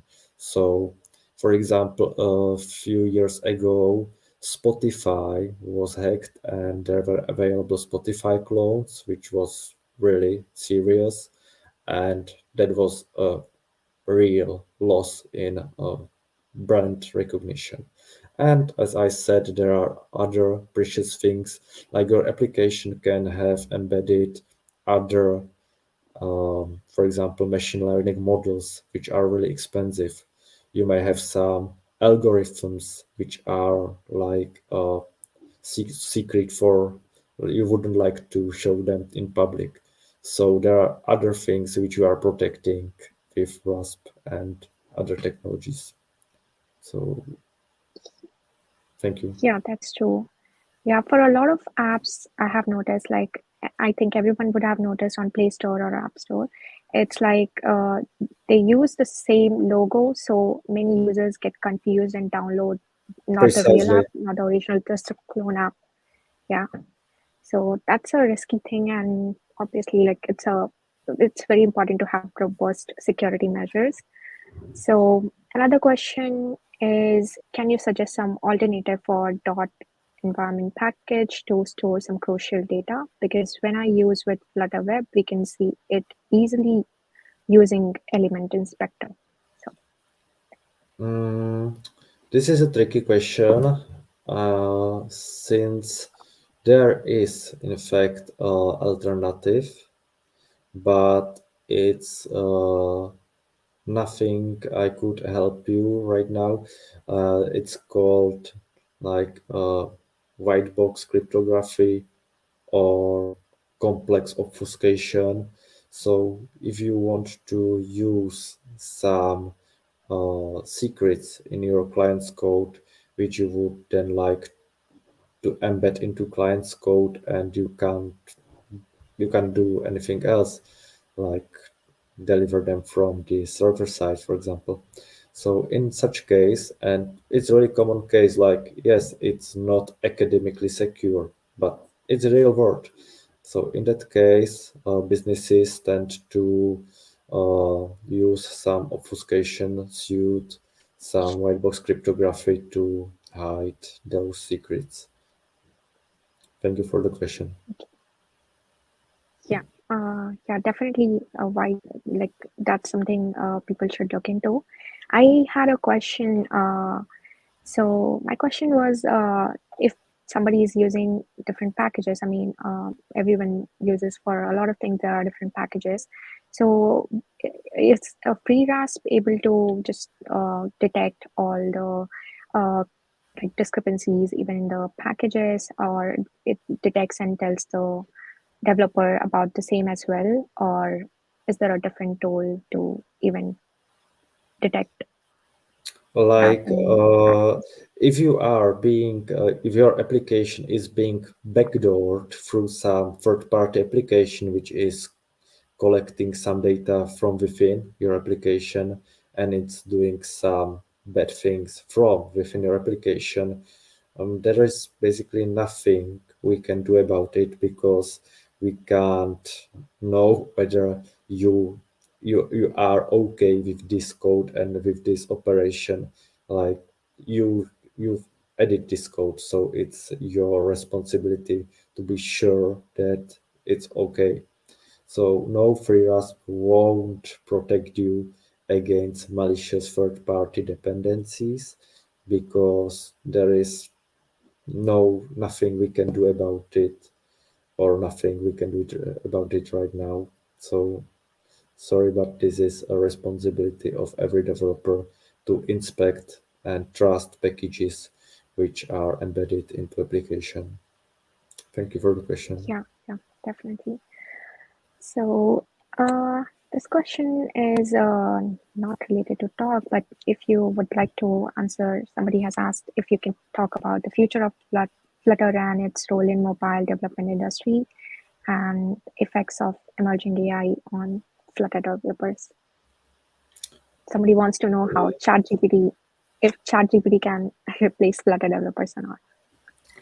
Okay, so I will use some information I've gained recently. Speaking of a role of Flutter in the mobile app development industry, I know that a lot of people, a lot of businesses invest nowadays only into Flutter development. Like I've seen a lot of projects which are being developed right now behind the closed door, which you will see in the future. So I know that a lot of people really believe into Flutter technology and into its future. So if you are, for example, deciding between Flutter and some Cordova, some React Native or native approach, I have to say that a lot of people nowadays transition into Flutter. And the second part, I don't have any opinion about AI and Flutter developers. That's okay, yeah. So I think that was all. Thank you, Thomas, so much for your talk and just giving us such insightful information about securing the Flutter apps. And thank you for joining us. Have a great day. Thank you. Thank you. Goodbye. Thank you. It was really amazing presentation. Thank you. So, yes, I just want to take 1 minute to announce that we have kind of unpredictable situation, that the situation that happened in Turkey. So Asra was not able to join the stream because he just doesn't have the internet connection, and next speakers also had to have now her PC just crashed. So I really hope that your GitHub will record her presentation, maybe share it with us later so we can send additional speech for you. We are about to do 10 minutes break, and we will continue with the next block of speeches. So it will be only 2 speeches. It will be one from Gonzalo and one from Fabián. I really hope that you will enjoy them. I'm really sorry for the inconvenience and trouble that happens today, but yeah, it's a live stream, and this is what happens to people in real life when it's not pre-recorded and when it's not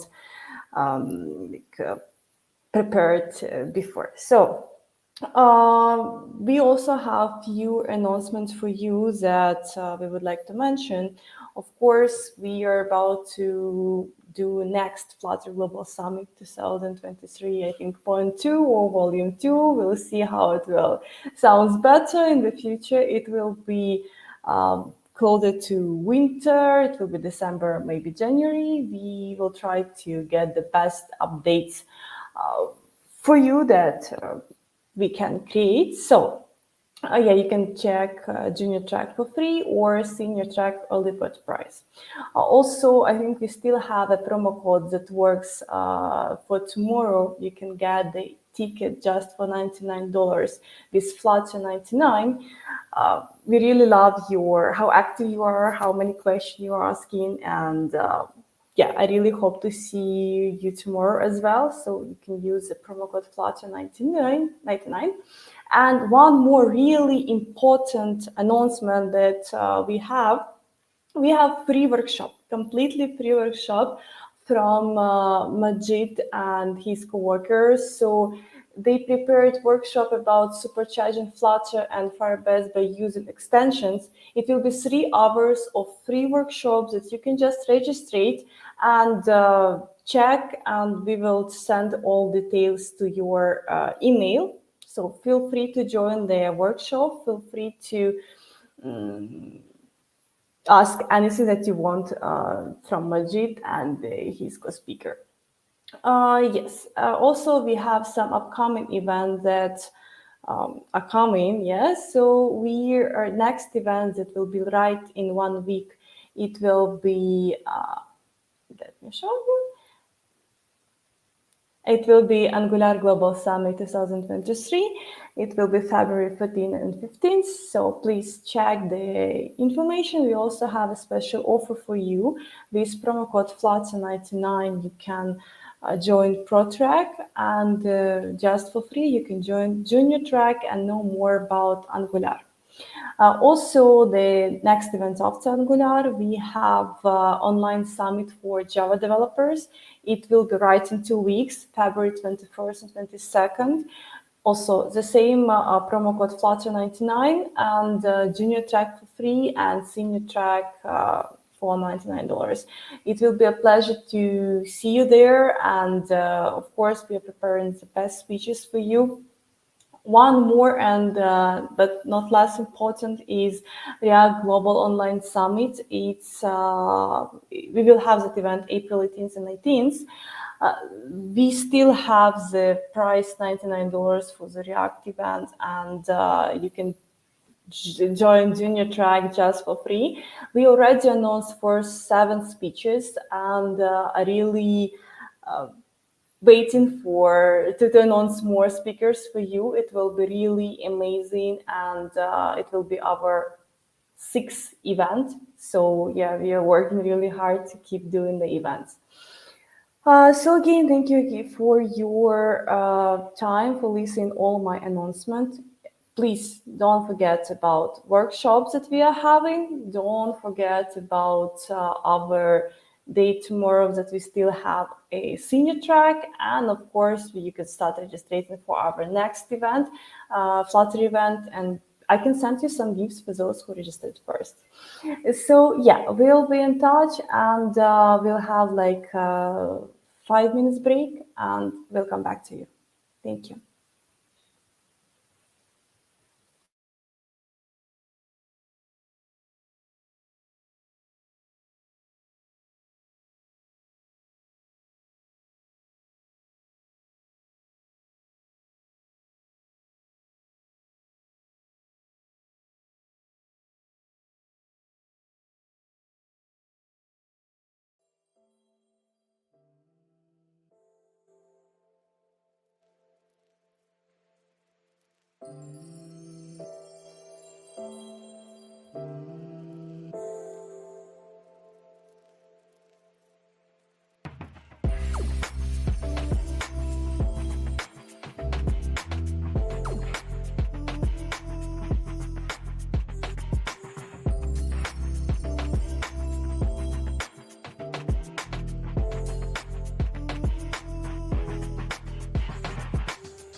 All right. Awesome talk, awesome presentation. Thank you once again to every speaker, to every program committee member, and to our awesome sponsors from CodeMagic.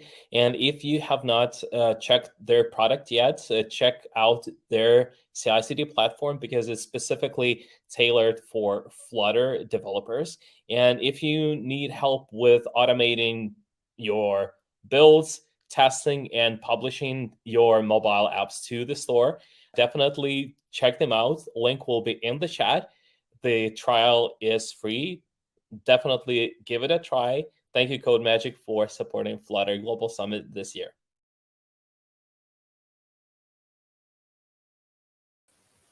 Hi again. I hope that you could have at least a sip of water or tea or coffee because it's quite a long day. I can definitely understand you. I'm sitting here on the backstage from the second one. So yes, thank you again for being with us, for being so active. And please, let's do the same for next two speakers. So it's a time to announce our next speaker is Gonzalo Gauto, and he is from Argentina. For him, it's not that late night how it's for me, because for me it's 11:56 p.m. So, but still, I hope that for him it's quite early. And people from Argentina and all Latin America, please also join us and watch his amazing speech. So I'll call to this page Gonzalo just to say hi. How are you doing? Hi, how are you doing?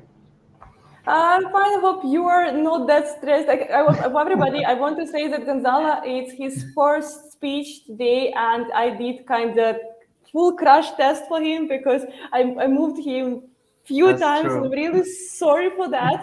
It's like proper, first time proper preparation. You will be ready definitely for other events, like for 100%. You will be ready for everything.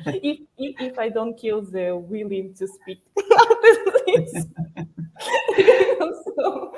No problem. Okay. It's a pleasure to be here. Then stage is yours. I know that you will tell us who you are, from where you are, and all information about your topic. Guys, be ready and be attentive and ask your question. And I'm see you very soon. See you. Well, welcome everyone to my talk, how to implement a good logger. In this talk, we are going to see the benefits of having a good logging system. We're going to use the latest version of Firebase Crashlytics and the latest features that they provide, like fatal and non-fatal exceptions reports. That's really useful. It was introduced in the version 2.7.0. And we are also going to implement a simple but efficient logging system. First, let me introduce myself. Well, my name is Gonzalo. You can find me on GitHub, on Stack Overflow as Gonzalo Gauto. You can follow me on Twitter as Gonzalo Gauto Dev. I work at CreateThrive as a senior Flutter developer, and I live in Buenos Aires, Argentina. I also have more than 4 years of experience with Flutter and Dart. I really enjoy working with it. I'd really like to share what I have learned in the past few years with you. So hope you find this talk really interesting. First, let me show you an example. Here we can see a simple counter app that it's up and running. Yep, you can see it. But it has one issue. We can increment the counter as expected, but the issue is when we're trying to go to less than 0. Here we can see that we have an exception. We are running in debug mode, so we can see the exception here and the struct trace here, and look and search where the issue is. But maybe this app could be at production, right? In the app stores. The users are going to report that the app is not working, and could be difficult for us to find out where the issue is. In this simple example, we only have two methods, the increment and decrement methods, but in real apps, we are going to have a lot of stuff that's going on, right? And could be difficult to find where the issue is without any kind of error tracking system, right? So it's a good practice to have or must to have implement a nice error tracking system in order to have that data in the dashboard, see it, and find a way to tackle that kind of issues, right? One of the most common services is Crashlytics. But first, what is Crashlytics, right? Firebase Crashlytics is a service provided by Google, created by Google, that is really, really useful and really easy to use. The Firebase and the Flutter teams have the package Firebase Crashlytics. Right now is at the version 3.0.11. And since the version 2.7.0, we have the feature that we can send reports at fatal, which is really helpful.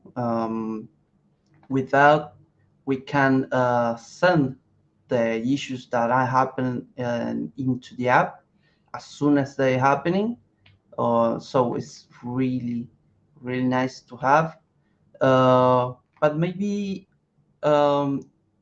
implement Crashlytics our own, and only Crashlytics will be not enough for us.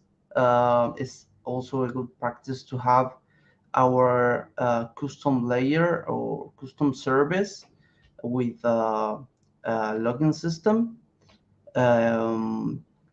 With that, we can maybe in the future we can jump between Crashlytics and another service. For example, Sentry is another good service that you can use with Flutter. So that's why we are going to implement a custom logger, but using Mason custom break. But let's jump to another question. What is Mason? Well, Mason is a package that you can find on pub.dev.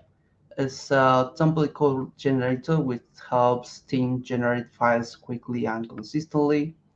This contains a code generator that powers the Mason CLI. That's another awesome tool you can use.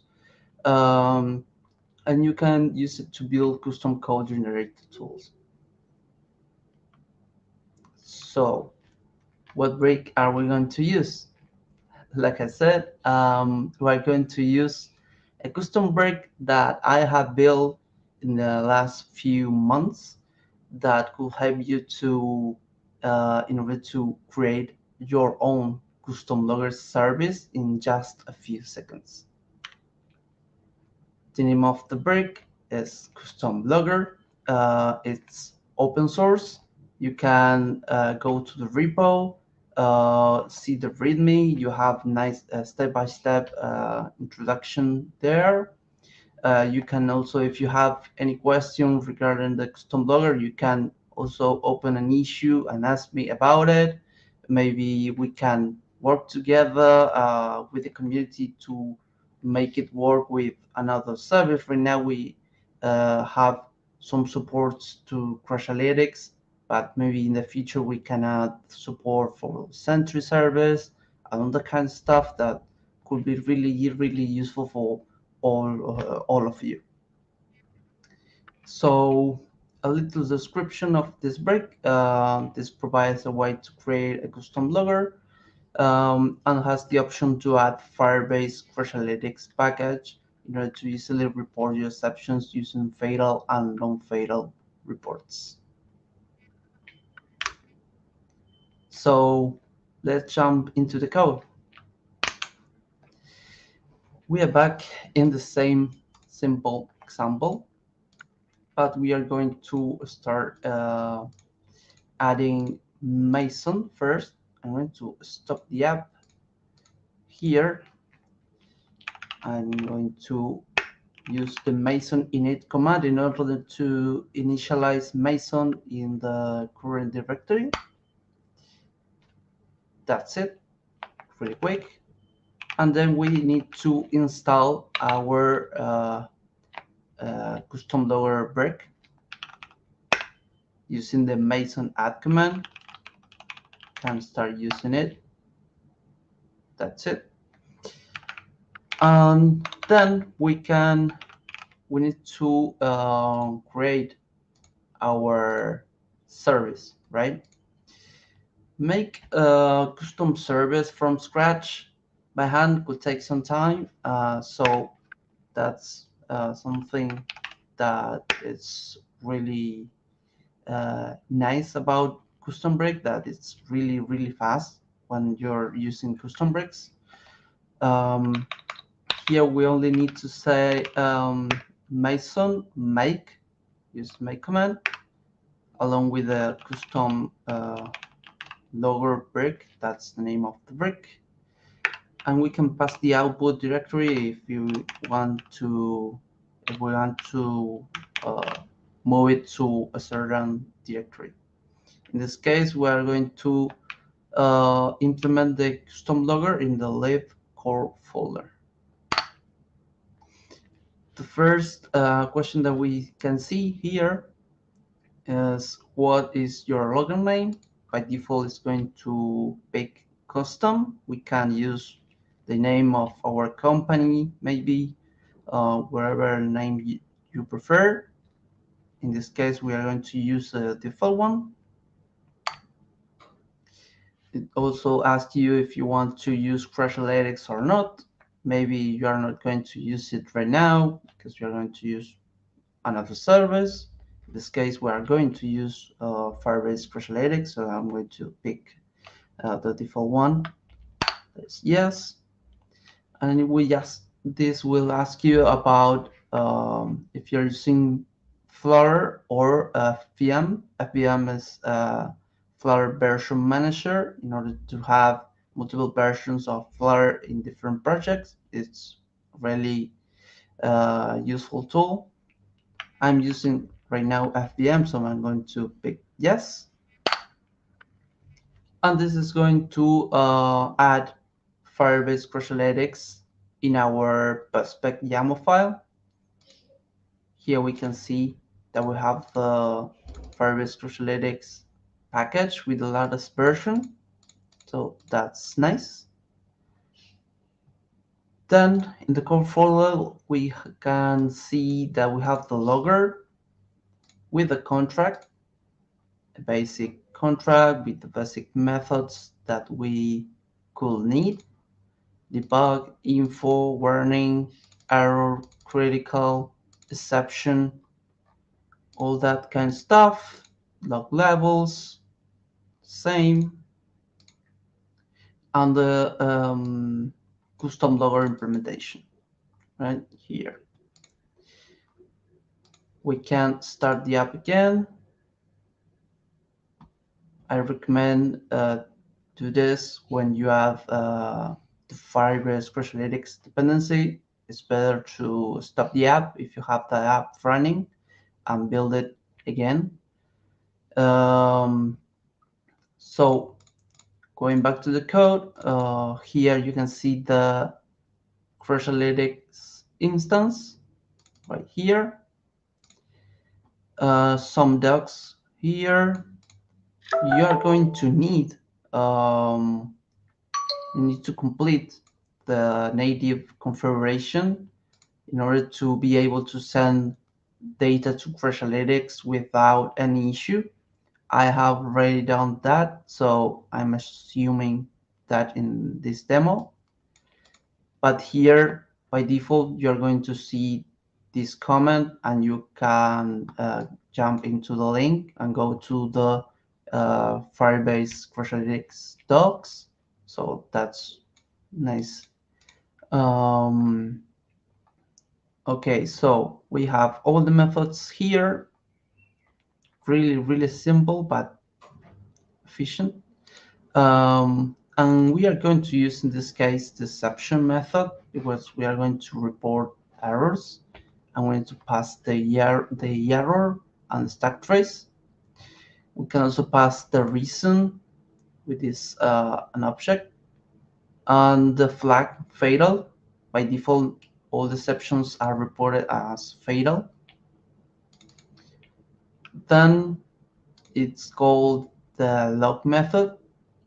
This uses Dart devlog here, and it also has a check just to avoid send the logs to Crashlytics when we are in debug mode. Maybe we are working on a new feature and we are trying things and something is not working at all, and we don't want to send that to Crashlytics at the moment that it's happening, because we are working on it, on something. So in this case, I'm going to hide this type of check just for the demo, but you need to always have it here. Then it's called the log method from Crashlytics. That's built in the Firebase Crashlytics SDK with a message. You can have your custom message here. This is a basic format with the log level, the level name, and the message. Then we can go back here. Here we have the same check. I'm going to hide this just for the demo. And here we can see that we are using the record error method. By default, it's set fatal to false, but we are sending it right here as true. So we can change it wherever we want. And then I'm going to add some breakpoints, just like this. And we can go back to the counter qubit. Like I said, we have only 2 methods. In real apps, we're going to have a lot of them. So in this case, with this simple architecture, we need to, it's nice to have, nice to do, it's a good practice, have a try catch block here. So I'm going to add it right now. The error and the stack trace, like this. Same here with the first one.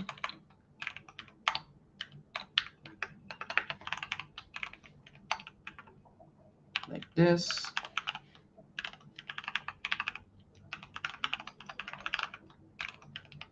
This.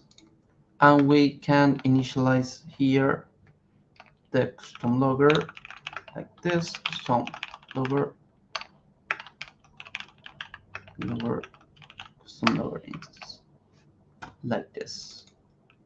I recommend to use dependency injection. Maybe you can use get it in order to have one instance of the logger across the entire app.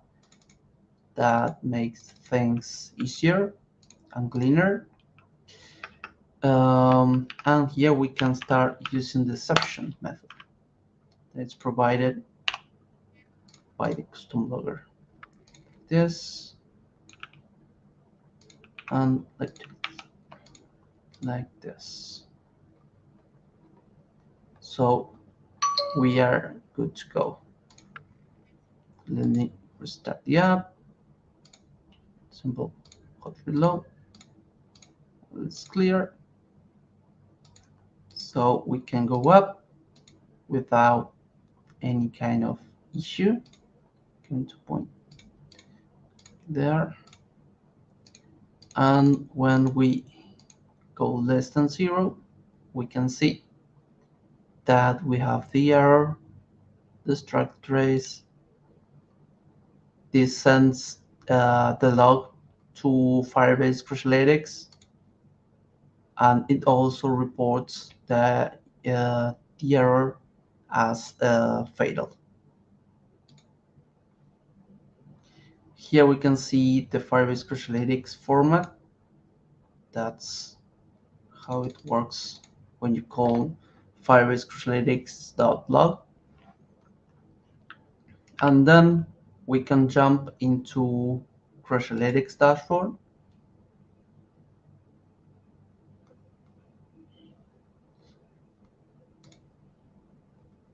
Like this. And here we have it. We already throw an exception in the app, and this reports immediately to Firebase Crashlytics. So this is really useful, right? We don't want to wait too much time in order to figure out that we have an issue in the app. So that's nice. Here we can see the fatal exception. All fatal exceptions are reported as crashes, as you can see in the previous page right here. Here you can see that we have one. We can see the app, the Android version, the device, the date and time, the version of the app. Here we have the stack trace, the plain text format. I don't like it, but it's there. With a stack trace, the keys. In keys we can find deception, only deception here. And we can find the logs that we are sending before the exception is reported. We can see that it uses the format that we already have out of the box using the custom logger brick, along with the exception right here. So that's nice. But we can also send the reason, right? Like I said, they enable you to pass a reason, for example. So I'm going to remove this, and maybe we can add a reason here. You can pass a simple string if you want. The main point here is to try to give and send to Crashlytics more context about where the issue is happening, what is the user trying to do. That's a really useful data that we always can send. Data is the king here, and the main point also for the talk. So maybe we can add some info. In this case, the user, for example, is trying to decrement the state of state like this. Oops. This. And we can do a hot restart. Go up. Go down again.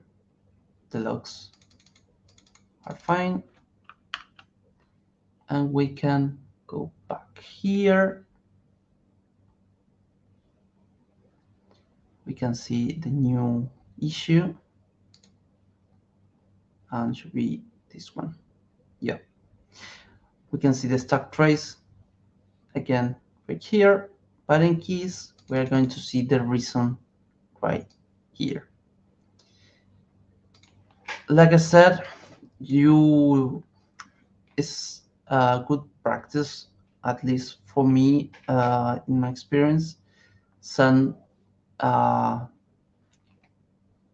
the data that you have, or maybe you consider interesting, when, where are the questions that you need to do, and send that kind of information to Crashlytics. This will help you a lot when the app is in production. Maybe we can send the user ID, for example. Maybe we are using Firebase Firestore database, and with the ID we can jump into the user collection, the user document, sorry, and see how the data is looking. Maybe we have a bad string format that is causing the app to crash, and we can fix that really quick for that specific user. And that's really good, right? Then after that we can jump into the stack trace, find whether the issue is, read the context with all the information that we have, and fix the issue really quick, right? So this is a good implementation. We have implemented our own custom login service in just a few seconds. That's mind-blowing. And we can start doing other things, right? If we have all covered, we can work on new features and all that kind of stuff. Maybe we can also move the Logger folder to packages and export as a library to have it more isolated. That's another good practice that we can follow, right? I want to say, another thing that I want to say is, and share with you some tips and good practices. Send more info instead of less. Add more context about what the user is doing in the app using it. For example, the user is trying to fetch favorites from the user and the user ID data. Collect and send more data about the device. Screen sizes and permissions are really useful. Also, you can add an extra layer between dev and production environment. It's a really good practice to have a staging environment with production data.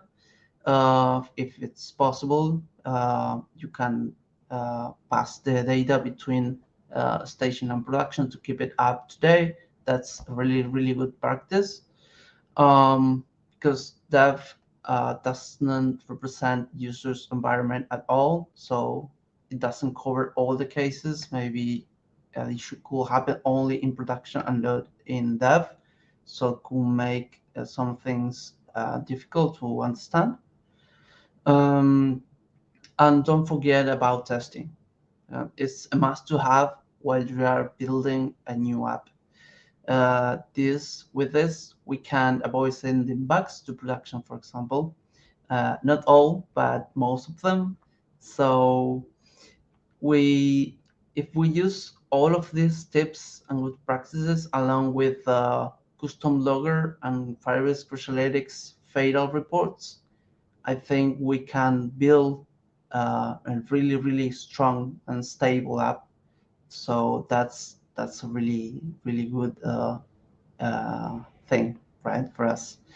It also provides a good developer experience. We can start working on new features. So it's really nice. That's what I want to share with you. So thank you all for being here.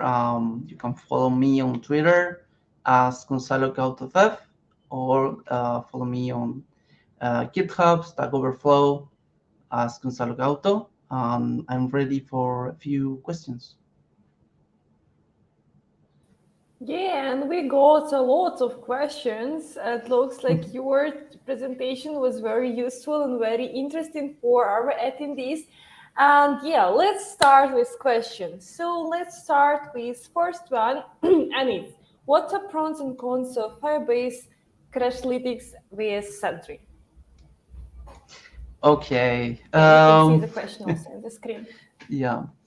Right now, I have experience with Crashlytics mostly. I didn't try Sentry completely, but I know they have a good Flutter SDK with a lot of features.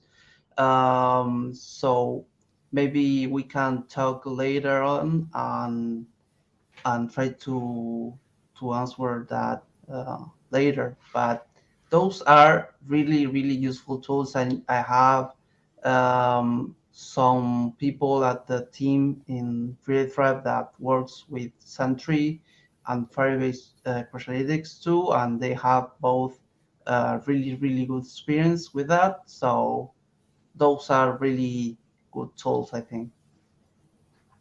Great. Thank you for your explanation. We have next question that consists of two parts. First one is like a pre-story. I'll show you. In medium to large companies, it may be a demand to have like a base Flutter project that would be easier to bootstrap new projects using like the company's architectural decisions. And here is the question. So, do you think Mason is a good choice in order to achieve such a thing? Can you visualize, describe a path to it? Okay, that's a really good question. We doesn't will cover the Mason tool at all. Maybe we can jump further with all the kind of stuff that it has, the ability to create our own CLI. We can use it to create our own CLI. That's a really good thing we can do. So that could help you to create your own company structure using a CLI with the tools that you are going to have out of the box. So it's a really good choice, and it's really, really helpful and easy to understand. You can see, for example, the very good CLI repo, yeah, that uses Mason under the hood in order to have a project template that you can create as you like. And then with a simple command, you can run, I don't know, for example, Thrive create, and it would create an entire new project with your preferred architecture. So it's really, really useful. Cool. Thank you for the answer and explanation. I hope it was clear. And next question that we have here is for Firebase Crashlytics. If you want to add flavor and multiple environments, it will be a bit troublesome to set up. Would you have suggestions about this? Yeah. For that, I recommend to work with the Flutter Fire CLI. That makes the things easier. We can connect to a Firebase project. We choose the names of the project, the platforms, if we are going to configure Android, iOS, and the web, and then provide the keys to connect to those projects. And with that, you can connect in a simple command one Firebase project for each flavor. So that's really, really useful and really easy to use. You could find some things, some issues regarding iOS native side, but you can solve it really quick if you ask in the community. I know that the Flutter team is working with a full integration between the very good CLI and the Flutter CLI that is going to make things a lot easier. So maybe you can try those tools in order to connect without a lot of issues. I hope they enjoy. So one more question is here, and there is any way to show the Firebase Crashlytics error in real time? Because in my personal use, the errors only appear in the dashboard when you restart the app.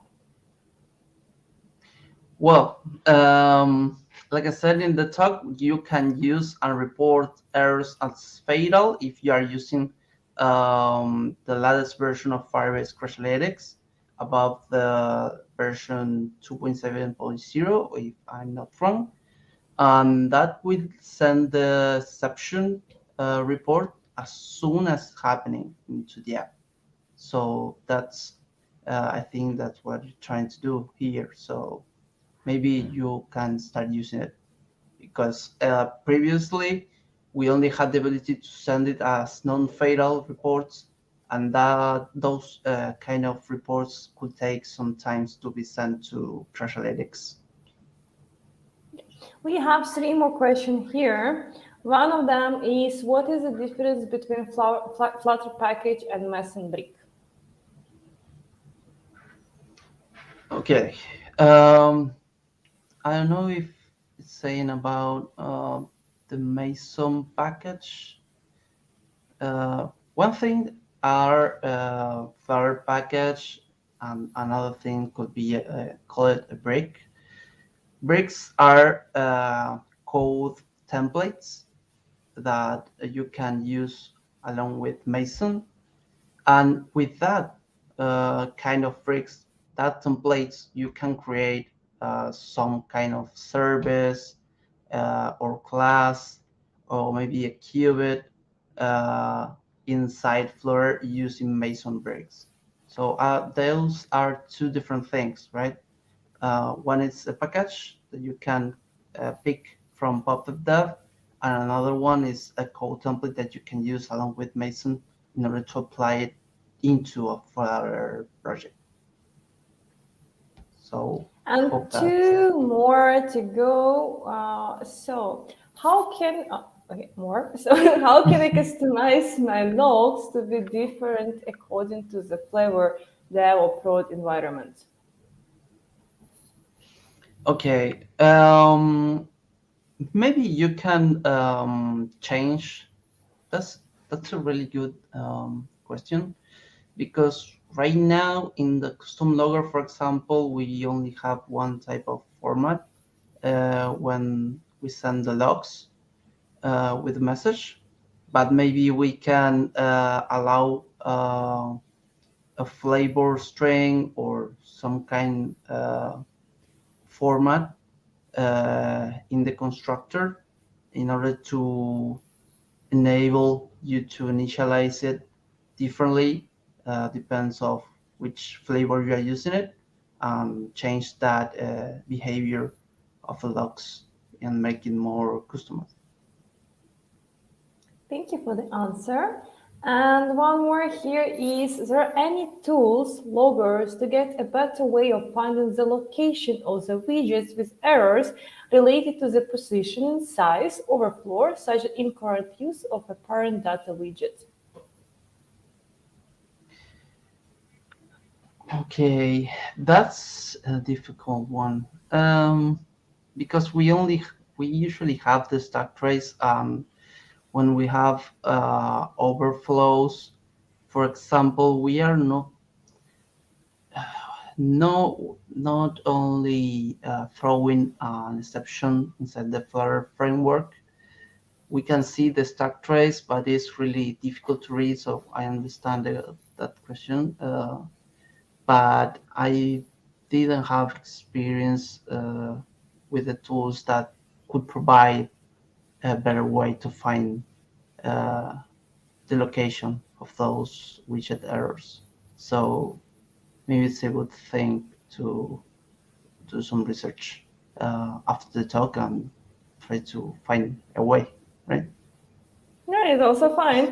It looks like you are very popular today and you're getting so many questions, and I promise it's last one because Fabián is also waiting for us in the backstage. So the last one for today is DevTools is good if you're building for web, but if you're building app only for mobile devices. I mean, maybe I'm missing something. So,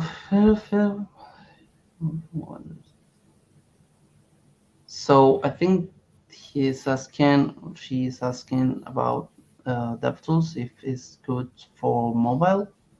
Yeah, so we're not talking about TV, we are not talking about web, we're talking only about mobile application. Yeah, DevTools are really useful when you try to find rendering issues, for example, performance issues, and you can use it on web and on mobile too. It's a really useful tool. But in this talk, we are covering most exceptions that could happen in some methods inside the app, and try to send those to a nice dashboard that maybe the client of the app could check every time, or we can send trigger some emails to the company when an error is happening. So maybe those tools could work together and work and increase the user developer experience. So thank you for all your questions. Thank you for your presentation. I really have to say thank you and sorry at the same time for messing up the schedule and the agenda, but it's life, it happens. Thank you, and I really hope that you enjoyed the first time speaking at the conference, and I really hope to see you again at our next events. Thank you too. Have a good one. Thank you, and see you tomorrow also. You can join the chat. See you. See you. Bye. Bye. So our next speaker that we have in a row is Fabián, and I hope that he can hear me and he gets ready in 1 second. Yeah, he's ready and he can hear me. So Fabián is our guest for so many events. I even don't remember event without him. So hi Fabián, how are you doing? Hi Anna, how are you? I'm fine. His community also supports it a lot. He's promoting our event, and I hope that your followers and members of your community also join today and enjoying the event and enjoying the content. And of course, we have second day tomorrow. So Fabián, what will be your topic about?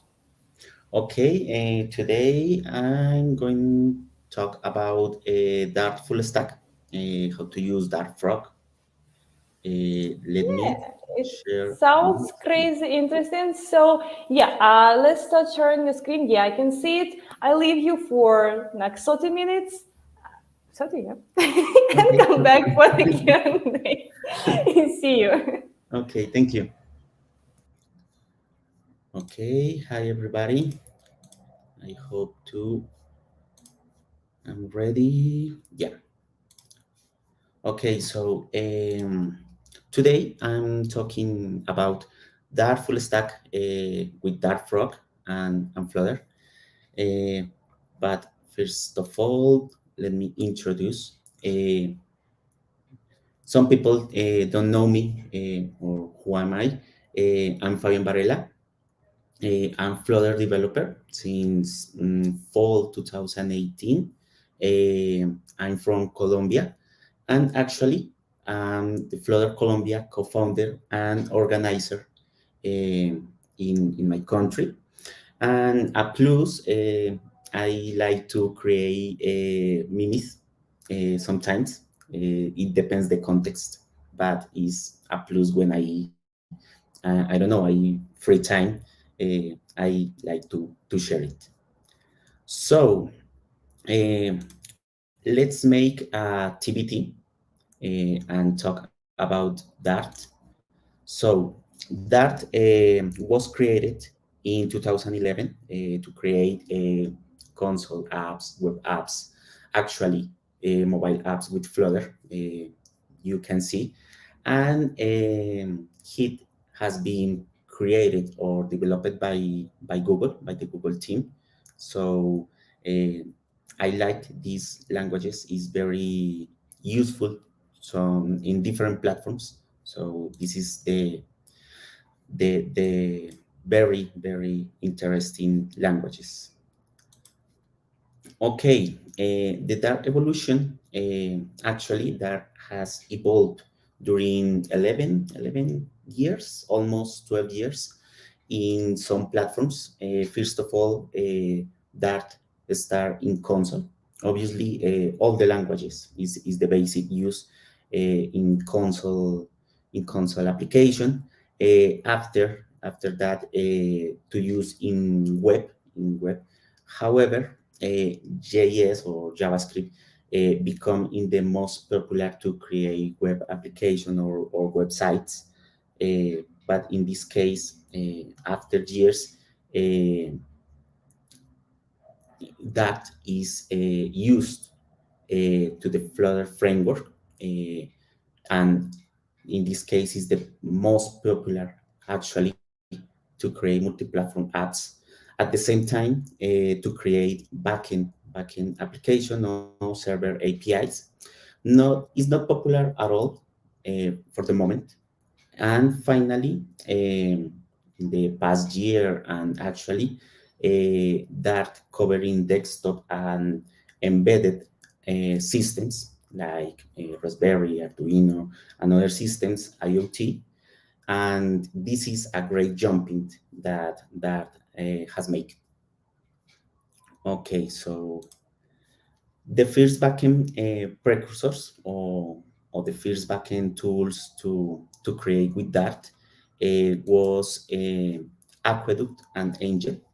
These libraries or frameworks were the two first backend server frameworks that I meet. I don't know if exist before another tools. In my opinion, these frameworks like Aqueduct, Angel were very complete with different features or some features like ORM to migrate or use databases, OAuth 2.0 to handle authentications, OpenAPI to handle documentations like Swagger or OpenAPI, actually is named like that, and another tools. Unfortunately, these libraries like Aqueduct and Angel have been deprecated. I don't know what is the reason to these libraries literally is dead. I had the opportunity a few years ago to use Aqueduct, and Aqueduct was a good tool for me.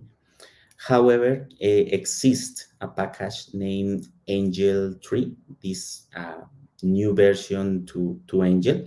I think it was created for another developers, but in this case, I have never used it. What's next? The Dartfrog, in this case, coming to the rescue. This is the grand advantage to create backend server with Dart. So what is Dartfrog? Dartfrog has been created in 2022, 8 months ago. Literally is a baby, Dartfrog, and it was created by the Very Good Ventures team. Very Good Ventures is a great company that create open source tools for the developers, especially by Felix Angelo. He is the creator of the blog packages, the blog, Flutter blog, hydrated blog, broadcast blog, etc. For me, blog is one of the best state management libraries and is excellent to to use or to integrate with a mobile application or just Dart implementations. Dartfrog is a minimalistic, speedy, and lightweight tool to create your backend server with Dart, implementing Shelf. That Shelf is another library to create backend from scratch. Dartfrog use the DevTools, the Dart DevTools like Flutter, and the testing implementation is very useful and easy to implement. What is the main features until now? Because in the future, Dartfrog maybe implement more features. For the moment, this is the features. First of all, the hot reload is like a Flutter, is similar. It's not necessary to restart the server when to apply the changes. Second, use Dart DevTools. Can use the Dart DevTools like Flutter when I make a debug or inspect elements. Is similar to use with Dart Dev and Dartfrog in this case. Routing is implementation. The routing implementation like file system routes, index routes. In this case, the index routes is, for example, the server slash. In this case, the main index. Nested rows. The nested rows in this case, the example is I don't know, the server slash ID or slash user slash ID. The idea is keep one path parameter. In the demo, I will show you. Another is the dynamic routes. The idea with the dynamic routes is set one or more path parameters. This is another functionality very useful. And what's next? The middleware. The middleware is good to validate our request before to enter to the endpoints or validate our response before to send to the client. This is the functionality to the middleware. Another feature is the dependency injection. This dependency injection is like when you use block or provider in Flutter, or maybe get it or locator or service locator is similar to implement it.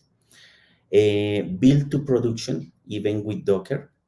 What is the idea? Build our backend to deploy, I don't know, the local server. If you had a server in your office or your company, but is not is old-fashioned, really. Another is deploy to the cloud, and even deploy in a container with Docker. This is very, very useful. What's next? Static file support. This feature I can use, I don't know, for example, set a static file like text file, maybe, or I don't know, maybe use HTML file and deploy it like my start page. It's like a static page and deploy it. I had an example. I hope it works, but I show you in the next section, in the next demo. And what else? Finally, the WebSocket support is very, very, very interesting and useful. For example, if I need to create a chat server, I can use a WebSocket to connect in real time. And with Flutter, I can use WebSocket channels to integrate with my backend with Darfrog. The coming soon features, in this case, are two. The first is generate client packages, and the last one is API documentation, like OpenAPI or Swagger. In this case, is very useful, but exist another tools to create the documentation, but you need more work or more effort to generate this documentation. What is the advantage and disadvantage to use Darfrog? The advantage is build for speed. In this case, I implement and build my backend, and in this case is lightweight to deploy to. I compare the Darfrog with Express.js, is the lightweight framework to create backend with Node.js or JavaScript, and Face API. Face API is library to create backend with Python.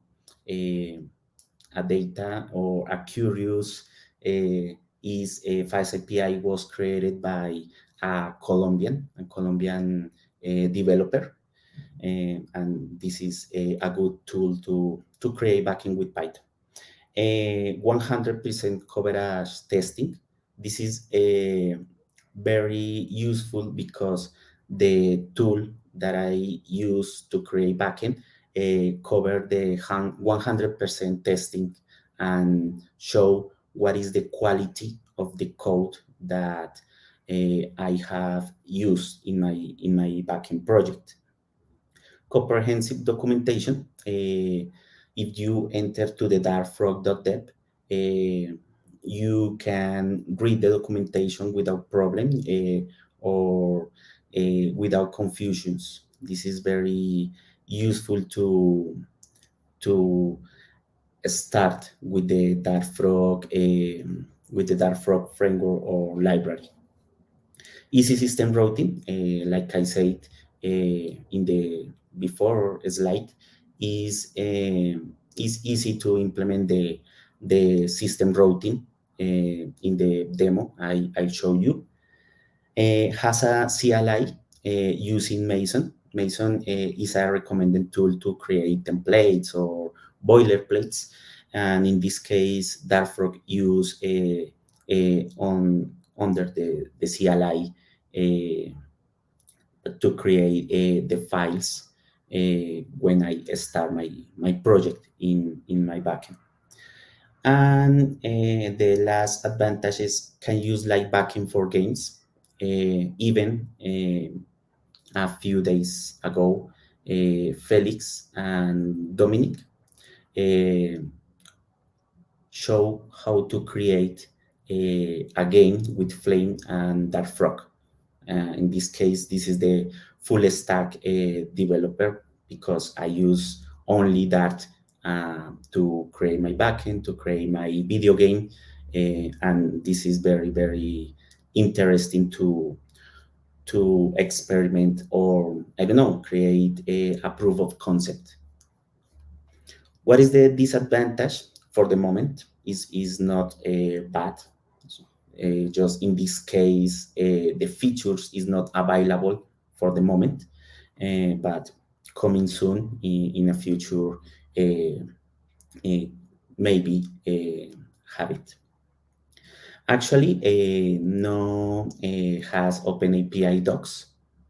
So in this case, I can use maybe a API or API blueprint to create my documentation, but I don't know if API is powered by Oracle and Oracle is equal to cost or pricing. Doesn't support end-to-end testing for the moment. I think is under construction, maybe. This is a subjective disadvantage because I use in my backend a response with file is very necessary, I guess, because the idea is generate the response with a file, maybe PDF file, doc file, TXT file, etc. This is the idea to create this feature. Will be a good addition to the response. And the last disadvantage, no request multipart for the moment. This is another feature necessary for me because I need to upload or send a file in my request. For the moment, supports form data, no multipart form data, and form data is different request, text request and JSON request.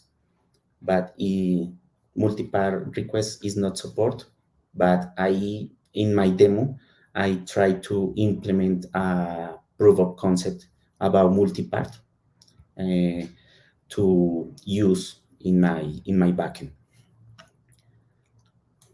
So, how to use with Flutter, that frog? I don't know if I make a comparison with Serverpod. I don't know if Serverpod just works with Flutter in this case. However, Dartfrog works with Flutter, with another technologies, but I don't know if Serverpod is very close to work with Flutter, and that's it. But I don't know, is a supposition. I hope so. But with Flutter, it's easy to use because I can use the HTTP or DO packages to connect via HTTP REST. This is very useful. I think the Flutter developers must know how to implement HTTP connections. So in this case, with Dartfrog, is very easy. For the moment, Dartfrog doesn't support GraphQL. Maybe in the future is a good plus, but like an independent package, or I can use some implementations with another libraries, but it's a little hard work, or it's a little complex to implement, but it's not impossible to make it. The idea is, I don't know, in the future, maybe I can make a proof of concept there, how to use Dartfrog integrating with a GraphQL library to use GraphQL in my projects using Dartfrog. Is a complex integration, but maybe will be interesting how to use in a set. Okay, let me show you a demo. Where is it? Okay, let me increment the font size. Okay, yes. So this is my current project. It's created with Dartfrog, obviously. And I create packages. In this case, is Dart packages, simple Dart packages, like the data source layer. In this case, I'm using Stormberry, like ORM to handle the query SQL database. In this case, with Postgres SQL. And what else? Let me close this part. Okay. Packages. That's it. So in this case, I create the Dart packages. Is very simple with my scheme, my table schemes, and the repository with the CRUD operations is essential. Is easy to to implement. It's not new for the developers. What else? I create a package to handle the domain layer. In this case, I create the entities. These entities I use with like a response from my endpoints. In this case, I map to table, from table to entity in this part. I call the data source, make the insert or make the select by ID, the date, and the delete. It's very simple and understandable to any developer. Okay, what else? In this case, this part is interesting because I use Cloudinary to upload images or photos or videos, not for the moment, just files or images to upload with Cloudinary. And this is an integration to login with Facebook from the backend. It's very simple. I use a HTTP client to integrate them. And the last is this part about the Darfrog project. I used to handle the configuration with .env.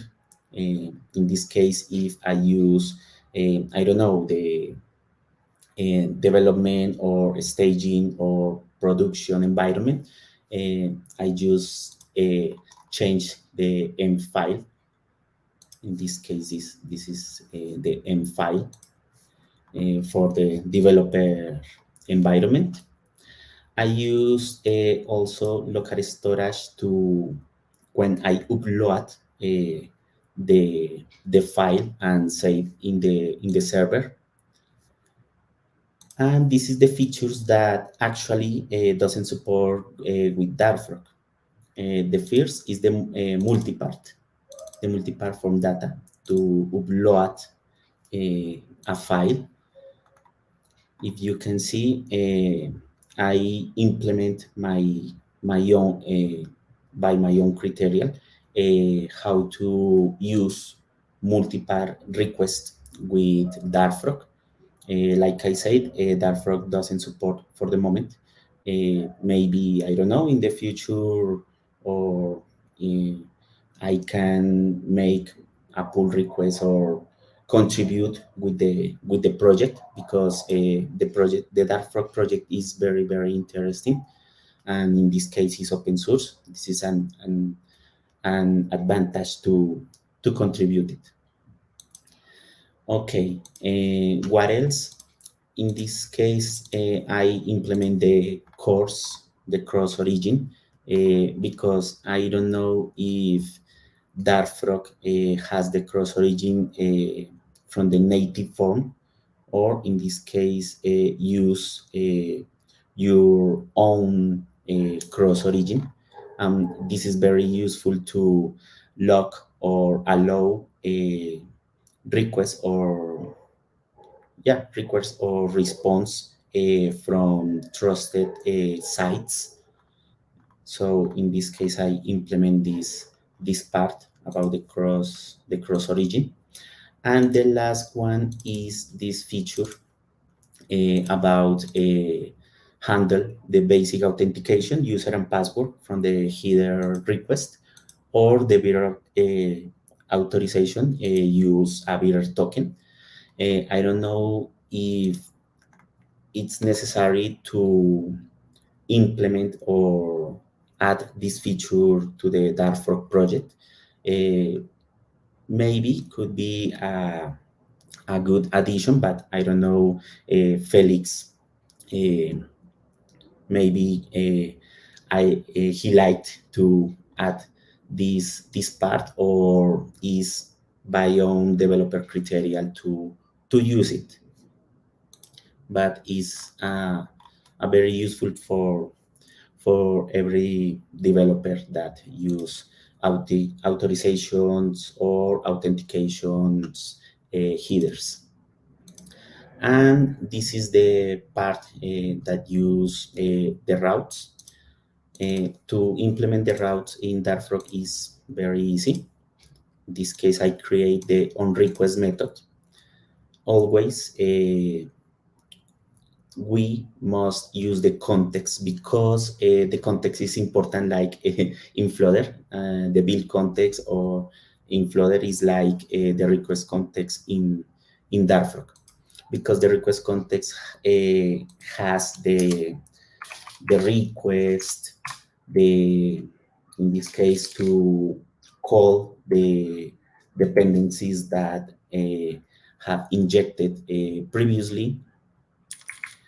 The request has the headers, the method that I invoke, get, post, put, patch, delete, the body, in this case, a simple body like a text or a string, the form data that is different to multi-part form data, and I create by my own criteria the multi-part that is here to validate if the request is a multi-part from data. This is is JSON, is from data. Let me check, where is it? From data. It's here. It's multi-part from data.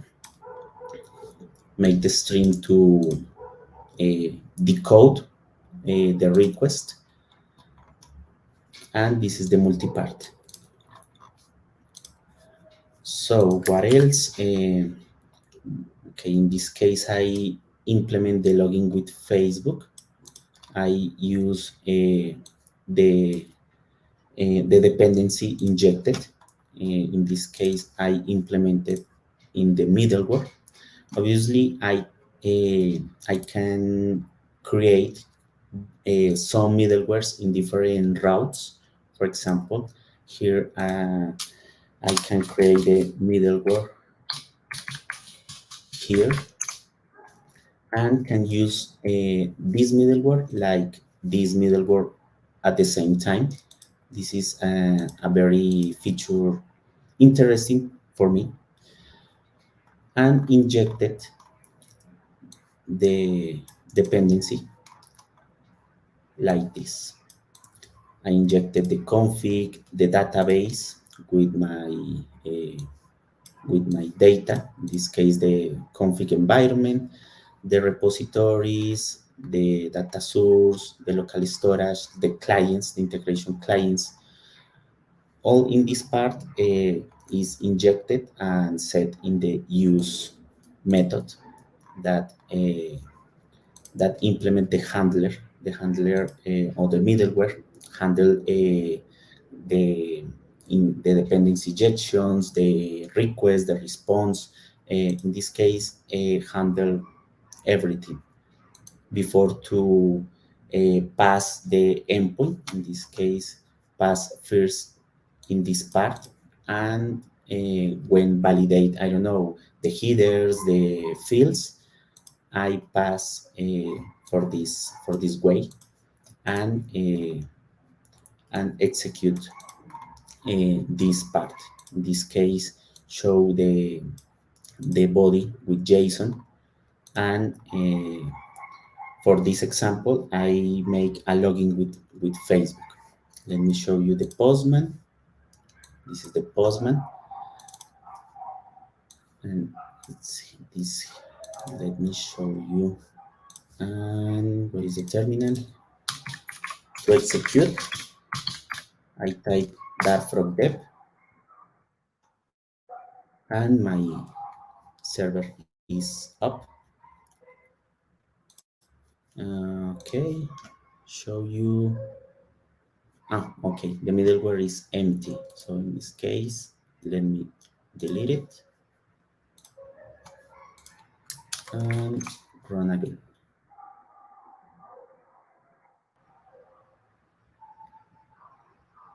Okay, the hot reload is enabled. Maybe if I make a chain,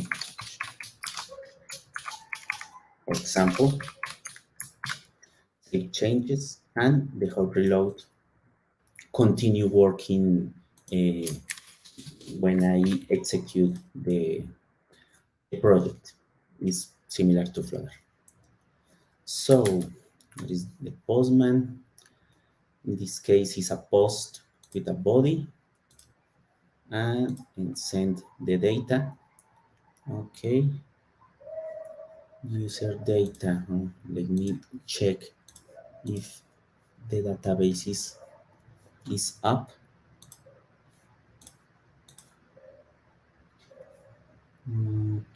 Okay. I'm gonna check another endpoint. This is a from data, and select a file. This. Okay. Sent. Okay, it's working finally. And what is the database? I'm use PostgreSQL. Okay. And the Cloudinary. Let me open the Cloudinary.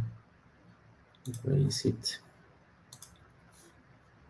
Cloudinary console.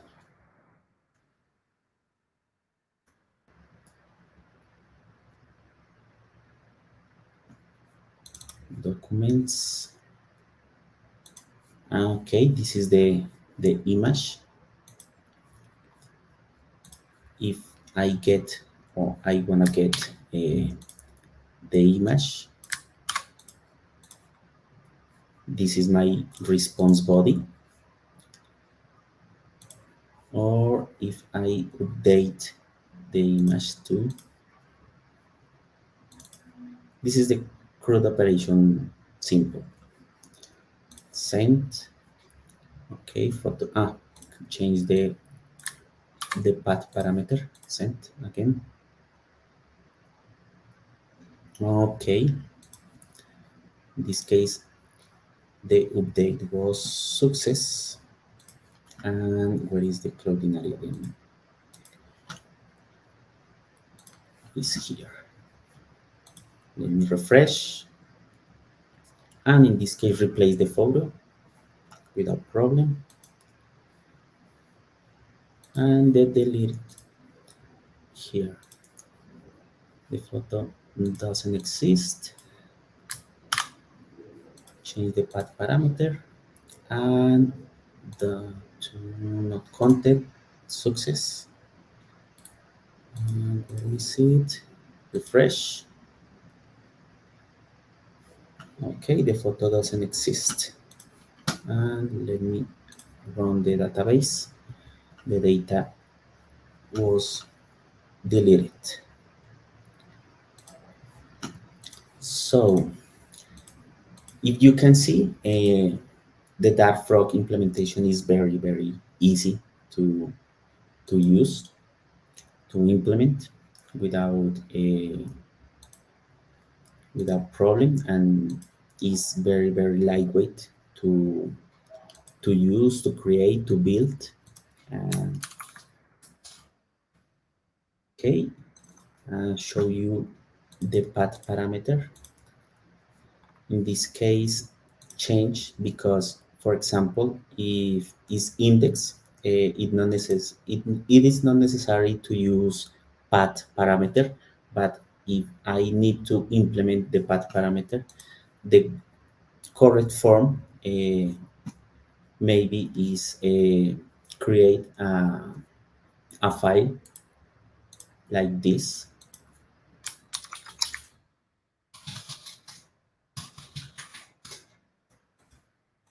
Let me copy this part. Okay. Okay.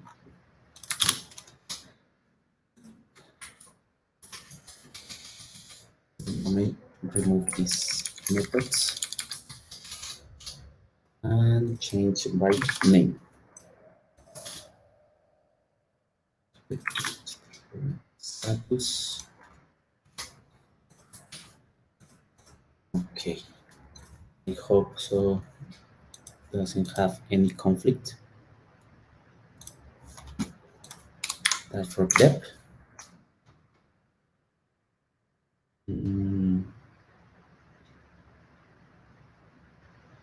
Hot reload is enabled.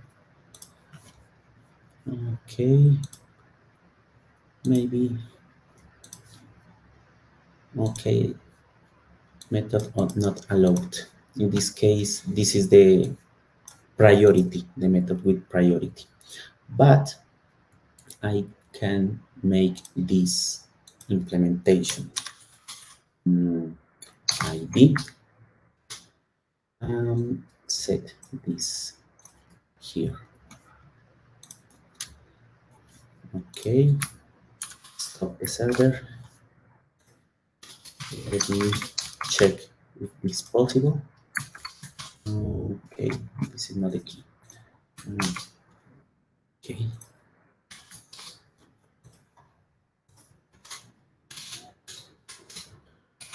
Let me print the context request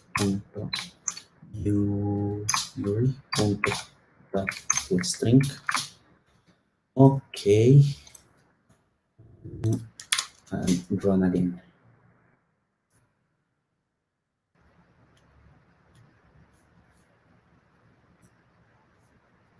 In this case, I think it's index.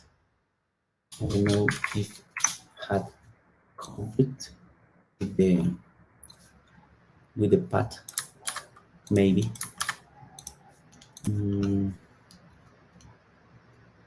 Okay.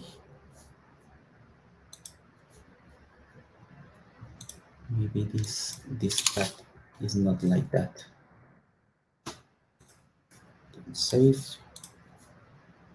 With this file.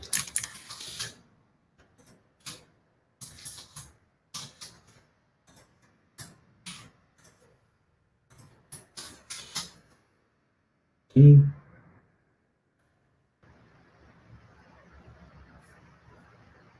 No, in this case is maybe am I wrong in this part?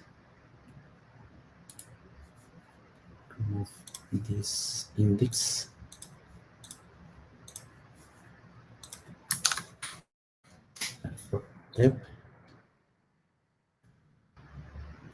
Maybe has conflict with this part. Let me rename this set, I don't know, list. List exists, already exists. What else? And the filter.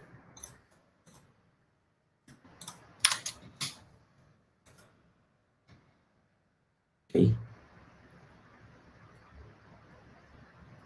Yeah. For reload enable. Duplicate tab.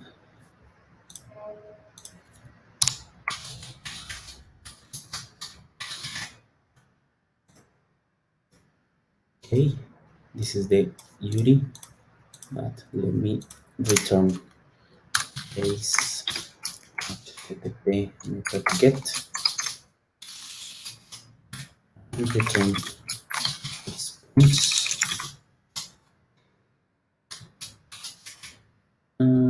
Okay, the body response maybe.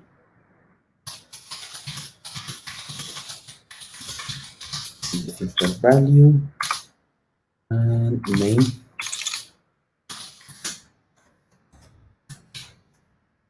In hot reload. That's it. It works. Finally. Okay, so the idea is create nested rows or multiple rows to use. Maybe, I don't know, if I want to get the photo list by the user, is possible. If I want to filter by another parameter, is possible too, or use the index, I don't know, to save with the post, because in this case, with the post method, it is not necessary path parameters. That is a variable, and the ID to get a specific photo or update a photo or delete a photo, in this case by ID. So it is easy. Use Dartfrog. This is the demo. Obviously, the demo maybe could fail, but in the future, I'm gonna upload this repository to my GitHub, my personal GitHub, to, I don't know, to look in a detail, or if had a suggestion or issue, you can report to change. This is the idea. Contribute in this project, maybe. And in the conclusion, obviously, for this session is the next. If with JavaScript you can be full stack, because exists a JavaScript full stack in everywhere, why not with Dart? This is the conclusion in this session. The idea is make popular the role Dart full stack, like similar JavaScript full stack, because obviously JavaScript is very demanded or request in some companies, but why Dart full stack maybe will be possible to be popular or get the same status like JavaScript. This is the conclusion, and that's it. Thank you so much, and I hope to understand me in this session.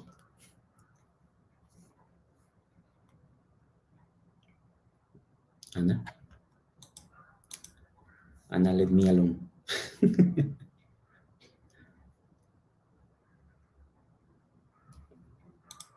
So let me check if I have questions. Yeah, I'm here. Okay. Anna, where are you? Yeah, Anna, I'm here. It's fine. Yeah, we're just seeing also the questions if we got something. So yeah, we know some questions. Few of them are kind of that I think you already explained, but let's go with this one. What are the benefits that would make me choose a Dart fork in comparison with options like Shelf and Serverpod, for example? Okay, so Shelf, or in this case Dartfrog, is implement in the background with Shelf, but Shelf has separated packages. In this case, Dartfrog had the set in a one library or framework. And Serverpod, for me, I don't use Serverpod for the moment, but I guess that Serverpod is a backend for Flutter, exclusive for Flutter. In this case, Dartfrog is in comparative, is similar to Express or Fast API, Flask, and I can use in different technologies. It's agnostic. Yes, and yeah, we had Viktor today. He was talking about Serverpod, so I think that we had to do it somewhere close, and you could discuss it. So Okay. one more question is: do you think Dart-powered backends are gonna be used much more in production by businesses or startups? Maybe in startups, if I'm gonna start with an MVP, I can use my stack with Dart, using Dartfrog, using Flutter, and I don't know, if I want to create a video game using Flame, in this case is very, maybe could be useful. And the businesses, the idea, I don't know, is talking with the tech lead or the architect or, I don't know, the CTO to use a Dartfrog, even, I don't know, like a microservice or a small backend for any feature or any purpose to. And the idea is to start to make popular Dartfrog. This is the idea. Yeah, we have two more questions. One of them is how to create backend with Dartfrog. I think somebody missed it. Okay, so to create backend with Dartfrog is easily. In this case, you must install Dartfrog CLI on your machine, on your computer, and follow the documentation. Is very, very comprehensible, understandable, and you can create a backend like my demo, and it's not difficult to start to create a backend with Dartfrog. Yeah, I think it sounds very simple. But one more question we got is about testing. How can I do unit test with Dartfrog? Okay, the unit testing is similar when I test with Dart, just Dart. When I test my logic layer, I create the group test, and mock the request, mock the response, and in this case call this mock, and an advice is use Dartfrog or the unit test with Dartfrog and mocktail. This is a good combination to create the unit test. It's not difficult. It's not difficult create widget test that unit test in Dartfrog.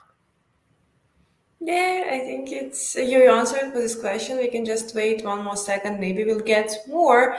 But for now, I want to tell you thank you for the amazing presentation, for being with us for a really long time, for supporting us for years.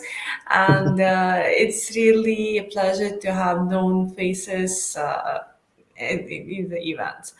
Also I want to tell guys, you remember that we have a second day tomorrow senior track, and we got even more interesting content. Today I saw a few comments that is it for junior developers or not? Because we had that amount of content, everybody was trying to give as much as was possible. So really, guys, that you enjoyed, and we will share with you feedback form, and please give us like your marks, give us your thoughts, what you think about us. Okay, thank you. And I see you have some interesting dash. This is a dash, a 3D dash. Yeah, I also want like this. I haven't this. Now I want that. That's yeah, I can see that. I can see. I didn't see this one. I think now I want the same one. Okay, I will go and ask Flutter to send me such dash, and thank you again. And it was a pleasure to have you with us. And see you at our next events. Okay, sure. Thank you. Thank you. Bye-bye. For everybody, I still want to remind that we have a senior track tomorrow. Also, we have a free workshop that will be hosted by Majid. So please check it on our website, check the separate link for the workshop. And it was a pleasure to have you with us. It was a pleasure to have you today, and it will be a pleasure to have you tomorrow. And I'll see you at the workshop as well. Thank you so much for being with us. Thank you for listening, and see you soon.